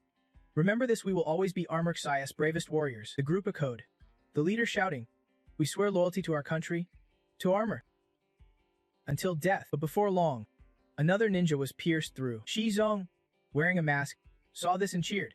"That is the power. As long as I consume it, I can survive." She glanced at him, warning, "Try surviving first, then talk." A shimmering green river lay before them. Anai turned, ordering, "Find a way across. I will cover you." The ninjas rushed to the water's edge as she transferred her ghost blade to 2 of them. Zimabe frowned, stepping back. "Anai, something feels off." Anai insisted. "Nothing strange. They are all Armorxia warriors. If they die, they hold no grudges." But halfway across the river, 2 of them suddenly plunged into the water. She panicked, realizing this river felt like a void. There was no way to harness any power. Above, mist attacked the spirit, suppressing the soul. "None of us are getting out alive here." She bled profusely, but no gods could save her. Then she slashed through the crowd, allowing the others to keep channeling their spiritual energy. Anai turned back and ordered Zemu, "Take him with you. Let us move." The ninjas quickly swept to the middle of the river, setting up a formation so the 3 of them could cross. The others, they were doomed to die in this river. The spirit on her shoulder felt grateful. "Thank you, Lady Suntho. You're 'cause I am fully behind it." Zemo glanced back, scolding, "If it were not for you, our armor warriors would not be losing their lives here either." One challenge after another before them loomed a thick, dense aura. The space grew ominous, heavy with darkness. Anai sensed something off. Something had definitely gone wrong inside the Kunlun secret realm. No matter what happened to him, the mission had to be finished first, then they would deal with it. Scene shift to Shen Feng's side. Still standing by the old pillar, he slowly unfolded a sheet of paper. As the paper opened, a line struck their eyes. "No immortals under heaven." Slowly, disbelief escaped their lips. "No immortals under heaven? That can be. How is that even possible?" Shen Feng clenched the paper, scoffing. "Just because I recently ascended does not mean I know what being an immortal truly means." "Ridiculous," a woman nearby retorted. "Zhang Qianxi was the last ascended immortal in the world. How could his words be wrong? Are we cultivators just living a lifetime of fools?" He chuckled, hands deep in pockets. "The path has no end. He just ascended, how could he possibly understand?" Shen Feng patted her shoulder gently. "You can grasp what true Tao's origin is yet. Don't overthink it. Walking the path beneath your feet, that is what counts." Suddenly, an explosion erupted right before their eyes. It was Anai and Zema charging in fiercely, chasing after the spirit on her back. Lujin's blood boiled as she brandished her spear and charged forward, shouting, "You are not leaving here alive." Anai swiftly drew her blade to block, smirking. "Plenty have tried to kill me, but here I am still standing." She stepped back cautiously. "Only when I kill you will the noise in my head finally stop." Shen Feng watched as the 2 began dueling. Lujin looked flawless on the surface, elegant and poised, but her strength matched her opponent blow for blow. He raised an eyebrow, advising, "Yulin, you have got little real combat experience. Watching this closely will do you good." On the other side, Lujin struggled against Anai, their power evenly matched. Suddenly, the spear's tip slammed into the wall, shattering the surface as a terrifying energy burst forth. Even Tudu covered her mouth in awe. "If I were Anai, I would be dead for sure by now." Yulin wondered aloud. "What rank does Lujin hold in the current Dragon Kingdom?" Shen Feng nodded confidently. "At least on the surface. Between me and those 2 on Dragon Tiger Mountain, no one is her match." Last time they clashed, Lujin was at a disadvantage simply because she lacked the right weapon. He watched the 2 weapons clash, placing a bet. "Watch closely if Anai goes on the offensive now. Lujin's about to win." On the other side, Anai swung her blade down with scorn. "Many want me dead, but in the end, I survive." Lujin immediately jumped back several feet, and with every step she took, The spiritual energy flared brighter from her blade to her very being. Then Lu Jin leapt aside, dodging deftly so the attack could not land. At that moment, Anai spun her blade in a circle, igniting fierce flames around Lu Jin's feet. Standing above, Anai pointed her spear down with pride. So many have tried to kill me all these years, but I am still alive. Lu Jin below could not hide her frustration. Shen Feng clapped slowly, as if watching a show. Energy radiated outward, every move scrutinized with precision. The gap to the realm of those on Dragon Tiger Mountain is now just a hair's breadth away. He glanced back, reminding Yulin, watch carefully. When you can control your spiritual energy to this level, that is when you are truly initiated. Lu Zuan dropped the box and charged headfirst into a deadly showdown with an A. In a flash, a sharp spear jabbed straight at her, and he sneered, have you figured out how you are gonna die yet? Ai sprang into action, spinning her spear to deflect the attack, then slipped away silently. The Chung shouted, hey, Sister Sun Thu, back off. I will give you 1 billion. No wait, 10 billion. He held out his palm to Zema. Warning, you want to keep walking the same old path or be my ally. Whatever you choose, do not screw it up. Without hesitation, she dropped him hard onto the ground. Zema dashed over to Shen Feng, pouring her heart out. General Shen Feng, I have always wanted to be your friend. Standing by his side, she cast a glance at the Chung. Heads up.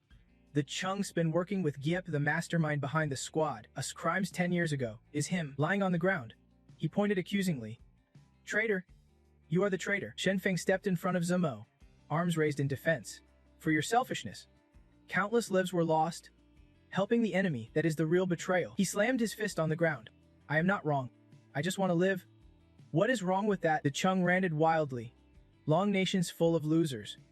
Even my stage 4 cancer's untreatable. I just wanted to use Sai Tikung to heal myself. But everyone's against me. His eyes flicked to the box right beside him. Sitting up, suddenly energized, he burst out laughing. Everyone calls me selfish, but I have sweat and blood for this company. Protected Long Nation countless times in silence. Shen Feng, answer me, who is really selfish here? He replied immediately. You are broken, sick old partings, fatal judgments, hopeless prayers, all the suffering sent from the heavens. You do not have the power to defy fate, yet you try. Dunti, you know destiny's not to be challenged. The Chung quickly reached for the box, protesting. What I am asking for comes from me, not the heavens. Get out of my way, all of you. Slowly, he opened it, shoved half a fish into his mouth, and suddenly convulsed. This is not good. He wants. Shen Feng reached out to stop him. No need. If he does not eat, he might last a few more months. But now, he has sealed his own fate. The Chung's belly ballooned suddenly. Panicked, drenched in sweat, stammering. What is happening to me? Shen Feng finally explained clearly. This is the age of magic. Say Kud, it is just poison. The very thing you are obsessed with. He locked eyes, emphasizing each word.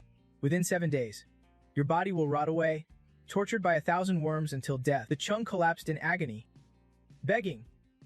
Shen Feng, I will give you everything. Just kill me. I beg you, kill me. All he got was a sideways glance and cold indifference. You have done enough evil. This is karma. I want to kill you. You will rot away here in the shadows. Tormented and forgotten, they left quickly, leaving the Chung behind. Inglam wondered aloud. Losing a good weapon like say Chi Kong to him is not that kind of tragic. Shen Feng quietly asked. Inju Lam, what do you think pain really is? She rubbed her chin thoughtfully. I do not know. I just know that whatever you tell me to do, I will.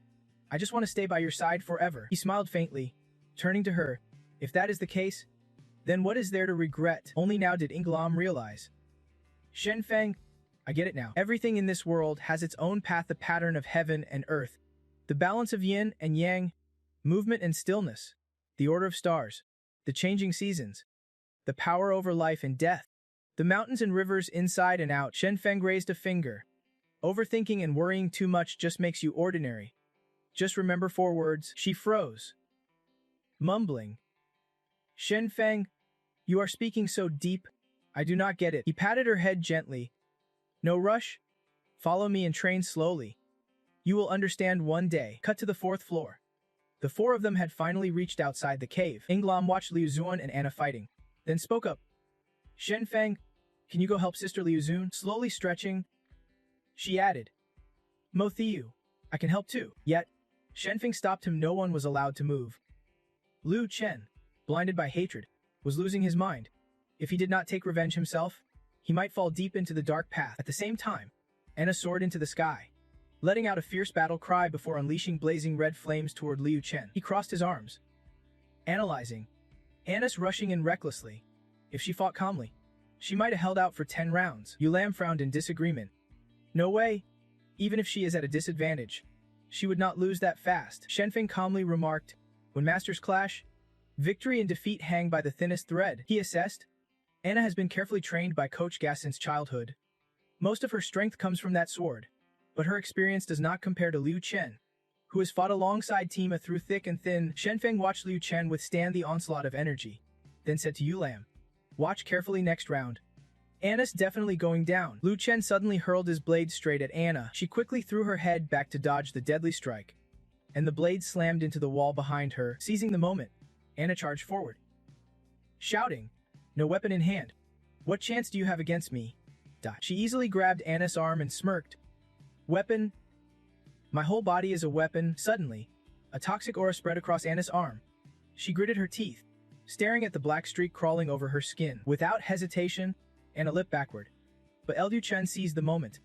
Lunging right in front of her with his golden hand outstretched, he declared fiercely, 10 years of holding back, just to wipe out every last one of your kind. If you die by my hand, it is no accident. And just like that, he plunged his arm through her chest. Blood sprayed everywhere as Anna's sword clattered to the ground. She collapsed to her knees, murmuring, Mother, in the end, even I could not carry out your last wish. Right then Feng stepped forward and picked up the fallen sword, watching a soul radiate from the blade. He marveled, using a spirit to forge a sword, turning yourself into a sword spirit. Now that is pure madness. Anna, blood dripping from her mouth, still looked down on him. Ku Thit's power. You won't be able to suppress it. Then Feng swung the sword, creating a thick black smoke trail as he shot back. You think I can handle it? She crossed her hands on her hips and warned, the heirloom sword of the Tuchuga clan has the highest bond with someone from long quotes. Hope you treat Ku Thit well. But he snapped the sword in half with one hand and mocked. What a joke. You frogs at the bottom of the well think I would respect this junk. Half the blade fell right in front of Ney, who recoiled and gasped. What the hell? Dung approached the river and guessed. This must be the Void River. Right? Just hop on a boat downstream, and you will reach Biki Min to find the immortal realm. Tran Alo Yu Tran grabbed the tip of the sword from behind Then Feng, whispering, Then Feng. Sorry. He spun around and easily caught her, freezing her on the spot. Then Feng warned, Lil Yu Tren, do not push me to kill you. He spun the weapon so fast that Lil Yu Tren had to spin with it, their fists crashing hard against each other. She quickly jumps onto the boat he mentioned. For the past 10 years, I have learned one truth. Only by becoming the strongest can I stop Team Us tragedy from ever happening again. Standing there, Lone adds, one thing I do not want to kill you. Just do not stand in my way. Even as his hand radiates a deadly aura after their clash. With a flick of his wrist, Shenfeng disperses it and says, you really think you can kill me just by yourself? Shenfeng eyes Lu Tren's move thoughtfully. It was tough enough to find a lead to Bing Lei.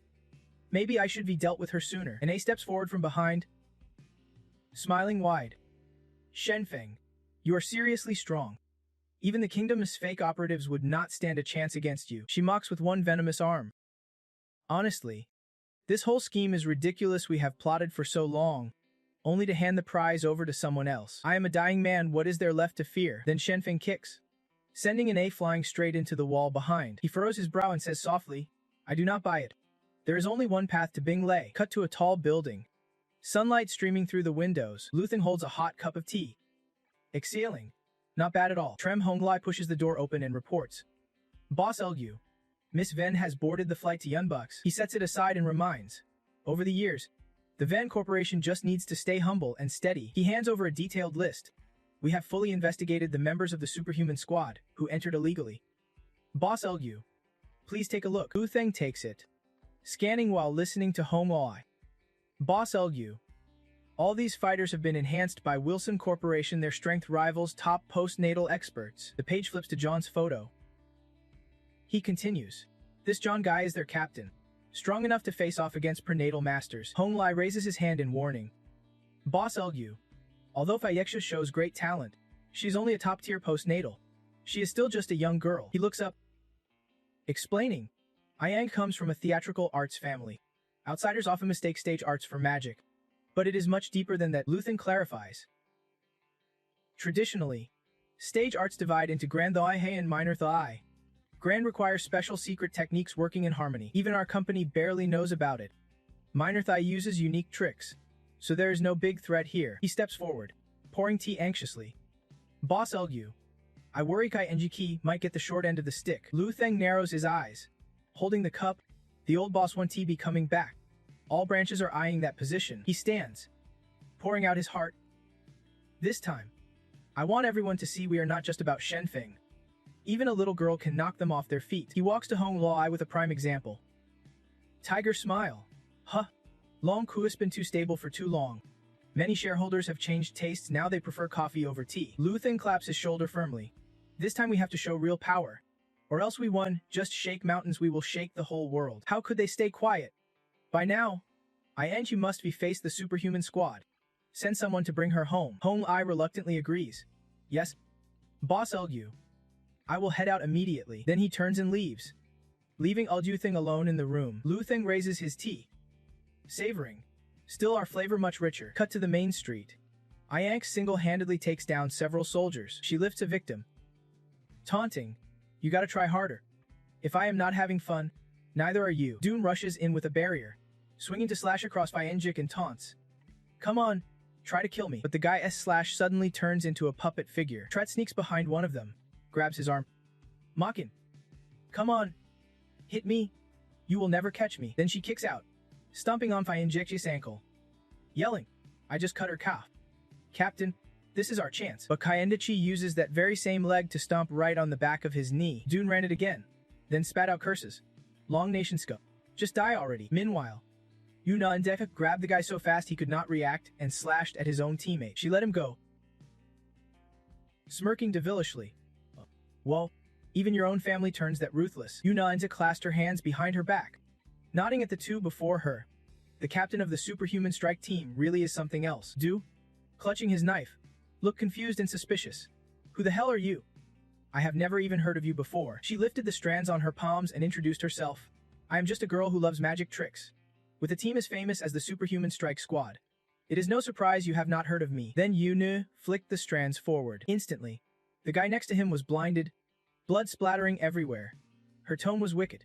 But from now on, you will all know me. Dune stomped the ground in frustration, lipped up, and shouted. No way. The guy wildly brandished his knife, insisting, I am an SS-level soldier. There is no way I will lose to you. She crossed her arms, tilting her head slightly. All that talk, I do not get it. Let me show you my favorite magic trick. Yuna Neka raised her hand, touched Dune's knife, and unleashed her secret move. Celestial Pinch. Just like that, the knife was snatched right out of his grip. She swiftly slashed down, but luckily his body was light, so he staggered back just in time. She pressed the knife tip to the ground, glaring at him as he clutched his wound, issuing a warning. See this? I can take your weapon. Or I can take your head. Yuna bit her fingertip teasingly. Boss, how about I play with you a little longer? Dune looked down at his injury, panicked. If I had not backed off when I did, my lung would have been shredded. Still, he pointed at her with disdain. My power matches that of your innate martial artists. How could you possibly be stronger than me? Yuna Undate leaned down, flicking the strands with a smirk. Strength means nothing if you do not know how to use it. She spun over Du's head, strands whirling. I understood that lesson since I was 10. Seriously. What are you guys thinking? Landing smoothly, she gripped the strands tight. Du was blinded in an instant, begging, please. I swear I am leaving Long Nation right now. I want to ever come back. Spare me. She stomped him to his knees. Dune cowardly pleaded. Money. I will give you money. Everything I have is yours. I thought you would be strong. Turns out, you are just boring. Then she dragged him along like a reluctant cow. Come on. Let us. We should get out of here. Cut to Ulduthungus' office, where he sipped hot tea, watching the screen showing Yunu Nufuki dazzling Dune. He looked up and asked Hong Li, have the other branch offices been notified? Hong Li nodded. Yes, it has been synced with the branches, but other divisions have interns too. I am a bit worried. Lu Thing glanced sharply. I do not care what they think, as long as nothing breaks protocol. We keep the peace and balance. He switched to a simple home view, asking, any news from Thenfeng's side? Hong Li replied immediately. Nothing yet. But with his strength, none right probably can touch him. Hong Li suggested. Boss Lu. What if we bring Nengan Nung and Zyme to you than to the company? They are rare talents in Long Nation. He put down his tea. Fingers intertwined. Thinking. They share roots with the main faction. The company should avoid poaching from them, and let the seniors keep their talents. Over at Huv, the man beside him gazed into the distance, asking, Senior brother, can you feel it yet? Narrowing his eyes. The other replied, Junior brother, the 4th floor of Kunlun has activated. The path to Beng Lei is clear. This time, that Thenfeng kid definitely won't miss this chance. Hein Feng laughed heartily after hearing it. Senior brother wiped a tear and asked, Junior brother, is this even possible? Thenfeng can reach Beng Lei just by illusion. Junior brother said firmly, No way. That kid might seem hot-headed, but he is ruthless.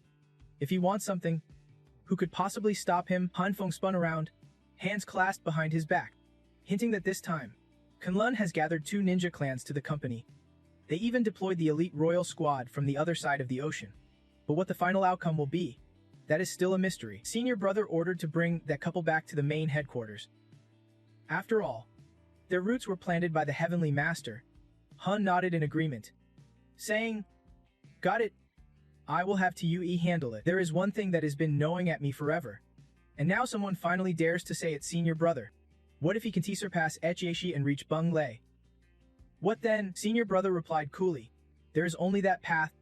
I have already warned him about the danger. When the time comes, whether he goes or not, it is his choice alone. Not long after, a powerful surge burst from a river.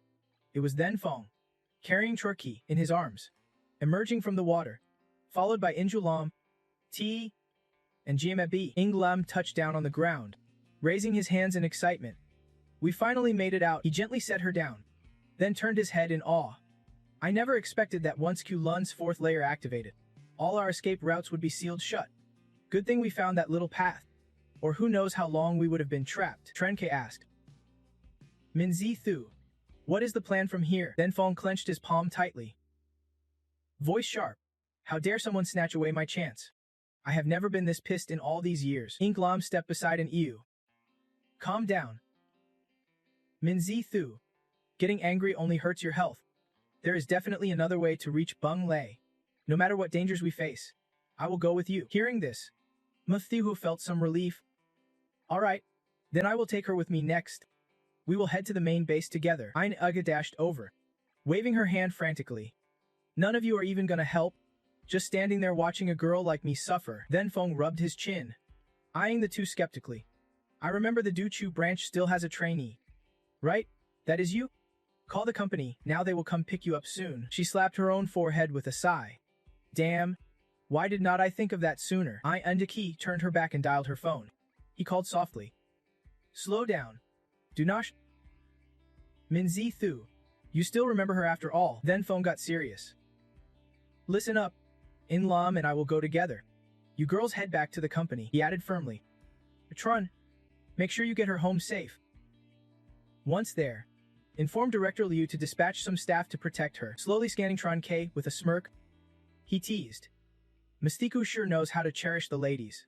Huh? Tai Injiks. Alright. It is a small favor. She quickly bowed her head in gratitude. Thank you. Then Fong and Yi Glam left, not forgetting to drop a ton of warnings. Don't overestimate your abilities. Stick to tasks within your limits. Otherwise, you want to achieve what you want, and if you mess up, it could cost you your life. Don't forget. Right now, you are the only seed left in the Tron family. Slowly folding his arms behind Tron K's back, he praised. This guy, he talks a big game but has a good heart. He glanced at her slyly. But hey, someone else should take a good look in the mirror too. Some images are better left just in your mind, do not go hurting yourself. Tron K sighed sadly, voice soft and defeated. I get, he is someone I can never touch. Slowly brushing her hair aside, she compared. In terms of resources, you can match the girl beside him. Background. You are known to Eufeme, and when it comes to female strength, you are not on my level. She took a few steps forward, then looked back with a nod. You just gotta know your place inside. Come on, I will take you back to Du Chiyu. Scene shifted to the foot of Long Hever Mountain, where a car pulled over to the roadside. Someone hurriedly got out to open the door for Vin Thin. She stepped down, muttering, "The foreign front's unstable. And now things are not peaceful at home either." Vin Thin raised her brow, eyeing the sect's gate ahead. If we had the support of the Chen Net sect, we definitely would not have lost that position to the Ventha Corporation. Soon, a group of bodyguards arrived and spread out. "Director Vien, our client has an invitation." The secretary immediately stepped in front of her. Ven Thin crossed her arms, sneering at the crowd mocking her. The Yang family really is vast and powerful. Ink Tium's already banned, but still manages to call the shots. Aren't you afraid the Engyu patriarch will come back and deal with you? Yet the bodyguards bowed respectfully, extending a hand in a friendly gesture. "We only act on orders." "Director Ven, please do not put us in a tough spot." She had no choice but to comply. Van Thien walked into the room alone, saying, "If Nigo Tiu Fam wants to do something, we can stop him. Just wait here for me to come back." Not long after, at the tea house, the bodyguard pulled out a chair for her, inviting her to sit. Van Thien sat down facing Tiu Fame.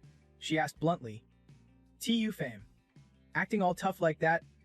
Are not you worried your dad will come after you when you get back?" While sipping her bubble milk tea, Tiu Fam coolly replied, "Uncle Adidin Konlon, the company is about to hit a massive storm. Do you really think my dad has time to care about me right now?" The waitress quickly approached and asked, "Excuse me, miss, what would you like to drink?" Van Thien pointed a finger and ordered, "One Americano. Light ice. No sugar." The waitress hesitated and replied shyly, "Sorry, miss, this is a tea house. We do not serve coffee." Tiu Fam smiled and said, "Van Thien, you have been in Hepshin Cookie too long. You probably have not adjusted. This is Long Ho Mountain. Where would you find an Americano here?" Van Thien, annoyed, rattled off a list of places. "Long Tin, Truck Dipe there. Those spots must have it," she said. The waitress nervously shook her head. "Sorry, this is just a small tea shop." Tiu Fam set down her bubble tea, holding a piece of paper in one hand and tapping the order sheet with the other. "Make that 2 cups of chrysanthemum tea, please." "Thanks." Then she sat back as Tiu Fam teased, "Van Thien, looks like you are hooked on coffee from abroad. Huh, seems like Uncle Lou has not managed to calm you down yet. Well, drink plenty of chrysanthemum tea here. No problems guaranteed." Van Thien raised her eyebrows, instantly catching on. "You have been watching me for a while." Tiu Fam casually sipped her tea, not hiding that Van Thien had gifted Lou a batch of that weird, mutating coffee. The company's top brass already knew about it. She touched the rim of her hot tea cup, hinting, "That coffee tastes great, though I was not involved. But drinking it is not as easy as you think." Tiu Fam leaned in, bringing up the main point. "The whole company is growing out of Du Cha. You do not seriously think Du Cha's division is just Shen Feng's playground, do you?" Van Thien folded her arms, unimpressed. "You called me here just to chat about this fluff." Tiu Fam propped her hand on the table. "Bored? I stopped by for you. But honestly, I am mostly waiting on Shen Feng." Van Thien raised an eyebrow. "Curious? Shen Feng's really that magnetic? Even the little devil Yan back is hooked. And how are you so sure he will actually show?" Tiu Fam pressed her palms together, a spark of excitement in her voice. "I have never met him, so of course, I do not know how deadly he really is. But he is coming here to discuss business. Whether it works out or not, he is definitely showing up." She clasped her fingers confidently. "If you are willing to wait, you will get to see him." Van Thien stood up abruptly, saying, "If you want to play the love game, play alone. I have got no time to mess around with you." Tiu Fam warned. "Van Thien, I suggest you finish your tea before you leave." Van Thien turned her back with a smirk, mocking. "To outsiders, the Ningo family might be big shots, but to me, they are nothing special." Van Thien soon stepped outside where a car was waiting. Another car pulled up right behind it. Turning around, Lon Lon saw Shen Feng step out of the car. "Ngulam, no matter what happens later, you are not allowed to intervene. Follow me off the car." "Yes, young master," came the reply. The two went inside together, while Van Thien slipped past them heading out. Suddenly Van Thien paused, eyes narrowing in thought. This guy looked ordinary but gave off a totally different vibe. She quickly shook off the feeling and ordered, "Let us follow me up the mountain." Lon Lon immediately reported, "Miss, we just got news." Van Thien frowned. "What news?" She relayed. "The Ducha branch sent out another intern, and the super team got completely wiped out." Van Thien gasped in shock. No way, she hurried inside. Scolding. What kind of work is this? Why was not I told sooner? She rushed to the tea house from earlier. Vanthian stormed in, confronting Tu Fam. Milfa, why did not you tell me sooner? Just then, she was reading a message on her phone. October 3rd. Shen Feng had indeed arrived for the meeting. Tu Fam motioned toward the teapot. Sit down. Have some more tea. She poured the tea while snapping. A total wipeout of the super team is a huge deal. Do you realize how much explaining you owe the Wahai Corporation? She is not shy at all, responding like that, bringing an outsider here and talking to us like this. How dare she? Xiaofan lifted his teacup. Warning, drink some tea to cool down first, or you one tea make it into the main hall. Let alone get to the banquet. Then she snapped her fingers. Blinking. This whole thing's got everyone at the company pissed off. Myself included. Suddenly, a subordinate appeared with a tablet. Catching Van Tien's attention, he placed the tablet down, revealing a long conference table. Xiao Fan pointed out that those old guys are plotting how to deal with her right now. She panicked. Sweating bullets, ripped out a sheet of paper to wipe her face. Muttering, why's today gotta be so damn chaotic? Van Tien held his tea cup and hinted, you pulled me aside because you want something from me. She stood up, holding her tea. Walked forward, glanced around and teased, take a wild guess. Come on, I will get you into the main hall. Scene shift to Shen Feng and Yu Lam before them.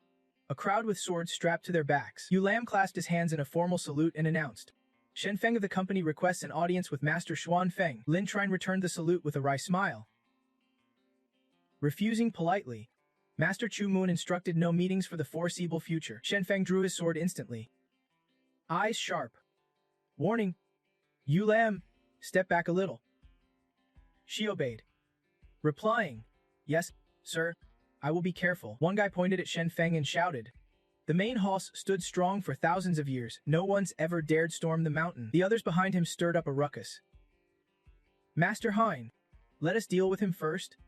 Then we will get the company's people to explain this. The elder sternly advised. Young man, even if you are company staff, you can act like this. Suddenly, a burst of spiritual energy sliced just above Lin Trine's head, making him jump. Shen Feng pointed his sword forward. Warning. This is your only warning. Clear the way, or do not blame me. The others refused to back down, angrily surrounding Shen Feng. In an instant, they formed a battle formation, the six-yang sword array, creating a yin-yang circle right where Shen Feng stood. Smug guy taunted. Everyone knows you are top dog in Long Kingdom, already reached key condensation, but to me, you are just useless. Lin Trine said nothing, swinging his sword straight down at Shen Feng, who quickly leaned back to dodge. Shen Feng vanished and reappeared, kicking the guy beside him easily. The elder warned, the six-yang sword array only advances forward, no retreat. Shen Feng, just go back. I really do not want to hurt you. Seeing reinforcements arrive, Shen Feng warned them. Step back. This is company business. Behind Shen Feng, Yu Lam shoved his hands in his pockets. Nudging, let us. Suddenly, a familiar voice called from behind, grabbing his attention. Shen Feng. Xiaofan happily rushed over and threw her arms around Shen Feng. He asked, surprised, what are you doing here? She whispered mischievously in his ear. Missed you. So not happy about that. Van Thien, watching from behind, asked. Curious? Is he your boyfriend? Xiaofan put a finger to her lips. You two know each other. Shen Feng replied immediately. Only met once under the mountain. Suddenly, she stepped right in front of him, blocking the way. Wait a minute. Van Thien crossed her arms and proposed. I want to meet Master Xuan Feng and Xuan Ji. Help me get there, and I will give you a chance to be my friend. He brushed past coldly. Move aside. I am not interested in making friends with fools. She spun around defiantly. Shen Feng, everyone in the company knows what you did at Cologne. Some support you. Many do not. One more friend beats one more enemy any day. Shen Feng glanced at her and said, thanks for your concern, but you should worry about yourself first. The Van Corporation, you know how it is. She placed a hand on her chest, insisting, that is why we need to unite. For you and for all of us. He paused, hinting, I heard your family's main assets are overseas, making bank in international trade for decades. Van Thien pressed. Then make your offer. Shen Feng leaned in close, teasing, what if I said I want you? Van Thien's cheeks flushed red as she shot back. Mr. Mo, are you flirting or what? You reach out your hand, laying your intentions bare. Now that she is the head of the Van the Corporation, having her means the entire corporation is mine. Then he burst out laughing, brushing it off. but I have zero interest in her that shuts her down cold. Then Feng turns his back, raises a finger, and drops the bomb. 10 billion. I want $10 billion. Immediately, he scoops Xiaofan into his arms, glancing back to remind, "You Lam, wait here. If the money hits the account within an hour, bring her over." Yu Lam stays behind, watching the two walk down the suspension bridge. "Yes, boss." Meanwhile, Hoyan Feng and Hoyan Ko sit around a round table, some playing games. Junior brother crushes his phone in rage, cursing, "Damn this stupid matchmaking system. If they do not fix it, I am done playing." Senior brother calmly advises, "Junior, do not. It is just a game to kill time." Inko jumps up, slams the table, shouting, "Senior, you do not get it. I just lost 12 games in a row. This damn game decides who is the real winner." "Who is the real winner?" Hoinfeng laughs, pulling his phone out to boast, "No secrets here." Junior brother. Senior just hit king rank last night. Junior brother glares at the smug look, grumbling, "All right, you are impressive." Senior brother stands, pockets his phone, and shifts the topic. "Junior, the game can wait. The real issue is keeping Then Feng out of the inner circle, but he is already inside." Ko stands, but continuing, "It is not that he want T come, but that he want T take action. The road ahead, without the resolve to fight the whole world, we can T move forward." Senior brother raises an eyebrow. "Aren't you afraid he will snap and drag you into the chaos too?" Junior brother clasps his hands behind his back. "I am old. Got nothing left to fear. Then Feng is a wild card. If this actually works out, then I will have done something meaningful for the juniors of Long Nation." Hein Feng narrates, "According to ancient records, the sacred artifact held in Bonglei came from there. After thousands of years, we finally have a sliver of a chance. Only by risking everything can we hope to win half the game against fate." Vudas? "That couple should be arriving soon too." Ho nods, revealing, "We hit some deception on the way, ran into people from the Silver Lotus sect.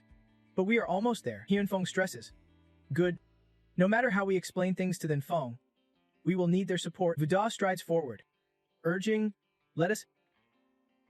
"Junior brother, time to welcome this talented young man." The four finally meet. Then Feng jab, "I thought you two would never show up." Hein Feng grins wide, brushing off, "If we did not show, the E faction would have been wiped out by you." Hein Ko standing nearby adds, "Kid, even though we messed up first, do not push it too far." Without a word, he brushes past them coldly, tossing a sharp glance over his shoulder. Seeing this, Hein Ko frowns in anger. "Is that how you treat the people who saved your life?" Safan quickly cups her hands, explaining, "The seniors are just upset. Then Feng is like that, just a bit irritable. I am sure you are generous enough not to hold a grudge." She leans close to Vu Da, whispering, "Master, life in the mountains is tough. The Wu Corporation plans to donate $1 billion to improve the environment here." Cao Fan boldly leans forward. "Look at these houses. The headquarters of the E faction. It is about time for some renovations. Right?" Hein Ko bursts out laughing, praising, "Smart move. You really get it, Vu Da?" Gesturing ahead, "Come on. Let us go have some tea." Soon after, they gather inside an ancient room. Then Feng crosses his legs, cutting straight to the chase. "Tea can wait. I want to know if there is another path to Bonglei." Hein Ko slams the teacup down angrily, a fiery aura flaring as he warns, "Kid, I am your senior. Show some respect when you speak." Then Feng fires back, "My spiritual energy's no joke either. I am not in a good mood, so do not test my patience." Suddenly, a surge of blue energy fills the room, the teacup trembling violently on the table. Hein Feng sweats nervously, thinking, "I taught Junior how to stop his aura at half-step, but this half-step gap, the difference in power is like night and day." He quickly pats Hein Ko's shoulder to calm him down. "Junior, settle down." Xiaofan also calmed down. Shen Feng and Fan, just settle down a bit. They sat back down. Brother Feng opened up. "Shen Feng, it is not that we do not want to tell you, but we are waiting for someone." Suddenly, someone stepped forward to announce, "Master, Uncle, the person has arrived." Standing before him were Nang Nang and her baby, catching him completely off guard. Shen Feng jumped up in shock, shouting, "Your cultivation? How did you lose it all?" Xiao King, holding the baby, sat down and said, "Sometimes you gain, sometimes you lose. No big deal. Right now, it is fine. I can live a normal life without carrying those burdens anymore." Brother Feng poured water for the two and assured them, "The sacrifices you have made, the lifeblood you gave, will never be forgotten." Nang Nang raised her teacup and toasted, Then this cup goes to the true master of our sect, I gladly accept. He glanced at him, repeating, if I am not mistaken, you want to ask how to reach Bung Lei, right? Shenfeng's mood shifted instantly. He stormed toward the door and brushed it off. I am not interested anymore. Xiaofan just covered his mouth to chuckle. While the other two froze in place, Brother Qi reached out to stop him. Wait, young folks get impulsive sometimes. He shot a glare. When I wanted to come, you guys played games with me. Now that I do not want to listen, you do not want me to leave. What? You think I am some monkey? She stood up and spoke up for Shen Feng. Sirs, what you are doing here is honestly a bit unorthodox. Brother Feng smiled and hinted, if it has already happened, why hold on so tight? Tell me. Shen Feng, he spun around and emphasized, I know you are using me. I have my own reasons too. But remember, a win only counts if we all win together. Xiaofan quickly grabbed Shen Feng's arm and pulled him in, gently scolding, dude, you are acting reckless, do not you know how to control yourself? She turned to Nang Nang and suggested, stranger, please tell us everything you know. Xiaofan clapped his hands for emphasis. Rest assured, as long as it is legal and within principles, I can decide on behalf of Lord Wu to keep my promise to you. He looked at his wife and child and said, no need for all that. All we want is a peaceful life. Nang Nang clasped her hands and explained, beyond the Xuha River at the foot of Kunlun, there really is another path from Baduk's Dung straight to the northern Min Sea. Xiaofan frowned. But is not Beefy Ding a forbidden land? He crossed his arms and shook his head in disbelief. Seas turned to lands? She said, maybe thousands of years ago. Bukdung was the sea, and Bung Lei Fairy Island was a landmark within these waters. Nang Nang recalled a monster inside. The seas around Bung Lei Fairy Island are shielded by an ancient supreme law formation. That is the first barrier you will face breaking that formation. But the second barrier is the real challenge. Tam Mu is also on Bung Lei Fairy Island. He rubbed his hands, thinking of someone chained up tightly, and guessed out loud. Legend says Tam Mu is the descendant of the sacrificial sheep. In ancient times, Tam Mu rebelled around today's Jianghuai area. The martial emperor conquered Tam Mu 3 times and finally imprisoned it on Bung Lei Fairy Island with the help of sacrificial sheep Zhou Ding and the spiritual power of heaven and earth. Brother Feng added, in this era of fading laws, the spiritual energy of heaven and earth is weak. Tam Mu must have escaped long ago. If the ancient formation breaks, it will shatter the seal and escape, wreaking havoc on the world. He looked at Shen Feng and questioned, Shen Feng, if you take this path, you will bear the greatest burden in the world. Do you dare? He answered bluntly, if some damn beast dares to block my way, I will kill it. Xiaoqan asked, if you all know what this will lead to, why did not you stop me? Shen Feng replied, if you were not willing to say it, you could have just kept this secret to yourselves. Xuan Feng lifted his teacup and nodded. If things keep going like this, the spiritual power of heaven and earth will vanish sooner or later. Then, if it escapes, the next generation won't have the strength to fight it. But while there is still a chance, we have to do whatever we can. Hoyinko ground her teeth, pounding her fist on the weathered chair. I let the juniors drink it out. Yelling and banging the table was better than watching them linger in this wreck of a place. You chuckled sarcastically. Why did not you guys do any of this when you were young? Senior brother shook his head hesitantly. Some things are not just about wanting them to happen. Then Feng stood and left. I already knew what I wanted this tea. You guys can sip it at your own pace. Xiaofan suddenly woke and called out, hey, wait up for me. On the other side, Batch Tiat Feng appeared with Van Thean and Nungu Lam. You quickly returned to your spot. Then Feng faced her and asked, Boss Van, you figured it out that fast? Gulam bowed her head and said, young master, it is not. Tiat Feng stepped forward, voice sharp, to get to the top. We still need a little help from our target, young Master Mo. Please assist. You eyed the person suspiciously. He introduced himself, Batch Tiat Feng, head of Bundong Tower in Bakdong, chairman of the Bin Duong Group, and Thian's fiancé. Then Feng raised an eyebrow. Guessing, a week from now, Bunduong Tower will undergo a surprise inspection. Tiat Feng adjusted his glasses mockingly. Bakdong is a branch of Nam Hoha. Didn't he General Lu already tell you? You do not have that authority. Then Feng tilted his face, raising an eyebrow. Ngulam, company rules are company rules. Ngulam stayed firm, seriously reminding, young master, only in the southwestern region do we have this power. Tiat Feng ran his hand through his hair arrogantly. There is one identity I have not told you. I am one of the shareholders of the southern subsidiary. He laughed with amused sarcasm. Then Feng, feeling pretty defeated right now. Huh. Mess with my Thian, and you will regret this foolish move for the rest of your life. Then Feng stayed calm. So that is how it is? Next month, I am visiting Bin Duong Tower as a guest. Make sure you are ready. Tai Feng frowned in irritation. No need. Bundong Tower is not waiting for you. Then Feng passed coldly. Looks like you are misunderstanding something. I am not asking you, I am informing you. He clenched his teeth and glared back. Then Feng, do you even know who you are threatening? Then Feng smirked broadly. In Long Nation, no one can stop me. The top. Forget it. Bundong Tower. Nothing more than a joke. Those words ignited Tai Feng's fury. His anger radiating fiercely. Xiao Fan saw him throw his vest aside, stump toward you, and immediately shouted.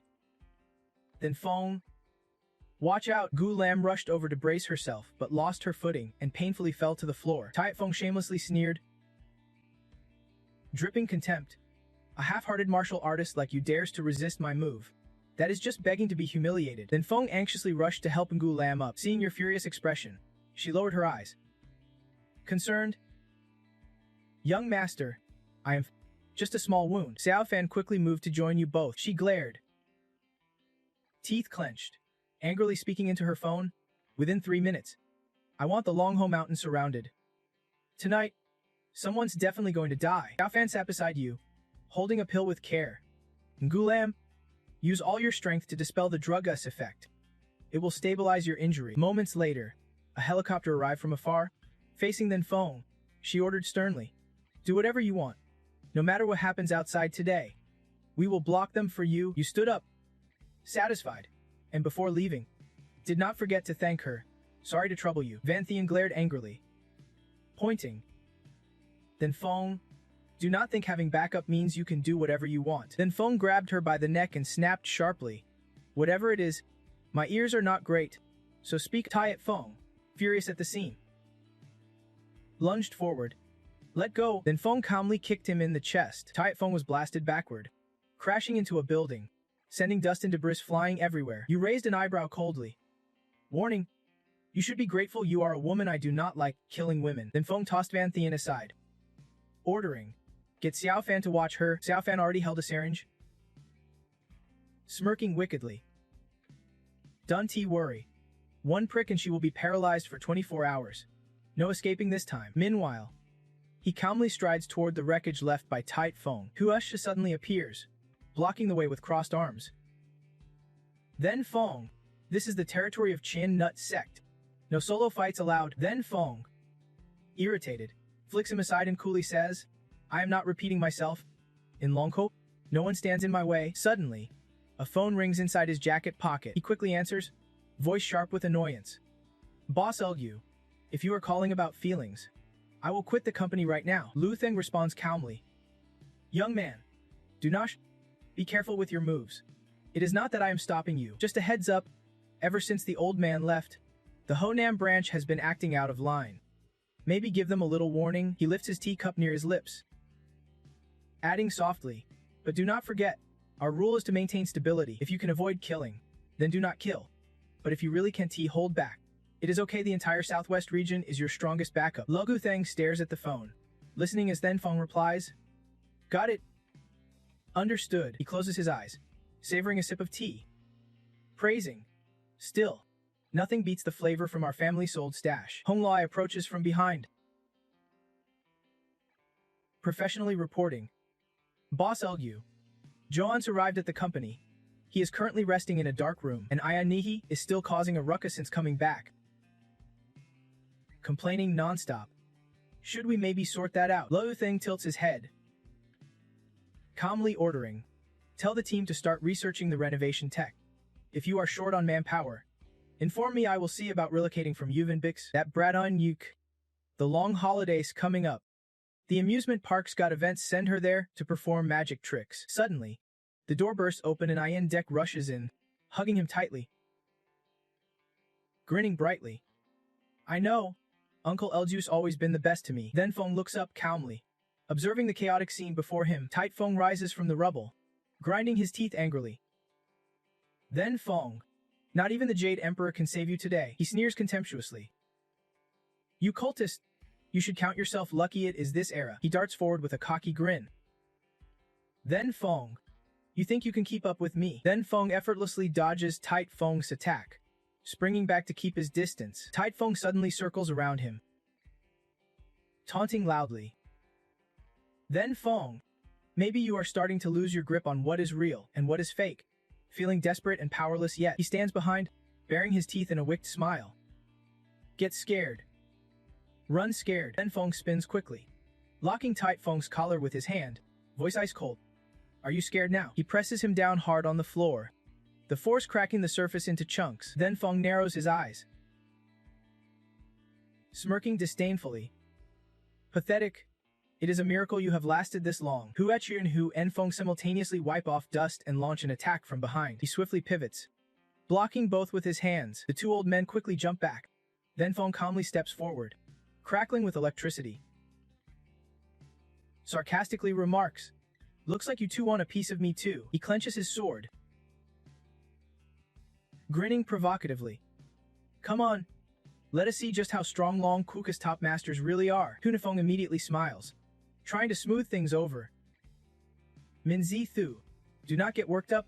Chan Nit Sect has no intention of fighting you. He glances at Teek Fong, eyes rolling as he lies in a small stone pit, adding, if he dies here, it will cause trouble for Chan Nat Sect.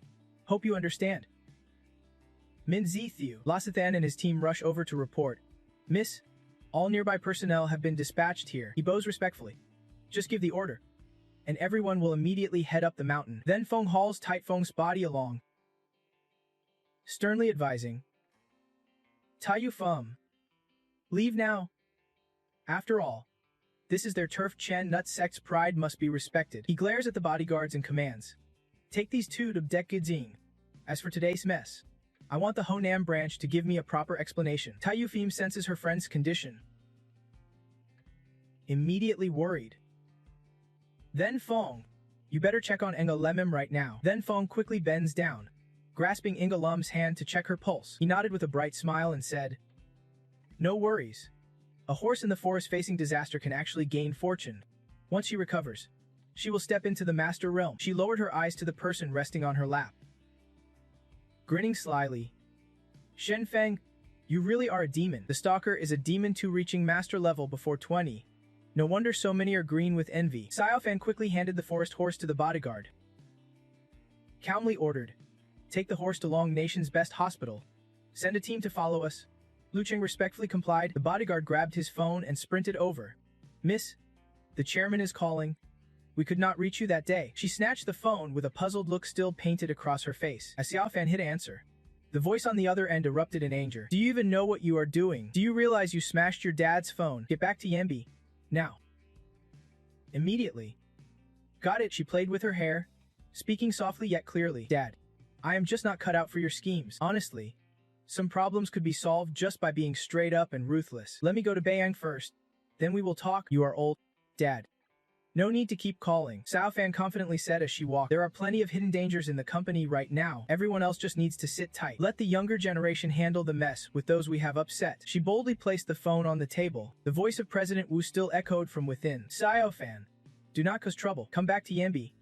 Behave. Xiao Fan quickly ended the call and tossed the phone to the bodyguard. Lingling gave the order, take them with you. Head to Beiyang. Two bodyguards hoisted Shufeng and Wanqian, striding behind. Shenfeng spoke leisurely. Xiao Fan, doing this will only make your relationship with your father even tenser. She answered calmly, it is my old man just overthinks and does not know how to play dirty. In the end, the results will guarantee maximum benefit. Then a lot of people will be on board. Xiao Fan flashed 3 fingers and winked, clearly amused. Of course, some will definitely oppose, but that is not my worry.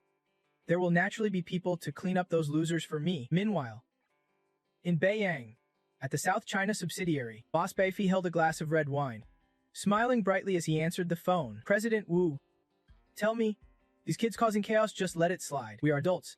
No matter what, we have to teach them a lesson. He looked up, savoring his wine as he listened to Jianguo's explanation. President Bei, I can take control of that brat Xiao Fan. If she shows up at your place, do not go easy. Teach her a hard lesson. Beifi chuckled casually. They are family after all. It is not really about teaching lessons. Lily opened the door and walked in, clutching a stack of documents as she headed toward the desk. She gently set the papers down and professionally began her report. President Bei, the main faction's matter has concluded. Miss Kaida and Miss Wan have suffered heavy losses. Lily smiled softly and asked, right now, Shenfeng and Miss Wu are en route to Beiyang. Should we intercept them? Beifi coldly picked up a cigarette and said, Who am I to stoop to such cheap tricks? He smirked lasciviously, pulling Lily close as he ordered.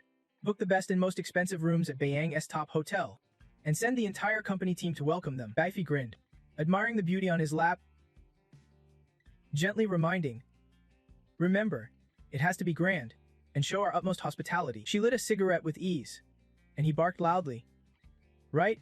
Do not forget, even the elementary school our company sponsors must send students to perform welcoming ceremonies dances. Flower garlands. Everything must be perfect, Lily calmly asked. Boss Batch. If they come to stir up trouble, we get a bad reputation for this. Batchfy crossed his arms, pulled the beauty close, smirked. If Shen Feng wants to perform in Beiyang, I will set up a whole stage just for him. Let us see how he acts. He flashed a wicked grin. His old man dares to stir trouble with us. Let us see if that pain can actually hit its mark. Batchfy tapped Liuli's nose with his finger, teasing, you have got a lot to learn, kiddo. He shamelessly placed the righteous man on the desk. She blushed, embarrassed. Boss Batch. Come on, we are still at the office here. Batchfy grinned slyly. The office is where the real excitement is. Suddenly, the phone on the desk rang. Lily snapped, furious. Who the heck is ruining my good vibes right now? He immediately stopped the fun, walked over, and picked up the phone to see who was calling. Batchfy slipped his hand into his pocket, answering smoothly. Boss Liu, what made you think of calling me out of the blue? She skillfully lit a cigarette, while the voice of Liu Thingthang came through the phone. Judging by Batchfy's tone, he does not seem too fond of me. Huh, he sat down, gave a fake smile. Boss Liu, you are a veteran of this company. We juniors would not dare step on your toes. Our family's path from Beiyang to this stage is already at its peak. From now on, we will need Boss Liu's support a lot. He raised his voice praising. Over the years, senior figures at Yanbei have always held Bin Dong Lao in high regard. Everyone says Boss Back is the backbone of the company. Batchfy chuckled modestly. Too kind. It is all thanks to Boss Liu. I still have a lot to learn from you. Suddenly, Lu Thing laughed broadly. Boss Batch had a serious taste for hamburgers and fries from overseas these past few years. Huh, no need to learn from a fake like me, Batchfy thought, pursing his lips. Silently cursing, old romantic fool. Lily poured tea gracefully. Batchfy leaned back in his chair, calm and collected. Times have changed. We have got to keep up with the international pace. East meets West. Right? Just as Boss Liu called. Not sure if Bun Donglao needs any help, but we will give it our all to deliver. He immediately lowered his voice. Shen Feng's heading to Beiyang soon. He and Tiat Feng have some tension. Kids will be kids. Little spats are not a big deal. We adults have to be reasonable. Boss Batch. Try to be more understanding. He crossed his legs, replied casually. Such a small thing. No need for Boss Liu to call personally. It is nothing. I have already handled it. Lu Thing said hurriedly. Alright. I have got a meeting soon. Gotta go. Talk later. After ending the call, Batchfy grabbed his hot tea, anger flaring. Lu Sheng, give me time. I will push that old man down. No matter how late I am. He stood, grinding his teeth, demanding, who brewed this tea? Where's it from? Lily blinked calmly. A few days ago, the Southwest branch sent over this special blend. Batchfy's face darkened with anger, loudly ordering, get me some coffee. Now, in a fit of rage, he slammed the teacup onto the floor, shards and hot tea splashing everywhere. She quickly knelt to pick up the pieces. Yes? Chairman, Batchfy thumped his chest arrogantly. Send a message to that idiot Liu Jining. Tell him I am pissed off right now. If I feel better, then maybe I will consider his conditions. Meanwhile, at Beiyang Airport, Swan then stood in front of a bunch of kids, cheerfully asking, all right everyone, when the groom arrives soon, what should we do? A kid raised his hand, beaming. We have to put on a show and give him a flower wreath, so they see how warmly Beiyang welcomes him. She bent down, ruffling the boy's hair, praising. Exactly right. Outside the arrival area, Lu Rajia and Lu Jining leaned against the car. Lu Jining muttered quietly. Shen Feng, we have waited so long for you.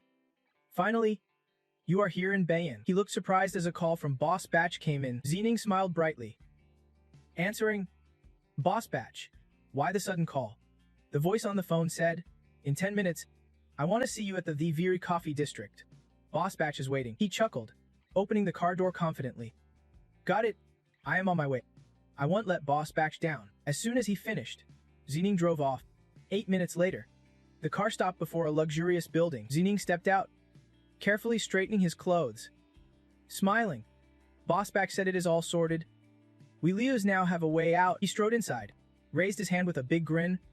Boss Batch, sorry to keep you waiting. Just as Chai-Nin's leg started aching, he clumsily kicked one foot against the other, making the sentence he was about to say hang awkwardly in the air. Lily could not help but feel troubled watching him fall flat on his face. Chai-Nin quickly lifted his head, nostril flushed red, blood dripping nonstop, gently lifted his glasses and said, "You have kept me waiting. As long as it is within my power, I swear I will get the job done." She handed him a tissue with a soft scolding. "You are ancient, yet still shameless, making a fool of yourself in front of everyone and embarrassing the Liu family. Wipe it off." Chai-Nin took the tissue and immediately wiped the blood off his nose, smiling brightly. The Liu family is just history in Bayang now. Nothing belongs to the Liu family anymore. Bayang now looks up to Mir Batch for guidance. Seeing a waiter approach with water, Chai-Nin immediately straightened up, ready to continue. "Right now, all I think about is how to get my small supermarket business back on track. Once I clear my debts, I will treat myself to a new car." Lila sipped her coffee calmly and said, "There are some things Batch can do openly, but he knows exactly what Shen Feng has been up to in Bayang. Once this is done, you won't have to worry about money for the rest of your life." Curious, he pressed, "Is the Li family ancestral home really?" Blushing shyly, she reminded, "Don't get cocky and think you are getting it back. No way, that belongs to Bun Dong now." Liu Lei placed the key on the table and announced softly, "Batch, with his kind heart, returned the Liu family ancestral hall to you. The people there have left, so you can come back anytime you want." Overjoyed, Chai-Nin grabbed the key and firmly replied, "Thank you. Thank you, Batch. I will return immediately to pay respects to my ancestors." But before he could take a few steps, he collapsed face first onto the ground again. Chai-Nin forced a smile. Looking up, "Don't worry, Batch. I won't let this chance slip away." Lilai raised an eyebrow in disbelief. "You idiot." He hurried back to the Liu family ancestral hall. Chai-Nin adjusted his clothes, gazed around in awe, lost in thought. After all these years of hardship, he was finally back. Using his fingertips, he cut into the palm of his left hand to draw blood. Clenching his bleeding hand, Chai-Nin stepped into the ancestral hall, silently vowing, "Batch Phi, no matter how long you live, you will regret today's choices." He quickly knelt, bowing his head to the ground in remorse. "Lucien, a shameful descendant, offer incense to my ancestors late, hoping they will forgive me." Two bodyguards sitting in the car could not help but laugh and joke. "Woo, look at that, he is still bleeding. We should probably report this to the higher-ups." The other, Uncle Tam, checked his phone and sighed. "No need. The Liu family's been under Batch thumb for years. How much trouble can they really stir up?" Meanwhile, inside the city, a convoy of luxury cars lined up in front of a tall building. Two bodyguards, Kong Tae and Tu Feng, stepped out as Shen Feng strolled leisurely, wearing a red floral wreath. Shocked, one of them exclaimed, "Batch really trusts me if he is letting me do something like this." Xiao Fan tossed the wreath aside calmly and said, "They knew we came to find a contact, so they let us off easy. Why chase someone running away? You only hit those who come back, right?" Unaware that Chai-Nin was quietly tailing behind, Xiao Fan continued, "No clue what his game is, but tomorrow we are heading straight to the Hoanan branch." Chai-Nin dashed up, shouting commands. "Shen Feng, you stop right there." The bodyguards immediately blocked Chai-Nin, while Shen Feng tilted his head casually and asked, "What do you want with me?" "I am with the Hoanan branch." Furious, Chai-Nin pointed accusingly, "I heard you are the young top dog in Long Kingdom, but I do not buy it. I want to challenge you. If you win, I will be your apprentice and learn swordsmanship from you. If you lose, you owe me 200,000. Xiao Fan chuckled with interest. "No matter how you slice it, this is a win for me. I am a martial artist after all. How did I end up in this mess?" She casually tossed a bank card on the ground, ordering, "There is 2 million in this card. Take it, then disappear." Chai-Nin shamelessly stuffed the card in his pocket and taunted boldly, "Shen Feng, hiding behind a woman when I challenge you? Pathetic." A crowd had gathered, and he kept provoking. "Scared of me already?" Sitting in the car, Batch Phi laughed heartily. "See, the embarrassing stuff always ends up in the hands of the pros. Now that is professionalism." Lily kept pouring wine into the glass while showering praise, saying it was all thanks to Mew. Batch sharp mind. Even someone useless could shine in his hands. He gazed out the window with a satisfied smile, saying, "Well done. Now, let us get back to the show." Shen Feng calmly spoke up, Looks like you want it all. Huh, fine. I will give you a 3-move head start. Zining immediately lunged forward. His hand brushing against the hilt of his sword. Shenfeng swiftly drew his sword, anger flashing in his eyes. Fast. Huh. But thinking that is enough to beat me. That is just cute. Zining quickly launched his sword toward his opponent. He furrowed his brows in disbelief, saying, "Besides me, there is no one in this magic era who could reach that level." Shenfeng was stunned by Zining's technique. Wait, that is not just swordplay. His sword is actually a magic weapon. He grinned excitedly, seeing a magic weapon come out from the house of my ancestors. Scared now. Huh. Suddenly, before taking a few steps, the sword dropped flat to the ground. Zining panicked, hurriedly pleading, "Whoa, wait. Let me try again." Shenfeng bent down, smirking coldly. "I gave you a chance, and you blew it." Zining turned and ran off in a hurry, shouting back, "I will be back." Suddenly, Shenfeng pressed his lips together, fear flashing in his eyes as he rushed after him. Zining bent down, releasing his magic weapon to catch up. Shenfeng hurried after him, still shouting, "I will be back." Xiao Fan just scoffed, "Dang, is this guy here to entertain us or what?" He chuckled dryly. "No clue. Maybe he is just trying to get famous through him." She gently adjusted Shenfeng's clothes. "Your collar's all messed up. Let me fix that for you." Xiao Fan pulled out a piece of paper from his pocket, eyes wide with surprise. "What is this doing here?" He held her hand firmly, raising it to signal. "Let us not get distracted now. Let us head back to the hotel and figure this out." The two then headed to the hotel. Inside the room, Shenfeng and Xiao Fan took turns scanning the place. She spoke calmly. "The room's been checked, no bugs or listening devices." He replied with steady calm, "I have sealed off the room with my spiritual energy. No secret technique can escape my sight now." Shenfeng picked up the parchment. "Curious? Now let us see what Liu Kaining poured his heart and soul into sending us." It turned out to be a photo of a girl sitting atop a mountain, gazing out at the sea. Diligently training, Xiao Fan gasped loudly. "Liu Kaining." She covered her mouth, shocked. "Why is it her?" He walked to the window and looked down with a mysterious smile. "Xiao Fan, we have seriously underestimated Beiyang." Shenfeng turned and commanded, "Xiao Fan, get in touch with Liu Kaining for me. The path to the Fairyland must be in his hands. Let us see if the price we pay will move him." The car sped away. Bachfi sat calmly inside and asked, "Everything set for tonight's show?" Lily smiled seductively. "Everyone's in position, just waiting for the curtain to rise." She put on a sweet act. "Batch, Miss Van is also in their hands. After all, she is the fiancée of the young master." Ignoring this one tea and well, he suddenly grew cold and furious, shoving Lily away and snapping, "What do you know?" Batchfi rubbed his hands together with a sinister grin. "We want he just let her go? If there is a chance, it is best to kill her outright." Lily hesitated fearfully. "Batch, if the young master finds out about this," he chuckled cruelly, "let him find out. Bang Manor is under my control. This devilry Shenfeng can avoid bearing. But when the time comes, even if I do not act, the Van Corporation will deal with him." Inside the hotel room, Shenfeng held a cup of coffee, smiling contentedly. "The night breeze feels amazing. If only it could stay this peaceful forever." Xiao Fan quickly sat down, smiling softly. "You should know, peace like this is a luxury for someone like you." He immediately turned serious, asking, "What is their status now?" She replied calmly, "Not much to say. They have been drugged with the Gauss potion and are now asleep in bed." Xiao Fan's eyes showed worry. "But Shenfeng, I have to remind you, we are in Beiyang. Tonight's ceremony won't be peaceful at all." Then Feng shot back confidently, saying he is only worried they won't show up. Suddenly, 2 arrows come flying out of nowhere. Luckily, they get stuck and do not head straight for the 2 of them. He steps forward, pulls out the arrows, smirks mysteriously, and orders, "Tu fam, you better head inside.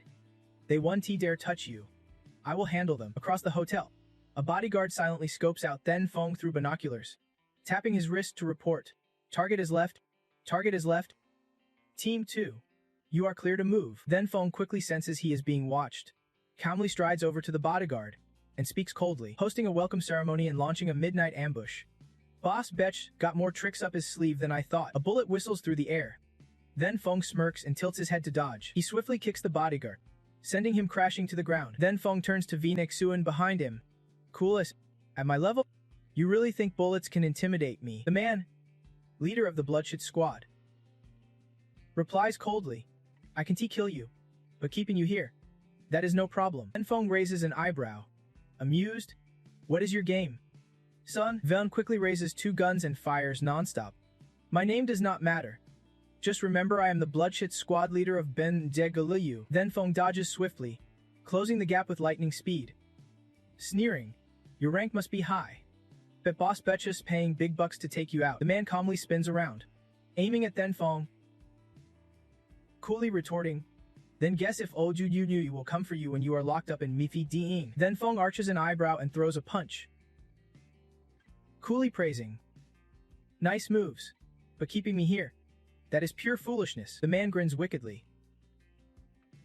Introducing himself, Venvid Axon, at your service. Just as he finishes, Venchuan fires a shot at Then Feng, but an invisible shield suddenly appears, deflecting the bullet away. The man immediately flips backward to guard himself. Then Feng stands tall. Looks like Boss Butch is underestimating me. Vem hum blasts bullets wildly, arrogantly mocking, so what if you can hold your breath? 30 years ago, that old guy barely held his breath and still died at Boss Butch's hands, calmly dodging the speeding bullets.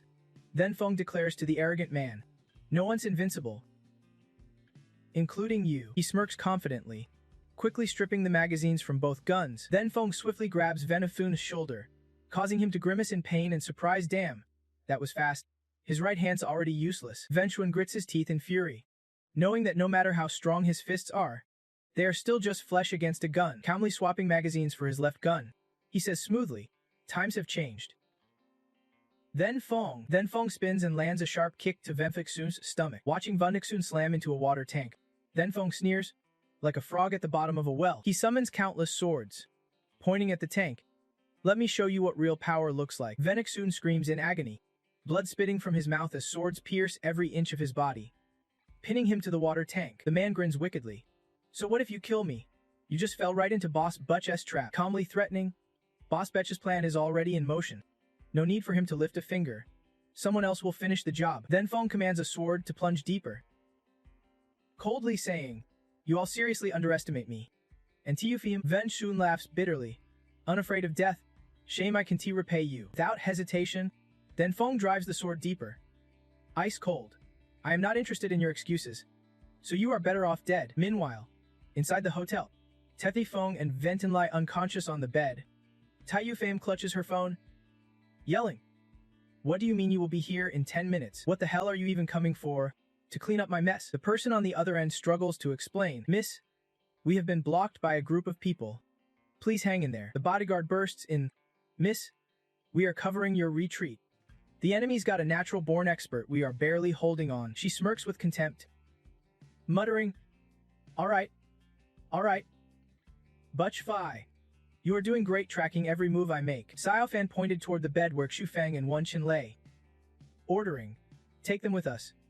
They will come in handy when the time's right. A truck exploded in a fiery blaze right on the street as 2 other vehicles sped off, turning the scene into a heart-pounding, high-speed chase. Xiaofan sat in the passenger seat, narrowing his eyes with suspicion, chasing after a corpse.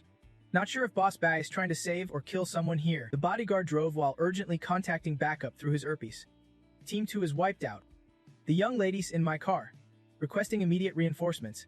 Over. Suddenly, a truck blocked the road ahead. She spoke confidently. No need for trouble. They won't dare touch me. The real question is, how far does Boss Bai want to go? Hyatt stood atop the truck, raising a gun and firing directly at Xiaofan. The bullet shattered the car window, hurtling straight toward the bodyguard's head. She gritted her teeth angrily, showing off much. Boss Bai wants me dead. Xiaofan urgently opened the car door, ordering the bodyguard, get them out of here now. She jumped out and strode forward, voice cold and sharp. Boss Bai's never intended to target Miss Wu. Our mission is only about them. Hyatt's eyes flashed arrogantly as she commanded. Once the young master and Miss Wan are handed over, Miss Wu can leave anytime. Xiaofan frowned, unwilling to back down. This piece on the board was hard fought. Handing her over to you? That is a big loss for me. Calmly, she raised her phone, and a voice played through it. Miss Wu is no pushover. If she does not release them, we can open the Beiyang market for her. Hyatt pocketed the phone with a smug smile. Miss Wu, this is Boss Bai's grand gesture. Xiaofan scoffed derisively. That is all. Boss Bai's really stingy. The bodyguard pressed a gun to the necks of the 2 hostages. She tilted her head and spoke coldly. Last I checked, Boss Bai only has 1 son, and with Miss Wan's position in the Wan family, Boss Bai does not need to say more. Xiaofan calmly threatened, Boss Bae would not want to face the pressure from the other houses alone. Right? She swiftly drew 2 knives from her back. Grinning wickedly, Boss Bae even said, "If the sun does, he can always get another." Hyatt dashed past her with a sinister grin. "Miss Wu, whoever you want dead, I can take care of it." Fan spun around, shouting an order. "Stop her." Wenqing Kenti. Undeterred, Hyatt barreled forward as Xiao Fan cursed nonstop. "By face crazy. And all of you at Pingyang Mansion are lunatics." Hyatt swiftly took down the 2 bodyguards. She approached Wan Tian, a cruel smile spreading across her face. "After Miss Wan dies, Long Country will descend into Chiaos. Frankly, I do not care or understand." Just as Xiao Fan rushed to stop her, clumsiness betrayed her, causing her to fall hard onto the street. Hyatt raised a sharp blade, her voice dripping with malice. "I only know one thing: we must complete Boss Bae's mission." Sitting on the ground, watching Hyatt prepare to finish off Wan Tian, Safan could not help but mutter in fear. "This is it." Suddenly, Chining appeared out of nowhere, shouting, "Swords coming!" A massive sword plunged right where Hyatt had just stood. She sprang back in surprise. There is a master here after all. Standing atop the sword, he laughed arrogantly as a boom echoed across the sky. The dashing hero made his grand entrance. Hyatt glared disdainfully at the newcomer. "Luchin, you good for nothing. No longer want to scrape by in Beiyang." Chening grinned. "Thumbs up, Xiaofan." "Miss Wu, looks like I am not too late." She dusted herself off, scolding. "Next time, could you show up a little earlier?" Xiaofan warned heavily. "Looks like you can finally make it back. The old you would not have stood a chance." She curled her lips in contempt. "You think my mission's failed? Please, do not be ridiculous." Hyatt charged fiercely, knives in hand, declaring arrogantly, "I can still catch you and trade Wanchen's life for mine." Chining immediately leaped forward, smiling excitedly. "I am still here. Huh? You really underestimate me." He swung a powerful strike forward, but she quickly bent down to dodge. Hyatt flipped backward. Planting her hands firmly, she jumped up and hurled a knife at her opponent, taunting, "Loser, I never took you seriously." Chinun curled his lips into a mysterious smile, shaping his fingers into a sword and snatched the 2 small knives from Hyatt with a sharp swish. Chinen calmly held the knife in his hand. Hyatt gritted her teeth in anger and scolded, "How dare you fool Boss Bae and hide your sword skills?" He quickly stepped forward with a smug grin. "If I had not played dumb, I would be dead ages ago." As soon as the bridge was cut, Chinin lunged forward to attack. They clashed fiercely. He smirked with contempt.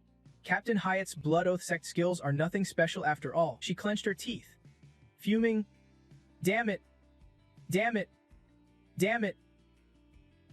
Worthless trash." Chi9 raised his hand, controlling another sword that pierced deep into his opponent's arm, chuckling with delight.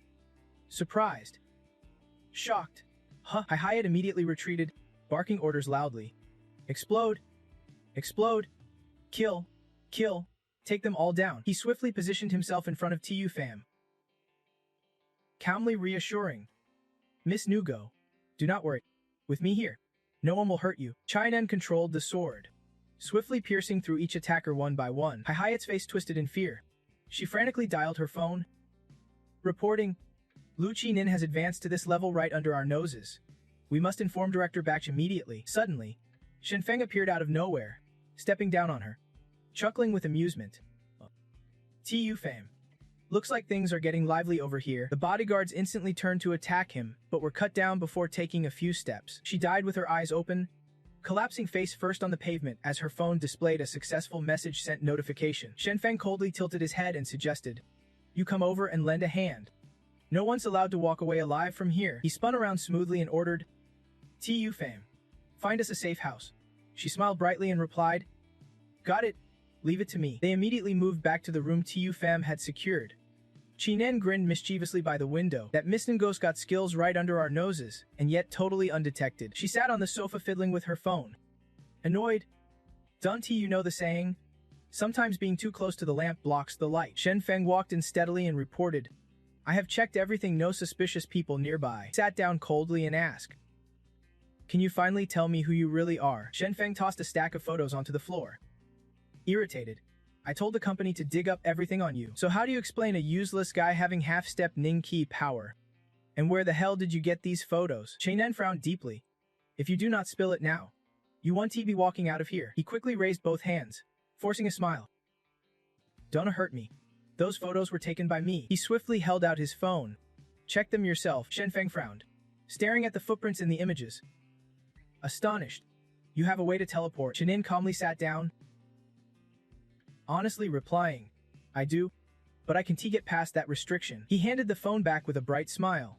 Now, back to my original question, who exactly are you? Meanwhile, at the group chairman's office, Batchfai stared intently at his phone. He crushed his coffee cup in his hand and barked. Lu Chen, you dare defy me? Luli spoke softly.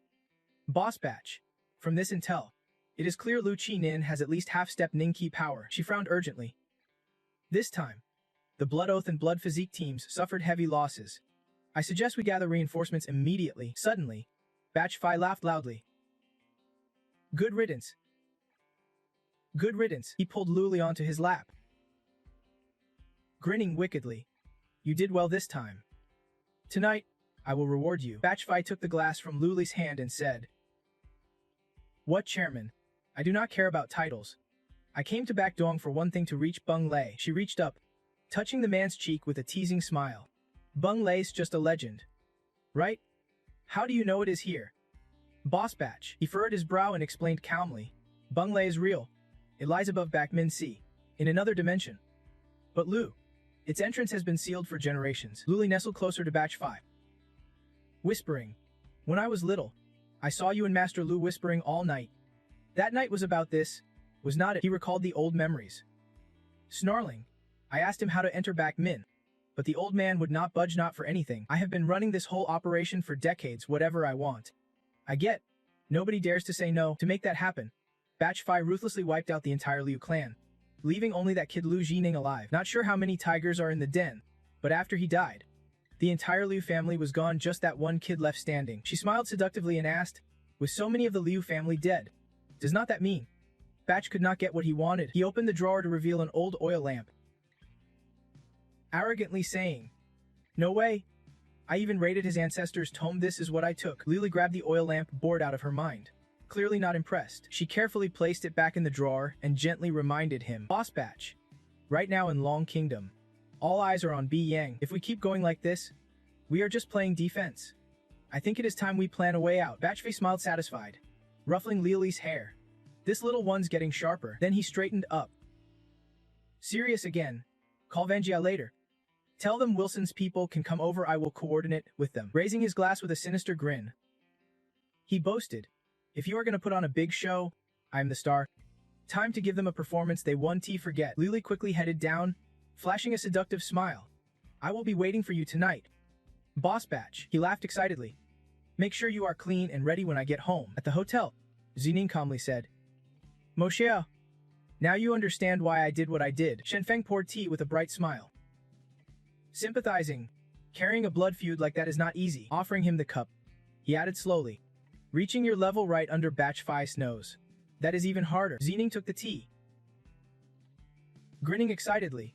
Here's a secret. I have not trained at all for 20 years. Shenfeng folded his arms. Puzzled, you are a prodigy who was half a step from key condensation at age 10. Why would Batchfai let you live this long? I just do not get it. Modestly, he explained. Moshe, do not get me wrong. I am nowhere near your talent, maybe just upper average. I only got the chance to cultivate in the celestial realm. Zining carefully guessed. That makes sense. The source of the world's spiritual veins is there. Even during the magic era, cultivation was possible. Shenfeng could not help but ask, then why have you only stopped at this level? Zining his brow furrowed. The celestial realm is sealed off from the outside world by powerful formations. We can only absorb spiritual energy from the formation itself. Reaching half a step into key condensation is already pushing the limit. Standing, he pulled back a curtain and declared loudly, to take the next step, we have to enter the celestial realm.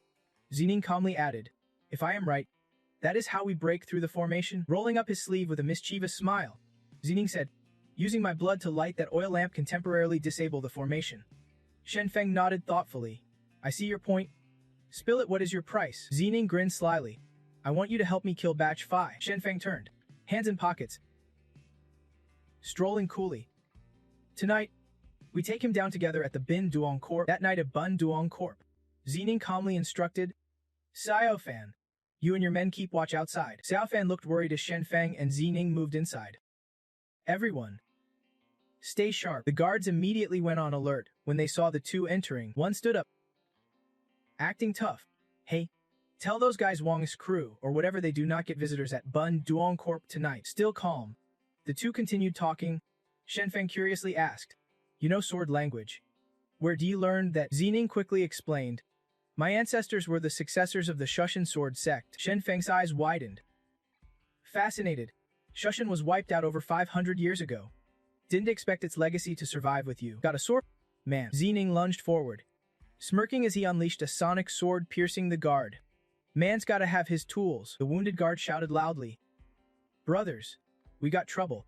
Someone's causing chaos. Shenfeng stepped forward, yanking the sword from the guard's chest with ease. A group armed to the teeth burst in, shouting fiercely, "Damn it! Kill them all." He grinned smugly as he summoned the swords. "I have got 9 of these babies." Instantly, the swords shot forward, piercing right through their bodies. Chinen laughed arrogantly, wielding his single sword with masterful precision. "One blade is all I need." In just seconds, they wiped out the roadblock. The two stood by the elevator doors, waiting. He calmly suggested, "When we go upstairs, you block the front silently.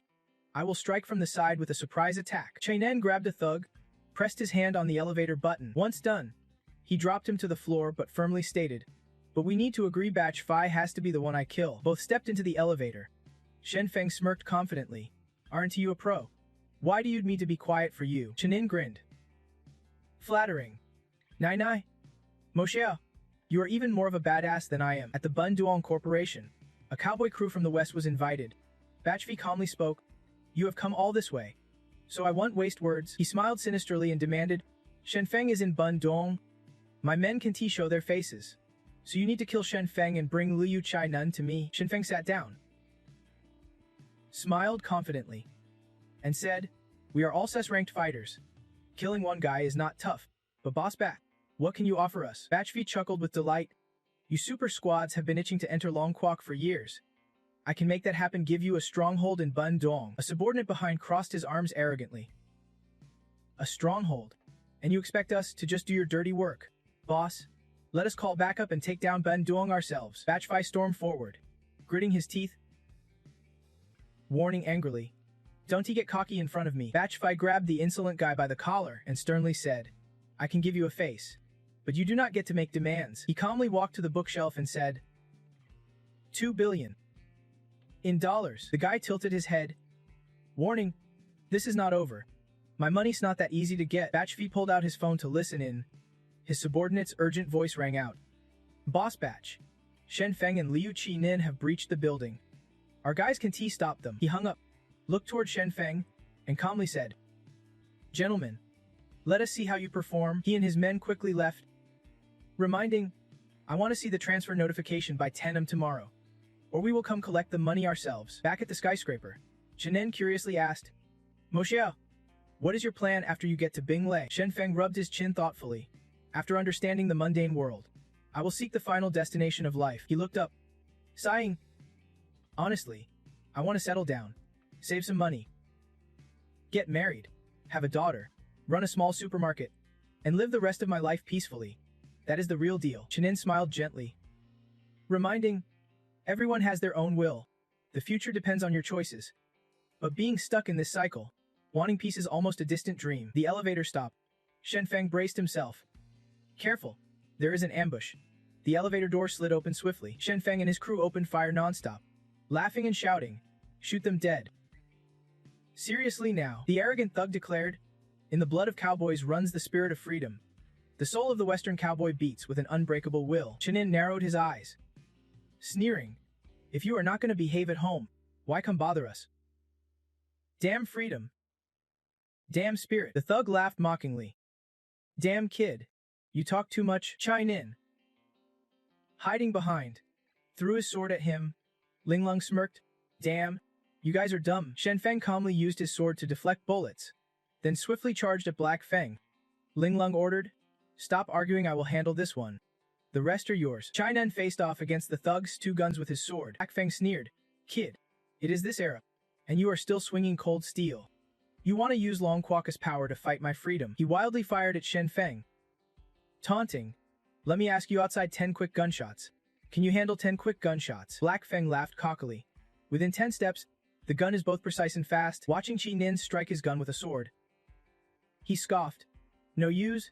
Free cowboys are not stopped by anything. Black Fang aimed his gun forward, boldly declaring, "Now, my dear, your life ends here." Suddenly, a sword flew in from behind, piercing through his shoulder. Hutsfeng's eyes darted back in shock as he gasped. "When the hell did you?" Denfeng smirked, watching the lightning jolt through him like a live wire. Hutsfeng's grip on his arm slackened, dropping his gun as countless swords plunged deep into his body. Calmly, he pointed out the flaw. "Your shooting style relies on ambushes. This cramped hallway. You would have had the upper hand outdoors." Another building. Leldu Thing stood by the window, mumbling thoughtfully. Long Kues spiraling out of control now. Hong Lai Trum Dai stepped forward to report. "Boss Elgu, the elite squad has infiltrated subsidiaries, bases, and intelligence, every single one SSS-Rank." Angrily, he slammed his hand against the wall, scolding. Family squabbles dragging outsiders in Butch Fias crossing the line. Lu Theng regained his composure and turned to ask, "What is Dunfeng up to?" Calmly, Hong Lai Trum Dai pulled out a photo. "He has already met with Elvu Chi Nin." "Boss Elgu," Hong Lai Trum Dai warned, "I think things are starting to slip out of control." Bowing his head, he asked carefully, "Tiguo, if I back Vinra to join the board now, how do you see this playing out?" Tugue frowned quickly and countered, "No way. We can let Vinrai near the board." Lu Theng raised his water bottle and reminded him, "Tiguo, right now, Buck Hudreg and Venenra are the company's cancers. To cure it, we have to expose the disease first." Pouring more water, he ordered, "Call you. Send her to Bune Dean Group for a visit. That girl loves the spotlight, and you have been quietly sending cleaning crews to Beefy Dean all night." Lu Theng frowned, conflicted. "Venra can go this time. Maybe we cut them some slack. But Betchfi, if there's a chance, do not let him leave." Black Gudzen, clasping his hands, he breathed a sigh of relief, thinking, "At least this fulfills my promise to the old master Ayu." Meanwhile in B. Degen, Denfeng and Chi Nin executed a flawless team takedown of all the guards. Nihao's eyes glittered with excitement. "After all these years, I finally get to take my own revenge." He placed a hand on Chi Nin's shoulder, seriously warning, "The closer we get, the tougher it gets.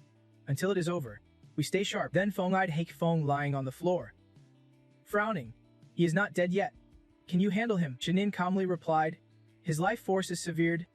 Let me give him a hand." Suddenly, the guy jerked his head up, holding a pill with a sinister grin. "If you want to kill me, keep dreaming." Without hesitation, Feng shoved the pill into his mouth. His body instantly erupted in flames, power surging through him as he laughed wildly. "The free cowboy is going to be your eternal nightmare." The two immediately unleashed their ultimate sword techniques. Then Feng sneered. "Country bumpkins love to brag, but relying on outside stuff to force power like that, even if you survive, you will be crippled." Barrage of swords slammed into the walls as Hek Feng vanished into thin air. Then Feng glanced sideways, calmly warning. In that blink, he matched the strength of a quick condensation master. "If you were alone, you would be toast." Turning sharply, he said coldly, "Let us. Time to confront the big boss." Then Feng and Chi Nin swiftly entered Bepisi Fai's office, opening the door with icy resolve. He sneered. "Boss Bissy, looks like the guest you invited is not worth much." Bephi smirked cruelly, belittling them. "They are all useless trash. Failure was already part of my plan." Hastily grabbing the box on the table, Bephi said loudly. "Then Feng, we have no deep grudges. I always thought this did not have to go this far." Then Feng folded his arms disdainfully. Boss Bephi planning to back down. Bephi laughed loudly, denying, not backing down. Calmly, Bai proposed, "I want to reach Bung Lei. You want the same? We share a goal and can totally work together." Opening the box, he revealed a round pill. Confident, "I bet you have got your own way to Bung Lei already." Then Feng smirked arrogantly. "Sorry to disappoint. Boss Bissy, I rarely make promises, but when I do, I deliver." Bephi popped the pill into his mouth, patiently offering, "If Lucky Feng's causing you grief with me, I can kill him to speed up our alliance. What do you say?" On the outskirts of Baiki Deng, a helicopter is landing to pick up Yununukas. Puffing her cheeks, she scolds, "You guys seriously? Every time you make me the life of the party. If this keeps up, I am gonna lose it." Hong Lai, sitting in the chopper, beams and praises. "Hey, our Yunentiv is a total badass. A true pro always hits the field last." Yunen Ne, pleased by the compliment, nods in agreement. "Fair enough." She eyes a row of cars parked ahead and asks curiously, "This time, Can Boss Oga let me have some real fun? He strides over to inform her. The target's info is already on your phone. This time, it is just Betchfi. Yunanenta claps her hands, eyes sparkling. Alright. Butch Boss is a top-tier energy suppressor. This is gonna be a blast. She looks up humbly and asks, what about Beshoki Fong and Ven and Tai? I can handle both ends. Hong Lai opens the car door with a bright smile. Don't worry. I will take them back to the company. Butch Fi, Yu Nenziji, and the Venom Corporation crew have arrived in Buftifidension. Stay sharp. Meanwhile, at Bundung Corporation, Then Fong raises an eyebrow with a taunting grin. Looks like Betch Boss is playing reckless. But can he really pull it off? Butch Fi leans forward with a sinister smile. Matthios, an energy master. No tricks. No way I would dare face him. He lifts his head arrogantly.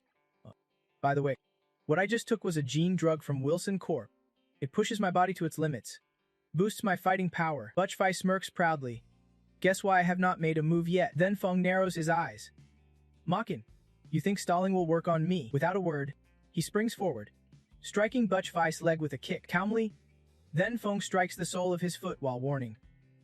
Remember, your power is not natural. You still have not mastered controlling it. Butch Fi hastily jumps back toward the seat. He sneers. You can control that power inside you. You are already getting hurt. Pulling out a sword and a gun, he laughs arrogantly. Want this power? Nothing comes free. To control it, I invented a blade technique called Blood Blade Third Form. Butch Fi wipes sweat and loudly proclaims. First strike. Blood fury of the blade. Gritting his teeth, he uses his sword to block. The other laughs boastfully. Then Fong. This is my true strength. Chinin rushes in from behind, adjusting his sword stance. Snarling. Butch Fi, you are gonna die. Butch Fi spins and fires his gun toward him. Growling.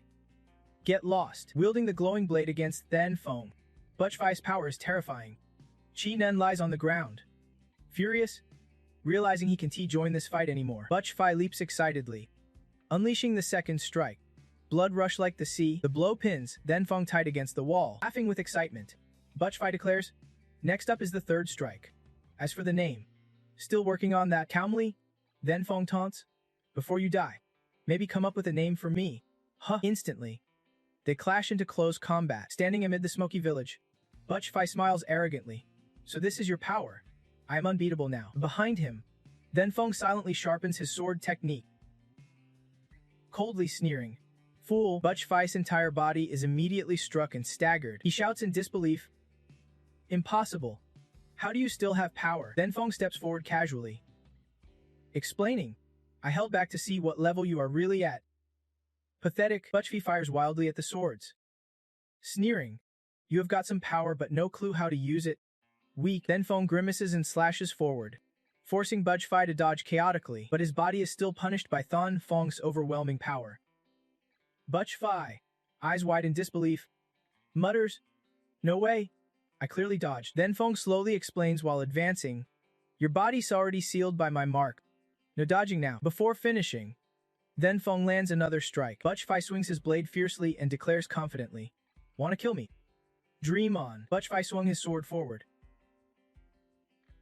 confidently declaring, if you want to kill me, keep dreaming. The two weapons clashed with a fierce explosion of power. Gritting his teeth, he launched himself out the window. Butch Fi clenched his jaw, thinking, this is Han's power. I have to run. As long as I am alive, there is still hope. He landed hard and sprinted off, with the young man chasing close behind. Butch Fi snapped in anger. Then Fong, do you really have to push me to the brink of death every time? Then Fong replied coldly, you said you are invincible earlier. Now I will show you what true invincibility means. He wielded both weapons at once, shouting. Then Fong. Meanwhile, Hak Fong was leaping across skyscraper rooftops, setting up an ambush as the scar on his arm slowly healed. Gritting his teeth with rage, Hak Fong cursed. Crazy bastard. Everyone in Long Country's crazy. My unyielding spirit still can't break free on this mad land. Anicap stood on the rooftop next door and immediately chimed in. Looks like you are having a blast. He fired his gun, but the bullet passed through nothing but a ring of air. Hak Fong's eyes went wide. Magic. Suddenly, she appeared behind him, smirking. Nope, not magic, it is a trick. Hak Fong gritted his teeth and fired at Ingo, but the bullet only pierced through a puppet shaped like her. A strange scent hit his nose. He blinked in fear. What is that smell? Something's off. Angok reappeared, mocking him with a finger point. You have fallen for my trick already. She smiled smugly, forming a camera shape with her hands. Spin it 8 ways. Hakfong spun around dizzy, shouting in terror. Demon. Demon. He staggered, hitting the ground, laughing crazily. Demon.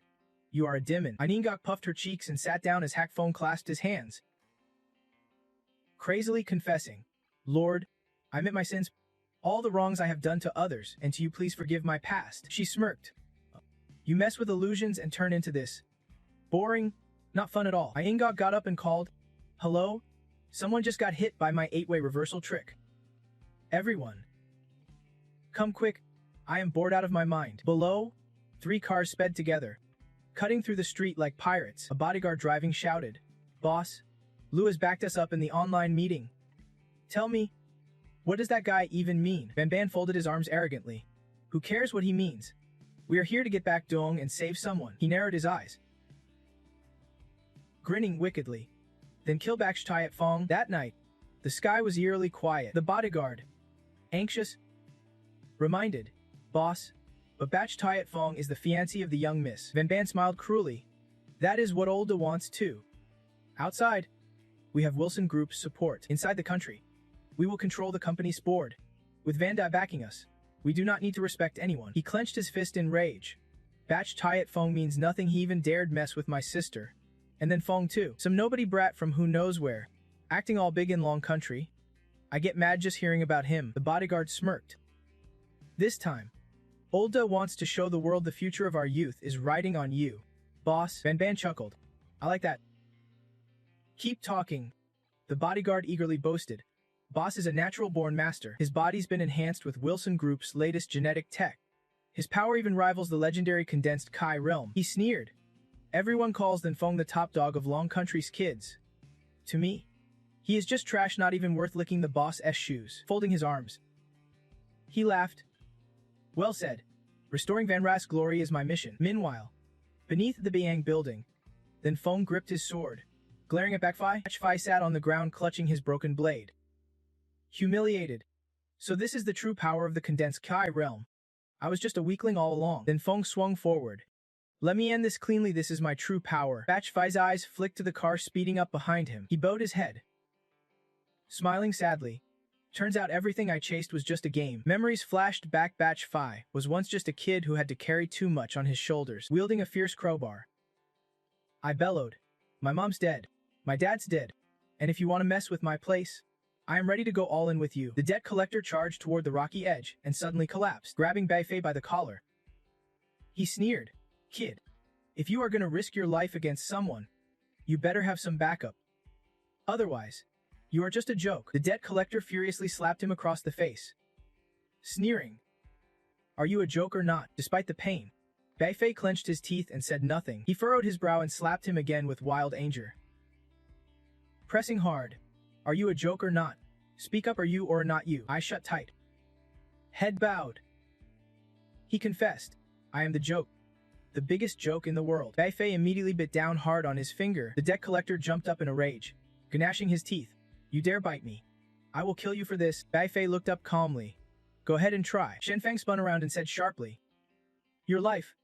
You should not be making enemies with me. Just then, from above, Chining descended swiftly, plunging his sound sword straight through the man's heart, declaring loudly, Your life belongs to me now. He gritted his teeth in anger. Remember, when you slaughtered my family back then, you should be known today would come. Chining dropped to his knees, tears streaming down his face, biting back his guilt. Dad, Mom, little sister, I finally got revenge for you all. Placing his hand over his heart, he muttered, after all these years, every haunting scream and painful cry still echoes in my mind. Even though I have avenged you, my heart still feels empty. You stepped forward, placing a gentle hand on Chining's shoulder, softly comforting. Living with hatred will only leave you hollow in the end. He stood up and handed the oil lamp to Shenfeng with a faint smile. You kept your promise. Tomorrow, I will take you to Beiming to fulfill mine. You glanced at the oil lamp in your hand and reminded him seriously. The road ahead is long. Don't let the past chain you down. Shenfeng furrowed his brows, examining the lamp Chining gave him, amazed. Thinking quietly, this oil lamp is actually a magical artifact. Suddenly, a carriage rolled up nearby in the forest beside them. Hong Lai stepped down, his voice cold. All settled. You shrugged and smirked. Didn't you see it yourself? Or are you blind? He scanned his men with a sharp glance. Ordering, go gather the evidence and documents. Use the time wisely, Shenfeng curiously asked. According to you, more people are on their way. Huang Lai checked his phone dutifully and revealed honestly. One band has already brought his men to Beiyang and is currently clashing with Miss Bei Nugo. You hurried away. I have arranged the core tasks here. You handle this side. I will head over first. Frowned and warned. Xiao Fan, do not worry. I have already sent another intern to assist her. Shenfeng warned with a hint of sarcasm. You have got bigger fish to fry. Hong Lei turned to Chai Ning and spoke politely. You must be Li, right? Liu has a message for you, he said calmly. Anything you would like to hear? They shook hands amicably as he explained slowly. Li hopes you will help take over the South China branch. Though it might be tough, the position is definitely yours. Chai Ning lowered his eyes and quickly refused. Huh? You guys are not asleep yet, expecting me to take over a whole empire. No way. Not happening. Hong Lai adjusted his glasses seriously. Liu has been watching you for years.